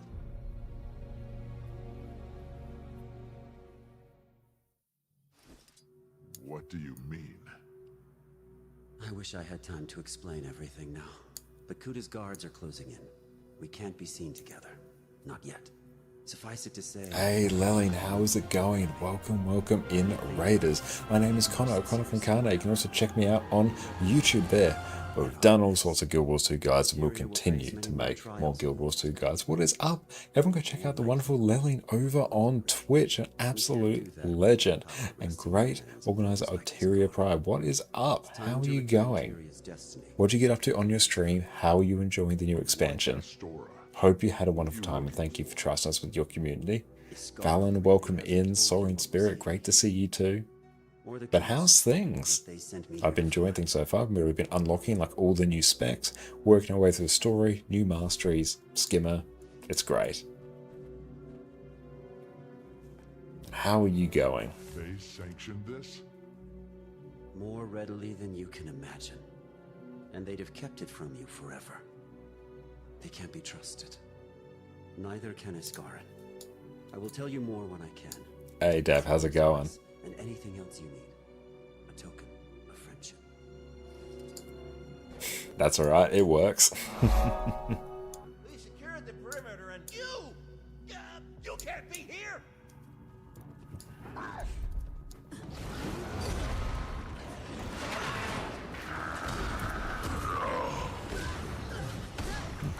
You got accidentally did a 15-hour stream. Good lord, mate, that is huge. Well done. That's an amazing effort. And yeah, totally understand if you need to go grab some rest after that. Like I myself yesterday did I think it was a bit over 14 hours, and yeah, I was in desperate need of some sleep at the end. But yeah, thank you so much for the raid. Haven't started second map just yet. Just a bunch of exploration achievements in the first one. That's awesome. I was in a similar sort of boat yesterday as well. Like yeah, it was basically just one day of just doing stuff in like the first map. There's so much to get done. And yeah, which of the new specs have you been enjoying the most? I guess we gotta go search the building for golem repair kit, I guess. Oh, it's over this way. Nice. No point in me killing a bunch of stuff here.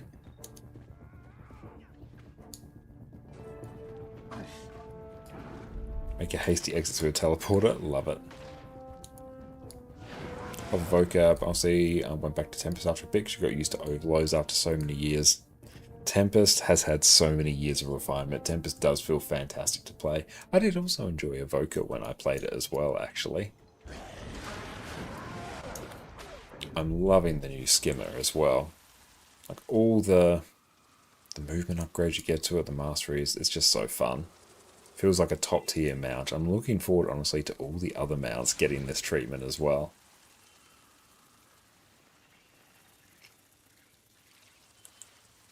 This one is ancient, hundreds of years old. But yeah, we're sort of blitzing our way through the story now, because yeah, we're trying to get all sort of our masteries unlocked, and we're having a good time. The machines moving through here have severed some of its most vital roots.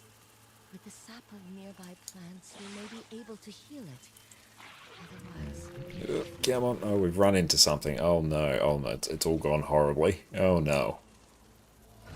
Technically, the skimmer's a lot faster than the Warclaw now. I think, yeah, if you got the boost, yeah, probs is. Rage-inducing avocado. Tremendous name. Thank you for the follow. At least in open world, Tempest more versatile. It's important to be versatile out in the world. Yeah, that's very true.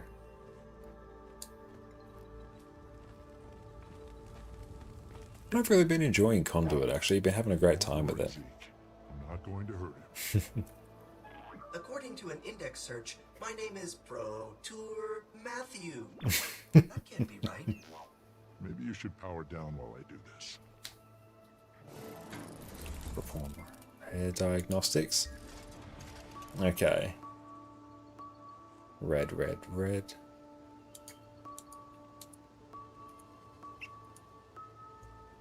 Blue, yellow, red, blue.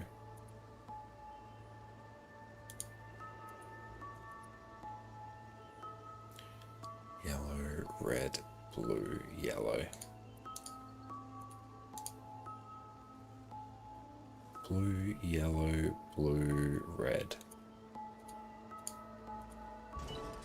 Nice. Now you're an expert in golemancy, Commander. Where do you even find the time? I picked some up. Thank you so much once again for the raid. It's been absolutely wonderful few days of streaming Vision of Eternity. Looking forward to continuing to do so tomorrow as well. You could stand to do more of it yourself. Let's start now.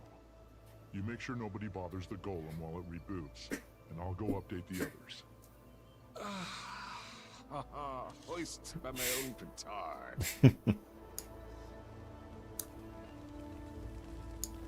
Gridlock, Saida, are you there? Yeah, we're here. Find anything useful? You could put it that way. I ran into Phlox.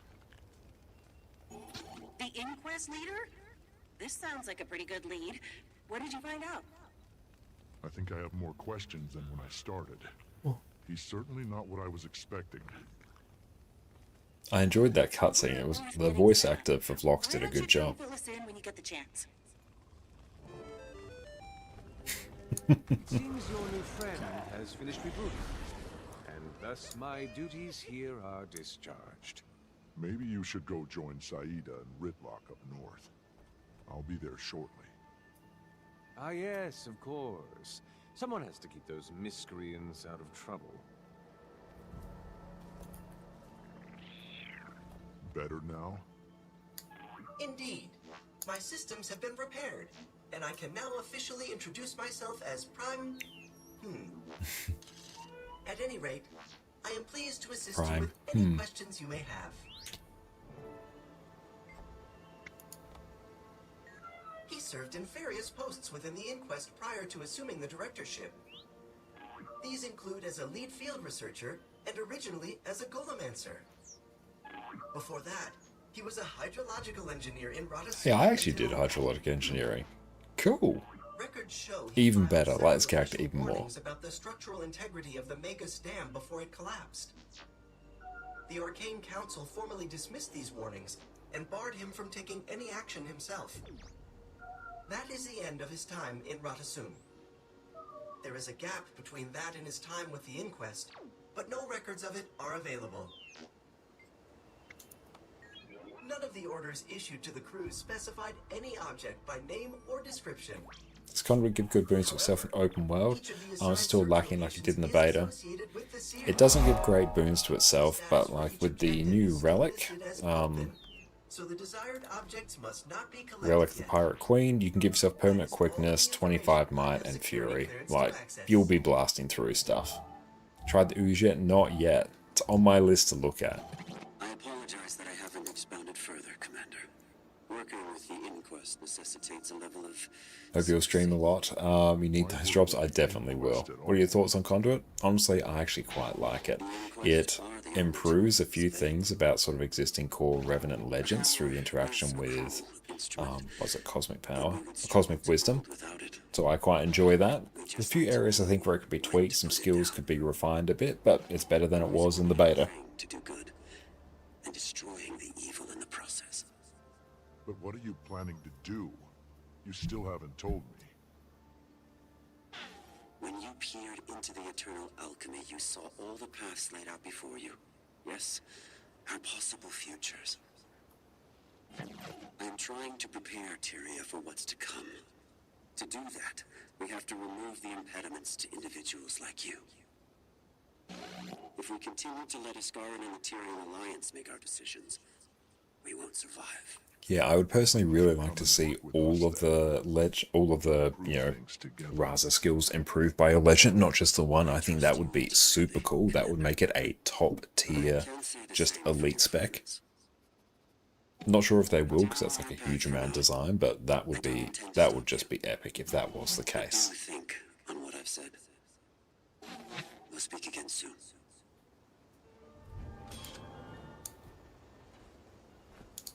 It's easy when you know how. Another mastery, sweet.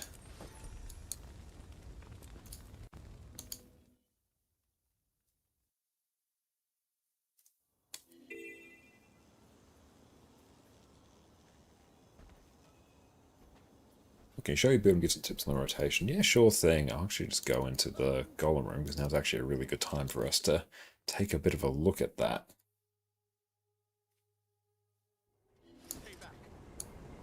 Refreshing.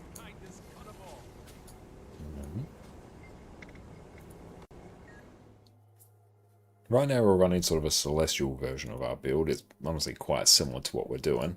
But yeah, those are the traits at the moment. I'll show the actual Condi damage version of it, because this is honestly just a tankier version of that, I guess.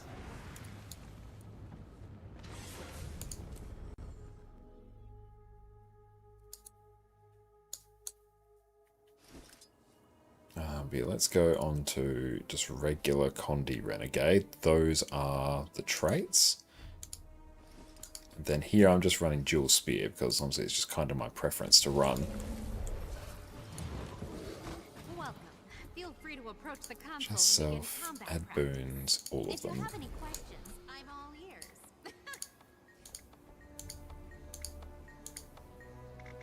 And spawn. And let's eat some noms.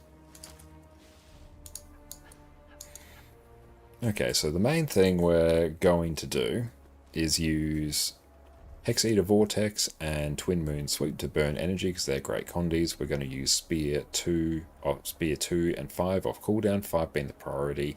Use 4 and 3 when we have extra energy.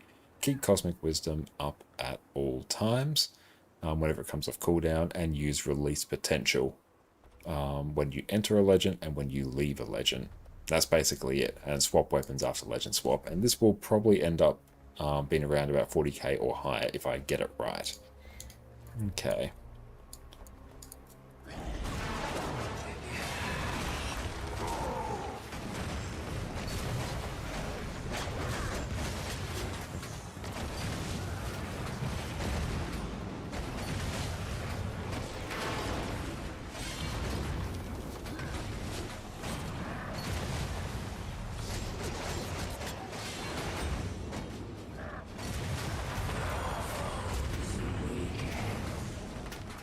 It's a pretty good initial opener so far.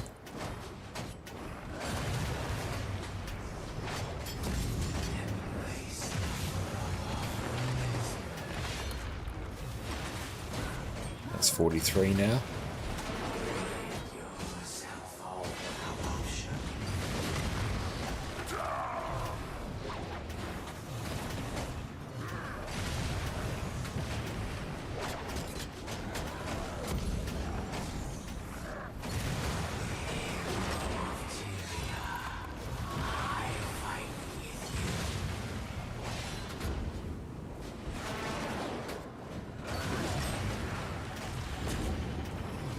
That's 44.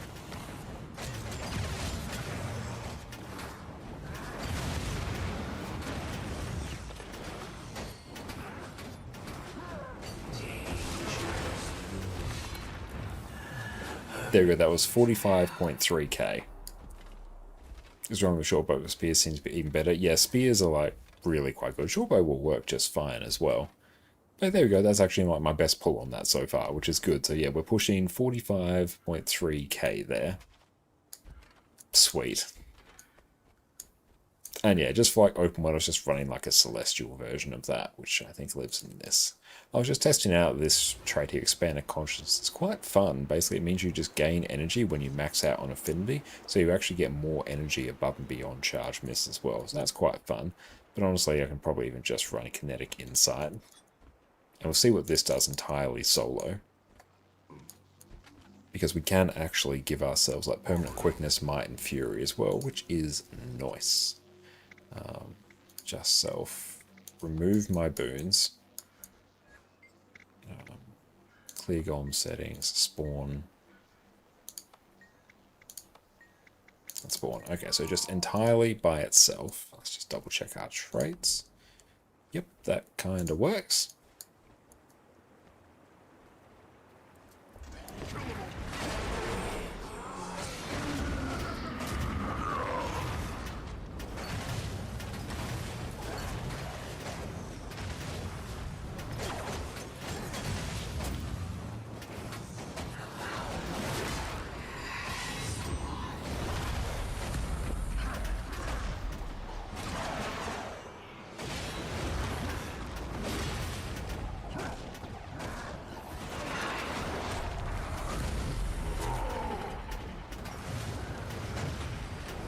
Running Mace and Axe to help stack might when you're by yourself.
So there we go, that's 28.4, just completely solo with only what you can buff yourself. So that's really quite nice.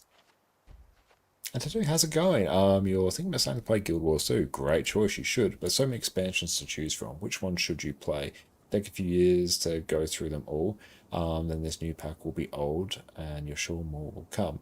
It'll be even further behind. There is no bad place to start, honestly. All expansions in Guild Wars 2 are absolutely worth playing, but in terms of like the overall quality of them, Heart of Thorns, the first one that came out, I'd say is overall the best one. Scott, thank you for the follow as well. But what you can probably do in your case, like if you were to say pick up all the expansions, which, you know, if you play Guild Wars 2, I recommend getting all the expansions. There's so many features tied to each, but you don't even necessarily need to work through the story all at once. You can just like jump into the expansion zones and play with people. And the good thing about Guild Wars 2 is that all the old expansions, all those areas have people playing in them, because the way Guild Wars 2 is structured is all areas of the game are relevant. So it's not like the old expansion areas are dead at all. There's still people in them. There's still people in Secrets of the Obscure, End of Dragons, Heart of Thorns, Path of Fire. They are all there. But what you could do, if you say you were in the situation of you picked up all the expansions, which again I do recommend, you could jump in, play Visions of Eternity right now, especially if you're not, you know, too concerned about doing a bit of story out of order, and then you can just go back and work through the other expansions at your own leisure. Except Path of Fire, I mean, for certain meta events, there's still like people in there doing them as well, and you'll regularly see people in there. Just those maps don't typically have the huge map-wide meta events that, say, Heart of Thorns and End of Dragons have, but there's still people in there. Chaparo, thank you for the follow, I appreciate that. But cool, yeah, like we've pushed 45k there, that's good, it's big damage. Showcase your full Selly, what about the Relic? For that particular build there, the open world one, I'm running the new Relic, Relic of the Pirate Queen. So whenever you CC your target, you will give yourself quickness, and it's on a 1 second internal cooldown. So just that will allow you to upkeep perma quickness on yourself. Because yeah, we've got Abyssal Bolt, which is a CC, and right now I'm running Mace Axe. Mace really just for the extra might, but yeah, Temporal Rift will also CC. And then yeah, you've got the Malik's Elite there, and one very nice thing about the Malik's Elite, let's wait for it just to flip over again, with Cosmic Wisdom, you can activate it, and now your various Malik skills are like insanely cheap. That literally, Empowering Misery costs 1 energy.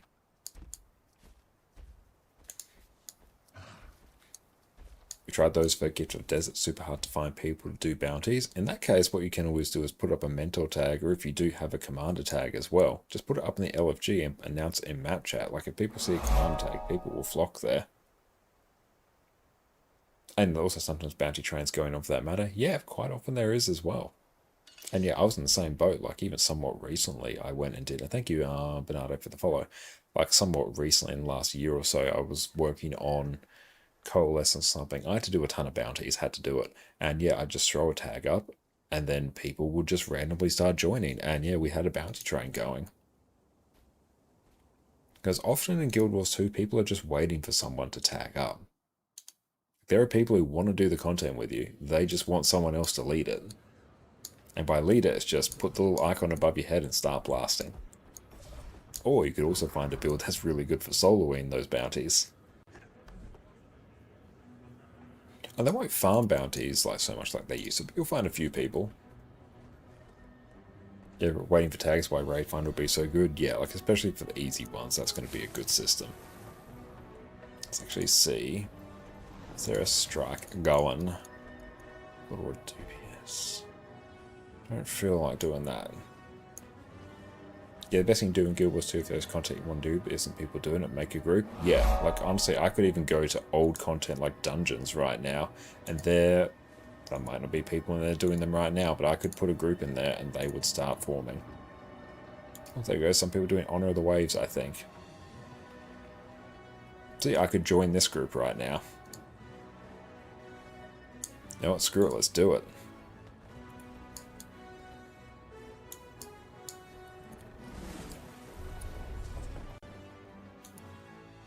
And Shing, thank you for the follow.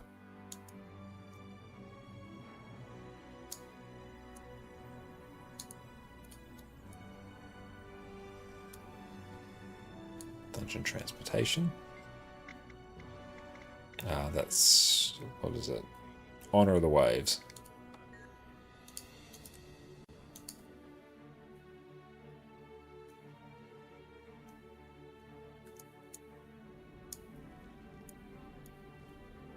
So someone is here, they're asking for help, and I am coming to assist.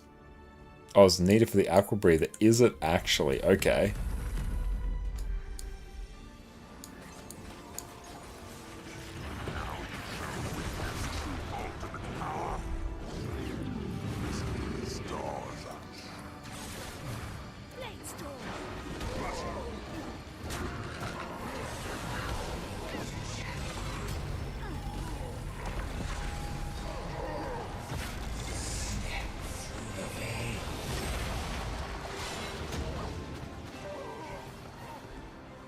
Oh yeah, if you just ask for help in Guild Wars 2, people will help you.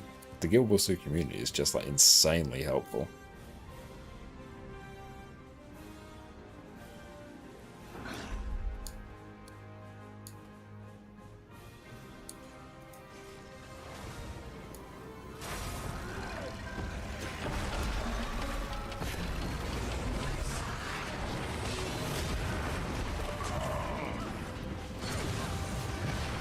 Excellent, thank you so much for the sub, mate. I really appreciate that.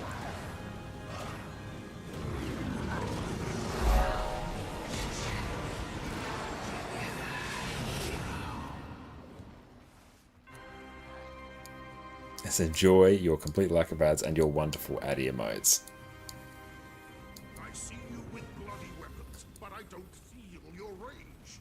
I don't see you hungry for more battle. I miss dungeons in Guild Wars 2. They were always so much fun. Weakling. A dozen screamed as I pulled out their hearts. I could kill a dozen more. That's nothing. I killed father. No, that's not a stupid question at all. Like, honestly, if you really like a weapon combination, you can play it. It's fine. It might not be the best damage, but you can always make it work. We'll march through this boat and kill them all.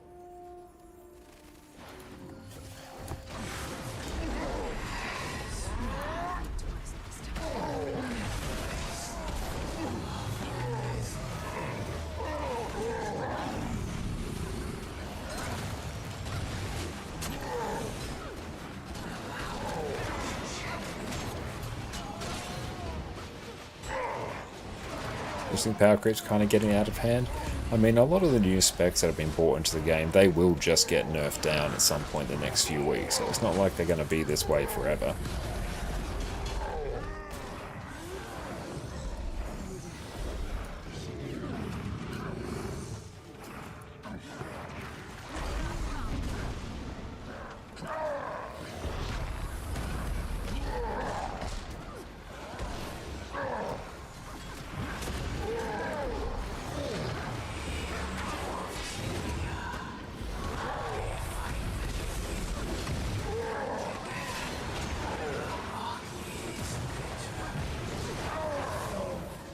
And you can throw like Dagger on Evoker and it will work. It just might not be like the most DPS compared to other builds out there, but that's fine.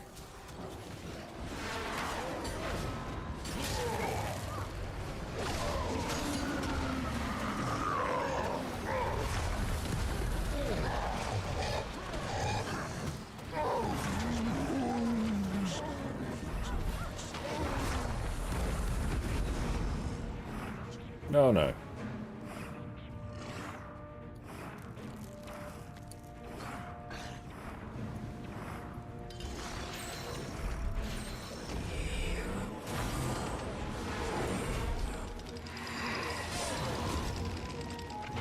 Dodge that.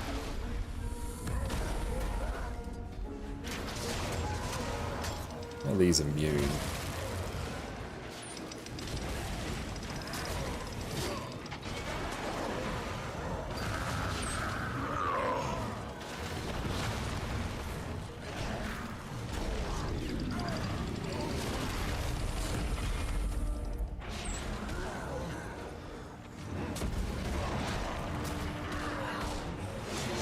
Why not? Thank you for the follow. Let's just try and go stand over here.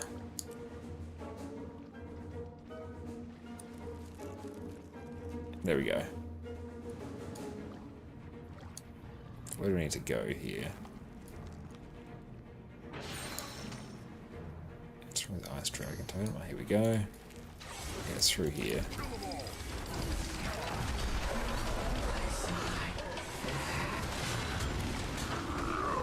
I looked at it. How's it going? Welcome in.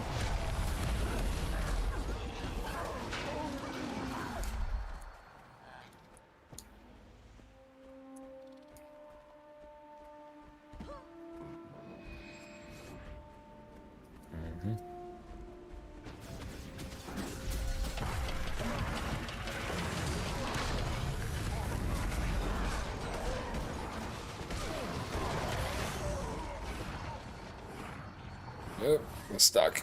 Oh, we're big chunky char. We're stuck.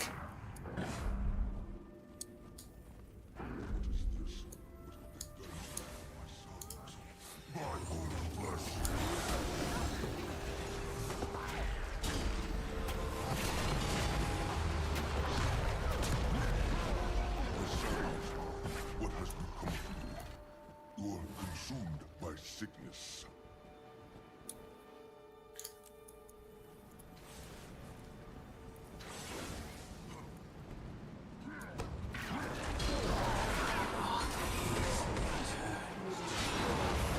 That one really hurt.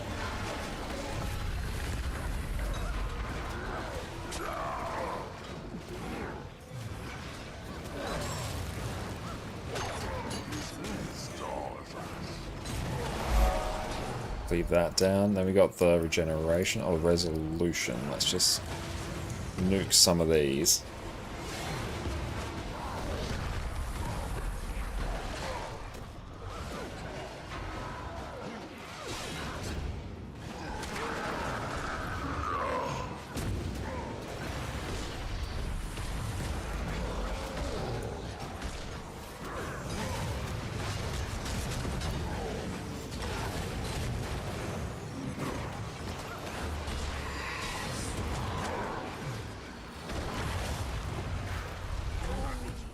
Nice. That was good fun. We got there. You're welcome. Yeah, we just did a random one. Has new Revenant spec with power build? Haven't tried it with power build.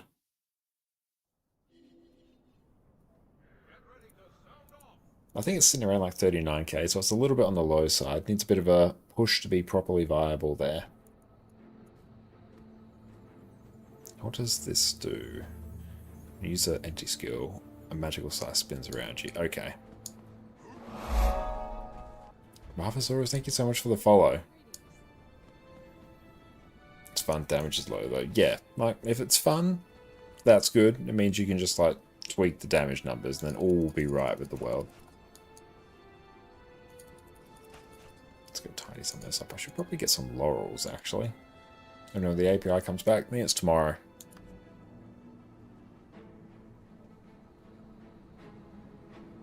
And honestly, if you're burnt out, that's like all good. Just take some time away from it. Let's try and find things that you personally enjoy. 38. Get some more laurels. Laurels also good value. The price of amalgamated draconic lowstones. I haven't looked. I wager it's like catastrophic.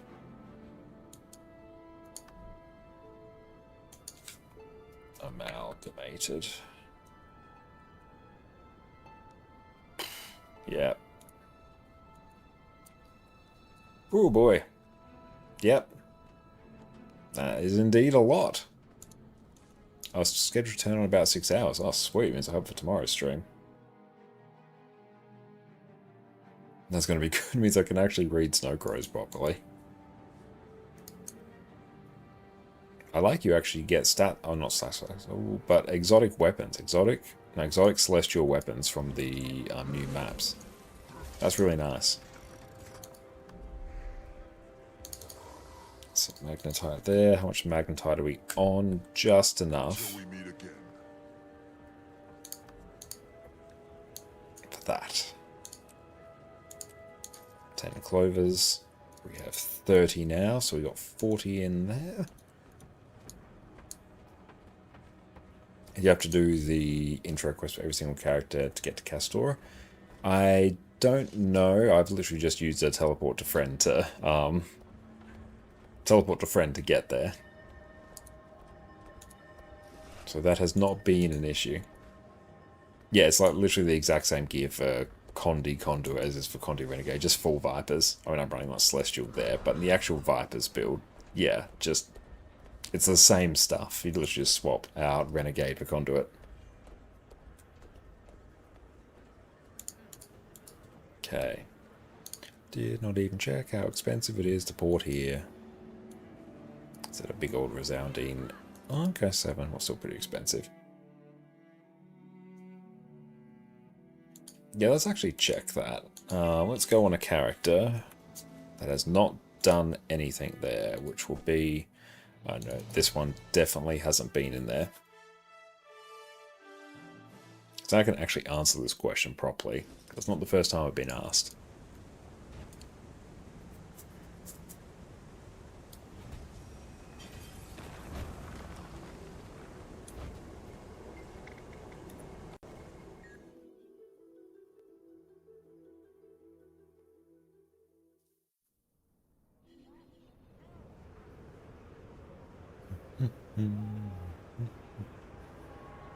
Just waiting on that to finish loading.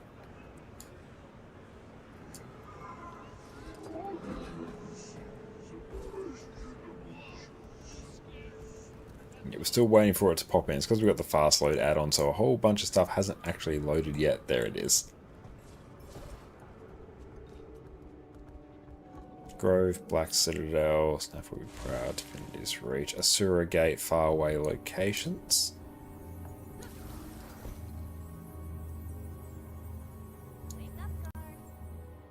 That's Arborstone. Hang on.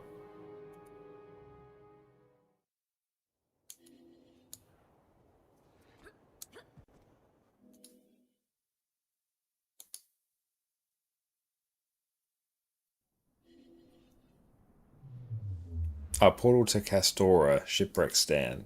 Right there. Off I go to... Hello.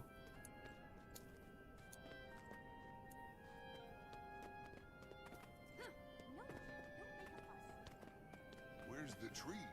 Says there should be something there. And to get to a certain point in the story, yeah, we'll check that. Might be there if you have to get to a certain point in the story.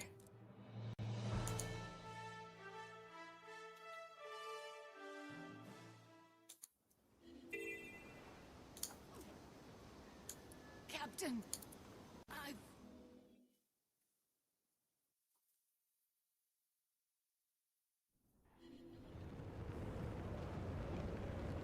Oh, so I might just wait for fast load to do its thing there. Good, the stream's been nice and stable for the last few hours. That's good.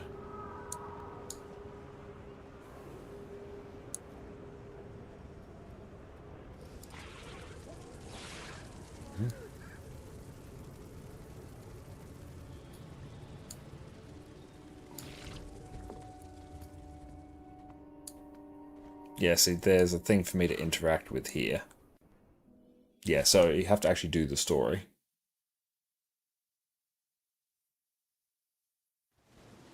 But yeah, teleport to friend, use it, get the permanent recharging one, and like your life is just going to be better.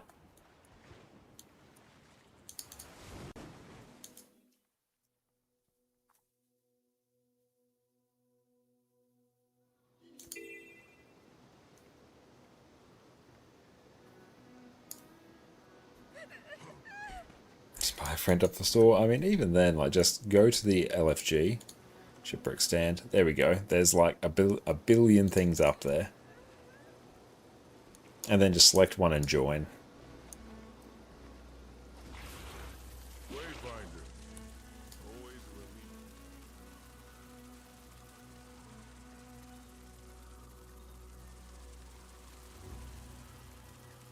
No, that's all good. It's good to know.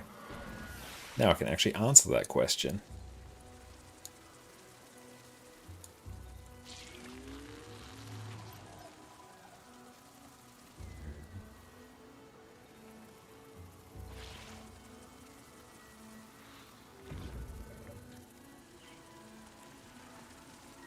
Here are 3 flying mounts. Yeah, eventually everything will be a flying mount. I mean, like, with enough of the mount energy booster, the Warclaw is also a flying mount. Yeah, honestly, as soon as you do the story on, like, one character, they should just open a port for you. Or just, like, give you the very first waypoint on the map, same way they do with, like, Eye of the North.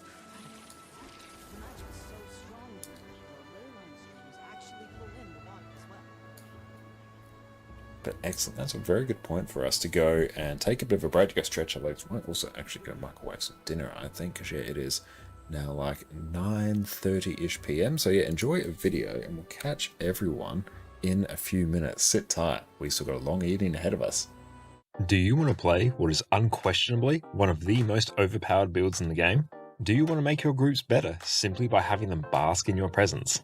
Do you want to spend Christmas standing at your door watching Guild Wars 2 players profess their undying love to you, even though they know full well that your husband's in the next room, and slowly coming to the realization that they have only ever loved an imagined superficial version of you, feeling the walls closing in as you realize that with some slightly more ominous music, this becomes the start of every true crime documentary ever written, and that this man in front of you is completely and utterly unhinged? Well, you're in luck. Today we're covering the absolutely busted Power Quickness Herald. Welcome back everyone. Power Quickness Herald has become my favourite of the many different support builds that Revenant has access to. You have an incredibly easy time keeping up 100% quickness on your team. You cover off on so many key boons like Might, Fury, Swiftness, Protection, and Regeneration, which makes your group's life so much easier. You can even tweak the build to provide on-demand stability and damage reduction over and above Protection to all your teammates. And with all this, you have access to godlike levels of CC that all Revenant builds come packaged with. It does fantastic damage, it's a fun rotation, and is super simple to play. Not only that, because this build has so many key boons covered, it's fantastic to play in open world as well. Whether it's raids, strikes, fractals, or open world metas, you're going to be making your teammates even better at the game just by having them in your presence. So for now, let's crack on. First up, with our weapons. We'll be using 2 swords as our best DPS option, and unless you need CC, this is where you're going to be spending all of your time. Sword auto attacks simply offer good damage and imply vulnerability. Sword 2 strikes enemies around you, chills enemies, and deals bonus damage if it only hits one enemy. Sword 3 will make you shadow step around nearby foes, give you a 1.5 second evade, and grant you might on every strike. This is very useful if you need an emergency dodge. Sword 4 applies 8 stacks of vulnerability, does outstanding strike damage, and immobilizes enemies, which lasts even longer the more enemies you hit. Sword 5 will shadow step you to your enemy, grant 8 seconds of fury, and if it hits, will deliver a second strike. This skill can be used to teleport closer to enemies when outside of range as well, for a bit of extra mobility. If you run anything that is even tangentially related to Power Revenant and PvE, you're probably going to be running Staff. Our auto attack will just apply some strike damage and heal nearby allies on the first strike. Staff 2 will apply weakness, some damage, and heal nearby allies. This heals for even more if you manage to hit an enemy. Staff 3 gives you a 2-second block, which can be an absolute lifesaver, and save you from wasting a dodge. It also blinds enemies at the end of the cast. Staff 4 will heal allies around you, as well as removing 2 conditions. It's also a blast finisher, so you can nab some sweet combo finishes. Staff 5 is why you're bringing Staff. You charge forward, attack 9 times, knock back enemies on each strike, and you even evade while charging forward, just to make this even more overpowered. If you manage to land all 9 attacks, you will do a massive 1350 break bar damage. This lets you hard carry teams when it comes to break bars. The 2 main legends that we're going to take are Glint and Shiro. This will give us the highest possible personal damage while still providing quickness. As a quickness provider, Glint will never leave your bar. This build just doesn't work without it. Depending on the encounter, Shiro can be swapped out for some of your other legends depending on the utility you need. We'll go through some of the specific use cases as we chat about each legend. First up with Glint. Every skill while you're in Glint is a facet skill. These skills you can toggle on once to pulse boons to your allies around you. You can then consume them to get access to powerful active effects, in exchange for giving up these pulsing boons. Through one of our traits, we'll also grant quickness when we consume our facets. We'll also retain the passive effect for a few seconds after we activate these skills. The playstyle of Power Quickness Herald basically boils down to swapping into Glint, using all of your facets for quickness, and swapping back to your other legend while you wait for your facets to recharge. Facet of Nature is a massively loaded skill, and has different effects depending on your current legend. There's a lot to cover here for now, so I'll just focus on the effects that are relevant to Power Quickness Herald. The passive effect while in Glint will grant you an extra flat 20% boon duration to any boons you apply. This is on top of the standard 100% boon duration cap. When you consume Facet of Nature while in Glint, it will also increase the duration of all your allies' boons by 2 seconds, 3 seconds once we buff it with a trait. When we consume this facet, we'll generally always want to do it while we're in Glint. This is for the massive increase in boon duration. The passive effect while in Shiro will grant your allies lifesteal when they attack. This causes Herald to contribute even more damage while you're in a group. We'll be taking advantage of this effect when we get to the rotation section of the video. If you consume the facet while in Shiro, you can strip 2 boons from nearby enemies. You won't use this often, but it's good if you need some clutch boon strip. The passive effect while in Jalis will reduce incoming damage to allies by 10%. This is separate to protection and the 10% damage reduction you get from certain ascended foods. If you start stacking these modifiers, you can really reduce the pressure on your team and have much smoother boss kills. This is a really underrated skill. If you consume the facet while in Jalis, you'll grant 2 stacks of stability to your allies. However, you'll usually use Inspiring Reinforcement for this. The passive of Facet of Light will pulse regeneration to nearby allies, a very useful boon to have. Consuming this will let you ignore all incoming damage and convert it to healing. This can let you just flat out ignore mechanics like the Mind Crush on Deimos. For Facet of Strength, the passive will pulse might to all your nearby allies, and when you consume it, you'll attack twice and grant yourself a 15% damage modifier for 10 seconds. When we come to the rotation, we'll want to maximize the uptime of this buff as much as possible. Facet of Elements will pulse swiftness around you while it's active. When you consume it, you'll lay down an AoE attack that pulses weakness, chill, and burning. It's also a very nice damaging skill. Facet of Darkness will simply pulse fury every few seconds. When you consume it, you'll blind enemies, reveal them, and break stun on yourself. No damage on this skill, but it does have some very nice utility. Facet of Chaos will pulse protection. And we are back. Welcome back, everyone. What's my favorite new elite spec? Outside of like Conduit, because I love Revenant, it's probably Gale Shot. Yet to try Amalgam. Looking forward to doing that. It sounds from your story like you've got yourself another admirer. Makes no difference to me what Phlox claims to want. He's the target all the same. Makes some difference. I definitely understand what Become the Ooze. Not hard to imagine a better Tyria than the one we have. Like, I enjoyed playing Gale Shot. I'm not sure what the DPS is, haven't tested it, but like it actually feels fun. What Seb is doing? Remove every monster from the legions, and there would be no legions left. Same goes for the Sly crew. That's not a fair... I mean, we don't even know if he's telling the truth. If I may interject as the resident ex-radical of this ensemble, it seems clear that Vlox believes what he's saying. There would be easier paths to power if he didn't. Score, what's up? How's it going? He's willing to do for his ideals. Key to think we're following Cryptic as well. Commander? I think we need more information. We can judge Vlox's motivation and what his plan is. A thought on that. Those monstrosities that Seb has been creating are clearly controlled remotely. That means there's some kind of connection there we might be able to get some information from. So, is harvesting cybernetic reptile brains outside your wheelhouse, Commander?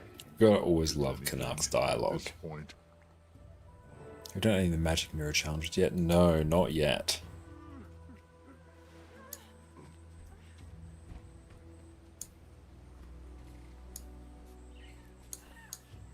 I need some augmented Swiftlings. Need really good rewards? Oh, hell yeah, okay. Do you need like all the masteries to get the good rewards, or can you like get in and just like start blasting?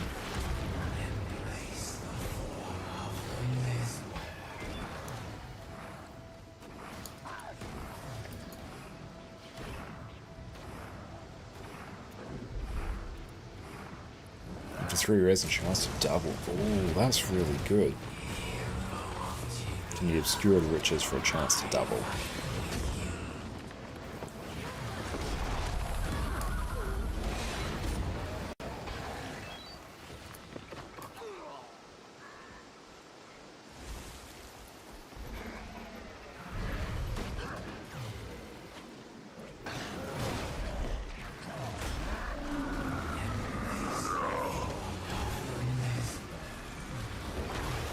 Doing the Mirror Edition chest spawn that need the key charges. Okay. Yeah, I'm definitely looking forward to doing some of them.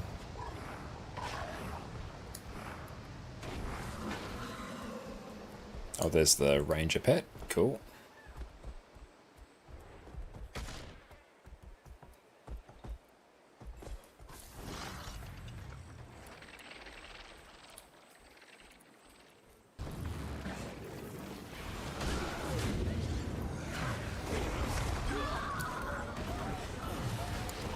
Got 8 rares for a mirror one. That's insanely good, actually.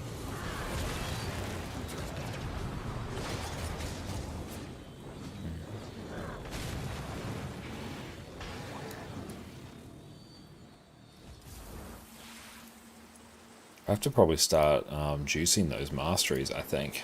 So we're doing survivalists. Let's go Castora and Magic. Let's train that. How much do we need? Not that much. Meander, thank you for the stretch. Appreciate that.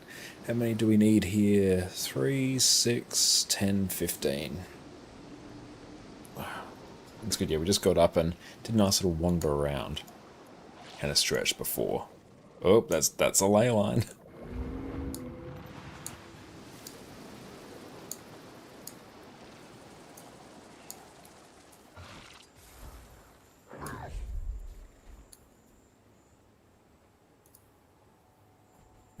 This is quite a haul you've got here, Commander. Let's see what I can get out of them. Let me know when you find something. In the meantime, there are more creatures out there that need to be dealt with. Okay, holding pods tampered with. So at what point can you start doing the magic mirror stuff?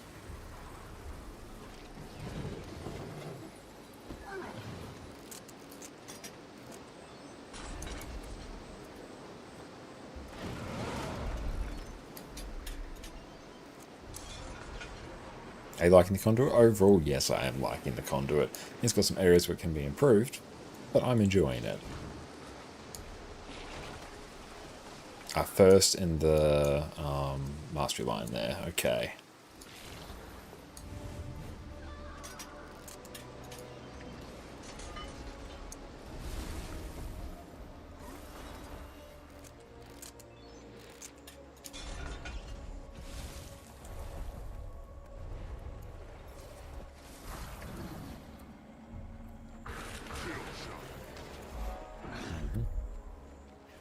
Amalgam feels busted. Okay. I'm looking forward to trying that later.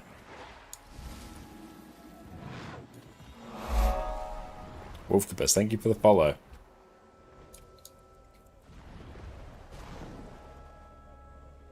Which specs you've tried so far? All but Amalgam. I just took a little break from unlocking all the specs to continue on with some of the story.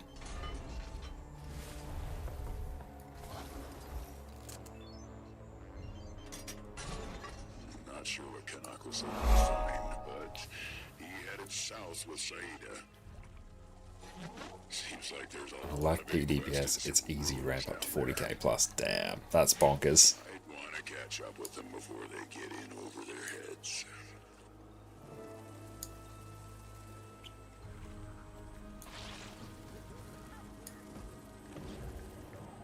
Yeah, let's finish this mission, and then we will move on to get ourselves some Amalgam.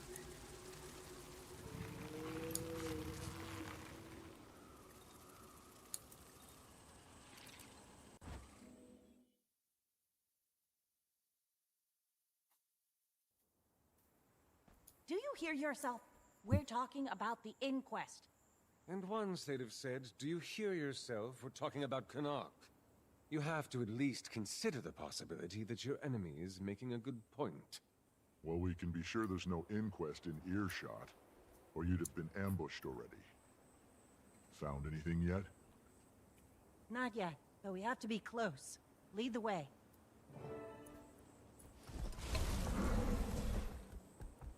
More intruders!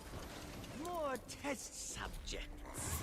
You know, these intentions are good, and I don't believe they are. That doesn't excuse working the inquest. Having worked us doesn't mean you can just join up with a bunch of violent criminals. My dear, you're tired.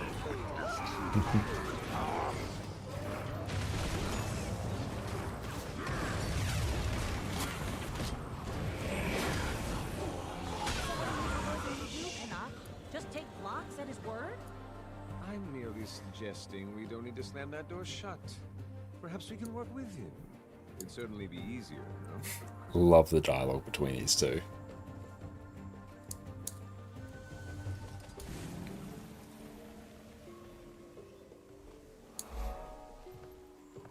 Looks like the Priory have got themselves in trouble here. And who better than us to get them out?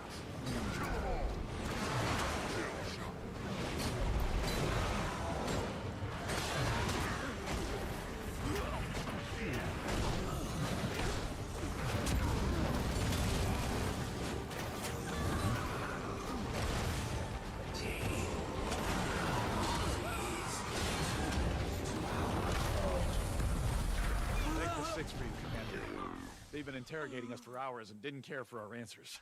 What were they trying to find out? They kept asking about the artifact, but they wouldn't specify which one they meant. We've examined so many already, how could we possibly know which one they were looking for? But they wouldn't listen. Do you need help getting back to camp? Respectfully, it's more important we resume our work. Can't let them scare us away. Our camp isn't far from here anyhow. I suppose we should do some looking around ourselves.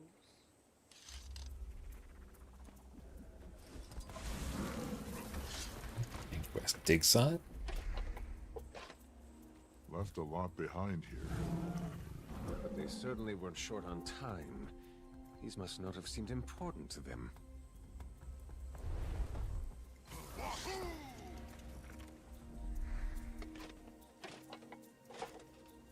There are 3 different types of arcane scanners here, but not a single brush or chisel. They weren't studying these to figure out their history or function. They're just testing for how much magic they exude. They're not here to study the seers, clearly. They're looking for powerful magic.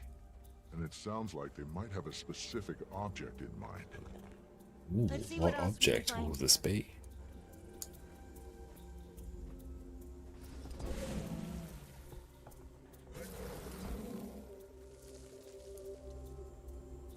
Massive, thank you for the follow. At least someone dealt with the real them for us. Doubt it was the Priory. There must still be seer defenses active around here. Which suggests something important was kept here. Why is it that everything Broken wants to seer kill you, tablet. Commander? It says something about a ritual site, but not what it was for. I'm sure they got up to all sorts of rituals around here. Maybe there's one that's more important than the others. Anyone's guess as to what it would be then.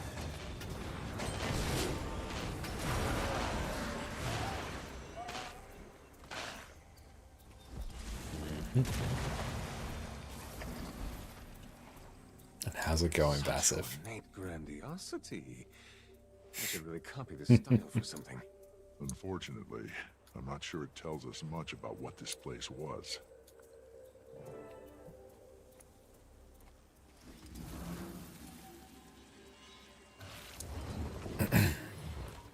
Don't worry about me, Commander. I don't give Takashi, thank you for the follow. Glad to hear it.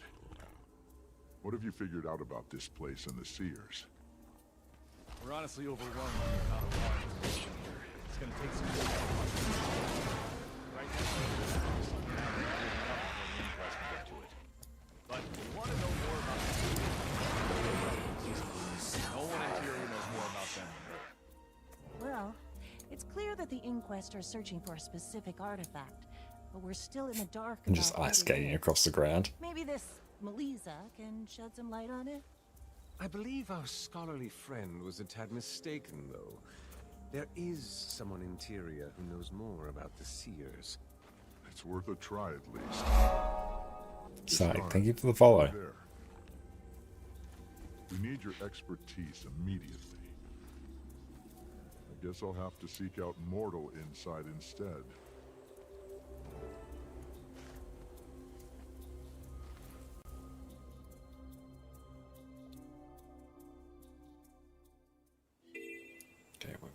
now.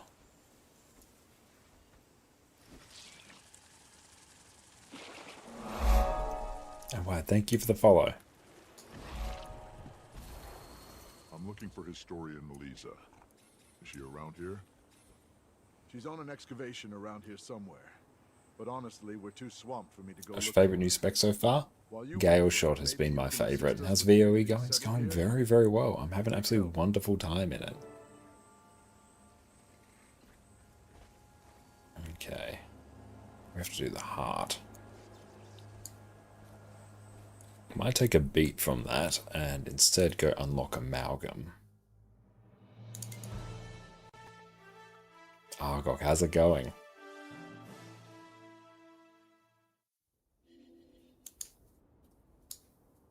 An opinion on the new Necrospec? It's really quite good. I think they've done a really good job with it. It's very much overpowered, but it's great. Okay, let's go.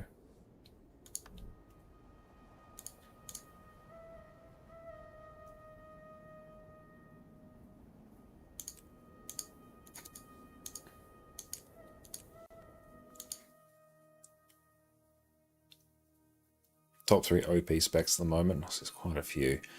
I'd probably say Evoker, Ritualist, Amalgam, maybe Conduit. There's quite a bit here, actually. There's quite a bit that's overpowered right now. You can never have too much treasure.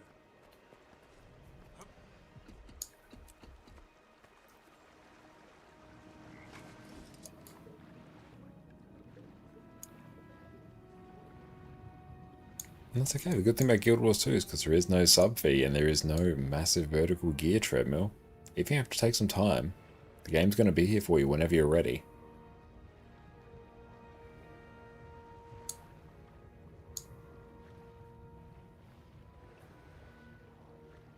Looking forward to when all the Blishard Pass get updated as well. And am I running Guild Wars 2 through Lutris or Wine? Yes, I'm running Guild Wars 2 through Lutris. Also works through Steam as well. I'm just opting to run it through Lutris.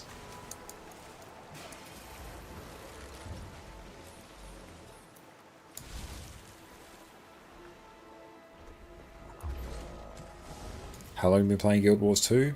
13 years, about 12,000 hours.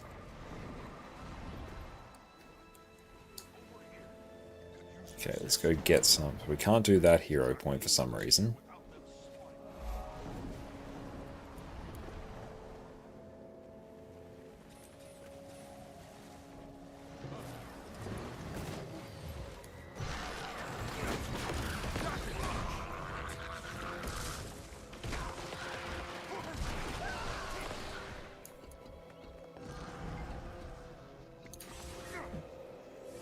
It's far longer than time of the year, so I have spent like a truly irresponsible amount of time playing Guild Wars 2 over the years, and I've loved every damn second of it. Bookbine, thank you for the follow. And there's still so much for me to do. I'm still so happy when I get to log into Guild Wars 2 whenever I play. Oh, now you're hooked? Hell yes.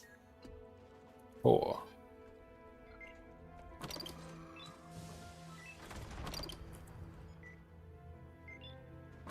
And yeah, it's definitely an interesting aesthetic with Troubadour.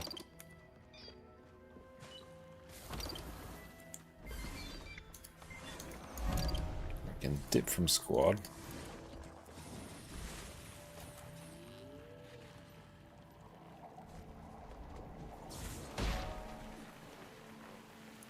And good, we've got a bunch of experience, that's good.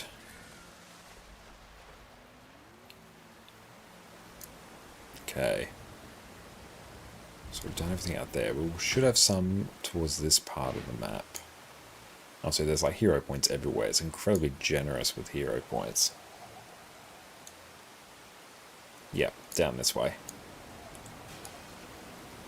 New skimmer is hype as hell. I love it.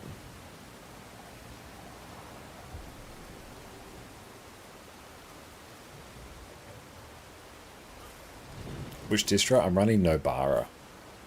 Unsub from WoW after 17 years, your wife got you into Guild Wars 2. Surprised how you managed to sleep on this beauty of an MMO.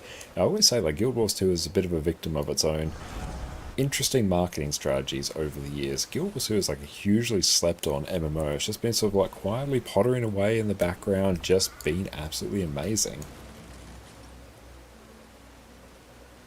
Ah, yes, I'll make sure to do that.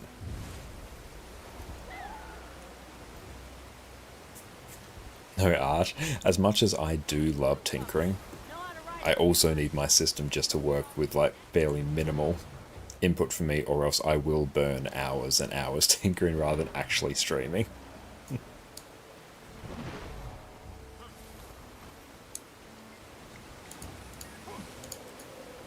Yeah, the horizontal, like Guild Wars 2 is not necessarily a game for everyone, but that's the case with every game.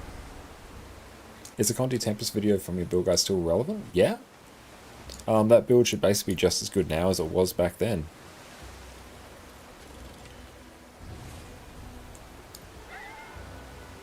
The build hasn't been nerfed in any capacity, it's still just as good.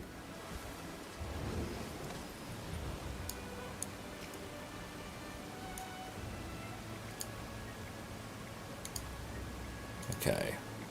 3, 2, 3, 1. Done. We've done that so many times we literally just remember it.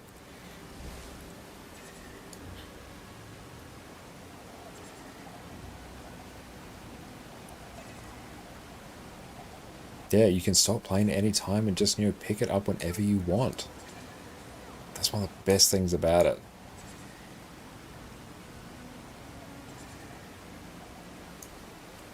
Unfortunately, I do actually have a guide on how to get good at Guild Wars 2 as well. It set me up perfectly.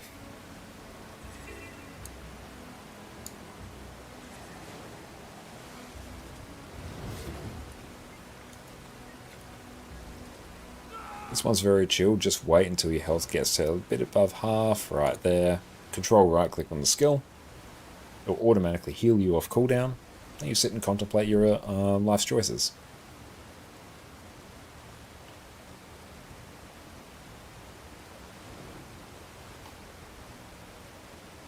How long does it take to get one piece of legendary gear? That's a tricky question because it depends on your particular legendary you're going for. Say if you're going for the fractal gloves that came out about 2 months ago, I don't know, 8 hours, something like that. Also depends how much gold you have. You can literally buy some legendary straight in the trading post. But I think I'd say for a new player, if you decide to go, okay, I am going to get a legendary now, probably a month of like fairly, solid work of like, you're talking about a legendary weapon, just playing in the evenings, tunnel visioning that a bit. Probably have it within a month, I think. Quicker if you actually use a legendary starter kit from the Wizard's Vault. Yeah, it's literally just do fractal quick play for a few hours and you'll get legendary gloves. So that won't take long at all.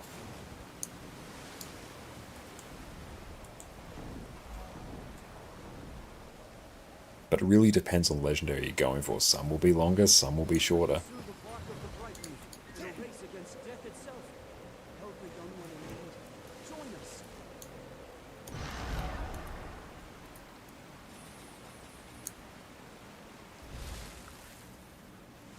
And I wouldn't worry so much about a mega nerf. Like, things will get nerfed, but things will honestly probably just be brought back down to the level that all other specs are at. It's not that they're going to be bad, it's that they're going to be just as good as everything else. Gloves for 8 hours? Yeah, let's see, where is it? Might be under... where would you be? Side stories? Current events?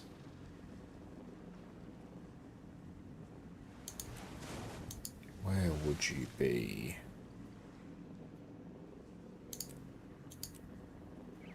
No, that's not it.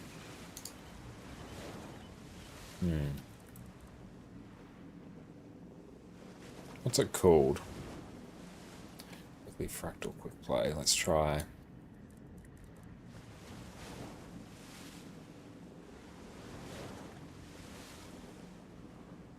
Does anyone know what the achievement is called?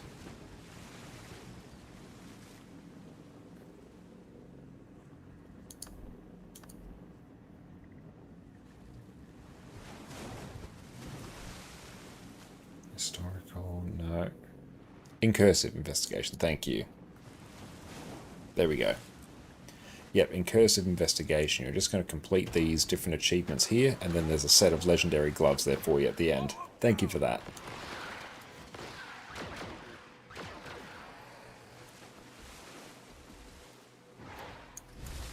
But it's basically just do Fractal Quick Play, which, yeah, just go into the LFG, go to Fractals of the Mist, levels 1 to 25, and just literally go find a Quick Play group. Yeah, and you'll be doing it for a couple hours. Spread it out over days. Don't just binge it over, one day.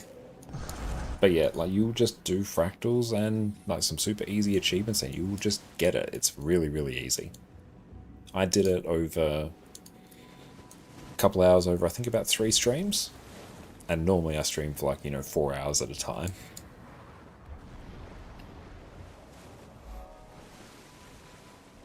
So you're like, they're just free legendary gloves.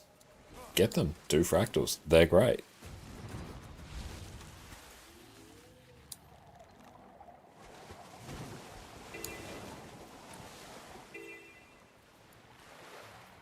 So I can get 14 from this one. Oh, apparently it'll take a bit longer now because you want to get the event bonus. True, actually, it might take you a little bit longer, but it's still insanely quick. What is the end game on this? It depends on what you want to do in Guild Wars 2. If you're in PvE, you'll have like various open world events as part of your end game. Farming in general, you'll have raids, strike missions, basically one and the same, just different versions of different bosses. You've got fractals, which are 5-man. Dungeons of increasing difficulty and reward. You'll have world versus world. There's PvP. There's a lot. Can you PvP with Australian ping? Yeah, you definitely can. I did it for years. Like, I used to do an absolute ton of PvP back in the day. It just sort of depends on your build that you're playing as well. Some builds are a bit more impacted by ping than others, but broadly Guild Wars 2, it's another really good thing about it. It actually deals with ping very, very well, because so much of what you do is actually client side. So for most of just generally like controlling your character, you won't actually feel the ping. It does have a bit of an impact when you start to get into like really competitive play.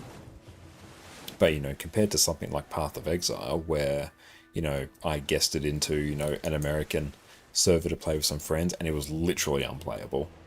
I couldn't even control my character. It was just an absolutely trash experience.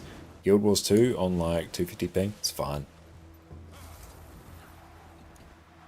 Does quick play actually work? Oh yeah. I'll literally demonstrate it for you.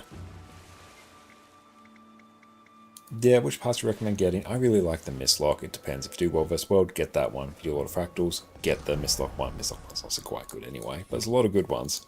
But like, I'll demonstrate it. Fractals.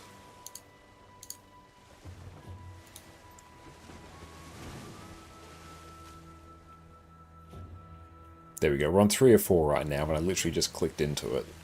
This is actually a long wait for it. So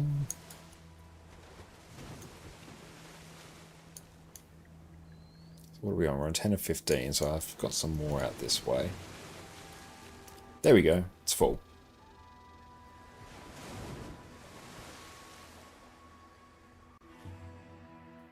And that was a long wait. Normally, that's seconds. I don't think this is the exit. Do you use the American or European servers? I bounce around between them. Right now, I think I'm on EU, but as a ReNet partner, I can swap between servers at will. Let's put you on passive. For me, my ping is very similar to both because I'm in South Australia, so it's very, very close. Well, it's equally far away from both servers is a better way to say it. I get slightly better ping to NA, but EU is a better time zone for me normally. Can these give you a sender gear? Yeah, they can.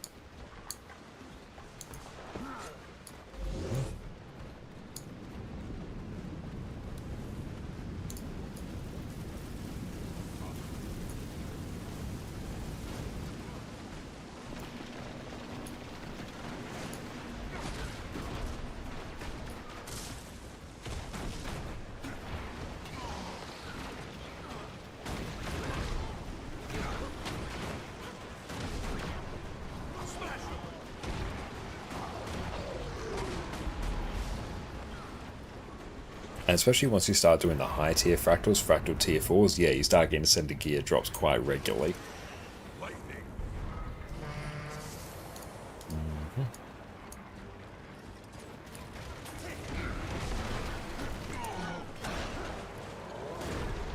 How do you feel about New Zealand? I'm very much looking forward to going to New Zealand one day. But no, like, it looks absolutely wonderful. Love New Zealand.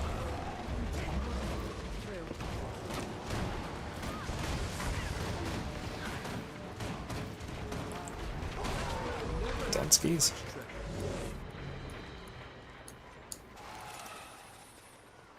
Is Gasher any good? It does suck. I find it really, really fun to play. I haven't tested its DPS yet, but to me it's actually the most fun of the specs in my opinion.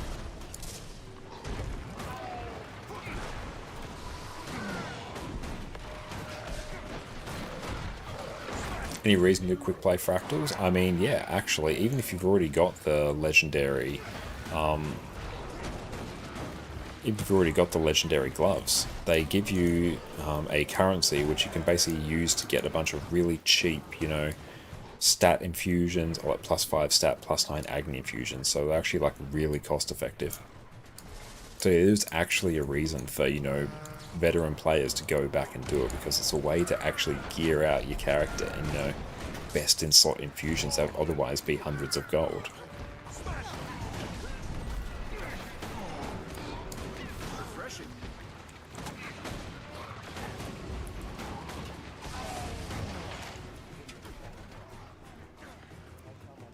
And they're a great way, obviously, just to get introduced to fractals. And yeah, like legit, if you got like, you know, 10 minutes between an event,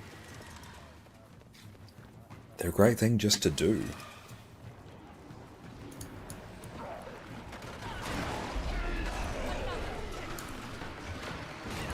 Is there a cap on how many you can do? Run them infinitely. There is no cap. You can just run them to your heart's content.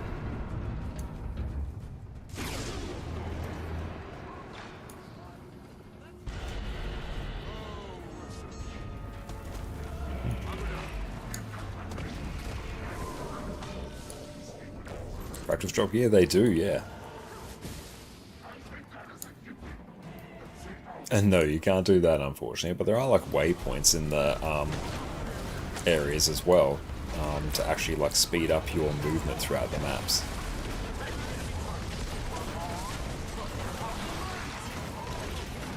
But fractals drop so much gear, especially the tier 4 fractals are actually insanely profitable to do. If you quick play where people run through them fast, yeah, people will just blitz through these fractals.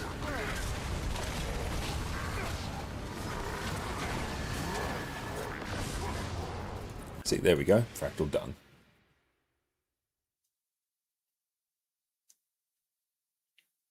And you can just join up on them for any point in the world. See, there we go, we got like, even this is worth like a bit here. Yeah, there we go, that's like over half the gold. Wait, you didn't loot? Oh, I've got auto loot. Like, the loot will just get automatically input into my inventory. That is under Central Tier Pack Commander. It's Advanced Logistics Mastery here. Yeah, you'll get auto loot. So yeah, I don't actually need to loot for the most part. There are cases where you do. Fractals ain't one of them.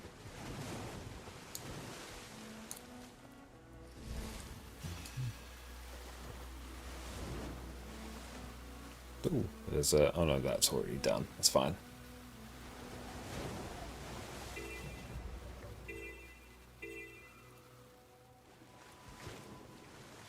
Keep an eye. Yeah, we'll just blitz through here.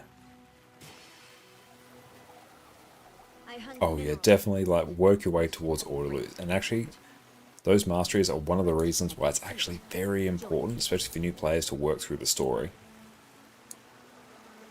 Because the story gives you a huge chunk of mastery points, which helps you, you know, progress things like auto loot, your mount skills and stuff like that. And to answer your question, how come your skimmer doesn't fly like that? This is new masteries for the skimmer as part of the Visions of Eternity expansion. So those are... hang on, bring it up. The skimmer adaptation masteries here. So yeah, like skimmer got a huge upgrade. You don't have to complete Living on Season 1 to get auto loot at all. No, you don't. They were trolling you, all woefully misinformed. And yeah, you can pick whichever set of gloves you want, light, medium, or heavy, and then it's like more expensive to get the other ones if you want them. But yeah, Skimmer is like really hyped now. And how many masteries hero points we got up here? And the mounts just get better the more masteries you give them as well. Oh, that's unfortunate then. Honestly, get all of the mounts. Just no doubt, all the mounts. Like, you're going to get them all at some point anyway. There is no bad one to get. Just get them all.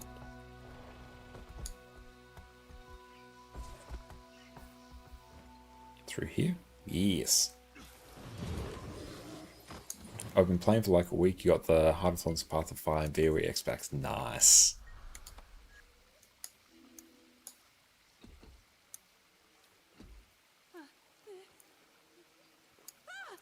I heard you get the Skimmer from the latest expansion story instead of doing Path of Fire. Is that correct? You can do that, yeah. Like, you can unlock it through here, but you also unlock it super early in Path of Fire as well. Hang on, I've got to find the non-bugged map of this.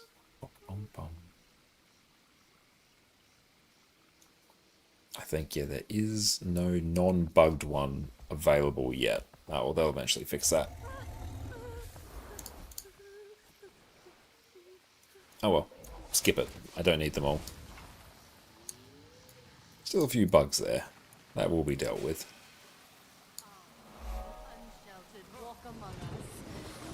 Oh, I've almost maxed out this mastery as well.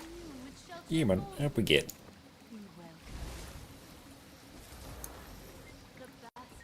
We should have... It's 11, so I'm gonna miss 2. There's at least 1 here. Gossek, what's up? How's Hunt's going? Well, we are just unlocking Amalgam, the last of the specs for me to unlock.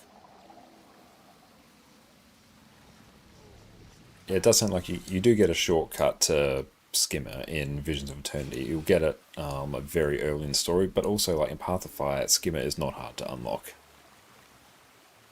Like, it is... Skyscale's like up here in terms of difficulty to unlock. Skimmer's like down here. It's like trivial to unlock. Do you really eat Vegemite over here? Oh yeah, Vegemite's great. The trick with Vegemite is just remember it is basically just pure salt. So you just get like a little bit of it, like a little bit. You do not treat it like Nutella, it will rock your socks.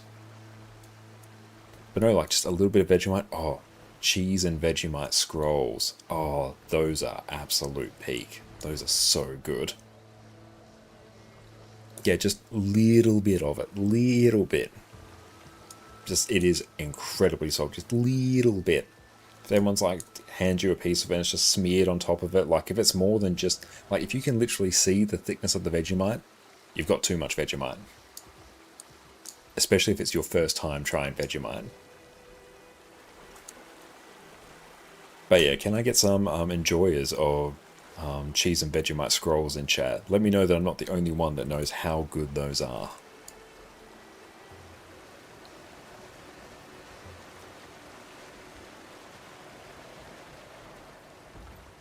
Where am I going here? Oh, just right here. Perfect.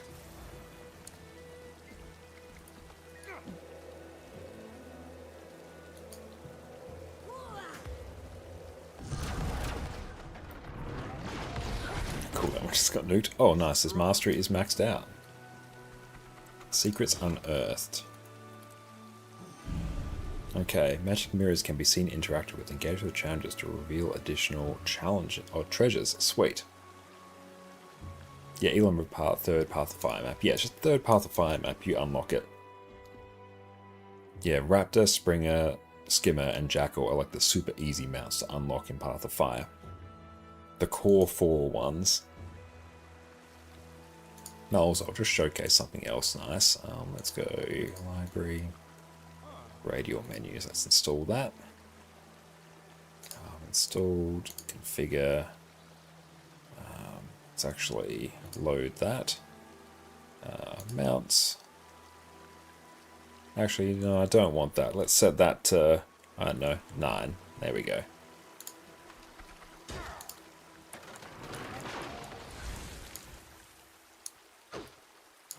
Jackal's hidden. Yeah, it's like tied to just a heart, though, isn't it? Okay, let's go. I want this to show. Editor, radio menus, settings. Not widget. I want this to show. Wow.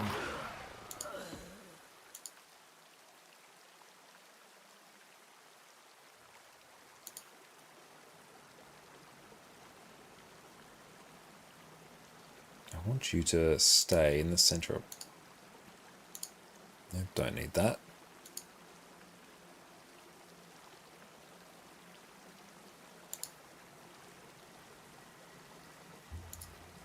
How do I actually set that to the middle of my screen? I feel like I could do that way easier.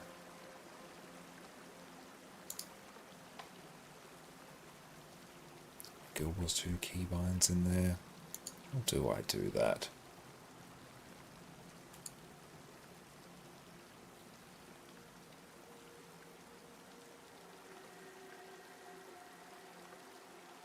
Yeah, the new skimmer abilities are really awesome.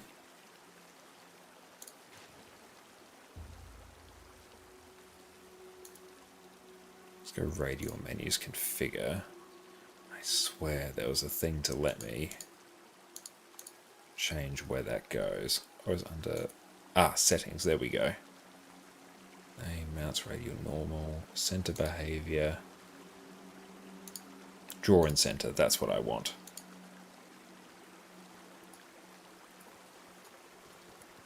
So there we go. Now I've got a radial menu for all my different mounts.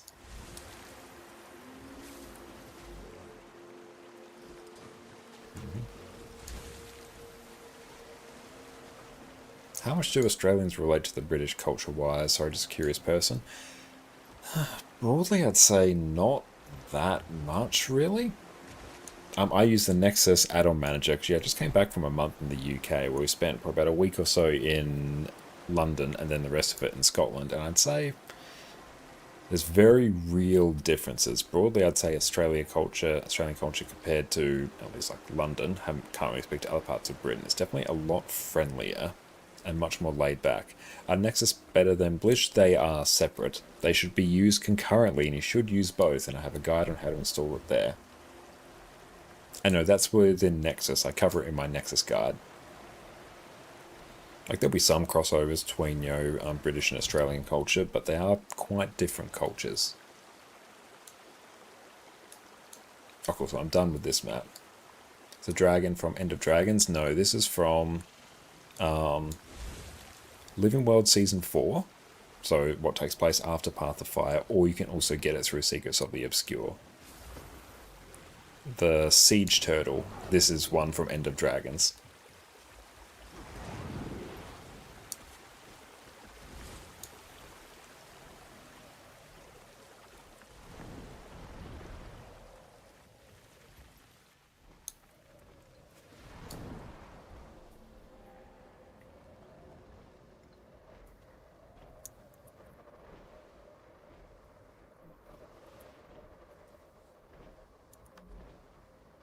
Yeah, they do different things.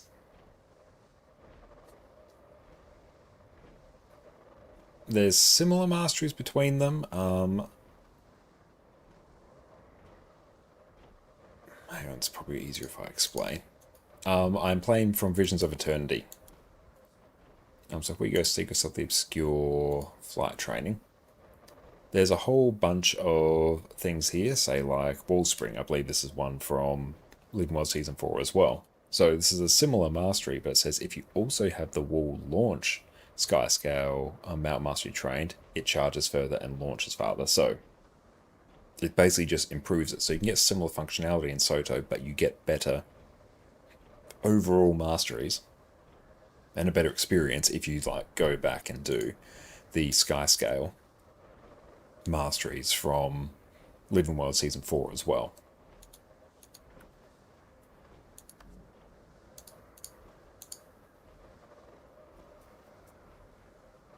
So like, get all the masteries. Like, there's no mastery you shouldn't get. Like, if you see a mastery there, you should just go for it.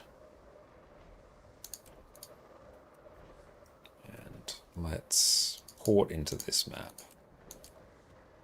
Ah, it's full. Goofy goober. Okay, we're going to need a new map. Which way is it easier to unlock from? It is easier to unlock Sky Scale from Secrets of the Obscure. It's also easier to, well, it's easier now than it used to be to get it from Living World Season 4 because of what are called the Return to achievements. Basically, you do super easy achievements tied to the Living World episodes, and you get like a bunch of materials, currencies, eventually culminating in a free legendary amulet. Those achievements speed up the process of getting Living World Season 4 Sky Scale. I want to jump right into this game. What do you need? You mean if you buy all the expansions to get the full experience, or can you play from the free base game and after buy the expansions? You can 100% like start off by playing the free-to-play version of the game, the core game, the level 1 to 80 experience and all that story, the game as it released in 2012, and then when you decide, you can go and purchase the expansions at your leisure, or you can buy them all at once. And what you can do is always wait for a sale as well. And if you do decide to purchase the expansions, if you use my affiliate link there, that will help support the stream as an ArenaNet partner. But like, I recommend you get all the expansions. If you enjoy Guild Wars 2, the expansions and like all the Living World are like the main things you should be thinking about getting. All that content is still relevant, all that content is still great, and it goes to enhance your overall Guild Wars 2 experience. Okay, I need to find a different map to get in here. Or actually, different plan. I just need 6 more hero points to do that. Let's see. Don't you get anything for Janthir Wilds if you buy Janthir Wilds now? No. You can only get, like, if you buy Path of Fire, Heart of Thorns, you get Heart of Thorns, Path of Fire. If you get End of Dragons, you get that. There are bundles you can get, like Heart of Thorns, Path of Fire are just bundled together now, so you can just buy them together. There's like the Elder Dragon Saga, which is everything up to End of Dragons, including all the Living World, I think. There's different bundles on Steam and things like that. But no, it's not the case of you buy the latest expansion, you get everything that preceded it. Yeah, the base game has really aged compared to the current state of the game. Yeah, that's true. So yeah, consider that. Just be like, if you're playing the core game, just recognize that it is 13 years old. And you will have a better experience in the actual expansions themselves. The expansion era is very different. But yeah, like all the expansions of Guild Wars 2 are actively played. That's one of the best things about it. The fact that all the old content is still relevant. You don't have to worry about, that content being obsolete and being a waste. Got the roughest part of Corby not having a mount. I mean, yeah, that's what it was like for everyone on launch. But you also get the Raptor trial for a bit. It does respect your time more than WoW. It does. I'm going to turn on Blishard so I can just get the last few hero points here. You don't think the story and boss is indicative of the rest of the game. No. The Corteria, the final boss in the story there, is not representative of the rest of the game. And Lady Elsa's Guide's hero points. Perfect.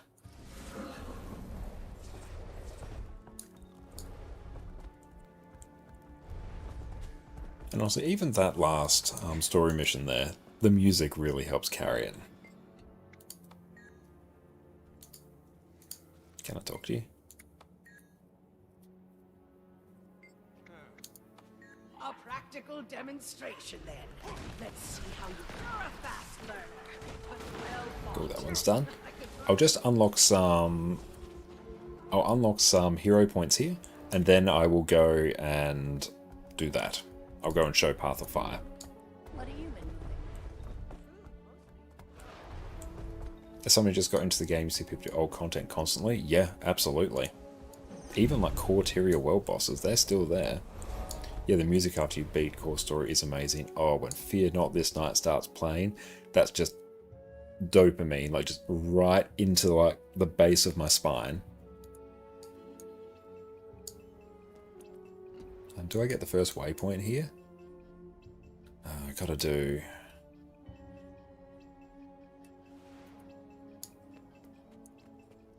I'm using Lady Ellis's guides as a part of Blish HUD, and this is just for hero points, actually. I'm actually going in reverse. I know where these ones are for the most part. This just means I don't have to think about it.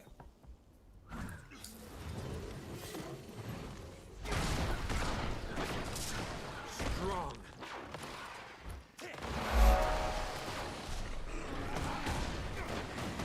Dr. Green, thank you so much for the sub, mate. I appreciate you.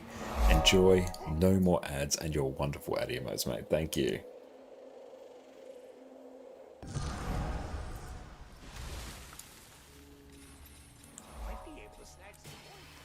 And yeah, they're probably a bit of lower population old areas right at this instant, because yeah, people are playing the brand new expansion, but it all like levels out over time. That's a very good point there, PK.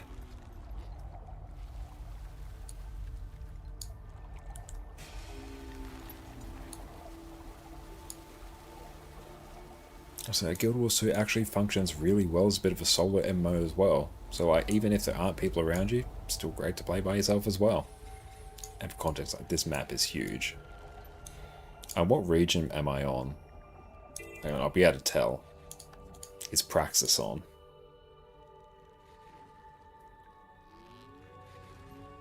No, so I must be on EU. How do Australians think about New Zealand? Overall, I'd say they like them.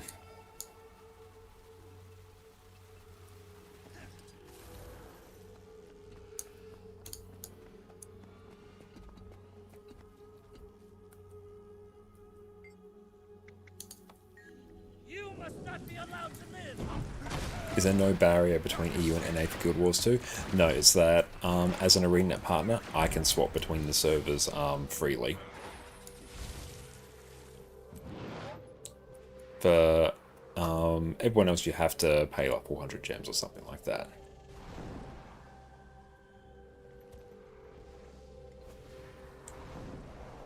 Honestly, just like pick the region that's like closest to you. If you're in EU, play on EU. If you're in NA, play on NA. If you're in Australia, just pick whichever kind of works for you, I guess. You can always make a free-to-play account and on each server and see which one, you know, gives you better ping.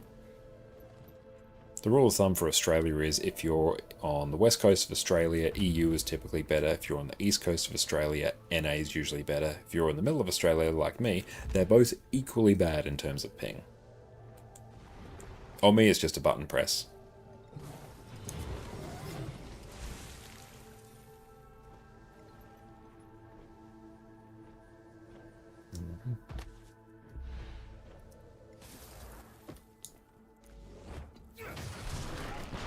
But yeah, like, I'll show you.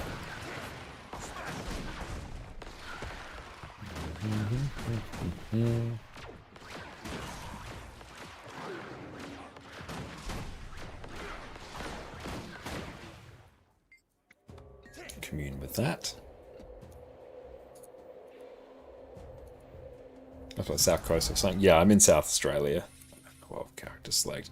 But yeah, to swap region, you'll just go to the character select screen. You can't see because my face here. Oh, actually you can. There's region selection. You just click on that. Yeah, I'm on Europe now. And then yeah, you just go to region selection, select wherever, and then it'll have like a cost there in gems and transfer, and that's it. It'll log you out and then you come back in.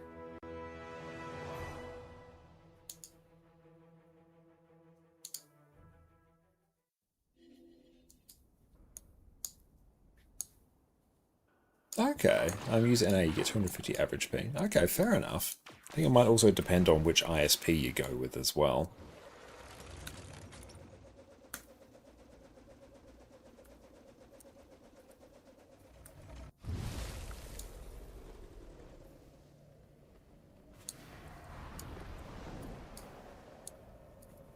Oh, swapping it resets your SPP placement matches. Ah, fair enough. Well, I don't do a lot of PvP. And if I did do it, I wouldn't be swapping regions as freely. So I usually reset like once or twice a week, because I usually play on EU on Sundays and Mondays, and then NA on Wednesdays. But I haven't PvP'd in a hot minute. But that's good to know. I did hear that, yeah, actually, it does like funny things with PvP.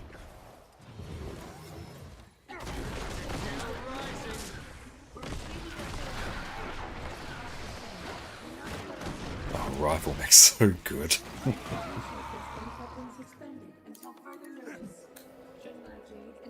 Well, thank you for the standing desk. Get one more hero point after this. Up we go.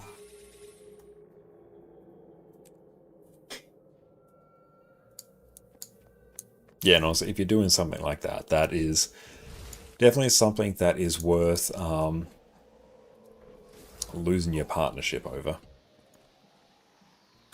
No, I don't have a Jade bot. That's fine, we have mounts.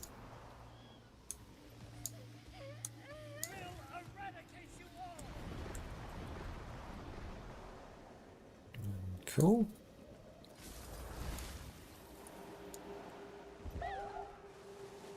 But just another example of how good the mounts are in Guild Wars 2.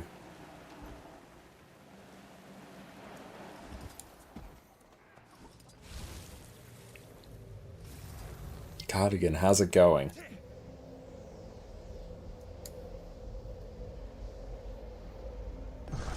Okay, so I think we are done with Amalgam. Yes. There we go, Amalgam's fully unlocked. Okay, so now we need to build. What do we have? We've got another slot here, another slot here.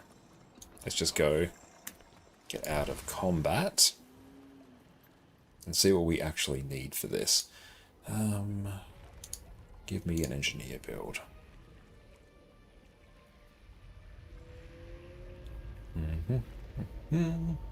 Power Amalgam. There's a heal or lack Amalgam floating around. Okie dokie. Build template. Let's bring this up. Good, good. Making a coffee. Gonna try some other elite specs. Hell yeah. What are the plans to try? Do you have to do the matchmaking for fractals to get legendary gloves, or can you just enter normally? I believe you have to do the matchmaking. Yeah, you will need to do some quick play.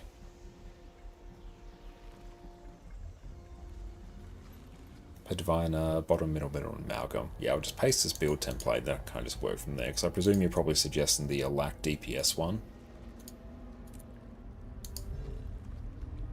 Do you know how long Guild Wars 2 are keeping updates? They won't pull a new world on us.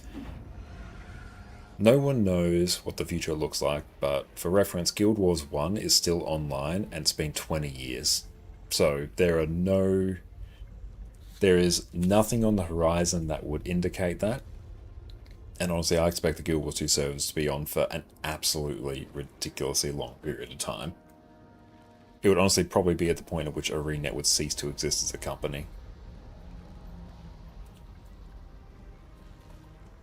Okay, oh, it's hammer, sweet. Good times, good vibes. Do I have a hammer? I will have a hammer.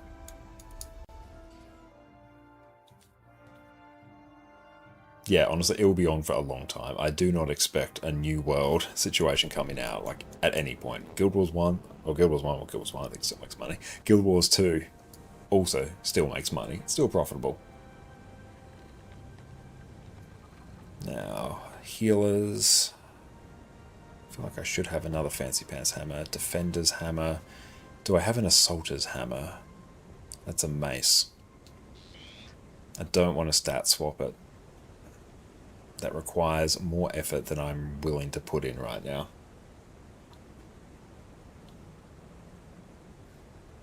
That build's outdated? Yeah, I'd probably expect so. We'll just put it there as a base and I'll actually look at them.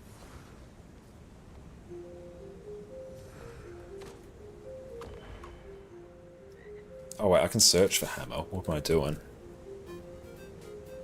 Okay, I've just got those. Alright, let's just go buy one. I can't be bothered stat swapping an ascended one. So we'll go weapons. Power. Yeah, it's just berserkers. Precision. Ferocity. And yeah, you can buy Living World with actual gold as well, like in-game gold. You can do that. I've tried all the specs. As soon as I'm done with Amalgam here, then the answer will be a resounding yes.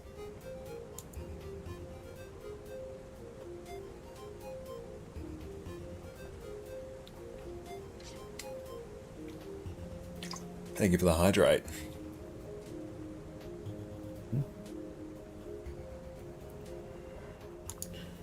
There we go. Cheap hammer. Oh, beautiful. The best hammer skin.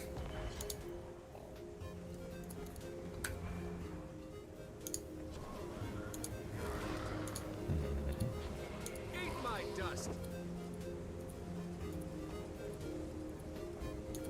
See, this is the joys of legendary gear. Every single one of my characters will never need armor or trinkets again. They are all there. And yeah, you can do like arena PvP, and you also have world versus world.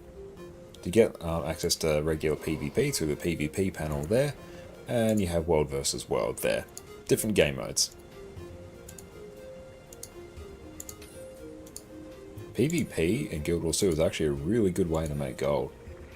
Actually rewards you in quite a lot of liquid gold. I'm just going to toss like all berserkers on here and not think about the specifics of it.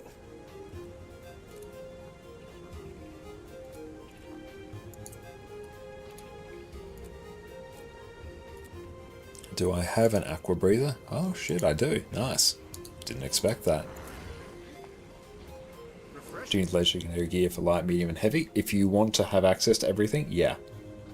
My legendary gear is the same stats as Ascended. It's just a convenience. You can swap it out of combat. You can show one game of 3 versus 3. Oh, it's typically like 5 versus 5.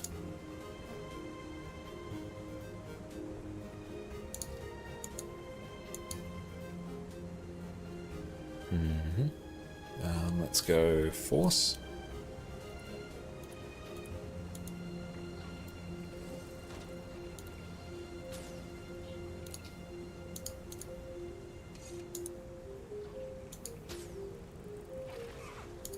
Alright, ally just means I support those who are, you know, LGBTQIA+.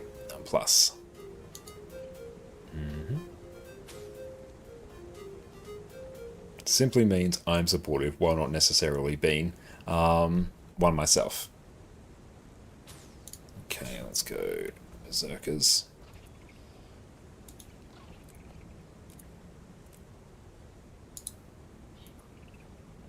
And I think, what one does want? Oh, Bloodstone. Okay. And let's set this to Dragon Hunter, just because then that will populate the Aqua Breather. Perfect, and I'll just pop that in there. Not that I'm really going to be worried about this. No, that's a good question. And yeah, I'm not a big PvP player. I have done it in the past. Which character is actually set up for PvP? There we go. Okay, that's now set up. Right, let's take a look at the traits. Those are standard sort of power traits there. That's all fine. I need to set which one here. Does anyone know which ones? Actually, I can probably find a video for this. Let's go to the Snowcrows page. Contemplate our existence. Here we go. Snowcrows, Engineer. Give me pinned comments. Oh, that's mech control. No, that's... Well, pinned comments are super weird there. Definitely get legendary armor. I recommend you getting like everything legendary you can. It's so good. And it depends on the set of legendary armor you're going for as well. Like, might be a few months, might be a few weeks. Okay, let's see. Convert conditions into boons when you use a start skill or evolve. Heal every second when you have barrier. Heal when you evolve. More skills grant protection. That one seems fine. Disabling an enemy reduces the cooldown of evolve. Amalgam skills inflict poison on hit. That's a Condi one. Bowl skills no longer inherit bonuses from strains. Morph skills grant their bonus. Okay, so that one kind of seems fine. Evolve recharges morph skills. Morph skills deal increased strike damage. It's pretty good for a power build. Oh, is this like multiple kits? Ew, I don't like that. Oh well. Morph skills grant boons. We don't really care too much about that. I mean, if you want to do the Alack version, yeah. Evolve has 2 charges and increased attribute bonus. Yeah, that's the Alack trait there. And that's a different trait. Yeah, that seems fine. Okay. What are we doing here? Double heals my buff. You don't get 2 charges of evolve. Okay. I'm trying to remember from memory here. I think we definitely had Shred. Shred, Pierce, and Obliterate? Yeah.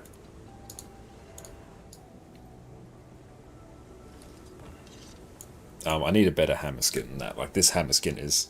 Oh, you recommend Demolish over what? Ah, Demolish. Ah, yeah. Okay, so...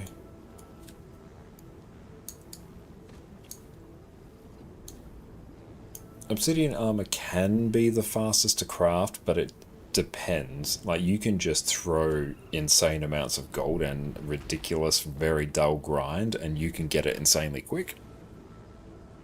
But it will cost you tons of gold and literally your sanity to do it. Whereas, like, if you raid, the raid armor will be quicker. If you do world vs. world, the world vs. world armor will be quicker for you. Just get the legendary armor from the game mode that you enjoy the most. It's a long-term goal.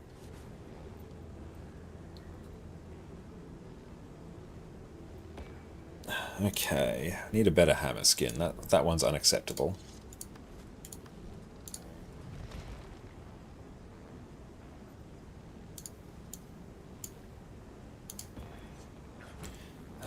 Need a... That's a pretty cool one. Also, Siege of the Red Witch is pretty nice. Shattered Hammer, Catalyst Hammer's pretty good. The Gavel's nice. Oh, yeah. That will be a good one for Amalgam. Let's also get our look somewhat on point here. We might... Yeah, let's just go Wild Magic, because that's always good. And then, honestly, that actually... The default dyes actually kind of work with that. Okay. Hey, thank you so much for the Dark gifted sub there, Dragoon Dark 63 Dark gifted Dragoon. a tier 1 Thank you, sub you're to an Bryce absolute legend. 26. Thank you, This thank is their you. first gift sub in the channel. Absolute legend. Okay, so let's see what these skills do. Oh, that's fun.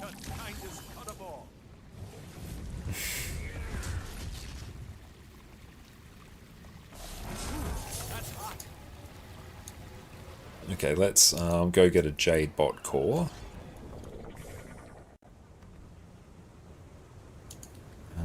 Tier 6. Don't think, just do. Ouch.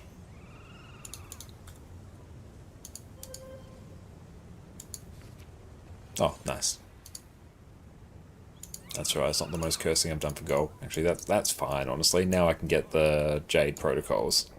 So I can just be like Giga Chad in open world.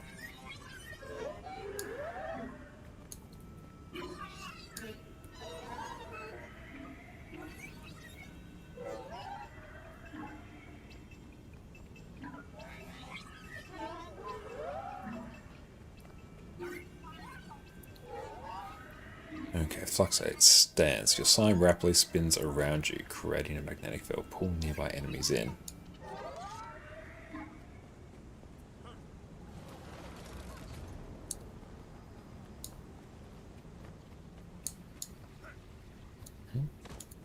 Okay. Just pressing buttons, getting used to what they do. That's just damage. That's damage. That's damage. Omega damage. And evolve. Evolve, your attributes have increased. And if we activate it... Oh, that's cool. Is that thunder outside? I think it might actually be. Okay, let's actually go into...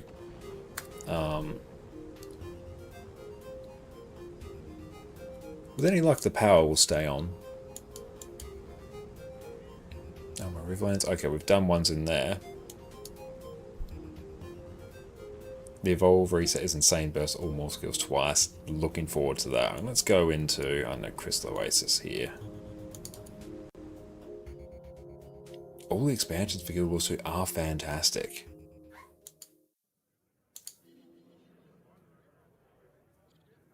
I don't need the Parthian pack anymore. I can just turn off. Actually, I can just turn off Blishard entirely. There we go. Yeah, like if you're an Amalgam enjoyer, go get yourself the Juggernaut. See, there we go. Pathfinder map. There's someone right there with me.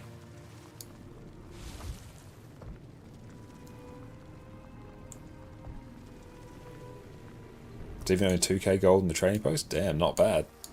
Are these still fun, viable to play? Absolutely they are. I've even made a guide on open world Condi Spectre, which I think you'll really like.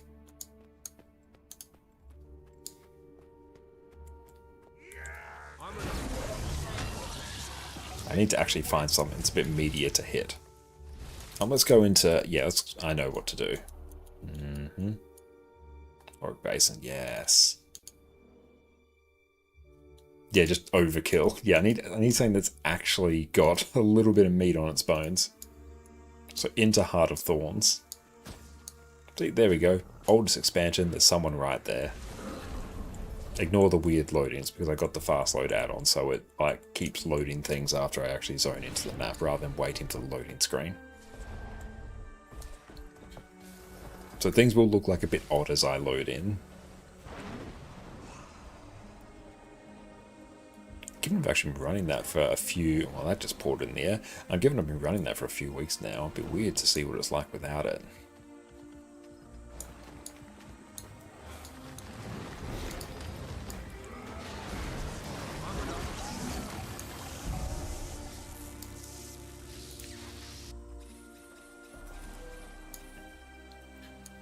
Cool, let's just wait until this one respawns. Safari, thanks for the hydro, mate. Where is it? It's down here. Hi, girl.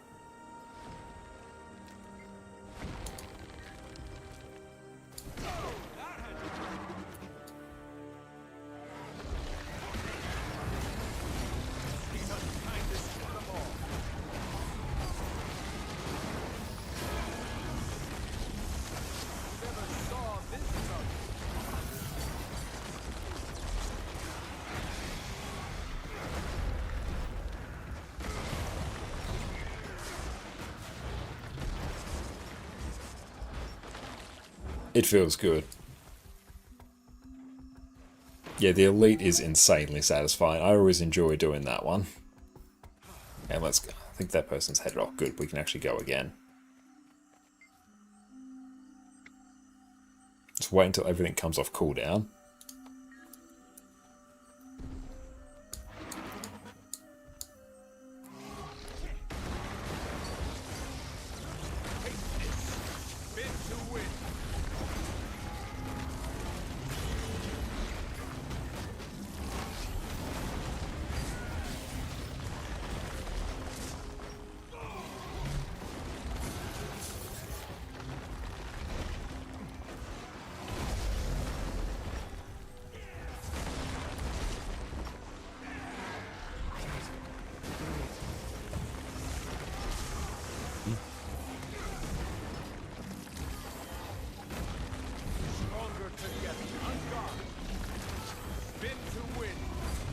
Spin to win, I love it.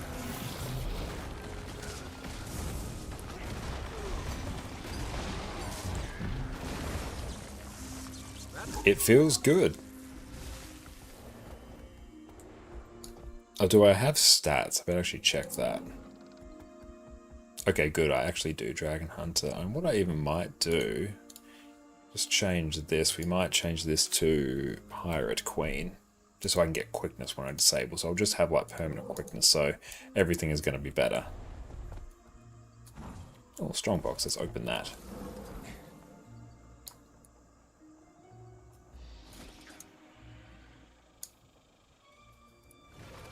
Tried to heal us, nice. What's that one do? Game Barrier, Magnetic Aura. Okay.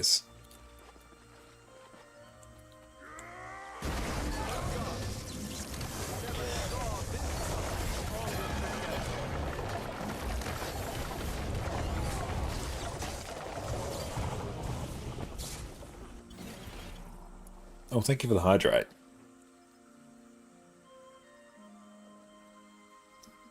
Now follow up a bit of water. Let's take this on the golem and let's see what it does, actually.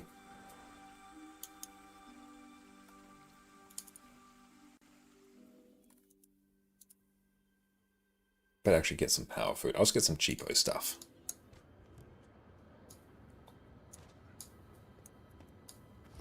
Where is the trading post? Over here.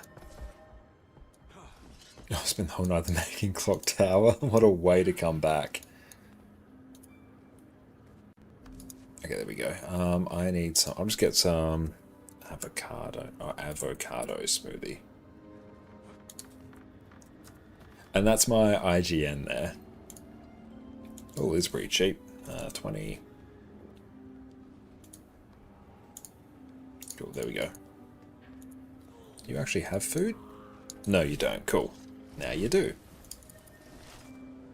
Haven't played in years. What's changed? The hard expansion. Wow, so much. Well, one, we've had like many expansions since then, but probably the biggest thing you'll recognize will be mounts.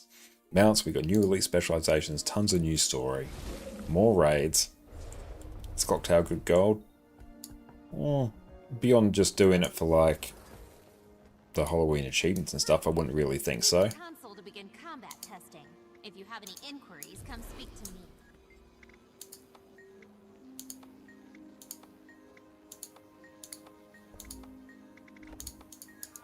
Okay, let's just see how this goes. Don't know the actual rotation. Let's hit things and see how big number go.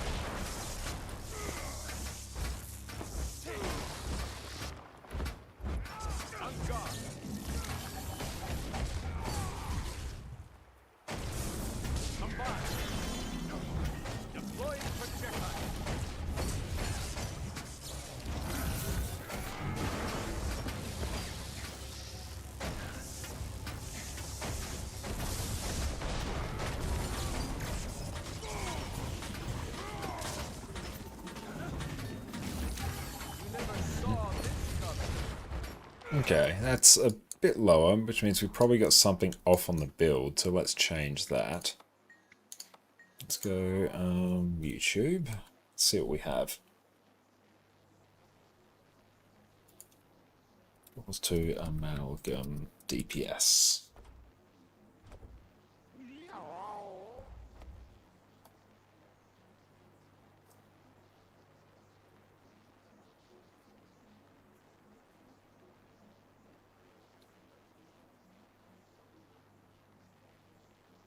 Ritualist. Let's see. Here we go, 43.8. Let's just check.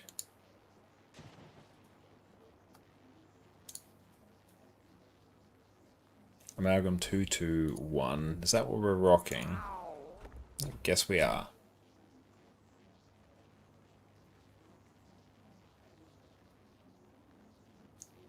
And Doobities, how's it going? Great to see you.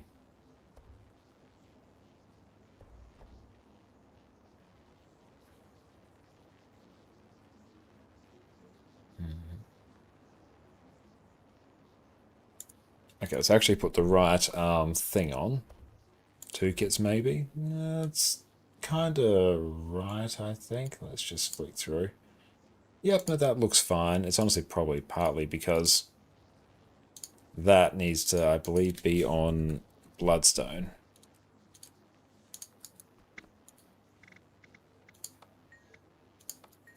What's the opener here? 5, 4, 3. Yeah.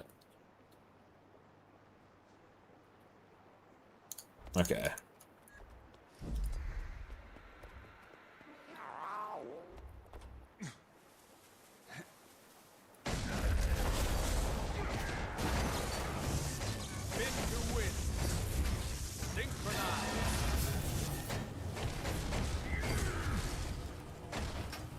This is very much not in muscle memory, so we're kind of just pressing things in a somewhat what feels like a reasonable manner.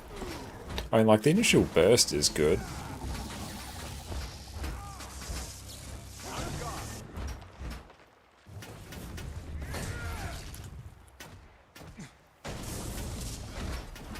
I mean, honestly, the big thing is that, yeah... Honestly, let's... Know what? No. No, no, no, no, no, no, no. This is too complicated for us to learn at this point. However many hours into today's stream, there is a simpler way. There is a better way.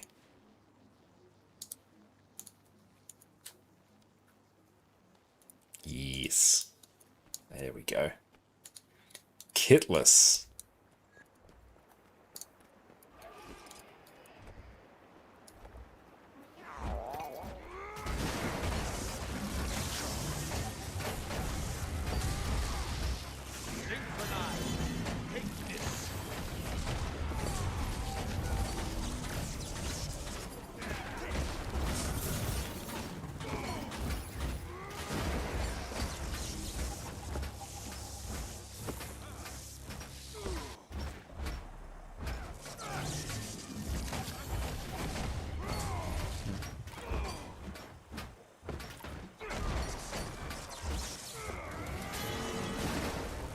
Shouldn't have probably used Evolve there.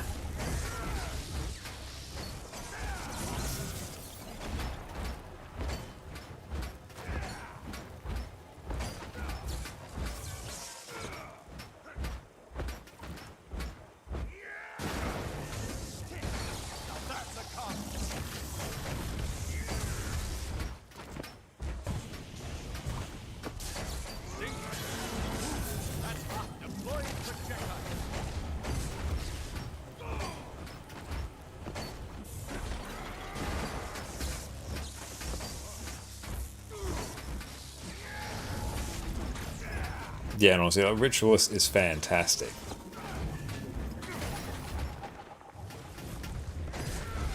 I have to learn how to cue those correctly.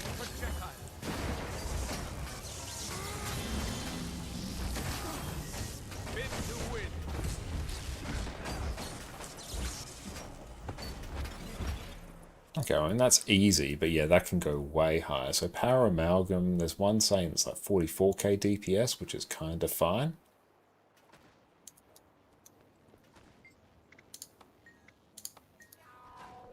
Okay, let's actually take a seat now. Let's try and focus on it a bit more.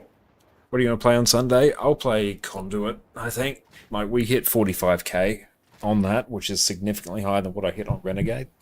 So I think we'll just do that. What about yourself, Afaro?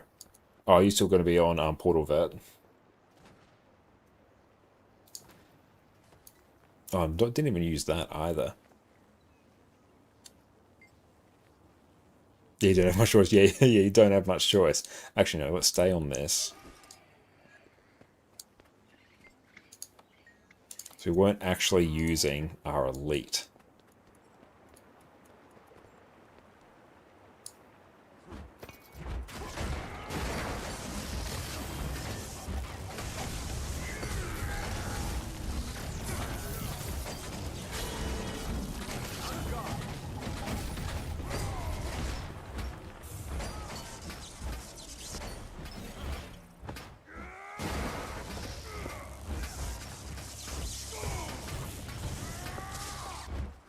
Accidentally desummoned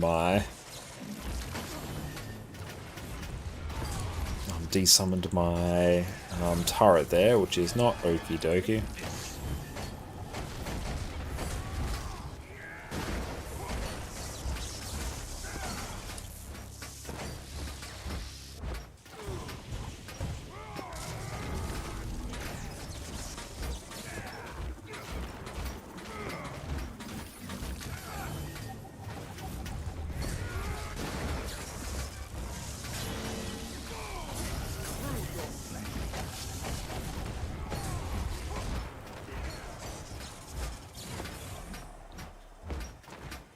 I should also probably put the actual damaging heal on.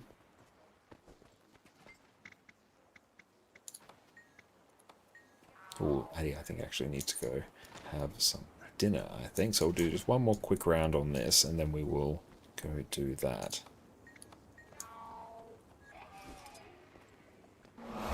And thank you for the follow. Let's run that, because then we get that skill, which is more damage. Okay.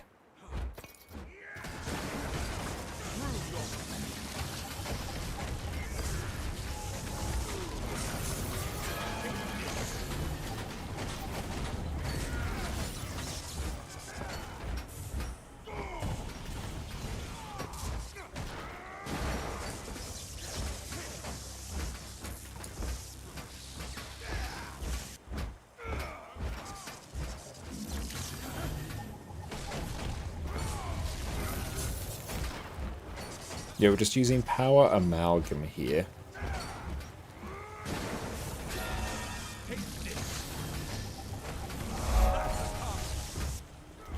Yeah, damage is definitely very front-loaded. And also, it's like, given I'm running like a very simplified suboptimal version of the DPS build, it's honestly probably about balance. Yeah, I'm not running Bloodstone Relic because I just didn't feel like using Bomb Kit, because I don't particularly like Bomb Kit. So yeah, I recognize that I'm leaving a lot of damage on the table by doing that.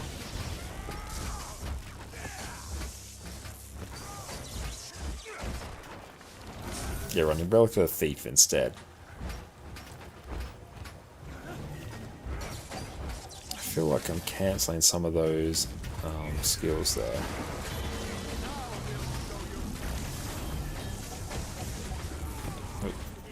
But yeah, honestly, that's sitting around like 33 there, and that's very suboptimal. I watch the markets and do flipping like I used to years and years ago, but not anymore. Just not my preferred way to make gold. But also, we're to go get, we'll just go adding her dinner, so we'll catch everyone in a few minutes, so sit tight. If you are looking for the best way to manage your Guild Wars 2 add-ons, then I've got you covered. Today I'm going to walk you through how I easily stay on top of all of my Guild Wars 2 add-ons with the incredible Nexus add-on manager. Let's dive in.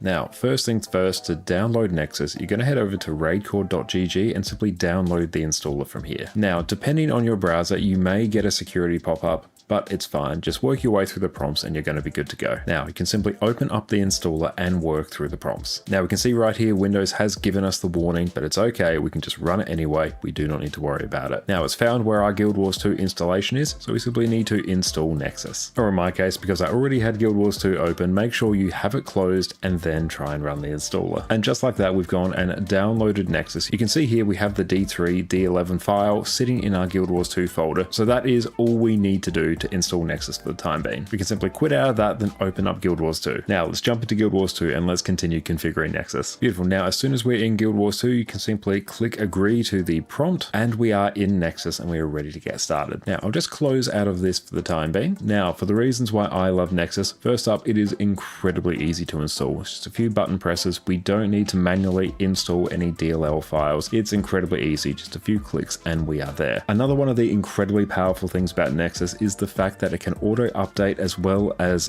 disable and manage all of your add-ons. Now this is very important for me because I stream every Monday, Wednesday and Sunday over on Twitch, and for me here in Australia, Wednesday is when the Guild Wars 2 patch will normally land. Now when a big patch lands, it's quite likely that Arc DPS is going to break and I'm going to be left scrambling to fix it just before I go live. Now once you install an add-on, if there is a big patch that will break an add-on or cause it to crash your game, Nexus will go through and automatically disable it. So rather than me having to go into my game files and remove my Arc DPS file until a patch has been released, Nexus will take care of it for me. Now my life is made drastically easier by that and I do not have to debug Arc DPS whenever I'm going live. And plus it will give you a notification saying that that add-on has been disabled and you can then go through and re-enable it at your leisure if it turns out it actually didn't break the game. But rather than instantly crashing your game, this means you can dive right in, which is great. Looks great! Now let's quickly jump into the game for a change of scenery. Beautiful. Beautiful, that's much better. Now you'll see there's a little Nexus icon at the top of your screen, so we can just click on that and start configuring. Now we'll simply start in the add-ons tab first, and if we go over to library, because you can see we have nothing installed at the moment, we have a huge list of add-ons that we can go through and install. Now I always say Guild Wars 2 is the MMO for people without a huge amount of free time,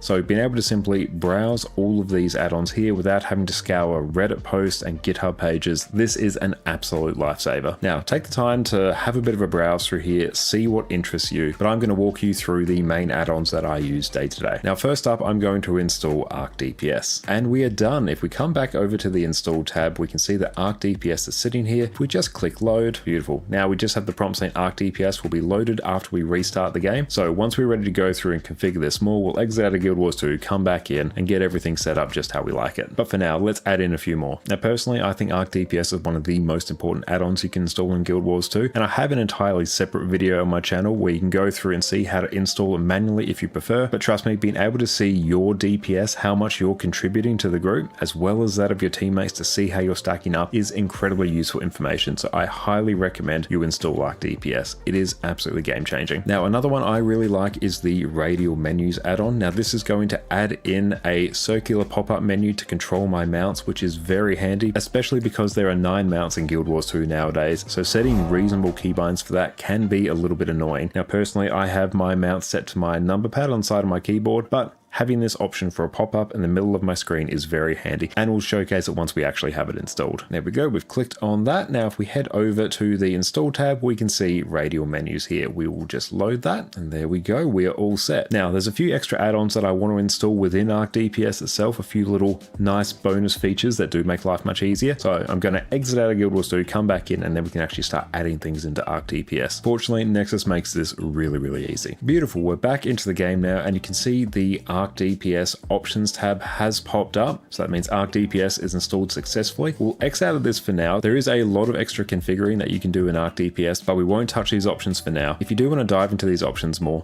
like I mentioned before, we have a fully detailed guide on how to set up Arc DPS, which will cover a lot of these options and what they do. So if you want to see how to install and configure Arc DPS exactly as I have it, I'll make sure to link my video down in the description below so you can check that out. But for now, let's dive back into Guild Wars 2. Beautiful, Arc DPS is installed correctly. You can see our little DPS window sitting up there. We'll just drag that a little bit out the way, and I'll press Alt-Shift-H just to hide that. There we go. Now back to Nexus. Now you can see we've got a new tab for the Arc DPS plugin, so I'll go through and just install a few others that I like to use here. Now first up, there is the Boon Table add-on, which I'll just click and install. Now what that does is it gives you a very easy way to see the overall boon uptime for you and your squad in a much more user-friendly and readable format than what I find the default Arc DPS option gives you. So I really like this one. Now another really useful one is the unofficial extras add-on for Arc DPS. Now the description here will provide other add-ons with additional information. So basically this allows other add-ons to read things like your keybinds and things like that. There are a few other useful options in this, which I will touch on. Simply click install, and there we go, that's taken care of. Again, there's a lot of other add-ons you can install here. I've used the food reminder before, that's quite nice. Killproof.me is also a very nice plugin, but yeah, just have a bit of a peruse, see what's interesting here, and yeah, you can install them super easily, just like that, you're off to the races.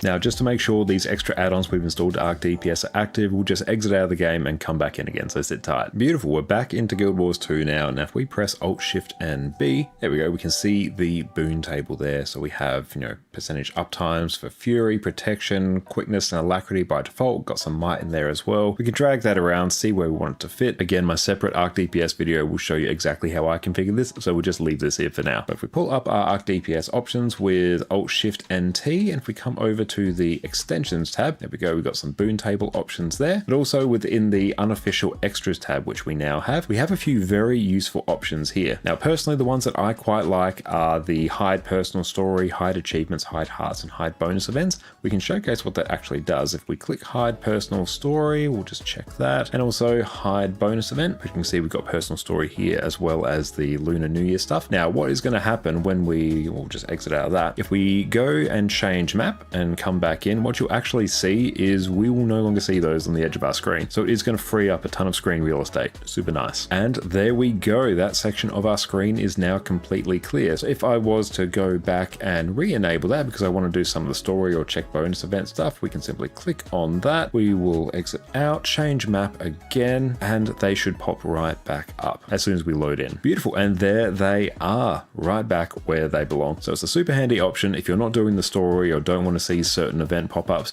you can disable them there. Cleans up the UI. It's very nice. Now, another useful option that I haven't personally used, you can set up per profession keybinds here. Now, this is something that I know a lot of people have asked for in the past for Guild Wars 2. So if this interests you, definitely install this plugin. But now for our radial menus add-on, we're going to go back to Nexus and we're going to go and configure our radial menus here. And now to actually get this working, we're going to come down to our keybind section here, click on mounts, and just set the keybind we want to actually trigger our mount wheel. I like using the middle mouse button, so let's just press that.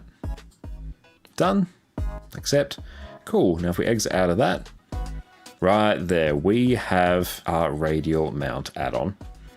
And because we have the unofficial extras add-on, it's now actually pulling in our mount keybinds from Guild Wars 2. So honestly, we're off to the races now. Now, there's a few things I like to do to make this operate how I like, so let's just dive on in. So if we click in settings, now if we click on mounts and then go to settings, and if we scroll right down to the bottom here, I do like to have this drawn in the center of the screen, so we'll simply click that, and there we go. That's just always going to spawn in the middle of the screen, which I personally like. I find it much less disorientating than when it spawns everywhere else on the screen. But you can also change things like the icon size and the overall radial menu size here, so just have a bit of a play and see what works for you. Now, a very nice thing to actually set up in Nexus, thank you so much to Exodum and PK over on Twitch for letting me know about this, I've neglected this for quite some time, is to manually add in some of your keybinds, particularly things for your mounts. Because even though we have the unofficial extras add-on, which will pull our keybinds from Guild Wars 2 into Nexus and everything's all good, when Arc DPS is down, particularly if there's a big patch, unofficial extras also won't work, so your keybinds won't get pulled in. So when Arc DPS breaks, it then means your radial menus breaks. So we can get around that by manually adding in our mount keybind. So let's go do that quick. Beautiful. Now just come over to the keybinds tab, go over to Guild Wars 2. In my case, I'd scroll down to the mount section. It looks like this has automatically been populated, maybe because I've installed the unofficial extras add-on. But if your radial menus isn't working because Arc DPS is down, you can just come in here and input your keybinds manually, and then everything will work. You won't need to worry about Arc DPS being down. So it's a very handy tip. For now, this is all good though, so we won't worry about that anymore. Now, another very handy tip, if you are a Blish HUD enjoyer like me, there's one module you're going to want to install within Blish HUD just to make sure it plays nice with Nexus. So I'll show you that quickly. First, we're going to go up to Blish HUD. Now, if you don't already have it, you're going to go to the module repo and you're going to look for the Nexus shim add-on. Now, this really just provides some basic integration with Nexus. So the main thing is it's going to make sure that the icon for Blish and Nexus do not overlap. So then, yeah, you can actually click things correctly. So just install that and you're good to go. So if you use Blish HUD, make sure you install this module. It's going to make your life much easier. But for me, these are the main add-ons that I will use in Guild Wars 2. There's been others that I've tinkered around with, but these four that I've installed are my day-to-day favorite ones. So absolutely have a browse through here, see what interests you. There's a ton of useful things in here. And let me know in the comments below if you already use Nexus and what are your favorite add-ons to install. And thank you all so much for watching. Nexus has become an absolutely non-negotiable part of my Guild Wars 2 setup, and I cannot imagine my life without it. It's made managing my add-ons infinitely easier than what it used to be. And if you are interested in extra add-ons for Guild Wars 2, particularly Blish HUD, I've got an entire video dedicated on how to install and set up Blish HUD linked right here, so make sure you go check that out. But with that, I'll catch you all next time.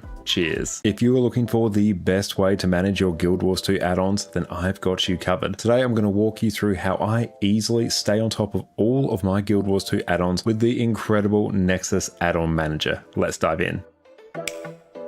Now, first things first, to download Nexus, you're going to head over to raidcore.gg and simply download the installer from here. Now, depending on your browser, you may get a security pop-up, but it's fine. Just work your way through the prompts and you're going to be good to go. Now, you can simply open up the installer and work through the prompts. Now, we can see right here, Windows has given us the warning, but it's okay. We can just run it anyway. We do not need to worry about it. Now, it's found where our Guild Wars 2 installation is, so we simply need to install Nexus. Or in my case, because I already had Guild Wars 2 open, make sure you have it closed and then try and run the installer. And just like that, we've gone and downloaded Nexus. You can see here we have the D3, D11 file sitting in our Guild Wars 2 folder. So that is all we need to do to install Nexus for the time being. We can simply quit out of that, then open up Guild Wars 2. Now let's jump into Guild Wars 2 and let's continue configuring Nexus. Beautiful. Now as soon as we're in Guild Wars 2, you can simply click agree to the prompt and we are in Nexus and we are ready to get started. Now I'll just close out of this for the time being. Now for the reasons why I love Nexus, first up, it is incredibly easy to install. It's just a few button presses.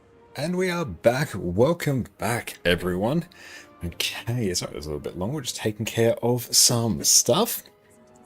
Gave Addie her dinner, took her outside, put her to bed.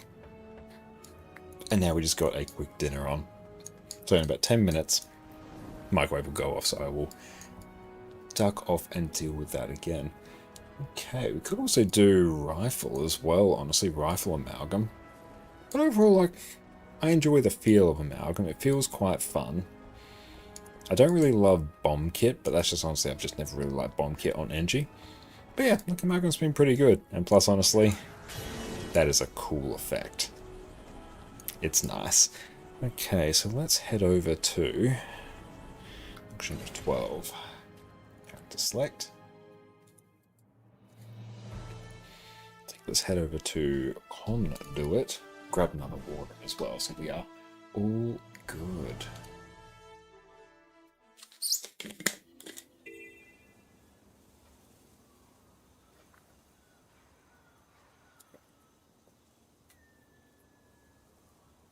Do my very best not to knock that over my keyboard.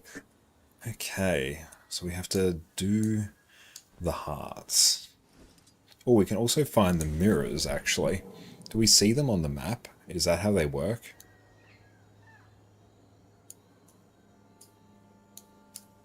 Where would they be? Magic mirrors can be seen and interacted with. Okay. Let's maybe see what's on the wiki. It was to magic. Wow, I did not spell that well.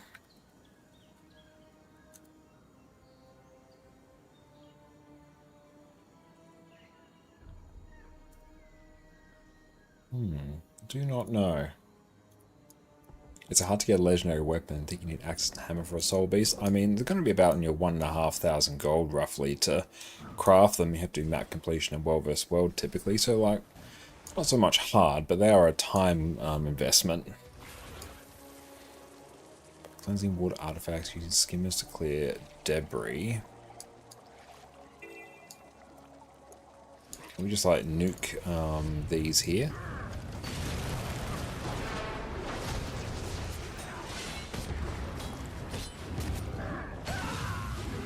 No, that doesn't do anything.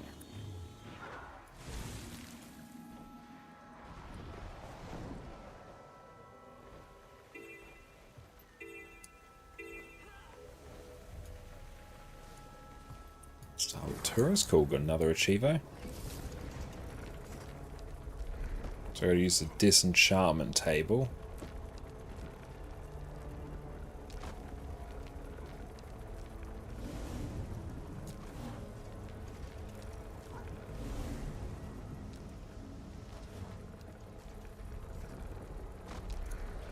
Yes, are you here for excavation, research, or defense? Oh, sorry, Commander, I'm a bit overwhelmed here. We need to collect and decontaminate artifacts, deal with the inquest in our camp, and... Okay, take it to storage. Any of those you can help with would be greatly appreciated. And Brad, you're very welcome, mate. I'm glad I could help you there. Thank you so much for popping in. And it's a good point there, PK. Since release that video, you can export your Guild Wars 2 keybinds and import them to Nexus. True, you can.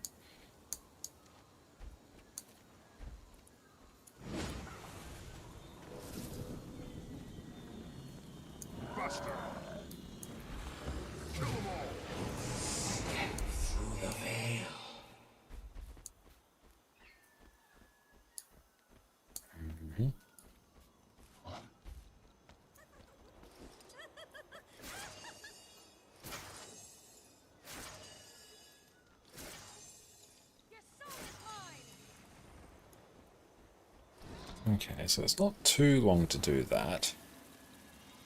Detect Inquest spies. Can we just maybe nuke an Inquest spy?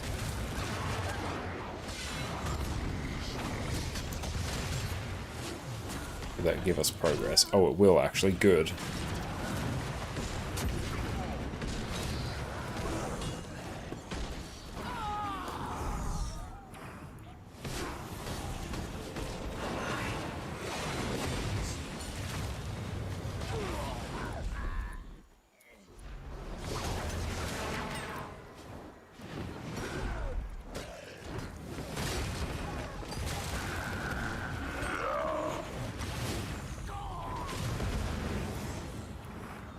Okay, it's good, making progress.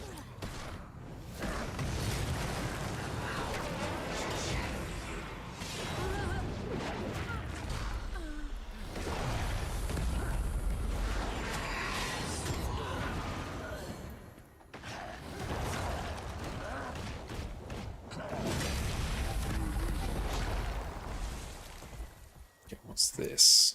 What do I want us to interact with here? Don't know. Oh, we can just like keep nuking some more of these.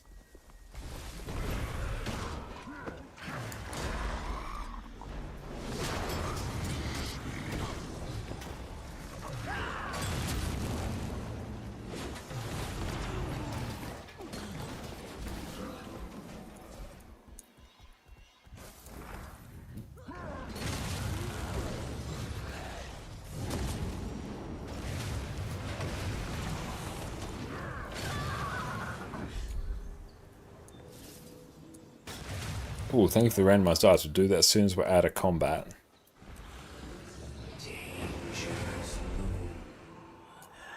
Permit me to help.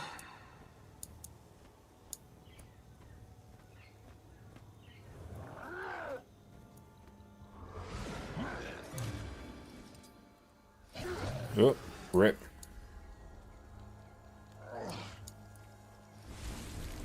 By completing nearby events. We've got someone on an event here. Nope, they're not really doing much. Oh, it's also randomized now. Dies. Perfect.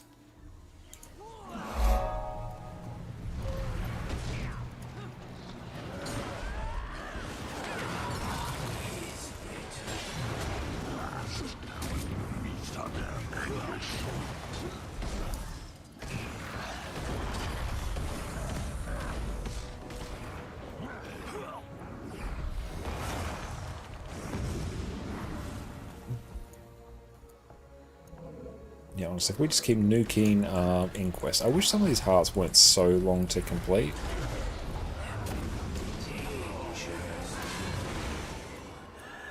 And here I might even just go... Oh, could I just go... Power Vindicator, I think. Oh no, I've got like completely the wrong build now.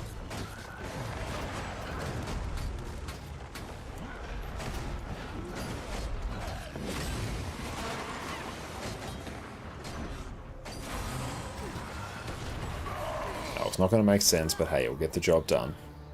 If we can get out of combat. Oh no, we still got someone.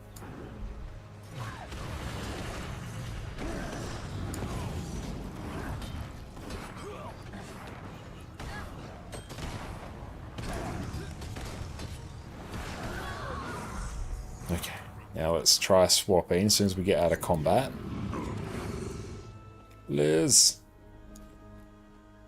Okay, nice. Now we can swap to Vindy.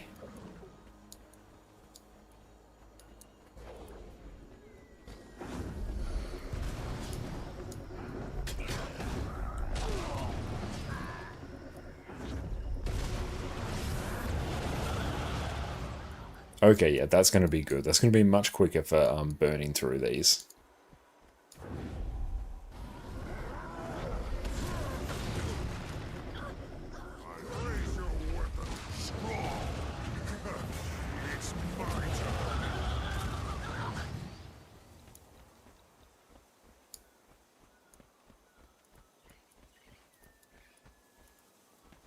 Let's group these.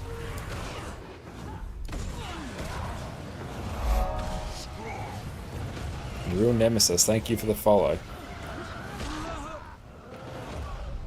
Oh, nice. And that sounds like our dinner is ready. I'm just going to go and just put you on mute while I just go and deal with that for a moment.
Excellent, there we go. Just got that on for another few more minutes. Impulse, thank you for that. Appreciate that.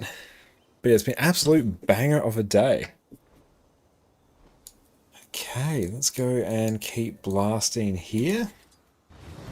We've got some Singapore noodles in there.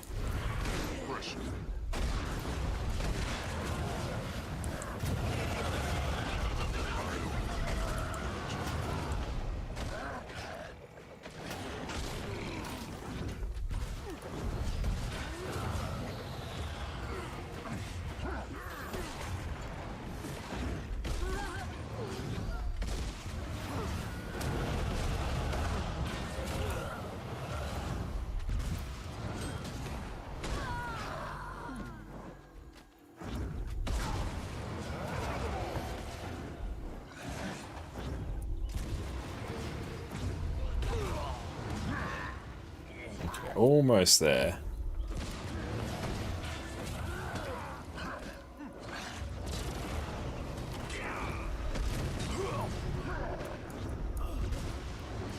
I might make some changes to this. I think world completion should be a count based on spot characters, not having waypoints.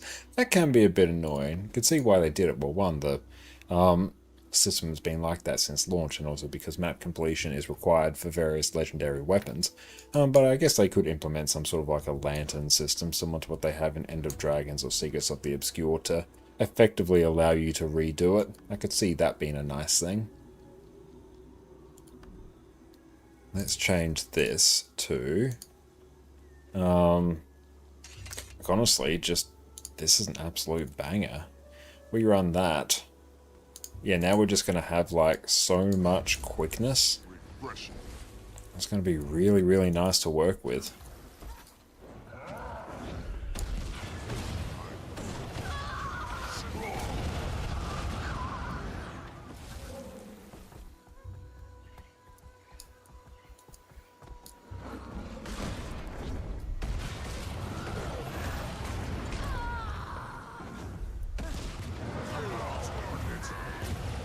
Yeah, honestly, we're going to rock Vindy. Just running power is like hype as hell. Would not mind actually trying power conduit as well.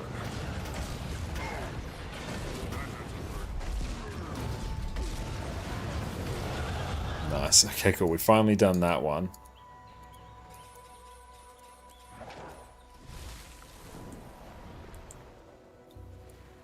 Let's actually change this a bit. So we'll run stamina. Let's run air.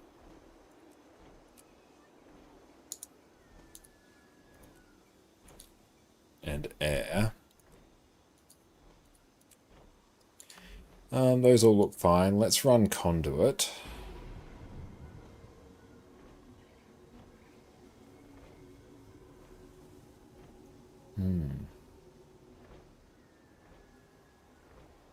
What is power conduit running? I feel like that's actually gain affinity. That seems good. That just seems good. Then it just becomes a question of what you run for your elite. Misfire doesn't really make any sense. Use a recharge invoking legends in combat. That sounds pretty good, actually. Well, let's try that. Awesome. That should be... Actually, we'll just do one more check to make sure that's all good. And then, once it's ready, we'll go and be right back to plate it up.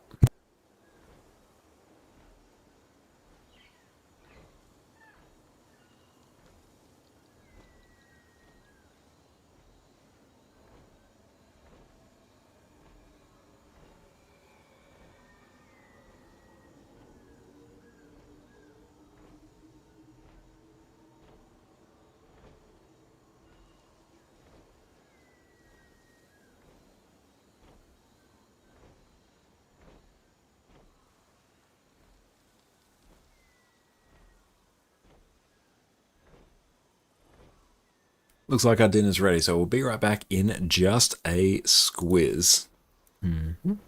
Welcome back, friends. Since its release, Blishhud has been the Guild Wars 2 add-on that I've come to rely on the most. I use it to speed up my map completion, control my mounts, find my items, and so much more. So today, we're going to walk you through exactly what Blishhud is, how to set it up, and some of the best features you can add to it to take you to the Guild Wars 2 promised land. First up, Blishhud is effectively just an overlay that you'll run alongside Guild Wars 2 and it will display things on top of the game. The best example of this will be the pathing module, which will display various paths and markers over your game that will update in real time. The more modules that you add to it, the more features that you can start to take advantage of. So let's dive on into the installation. First up, I'm in no way affiliated with Blishhud. It's simply a very cool tool that I use. It does not alter your game's files in any way and just runs over the top of Guild Wars 2, and I've used it for several years. I get asked all the time on my streams how to set it up, so the time has come to share this with you, so you can use it however your heart desires. Simply download the latest version of Blishhud from the Blishhud website. I've included the link in the description below. Extract the zip file to whatever location you prefer. I have mine saved in my documents folder. Simply click the Blishhud executable and we're off to the races. Open up Guild Wars 2 and notice the cute little Blish icon in the top left of your screen. And that is it for the first part of the installation. Simply open up Blishhud whenever you want to use it, and it should work perfectly. Now, without adding in any modules, Blishhud is not going to do a whole lot. So let's go through and add in our first modules. Click on the Blishhud settings and go to the module repo. From here, we simply work our way down the list and add in whatever we like. We'll start with the pathing module, which is easily one of the most useful ones I find. You can simply click on install or update in my case, given I already have it installed, and we are good to go. We'll then head over to our manage modules section and enable the module that we just added. You'll either see another icon pop up on the top left of your screen to the right of our buddy Blish, or within the manage modules page. Here you can tweak the settings for each module as you'll see fit. I won't be covering the settings for every module, or else this video will be hours long. However, I've always found the settings to be fairly simple and straightforward, so I have complete faith in you. Next up, it's a good idea to add in your API key to Blishhud. Your API key is basically a code that allows different applications to read specific things about your Guild Wars 2 account,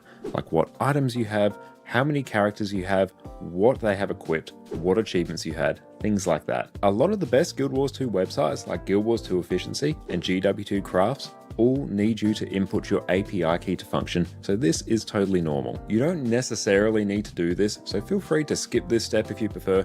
However, certain modules will not function without your API key, so just keep that in mind. There are some simple instructions included on this page in the Blishhud settings to tell you how to set up your API key, so just go through, follow these instructions, and you'll be good to go. I have done this many times. It is a very simple process. Next thing on our list, now that we have fully installed Blishhud, is we need to add some more modules. Modules are basically little... And we are back. Welcome back, everyone. Okay, let's make sure we actually get our headphones in the right way. There we go. So yeah, we just threw together a quick, by that I mean we microwaved a Singapore noodles. We made some for Jess as well, so she is all taken care of. And hopefully she feels better very soon. Let's tuck in.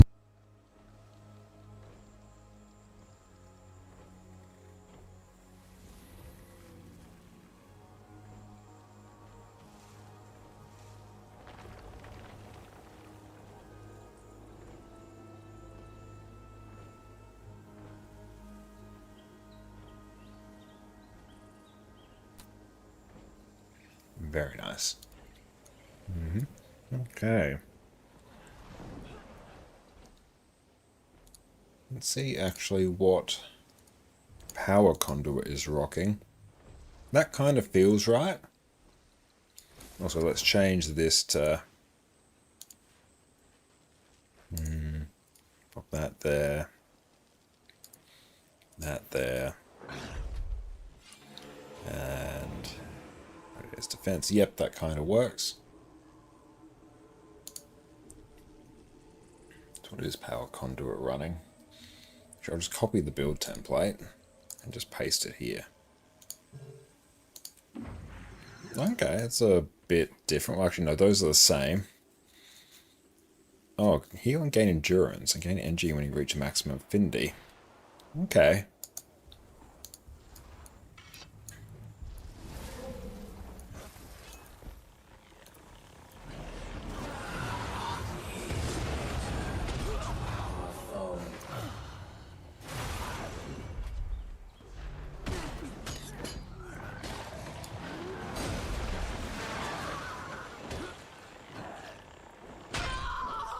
Okay, so I need to swap these around. Hexeater Vortex is the Condi removal.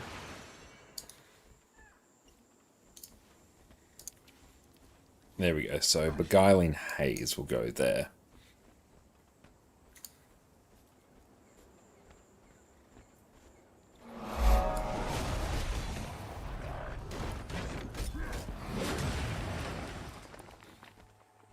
I can't really stun anything, so I don't really get quickness, so that kind of sucks.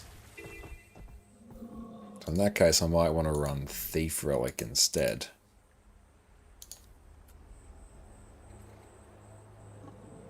Octagon, thank you for the follow.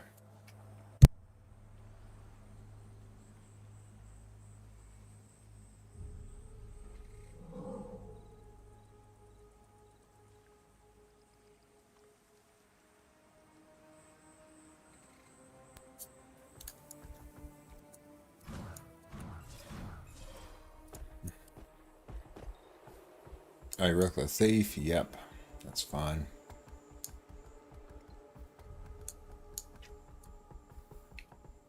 Do we use Beguiling Haze? Oh no, oh, hang on. We just don't use Beguiling Haze, okay. Are you playing with Conduit? Yes, I am. Welcome in, Archibald.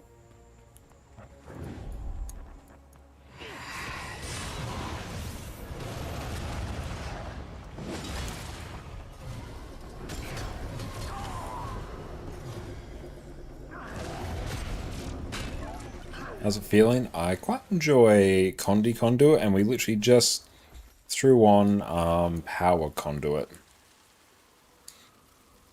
And it's a bit weird. It kind of just feels like the only skill that gets impacted by having Shiro on, because you're a power build, is Beguiling Haze. I mean, it's still like a useful skill, but it's not used by your DPS rotation, so literally you're just in entity stance, by the looks of it, for Twin Moon Sweep.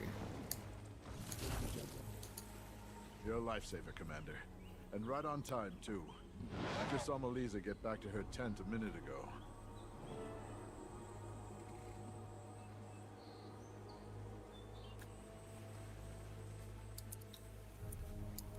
It's a selfish spec. I guess you could build it to be supportive, but it's not really set up to be that. It's more of a selfish DPS spec. Is there something I can help you with, Commander? Historian Melissa, I'm familiar with your work. You're our resident seer expert. What passes for one. We still know so little about them. What we've learned here so far already surpasses everything we knew before. I'm trying to figure out what they were doing here that the Inquest are so interested in. Any ideas? Well, we're still working on that, unfortunately. But I have a map of some of the locations we haven't had a chance to excavate yet. You can probably get... And not welcome in. Great question. I'm happy to tell you everything. Your first story will unlock once you reach level 10. So you'll see your story journal here. My story, I've literally only done the first step of story on this character, and that's the second step. It will unlock every 10 levels. So just keep exploring the world, and once you reach level 10, you'll open up your hero panel with H, come to the story journal, you'll have like my story up here, and it will like give you the prompt to go through a story, and it will also pop up in like this region of your screen as well. Keep going till level 10. Do you have to buy the expansion, or is there one pack including all expansions? There is a bundle that will contain Path of Fire, Heart of Thorns, End of Dragons, and there'll be one that has all the living world in it as well. But then you need to buy Soto, Janthia, and Visions of Eternity separately. Thank you. Oh, show them the Adventures Guide. Ah, good point. Yeah, if you're a new player as well, the Adventures Guide is an incredibly quick way to level. You're on your hero panel. Come down to your Achievements tab. The Character Adventure Guide here. This is literally just doing things you'd normally do in Guild Wars 2. Leveling up, reviving allies, looting. Every time you complete an achievement tied to this, you get flooded with experience. Do these really help. It's over $100. I mean, it is, but even like you could just get like Heart of Thorns, Path of Fire right now, if you wanted to do everything chronologically, or like the latest expansion. And either way, you have hundreds and hundreds of hours of content. And yeah, I don't like to think of like video games in general of you get X amount of content, so it should be like X number of dollars. But in the context of an MMO, and especially Guild Wars 2, how much you are getting with your money, that $100 is thousands upon thousands of hours of content. I've been playing Guild Wars 2 for 13 years. I've got 12,000 hours. I have not done anywhere near everything in the game.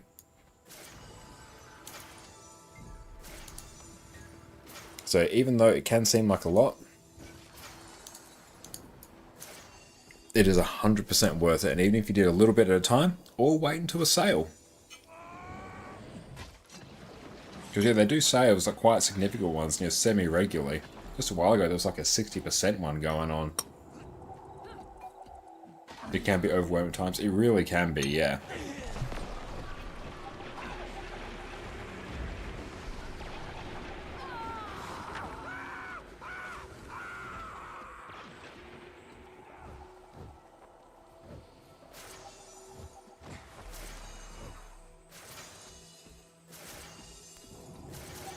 Is the Hot and Pop pack still like $12? If so, it's so much gameplay.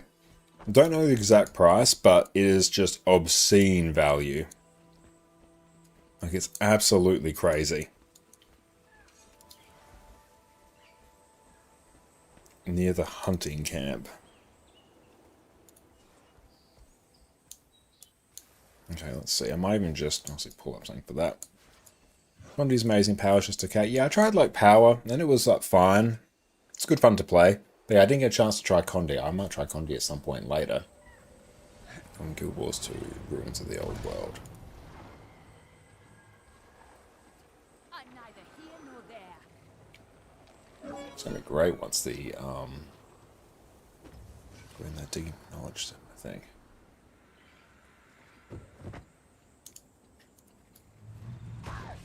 Oh, well, the damage is still good. It's honestly like Power Amalgam, it's about on par with what other ones have been.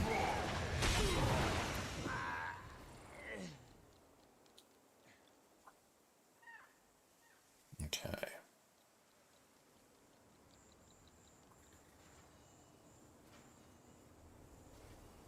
So what are we looking for?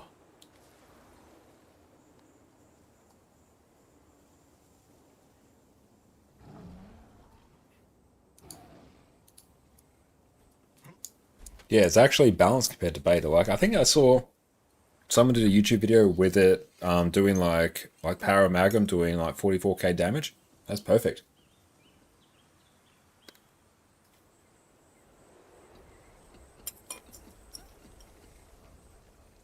And like, it's a bit tricky when an expansion launches, but I think people confuse not being hilariously broken and actually quite balanced compared to the properly broken specs that are so overtuned that they will certainly be brought down in like a week or two. They perceive those ones as being bad. Whereas no, like, that's good. Like, if that's hit that level of DPS, that means it's in a good spot.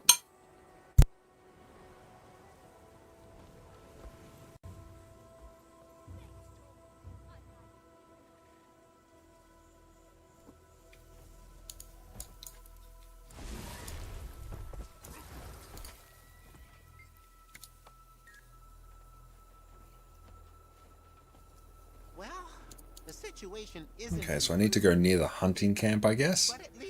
Okay, this isn't actually overly helpful. This is much more frenetic than my previous expeditions.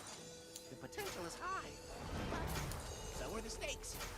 Still, incremental steps are the only way anything gets Where done. would these I be? consider today a success. Lake of the Lilies.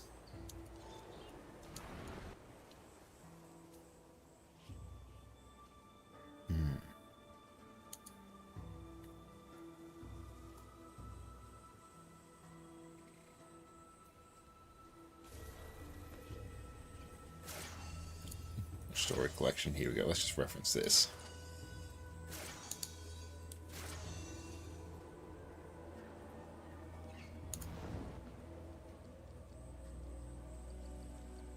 Okay, so it's near crumbling something.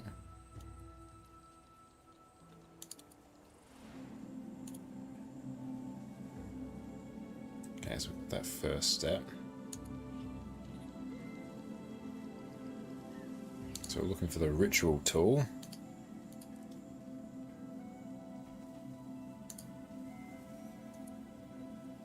There's near Hunter's Camp waypoint.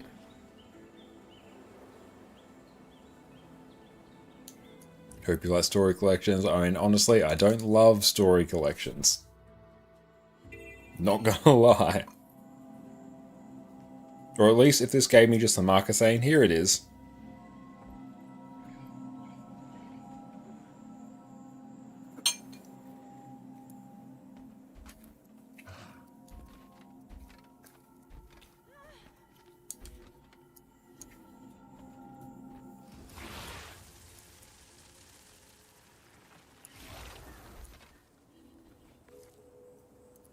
Guess we've done that.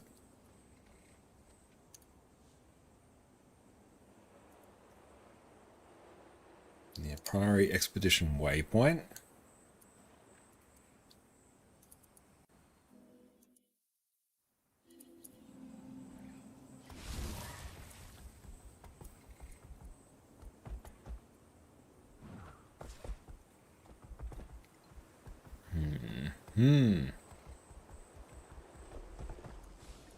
What's that? No, nothing.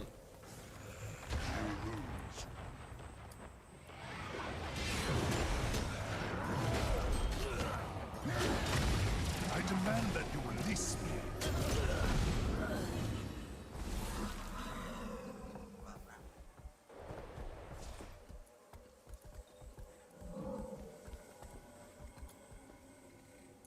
Okay, let's see what this one is.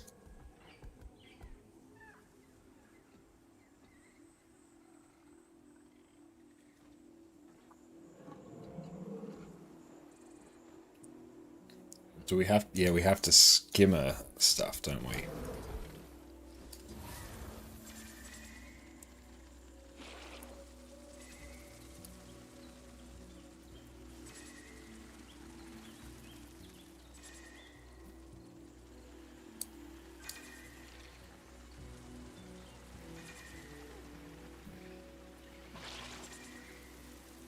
Ah.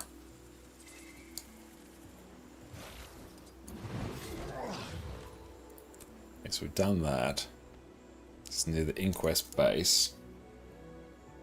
Sure my headphones don't get in my dinner. I'll just go near it will reveal. Okay, good to know.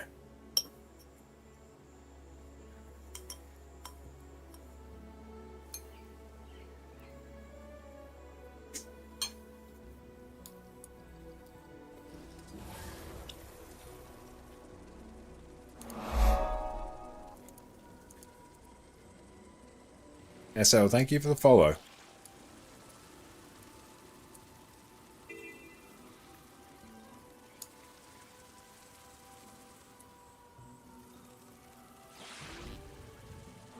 Creativeness, thank you for the follow. I guess it's somewhat near an Inquest base.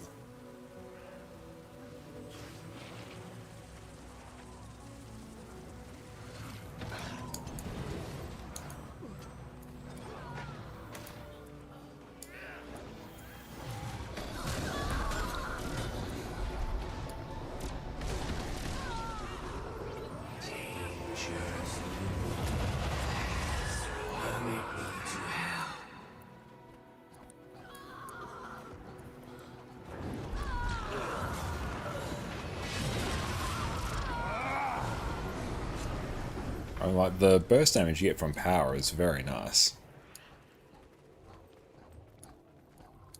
Project Fruit Punch.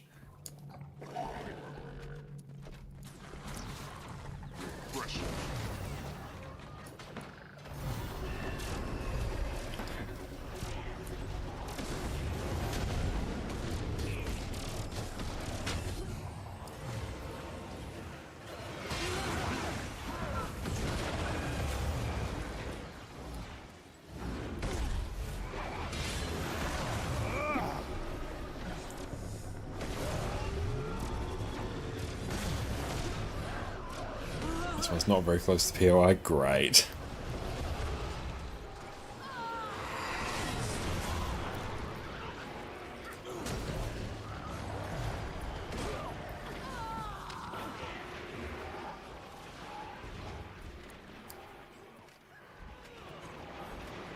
So some cheese, the deep zone fractal by floating, is this normal? Should you be worried? I mean, you float at different points in that fractal anyway, particularly if you fall off the platform, you'll just float. That's pretty normal. And like the storytelling, honestly, it's like fine. It's not going to be like the most immersive storytelling experience, I think.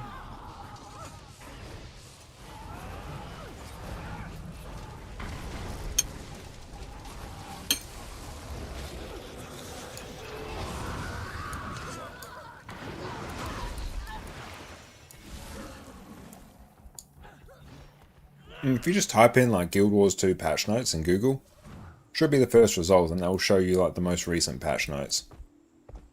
I don't think there's any real changes to Berserker.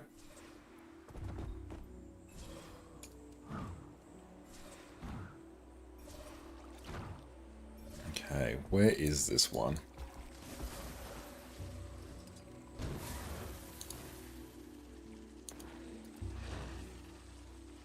Sit down. Oh wow, that's so far out the way. Oh, that's nonsense. Felipe, how's it going? How's the X-Pack so far? Overall, I'm really enjoying the X-Pack. I love the new specs that we got to play with. The new maps are really fun. Yeah, we're just working our way through some of the story now.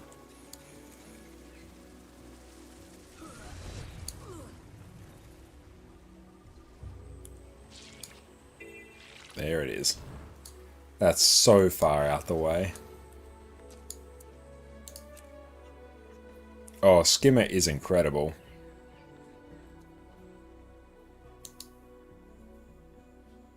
Okay, so this one... Whereabouts? Through there, and it's kinda in there. Go to one of the later ones. Hooray!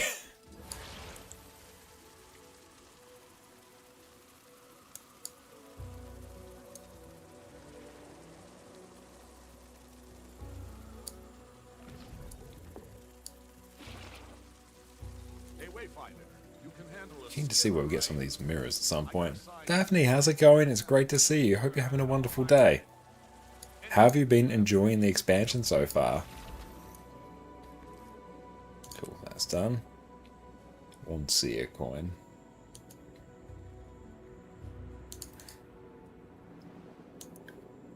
It's kinda out this way. You can see literally marks POIs and some of them nowhere near the location. Oof. Spars, what is up, mate?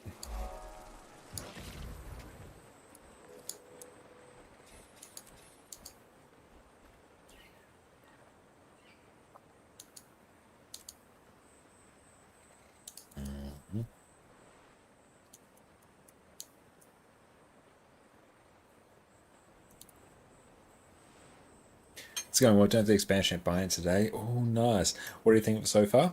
Mostly, I like the elite specs that they've introduced. I think they're all sort of fun in their own way. There's some that I like more than others, but like overall, things are in a better spot than what they were in the beta. So I think that's great. Skimmer is fantastic, fun to use now. It got a bit of the Warclaw treatment, so that's fantastic. New stories called new map regions are like really, really pretty. Also got new legendaries to work with and more content coming in a few months. So yeah, it's good. It's a good buy.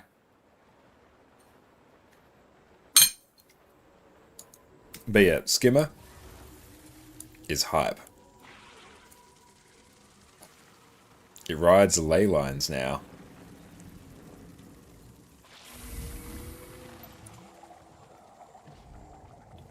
Is there a new source of mystic coins? I mean, aside from the Wizard's Vault, not really.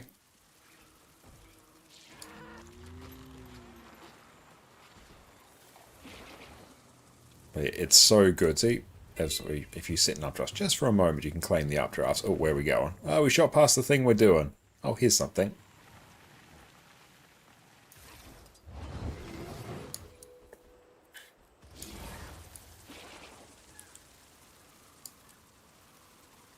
Yeah, that's a very good point. Both of the maps do feel like a complete experience, whereas, yeah, in Soto, Skywatch Archipelago feels like a more complete map.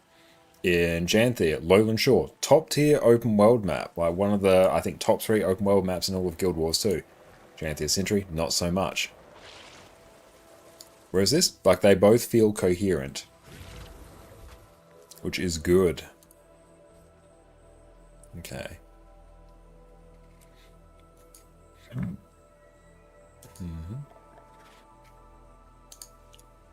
So we have corroded weapon, which kind of lives there. So it feels like there's more consistent effort and development in each of these maps. Like map 2 more than map 1? Okay. A totally valid opinion. I think it goes to show they're both good maps. Because yeah, I actually prefer map 1 over map 2.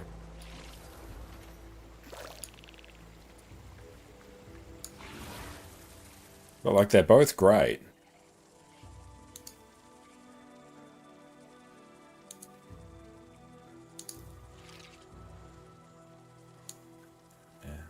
Enhanced grottos. Enchanting grottos. It's probably over there.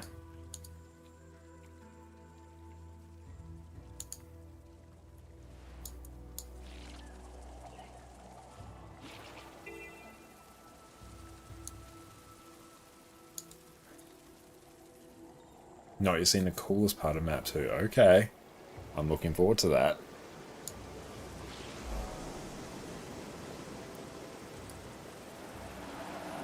See, we can grab that updraft as well. No secrets to uncover, just standing around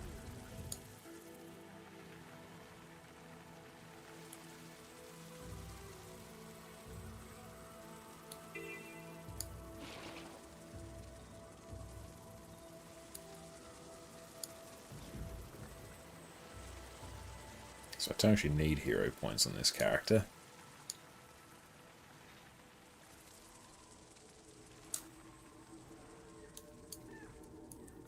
Basilica, where are we meant to go? It's probably here. Oh well. Let's reveal it all.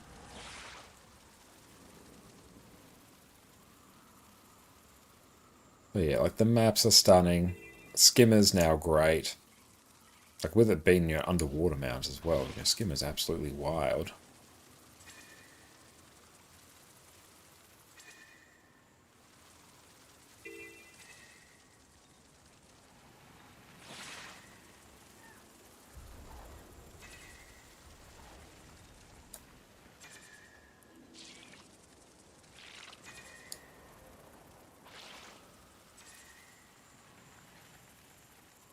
Lost Basilica is awesome. Okay, I'm looking forward to checking that bit out.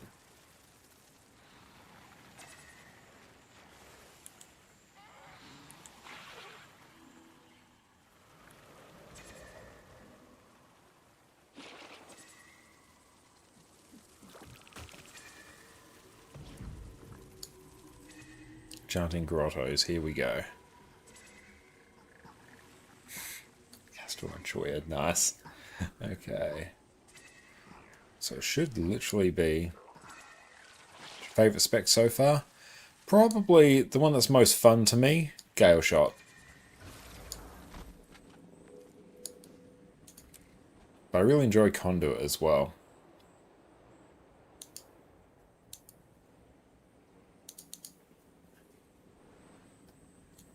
Okay, we're in Shimmering Basin, round about here.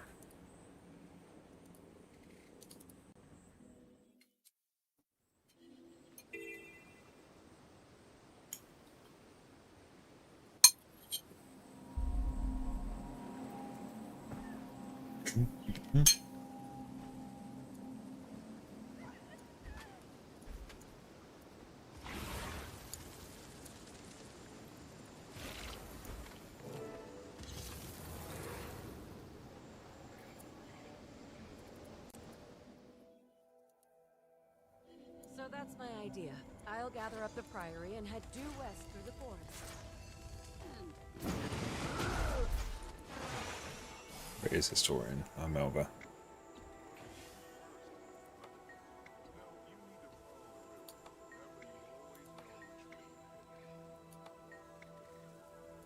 This is incredible, Commander. I could spend the rest of my life studying just what you brought me. But as a quick assessment, a lot of these seem to be ritual objects, totems and the like, suffused with magic. Castora must have had a deep religious significance to them. Paragon's an absolute banger of a heal, though. I was amazed at that. Sounds like an answer isn't going to be that easy then. It seems unlikely, but I promise to report anything I can uncover quickly. Oh, one more thing, Commander. If you wouldn't mind asking Iskarin if he could talk with me for a bit. I'd love to pick the brain of an actual seer to help me put this all together. So would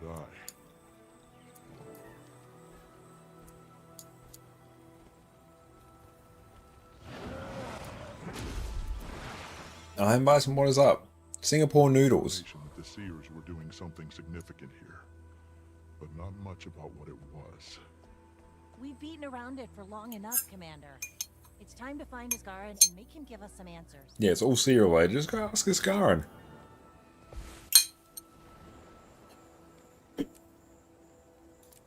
Iskarin, are you there? It's urgent. Well, now what? In your ways to get points for the new classes. There's 30 hero points in the 2 new maps. So yeah, just do the hero points there. They're super easy. I caught a glimpse of him heading off to the west a few hours ago. Didn't stop by camp. This food is so important. Well, that's It's great to see you too, mate. How have you been? And have you had a chance to play the new expansion yet? Yeah, most of the hero points and new maps are channeling. Yeah, it's super easy. You can exchange testimonies of heroics you get from World vs. World. There we go, there's a hero point right there. And you can exchange those for like completion of various hero points. There's not a teleport scroll, so it's basically teleport to friend shenanigans for a bit.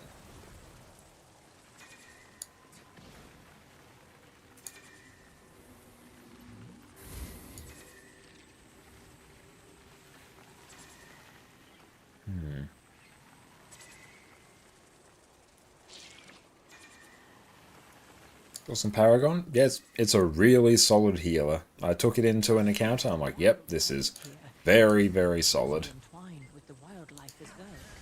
We need to get samples for closer stuff before they're diluted by our presence here. I'd appreciate any amount you could gather.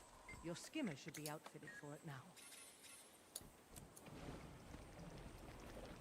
Yeah, that is a skimmer. Skimmer got the Warclaw treatment. So it's got a big old rework.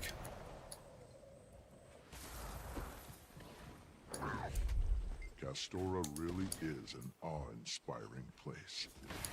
I wish I were here under better circumstances. Destroy Destroy this message immediately when you read it. I can't stress that enough. You could get us both killed. Or worse. You need to try to get rid of something. I have returned to fight at your side.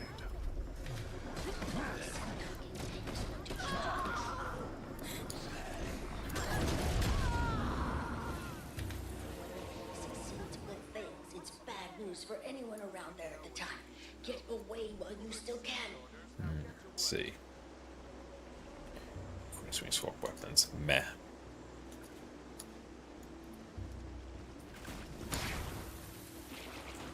But yeah, Skimmer has had a big old rework now. It's really, really fun.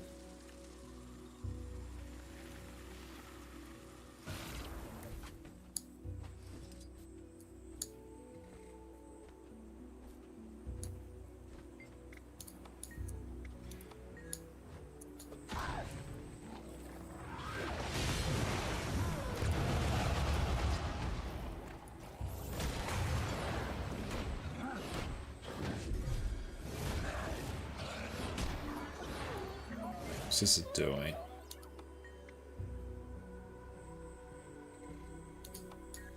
Okay, I think that one might be bugged or something.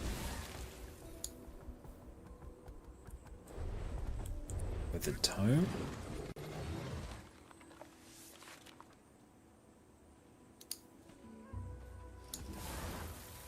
Disenchanted sword.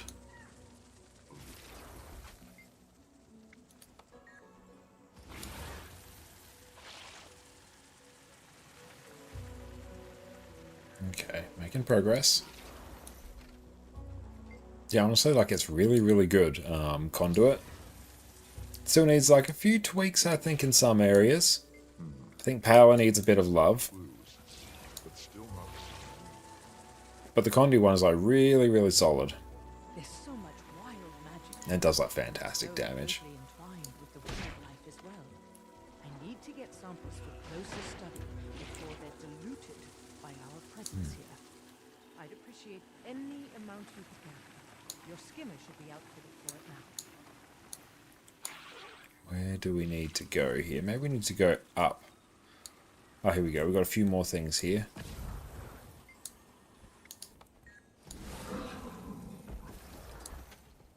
Something has really stirred up the magic over there. Seems like it's not the needed I'm going to get.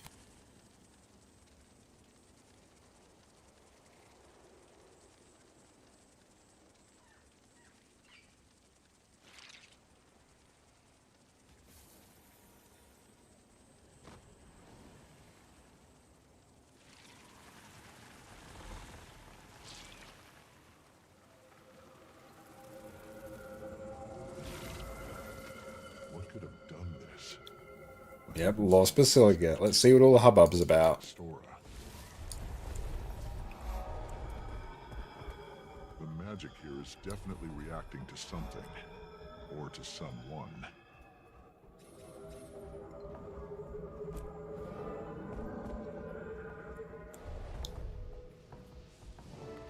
It's a very cool area.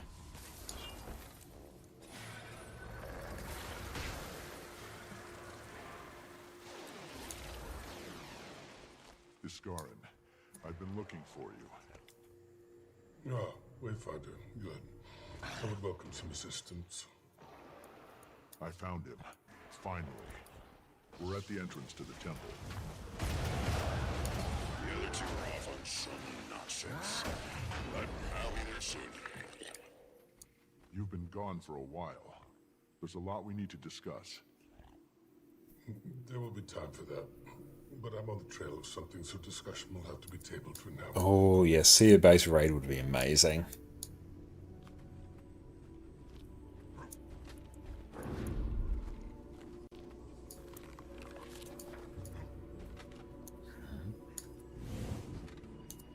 Fumbling in the dark.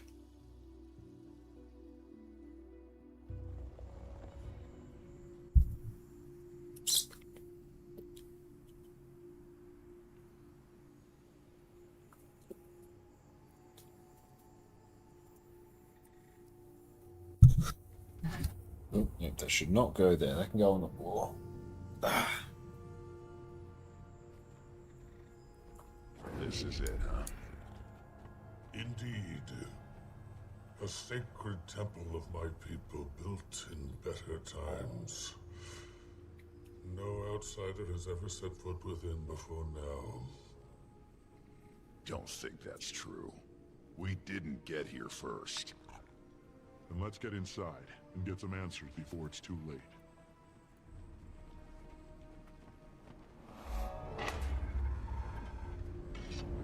Looks like they left some behind to guard the place. Unlikely to be the last resistance. Just instant like 25 might. Love it. 25 might quickness. Good. Ah, sort of appears the defenses are still active. Not at full strength, clearly, or you would not have survived. How lucky. Best we move carefully then.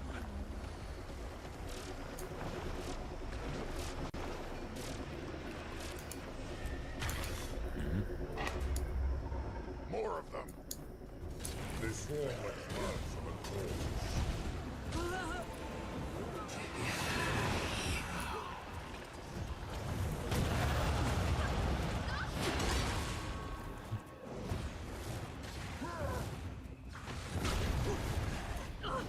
Vindicator with Stamina Sigil I think is better, but more than Power Conduit.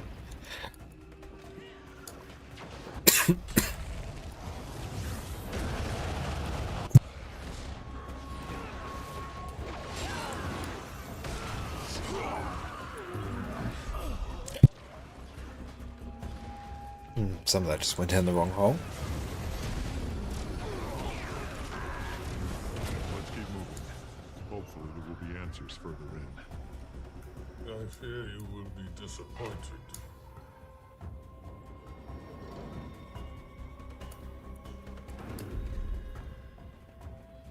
This is more than a token force. Something of value must still be here. Kill them all.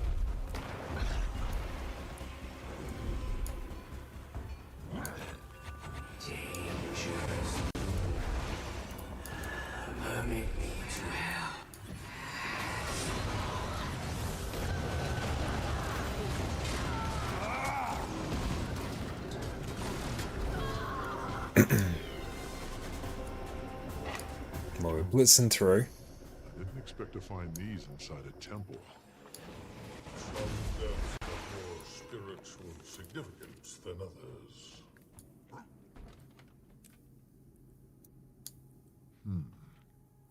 And it's one of the joys of running Berserker gear. And the burst damage is fantastic. The inscription is too worn to be legible.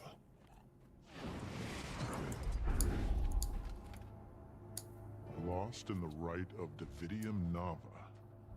Fallen on the doorstep of divinity. More defenses? How did the Inquest not set them off already? Yeah, I'll make sure to check what stats you have.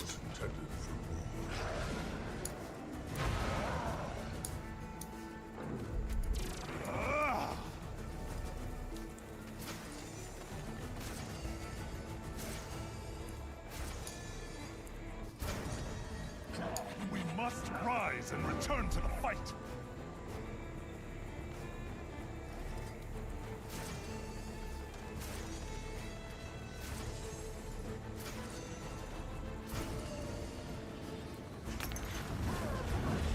Oh, you forgot the Celestial Gear. Like, Celestial Gear is far less damage than Berserker's Gear. Works very well on condition damage builds, though.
Cool, job done. Getting pretty tired of the surprises. This ritual, it's what you used for the wizard's court, isn't it? The rite I performed on my fellow wizards is a more subdued, precise version, but they are similar, yes. And this Ancora it mentions. You know what that is too, don't you? And where it is, I'm sure. It is the staff that the rite requires, an object of immeasurable power. And no, I have not located it yet. What spec are you playing? We're playing Conduit. Power Conduit. Condition damage Conduit is better. While you kept this to yourself. I did not know. I merely suspected. But if they are not seeking it, then better that no one else knows. Yeah, I'm liking this lore stuff we've got here. Have you forgotten Mabon's words already? From now on, if you want to be a part of this, you give us the entire truth. Surely we can at least save such ruminations for when we return to a safer location. I've attained the awesome. Pillage. Another mastery point, nice. It seems like we found an answer, but bigger questions along with it. It appears that Phlox is seeking to ascend like the Seers did, but we still don't really know why. I have a question. Your soul beast got your first ascended axe. What sigil I should put in it? If it's a Berserker's one, put like Sigil of Force or Sigil of Impact in it. What he's told you. Scholar's a good option. I'm using Dragon Hunter runes. The difference between them is so minor, it's not really worth worrying about. Maybe we can steer him away from disaster still. Maybe even bring down the inquest in the process.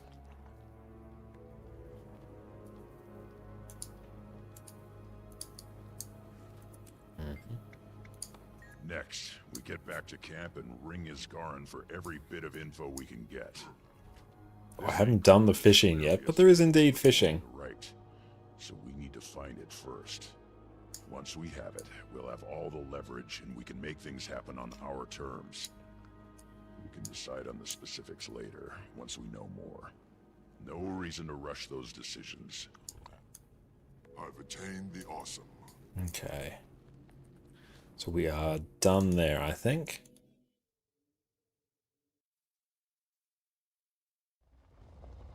Phlox, if you can hear me, I know about Ancora. You're a quick study, Commander. Are you planning to empower yourself like the Seers did?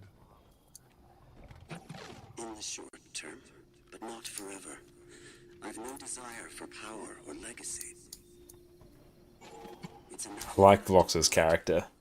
Even if I'm forgotten. And what would you do with that power? I can't know exactly what the optimal strategy will be yet. The right will give me insight beyond what I have now.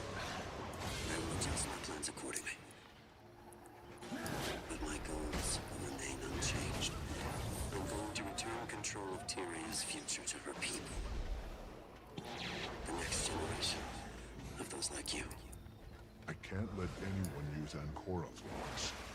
I've seen what power like this does to people. It's too dangerous. I need you to trust me. We will find a better way. We can keep Tyria safe together. Very well. If that's how you see it, we will speak again soon. Okay, where to now? Down here?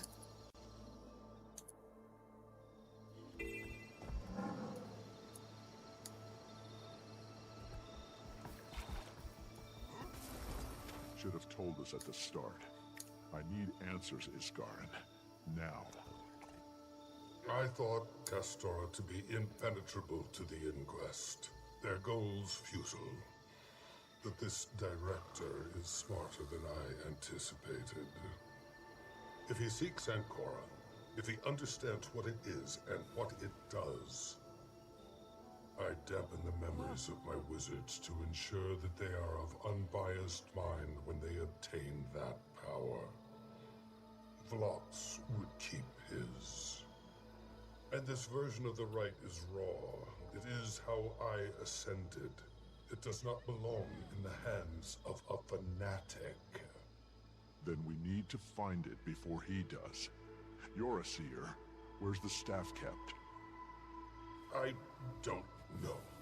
Entire eras have come and gone since I was last here. Fine. If the inquest pushed this far into the forest, we know it's somewhere here or deeper inside. I'll check with PTM too. He might know if they've found anything.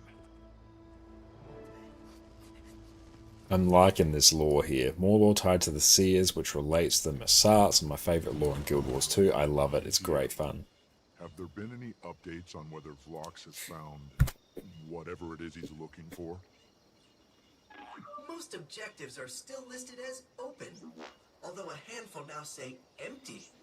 We have not located the object. Perhaps the archaeological sites could provide more information for your search, Commander. Digging is a fun activity. Limitless potential for discovery. Thanks, PTM. I'll do that. Oh. Ah. Back we go. Alright.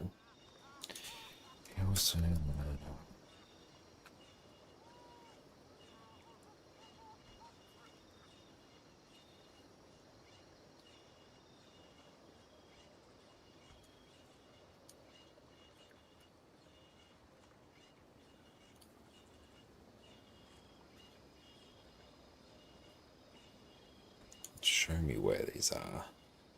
Beneath the ways lies an ancient battleground, an even more ancient shrine. You're on this part too? Okay, nice.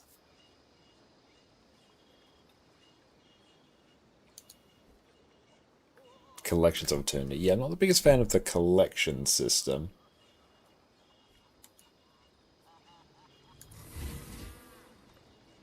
Oh, Mr. Mystic just did a conduit guide. Oh, yeah, let's check that out.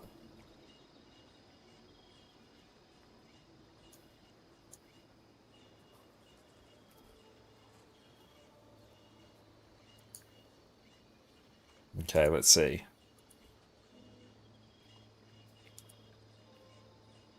Oh, it's the open world build.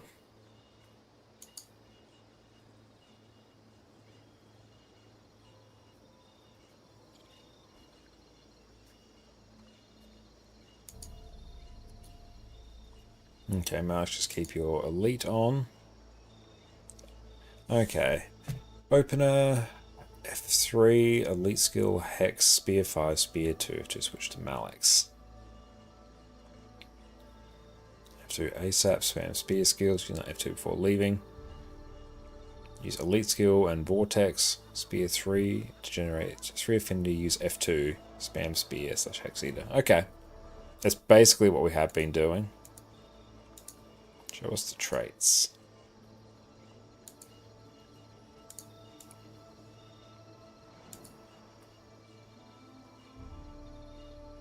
Use the Pirate Queen relic. Love Mr. Mystic's work.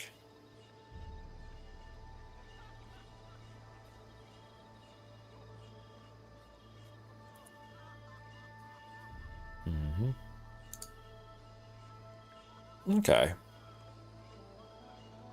It's quite similar actually. It's the tanky open world version.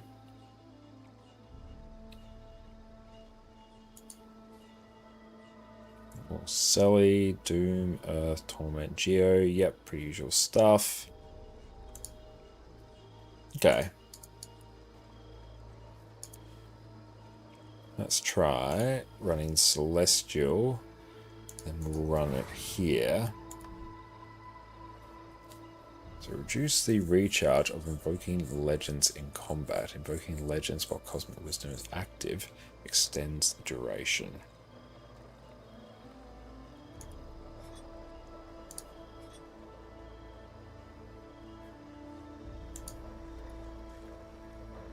Yeah, let's run that.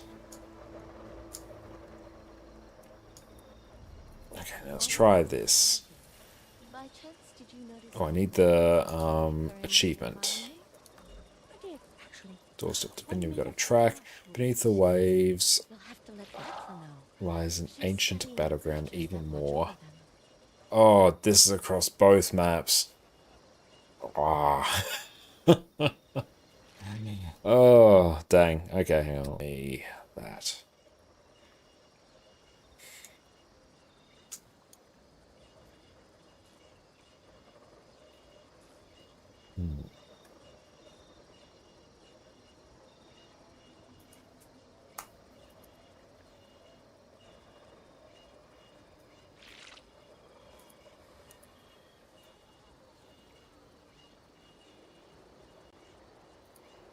Okay. Doorstep of Divinity. Has anyone done this yet? Oh, thank you. There we go.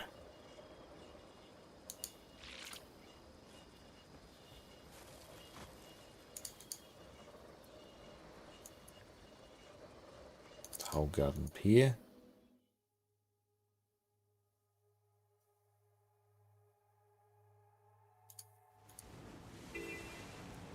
It's actually out this way.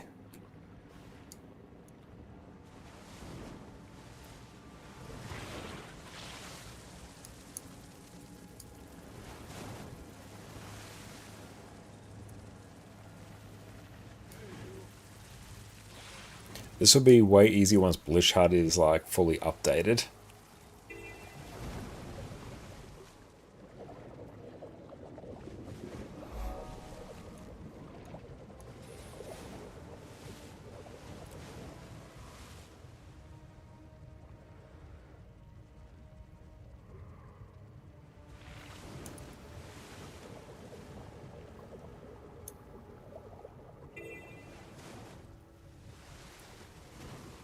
Okay, just in here.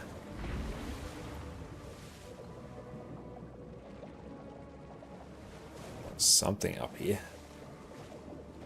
Oh, very cool. Ooh, ancient sapling.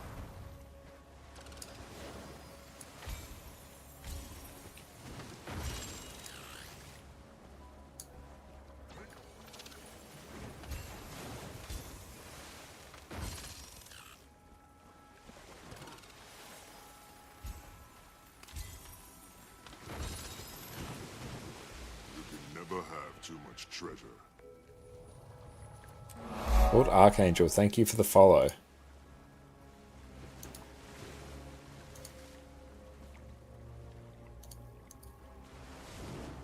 Okay, so this one.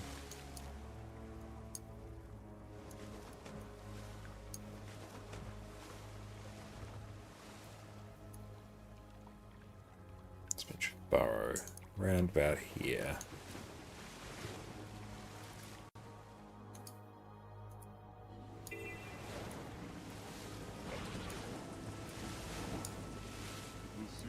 I'm very keen to bring Conduit to Ceres this week.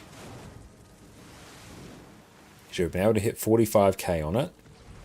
It'll be fun to see what we can do.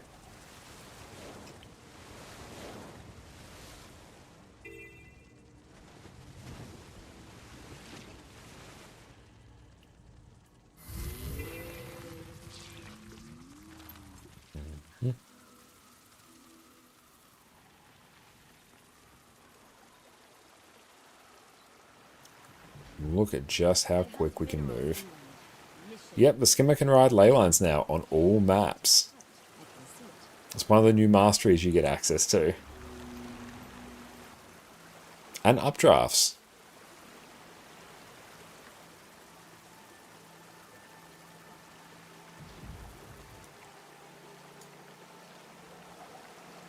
Okay, so this one I think we have to go down.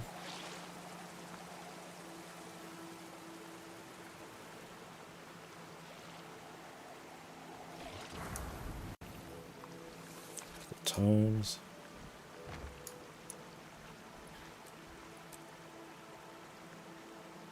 Wow, this is the big one. Okay. Arcane spell rune sketch. kind of down here.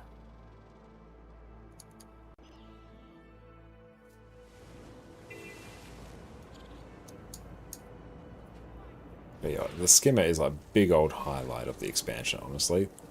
Mount system Guild Wars 2 is incredible. What they did with Warclaw was great. So they've repeated it with skimmer.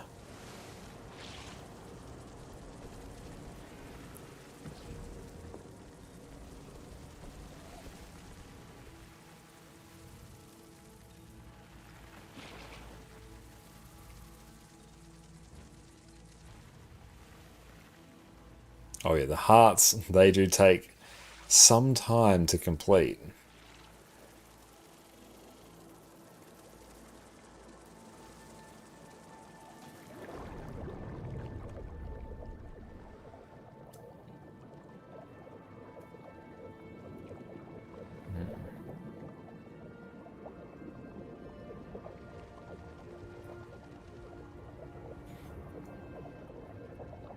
Oh no, where are we going?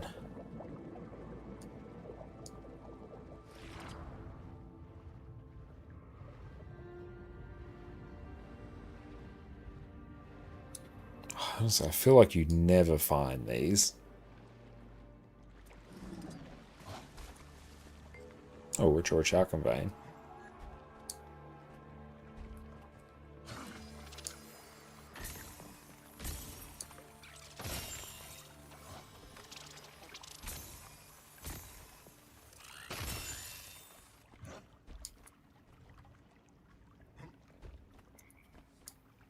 How's endgame PvE in Guild Wars 2? Come from WoW and FF looking for something fresh. Never tried Guild Wars 2. Endgame PvE is alive and well. The scene won't be as big as it probably is in something like WoW, but has a very active endgame PvE scene. And you 100% should give Guild Wars 2 a shot. Okay.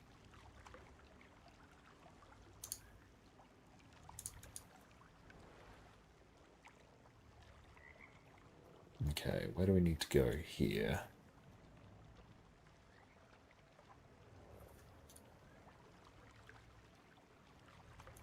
Okay, so it's around about here.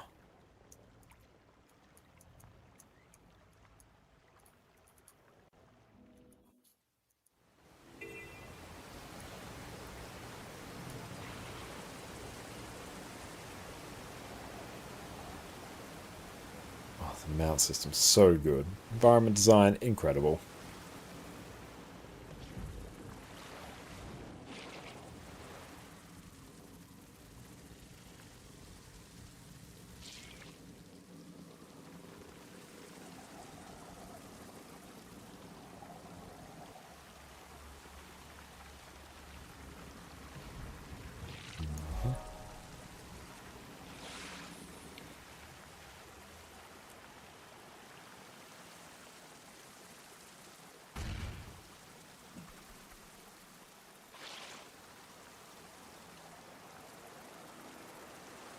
Okay, over here. So we've got to go up higher. How do we even end up over here?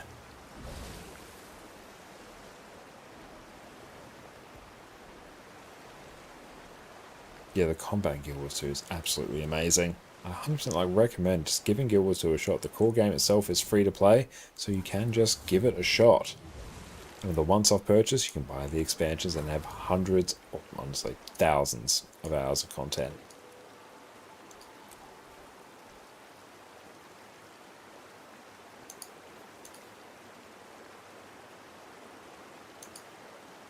Okay, so this one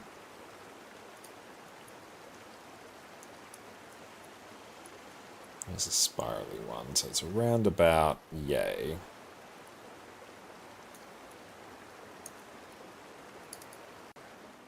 Yeah, there's challenging open world content. There is, yeah.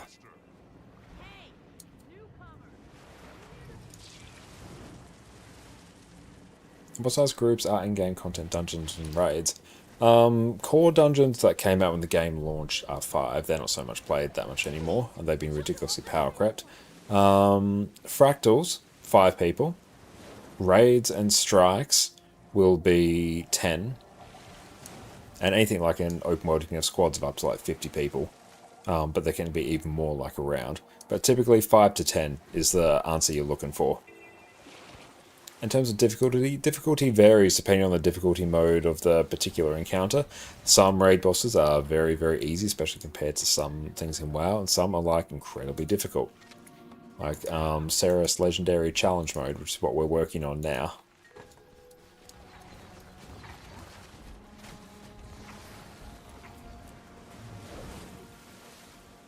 Some bosses are easy, some bosses are incredibly difficult. The convergences are 50 people instance. Yeah, that also convergences, a separate one entirely. Ancient Tome.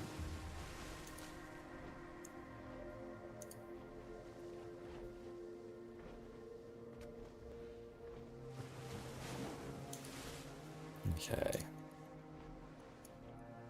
So Pub Canuck.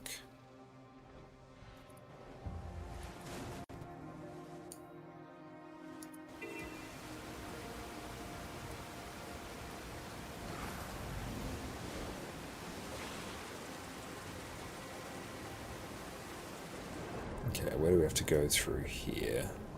Is this right?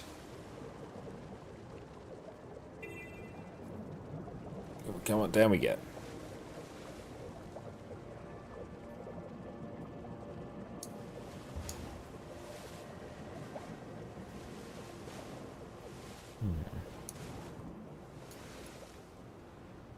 I think it's meant to be back here.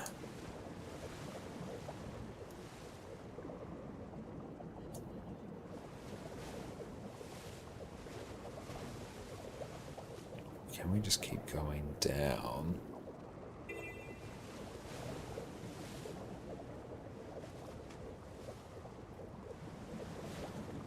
I mean, it's amazing just how detailed this map is, to be honest.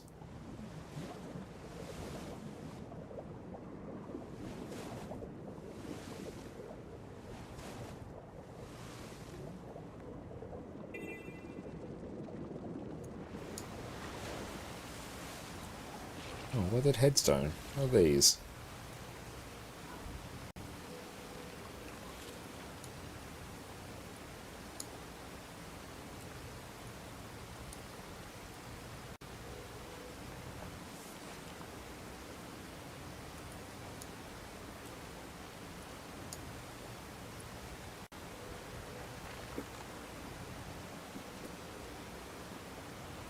Those are very nice touches, honestly.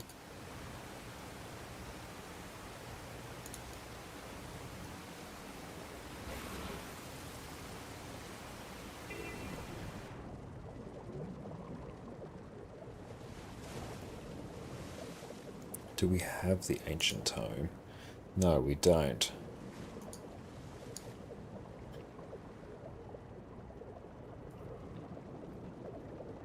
Just keep going down deeper and deeper here, I think. Yeah, this kind of looks right.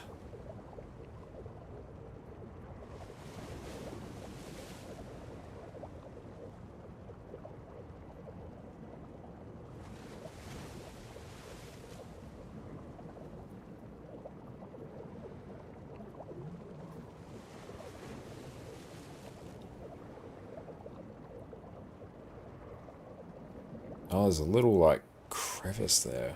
What the hell?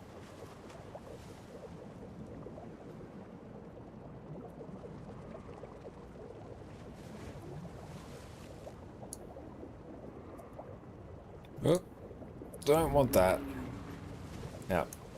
I'll turn off ley line stuff.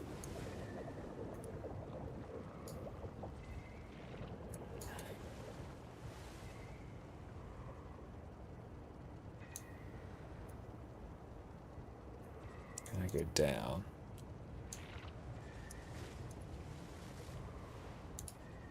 Okay, this one's going to be a bit of a nightmare to find, I think.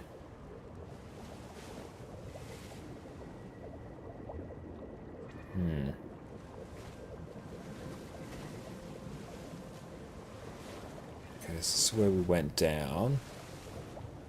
Maybe is it up through here? No. What's the easiest rev build to play? Overall, I'd probably say Power Quickness Herald. I think that's probably the easiest build to play. Yeah. Easiest, like, you know, properly relevant one, I think.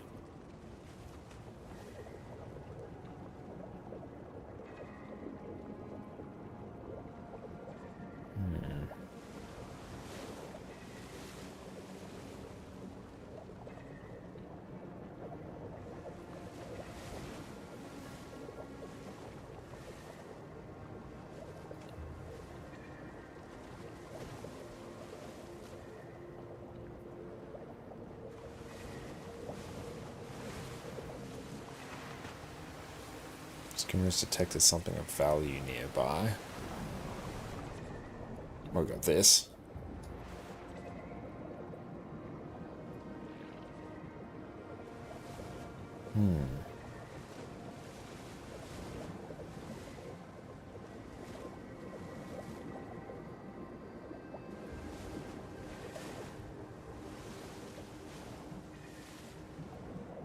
Where is it? Or could it be up through... I don't think it's up through here. No, I feel like I came through here. Okay, no, I think I actually have to get out and then go back in. I feel like we're lost. Nope, we've been here.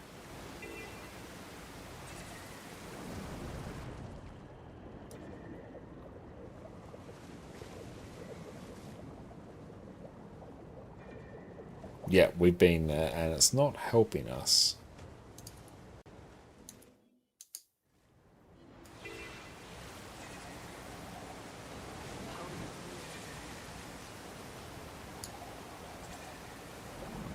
Another Aether location treasure.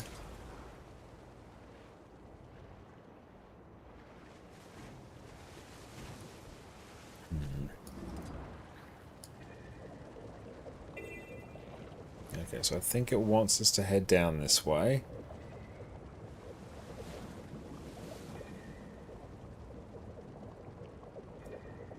So we should probably see a ley line. Almost curve up into a little hole somewhere.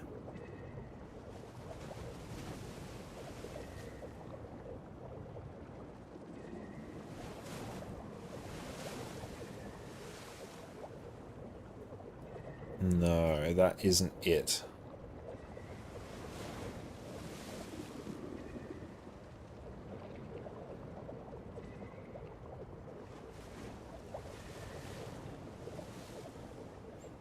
Where is this dang collection item?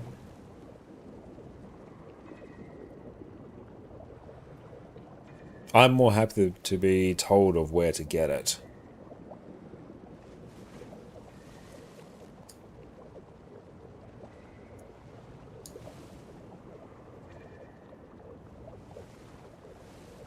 Okay, so what's it actually saying, the collection? Let's read it properly. Underwater sanctum, ancient tome floats among a flurry of blossoms. That's not helpful.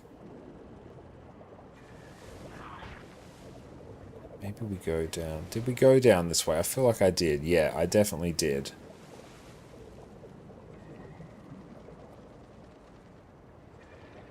Okay, take western ley line to end.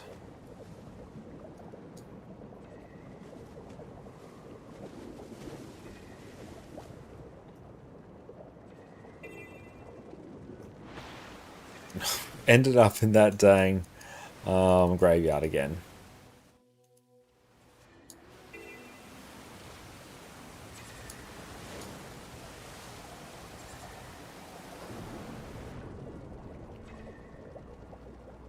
Okay, take the western ley line to end. That's this one.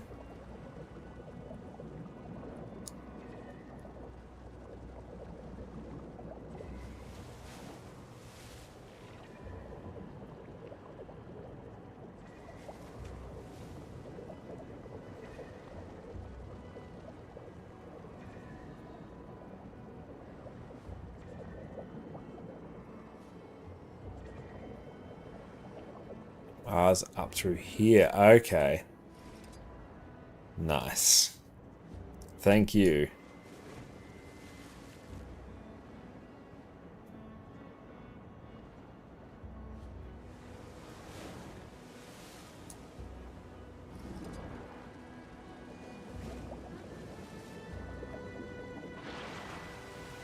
Very nice. Thanks for that.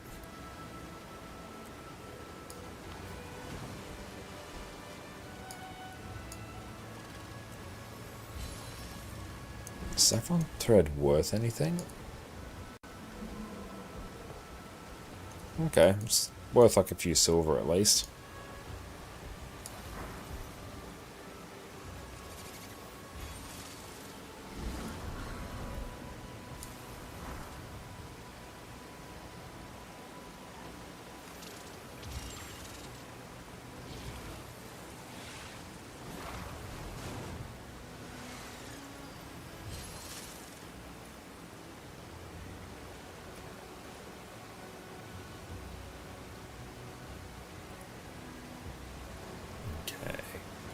This next one, a shimmering basin.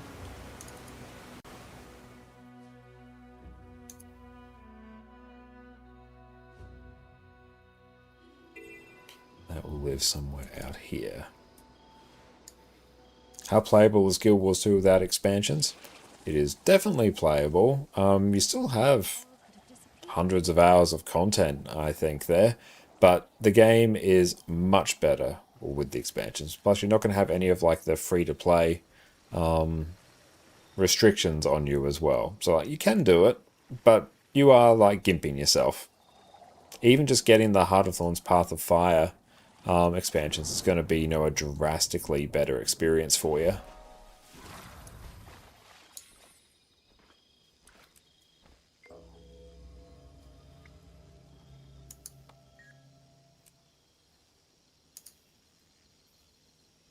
Ineffable spell rune sketch.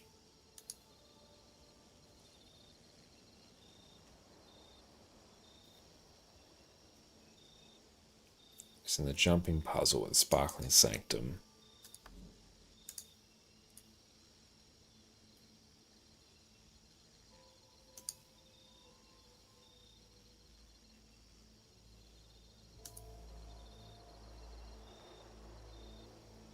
Okay.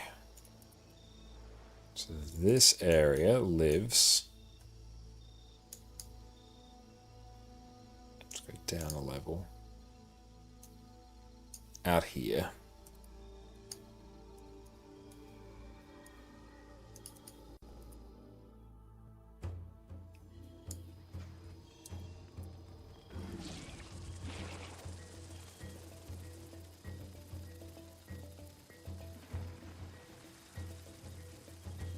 Where the expansions are a better experience than core Guild Wars 2 in honestly basically every way.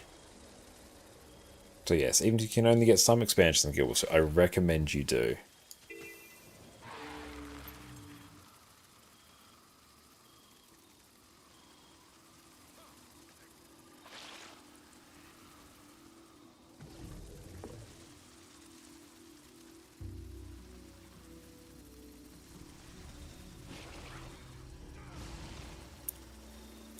No impact, welcome in.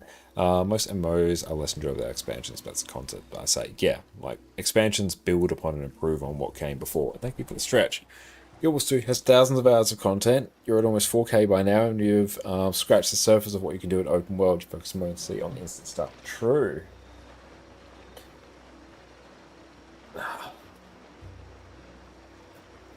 But even the core game has hundreds, also you could stretch it to thousands of hours of content.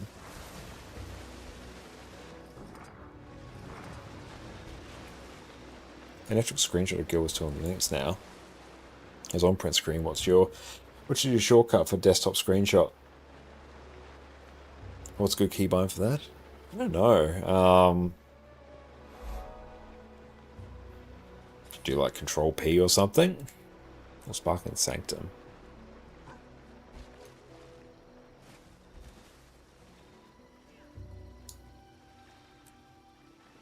I actually haven't figured out what the print screen button is for me. Well, thank you for the standing desk. What's New World play here? Don't know what class you should play. Still sucks that New World shut down. So sorry to hear that New World shut down. It's also really sad for the MMO community in general. Nice. But there is no bad choice in terms of what class you should play. Do you have any like styles of classes that you've enjoyed in the past? Is there anything that really sort of like jumps out at you?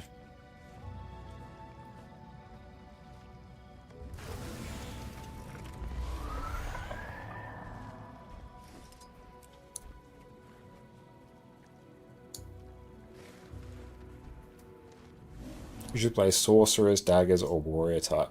Okay, so for sorcerer, you're probably going to want like either a necromancer or an elementalist. Actually, I'm just going to put this on a different build. Give me herald so I can have movement speed. There we go. With daggers, you've got thief, which is more like your typical rogue. And like if you want a warrior, there's obviously like a warrior and in the heavy armor classes like guardian or revenant as well. They're all good choices. But yeah, warrior could be a really good shout for you, I think. And Guild Wars 2 is actually a game that, well, it's a game that allows you and really encourages you to play multiple classes. Like I myself have, oh no. I myself have like 21 characters on this, no, 25 characters on this account. It doesn't matter if you take 6 months or a year off. Very true. Because yeah, there is no sub fee. You're not going to get power crept. So no, like Guild Wars 2 is a fantastic game for you to try. How do we get up here? Oh, there we go. Okay, where are we going? Out this way.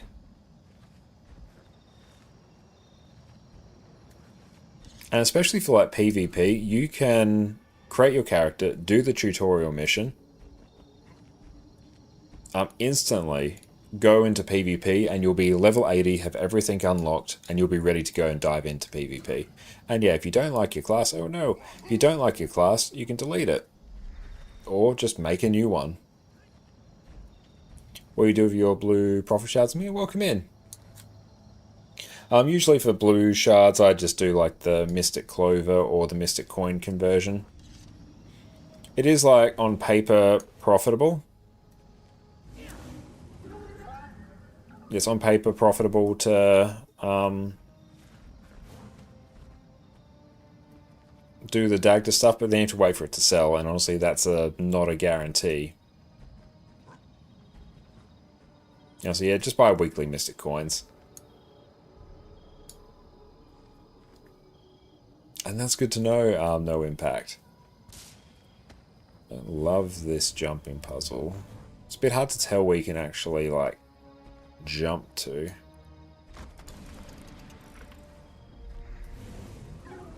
But we can simply do that.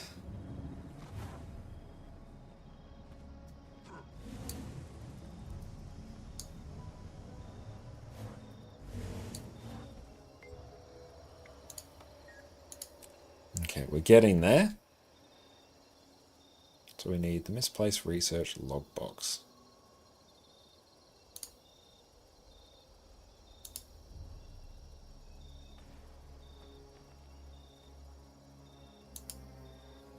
Okay, so this one.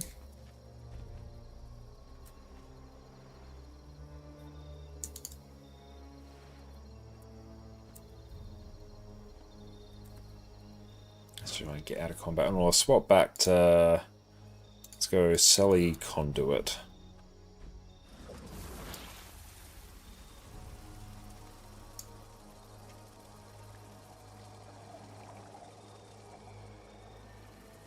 Can we get underground here?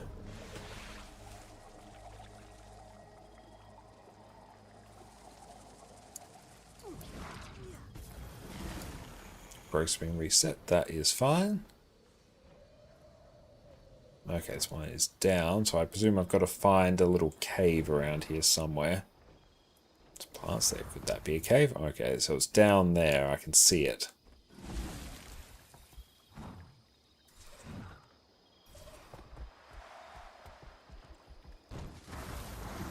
That seems like it. Oh, that's very toxic.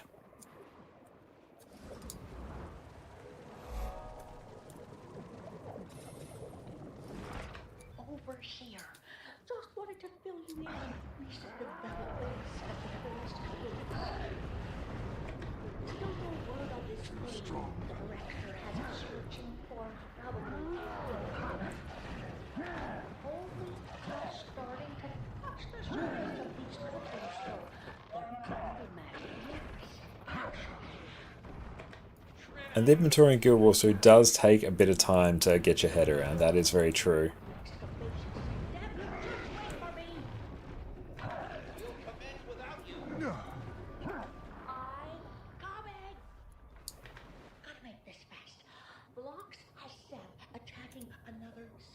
Okay, weathered stone tablet. But with the Alliance on our trail now, this is turning into a race.